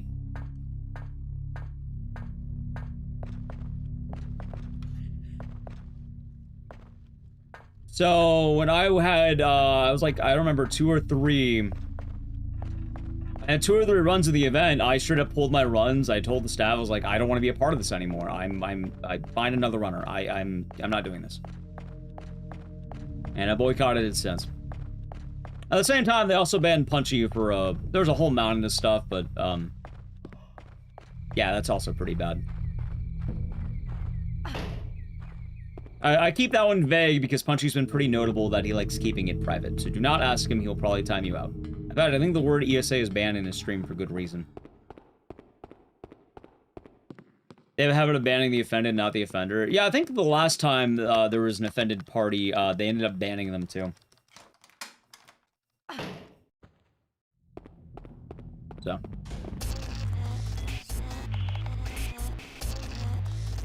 Yeah, it's a good time. It's a good time, Easy. No worries.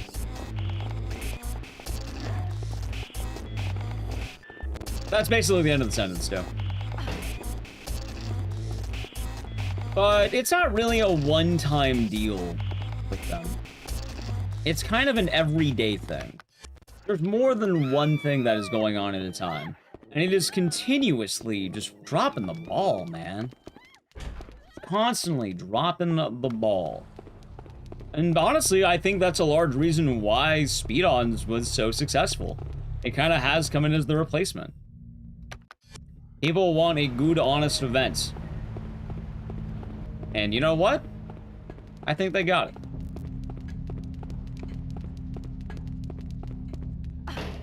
And that's a good thing.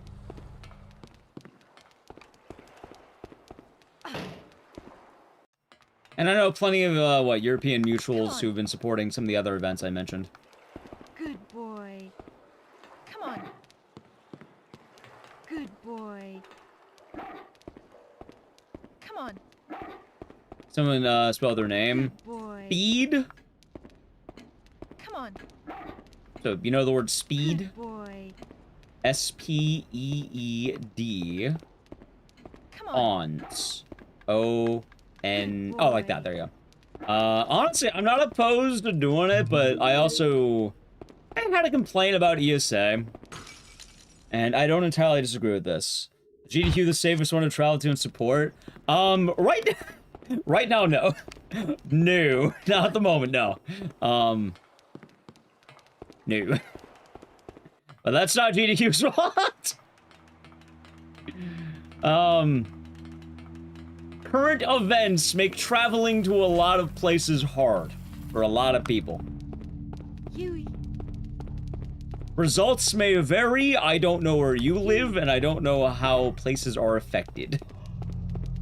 But right now, GDQ is becoming harder to travel to. I understand what I mean. Thank you. I'd rather not. Yeah, no, I don't need to. Thank you. But as for the Speed-Ons thing, I would love to run at Speed-Ons, right? No, don't get bounced back. Hold on. Come on, music.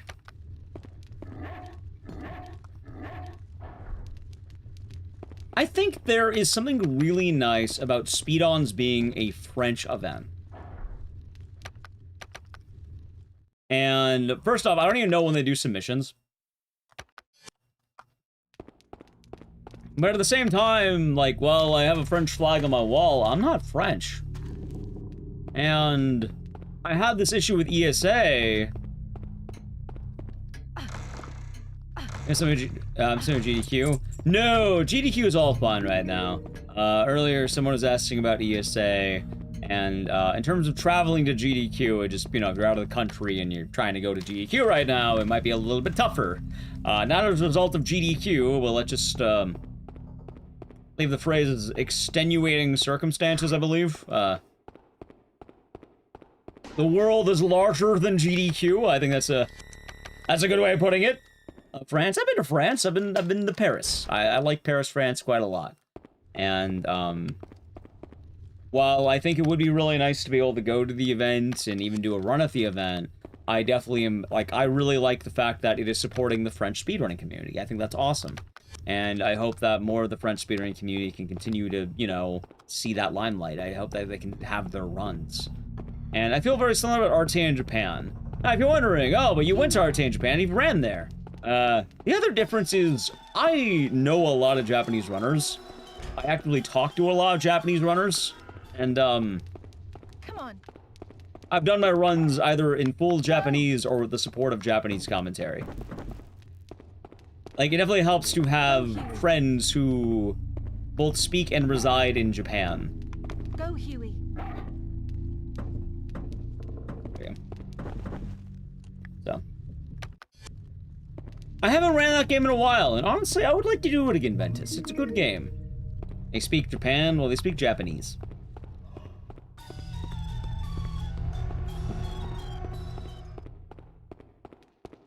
But also, like, one of the runs I really didn't like at Arte in Japan is there was a run, I don't remember who ran it, and honestly, I don't want to shit-talk the runner specifically, but there was a run, I don't remember what it was, but the run was something where it was like, they only spoke in English. Which, but you're at a Japanese event that takes place in Japan. Like, it should probably be in Japanese, like, for the Japanese speedrunning community.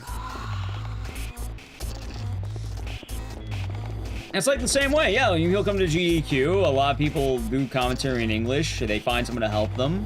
I think the same respect is, you know, there. That being said, I'd be totally down with the whole run in Spanish. I've actually gotten permission in the past, back when I used to run the Latin American hotfix, you know, the LATAM one.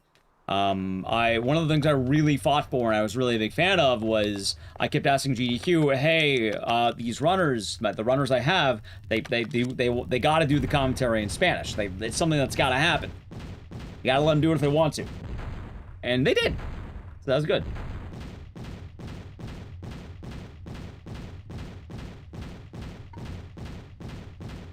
They do have that. It's called UKSG. Because I know I say words fast, but UKSG, UK Speed Gaming. It's always been a little smaller, but I think it's been growing as of lately. I think people have been giving it more of a push. That being said, I think that for a while they were affiliated with ESA, at the very least, like, they would get hosted. But at the same time, it's the whole, like, you know, I think now they're kind of becoming more of their own thing, and I think they're starting to shine. And hopefully they'll continue to shine. And yeah, like, some people don't get the opportunity to always show off their stuff. I know for Latin American, I think the largest event is, I think there's a Brazilian event, if I remember right. I don't remember the name of it off the top of my head, though. I think Rebecca at one point was hosting a Chilean event, which was pretty cool. I remember that watching on her Twitch. Gio had a Singaporean event. Yeah, there's the Benelux BSG, which is Netherlands, Belgium, and Luxembourg. I don't know why I'm saying it like that, but Luxembourg. Yay, Chile mentioned. Yeah, Benja. Do you know Rebecca Ari? She is good people.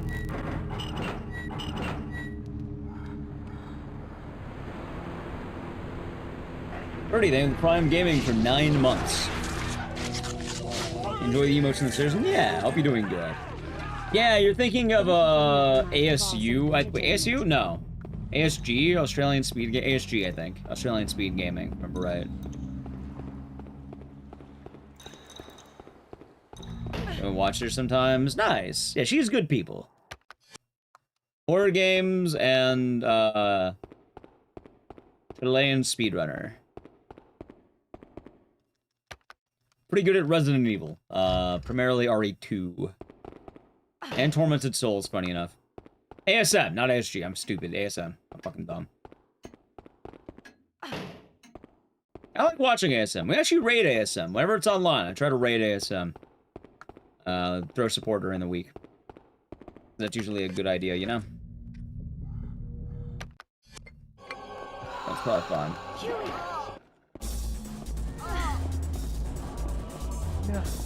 The American... Yeah, no, that's GDQ, Chad.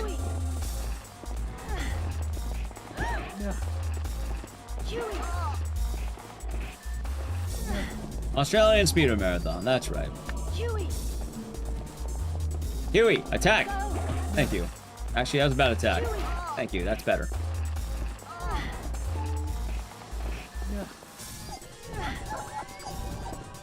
I will say that down left, right. We're back to where we were because they tried making a only American one, and it was, let's just say, not a very good event.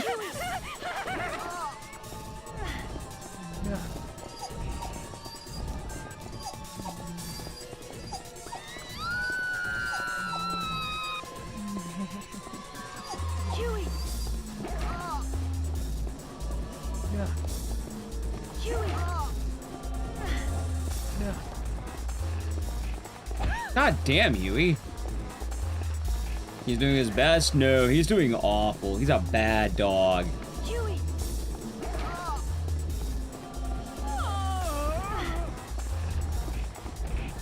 How dare, he is a bad dog. That's how we do this game. If he wanted to be called a good dog, he should be a good dog. You don't throw titles around here willy-nilly.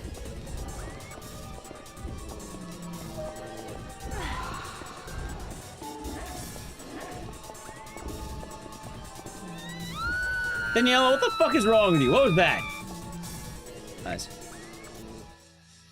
Alright, chat. It is time to spam Ricardo Flick.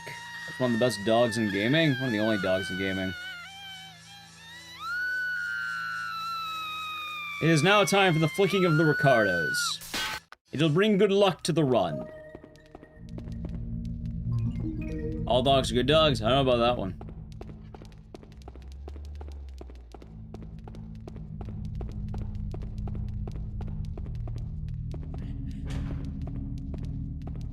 At Torgal. I don't know who Torgal is. Isn't Missile a robot? No, Missile's the ghost detective. No, that's a human dog. It's a regular dog. Alright, you're right. Alright, Missile. Torgal's from FF16. Nice.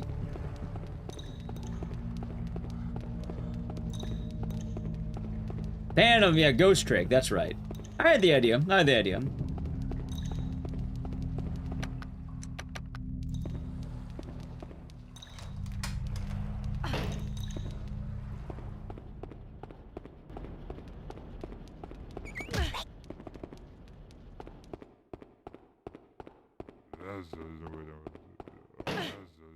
Alright, let's see how this goes. It's a human dog. Yeah.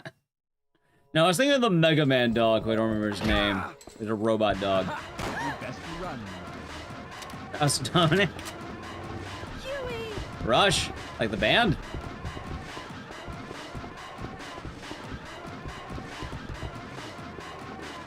Yeah, cool. Alrighty. By the way, chat, we're gonna play an ad after we get rid of Ricardo, just as a heads up.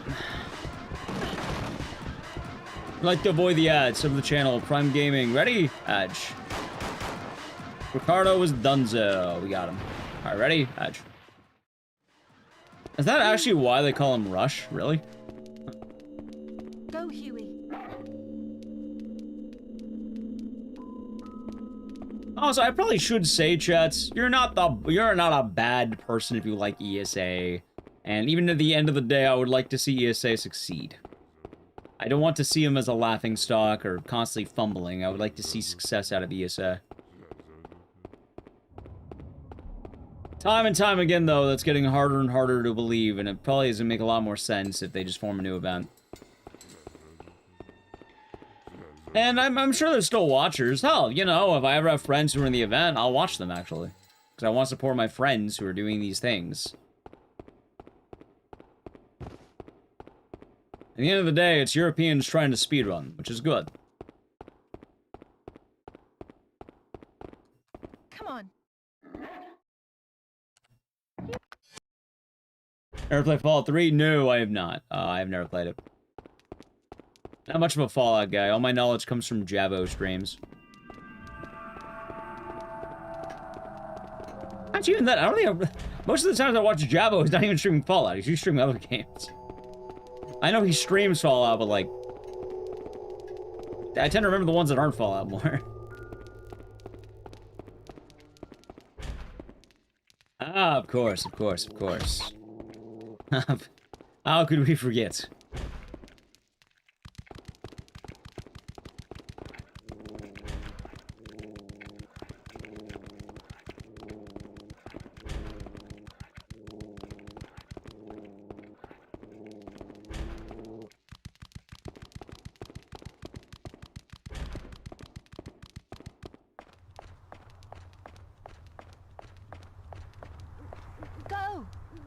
Go! Come on. Go! Huey, are you being a bad dog? Go! Go, Huey. There we go. Good lord. He is a bad dog. Hold your chat. Well, I know who dog meat is, but I can't say if he's good or bad. I don't know enough about the morality of dogs. I can tell you though that today Huey is being bad. Not good.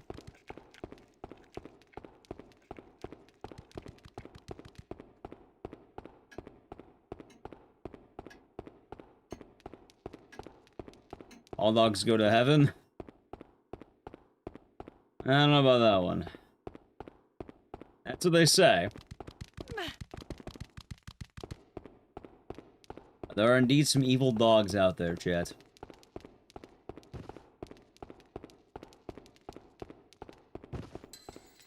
Oddly enough, I feel like we've had more appreciation for cats on stream than dogs as of lately. Really ever. I don't know why I appreciate cats, but eugenics definitely helped become a cat haven in a way.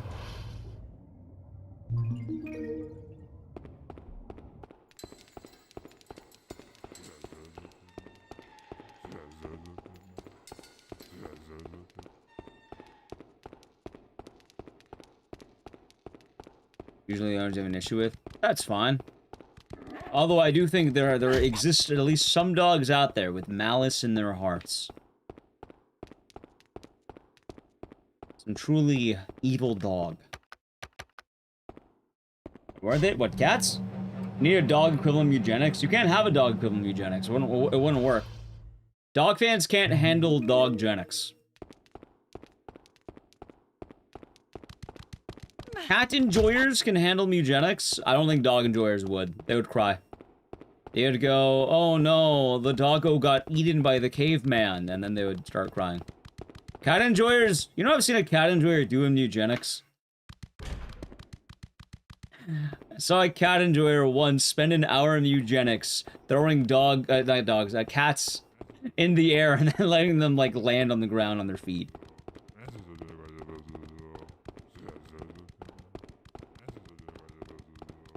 They just go flying, and it's kind of funny to watch. They're bouncy. They make meow noises. The pun doesn't work. That too. Yeah, no, I don't think dog enjoyers would like what Dr. Beanies does. I don't think they would like some of the fates they have, like getting eaten by spiders. You know all the cats? I think they're goofy enough. You know who did that? Hey, it wasn't me. I'll tell you that right now. It wasn't me, believe it or not. I know who did it, though. I may know who.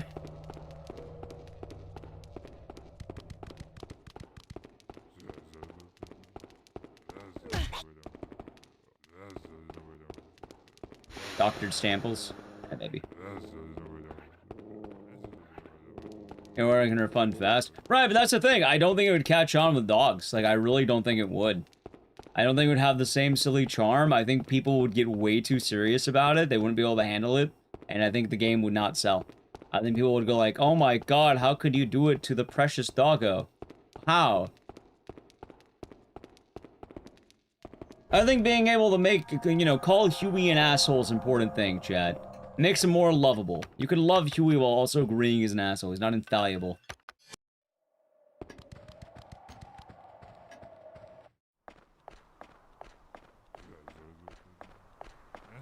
Out of a purple enemy in the world to explode. What, a game called Doggenics? Oh, Eugenics actually has some dogs in the game. There are a few dog enemies in the game already.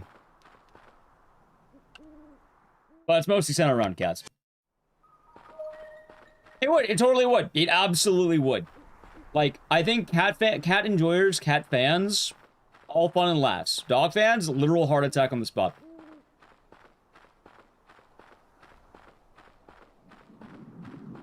Oh, this is the wrong way. God damn it. Immediate death.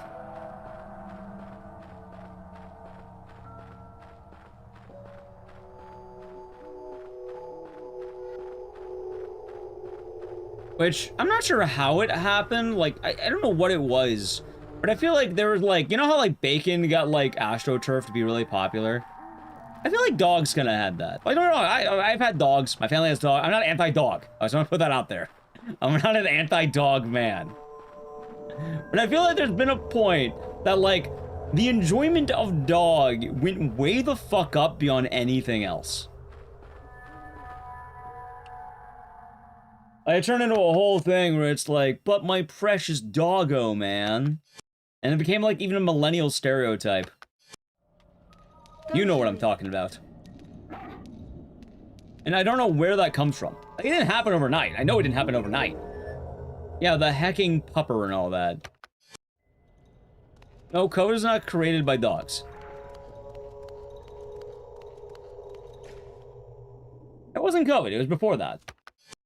It's the Does the Dog Die website. Honestly, maybe it was that. I think it may have been things like that, like, oh, Does the Dog Die website. I actually think that might be it.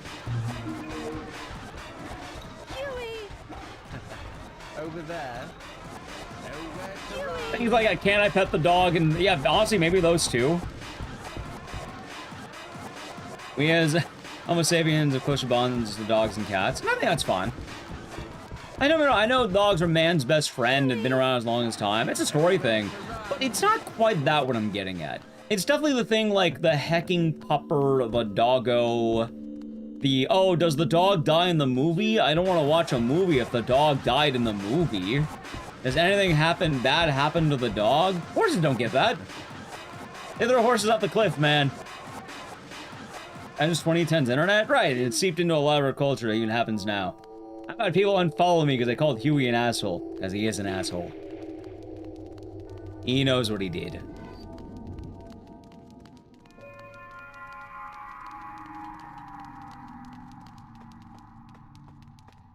Alright, for what it's worth, I suppose horses weren't the best choice.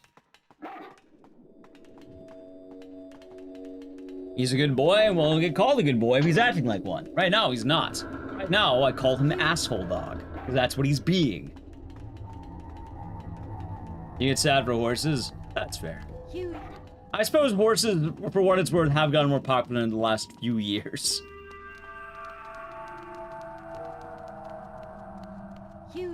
I guess that's fair. Oh, I suppose the bad news, Uncle Sun Puppy, is I do think dogs are winning. I think dogs are falling off. It's like a fucking build. In the meta, dogs are falling off. I think the popularity is shifting, actually, probably to horses. Maybe horses are the ones coming ahead. Dog stocks are down. They kind of are. My hecking Umas. And I'm really not a fan of horses. No, it's the horse goon game that people. It's yeah, Uma Musume. Huey. Seals and sea lions. Yeah, I do remember that one. People would be hitting the sea lion or some shit like that. I actually have seen that. It's fucking awful. Stupid. Not like bad, but like fucking dumb. That's what it is. Come on. They jump on the floor and they start arping like a fucking seal. I guess it makes sense. Come on. Anyway, the point I'm making though, chat, is I really don't think they can make Doggenics into a game. Like, I really do think that the average dog enjoyer could not handle the dogs literally exploding. Like, for those of you who don't remember, in Eugenics, the cats explode sometimes. Come on. The game's really horrifying. Like, they go like, oh. They gasp when it happens, but like... But yeah, into spiders sometimes. Or a zombie cat will eat the corpse of your cat. Stay. Or sometimes Hitler nukes your cat.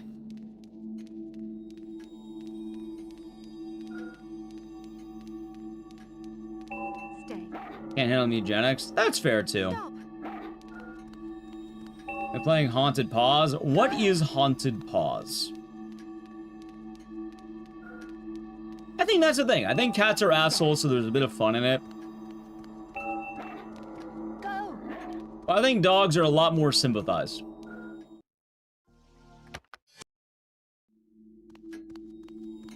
Come on. Co-op dog game mystery. See, I don't like the word co-op in that. If it wasn't co-op, I'd probably be more down, but... Come on. Horsegenics. Oh, they already have the horse game. It's... Oh, actually, you know what's funny? It is actually Horsegenics. It's fucking Uma Musume, right? Isn't that literally Horsegenics, but, like, more serious and not, like, joking as much? Isn't the whole plot of that to breed the best horses imaginable? Hey, my cat with the wings was an amazing cat. That was the bravest kitty cat I'd ever known. She had wings. No, not actual breeding, but you raise the horses and stuff, right? I know not literal eugenics, but it's the idea of, like, stat games and all that. You know?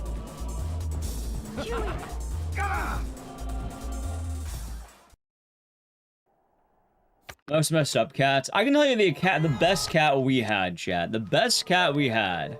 There's two candidates, and both of them were small. And then before that, you want to see an older man suck off a younger man until he dies? Every time, chat. Gets him every time. Any takers? Best part of the game right here. Ricardo, you were always incomplete.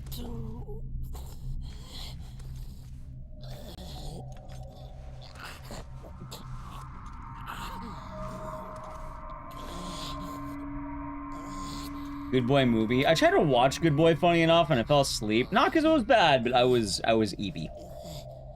So I ended up sleeping, and I need to rewatch that. Now, I will have your ass off.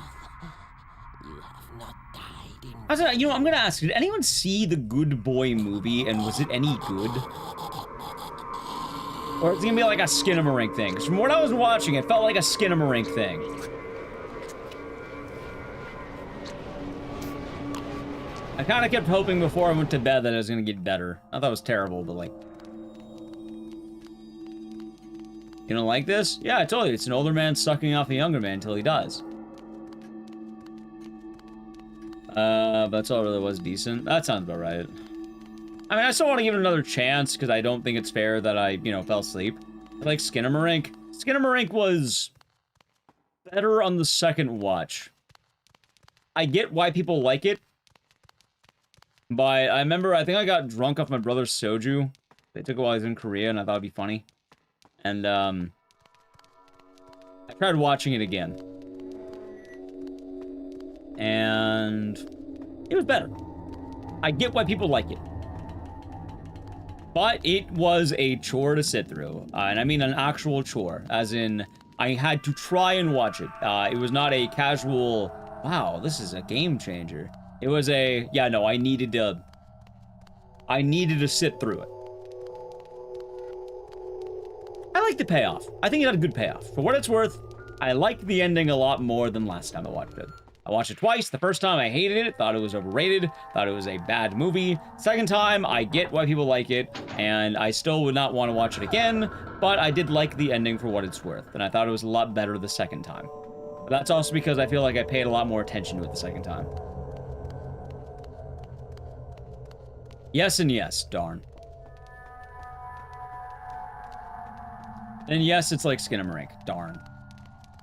Hey, Manico, you might like Good Boy. If you haven't seen it, you might like it. I have watched Skinamarink. Twice!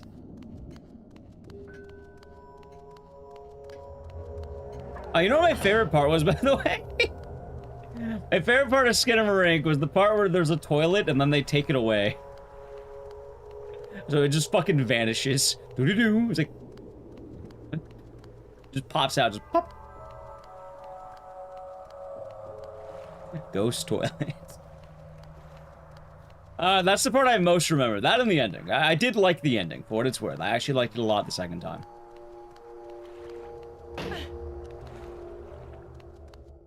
Think about watching Good Boy. I want to rewatch it, because I fell asleep while watching it. Not because it was bad, but because I was tired. But the little bit I did watch did feel very, like... The story is in the background and not the foreground. And, you know, that's a good way of describing it. Yeah, the story was, like, not immediately in your face. It wasn't like told. It was like acquired.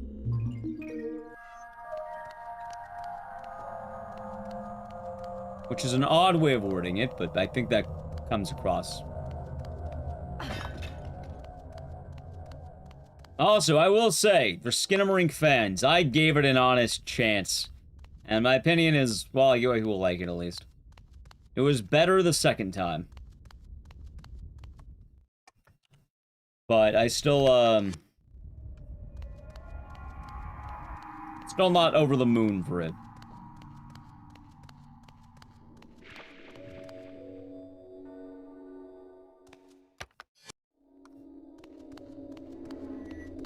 Yeah, I tried watching this and I fell asleep, but I want to rewatch it because it's been on my list for a long time.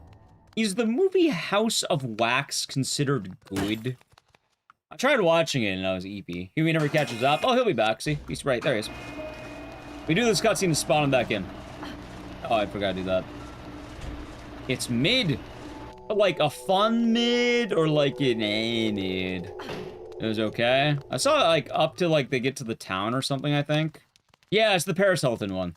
Which, funny enough, the most notable part of that movie was Natalie going, wow, is that Paris Hilton? Because apparently she's just in that movie. Which, yeah, she was there. I felt very mid-2000s, and then we looked it up, and it was like, wow, yeah, that came out in 2005. Wait, there's an OG? What the fuck? Oh, I guess you just said the 70s. I didn't know there was an OG. I thought they just made the... Huey. Huh. Done. It's a remake, huh?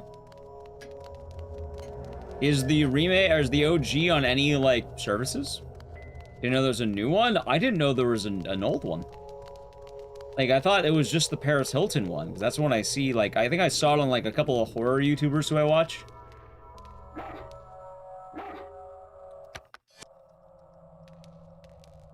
Oh yeah, chat, I have a really weird subject that I never get to talk about, and this might be one of the only chances I get to talk about. And this is gonna be a very unique thing that might apply to, like, maybe 5 of you, maybe even, like, I don't know, 20. Did anyone here watch a YouTube channel called How to Beat? And, like, the guy got really popular for making a video called, like, How to Beat the Green Inferno. And, like, it was a pretty good YouTube channel. At least back in the day. Huey.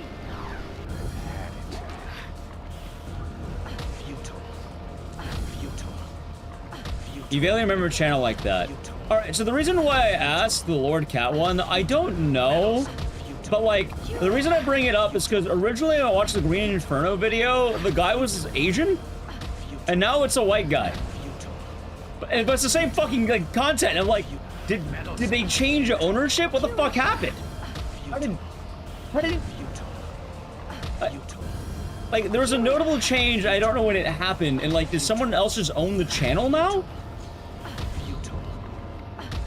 It's called, like, How to Beat. It has, like, a blue and red mascot of, like, some face, and there's, like, a lot of videos that they've done. Doesn't help with that, I know. I'm glad you're inspired. I used to watch it quite a lot, and I still haven't watched it under new ownership, but, like, hey, he just kicked Huey, kill him! Alright, good job, Huey. Yeah, like, it's in the recommended a lot. Like, I think the most popular video for a while was, like, you wouldn't survive the Green Inferno or something like that, and it was like, oh, this is how you beat the Green Inferno. Yeah, it's weird. I didn't know channel ownership was a change, and it's really weird having a YouTube channel I watch just have a new guy do the same stuff. Like, did he sell the channel? Like, what happened?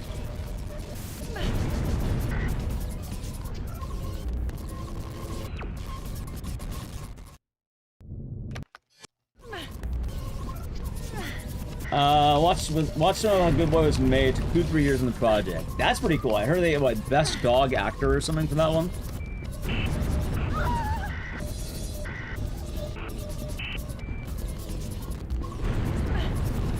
Yeah, in order to get to talk about this, because I don't know how many of you are watching YouTube movie reviewers. It's a very specific thing, and I don't get to talk about it a lot. But like, I used to watch this guy like mad, and he went from... the How to Be guy was in the background in the latest Folding Ideas. What's Folding Ideas? Seems like they just switched the host out. Right, but why? What happened to the old guy? I like the old guy. Like, it just happened one day. I used to watch him back in the day. And then, like, it's weird because I got, like, the similar sounding guy. He sounded similar, and for a while I didn't know until they started doing the outros that had the guy in them, and I was like, wait a minute, that's not the same guy? They're notably different.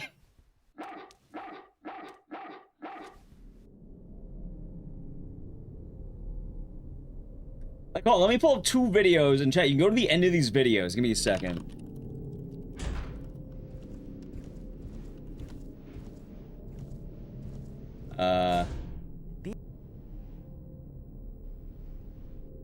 Yeah, so he's at the end of this video, right? Like, if you want to see what I'm talking about, you can watch the end of this video. It's called Why You Wouldn't Survive the Green Inferno, right? And then his new stuff, all the new stuff in this channel is like a notably different guy, and he only made it like 5 years ago. And I'm just really confused on what happened. You watch any new video, the guy at the end of both videos is different. And I don't know what happened to the original guy, and he's still making videos, and I'd like to watch that guy again. I don't mind the new guy, I still watch the new guy's stuff. It's not like I have a problem with him, but like, what happened to the old guy? There's been no definitive answer. But I don't get to, like, it's so weird, I don't get to talk about it with anyone. And it's like, wait, what the fuck happened? He did not survive the Green Inferno. No, I don't think he was a part of the Green Inferno chat. Pasted to YouTube. Oh yeah, sorry, here you go. House on a Haunted Hill was first movie spliced perfectly as projectionist. Cool.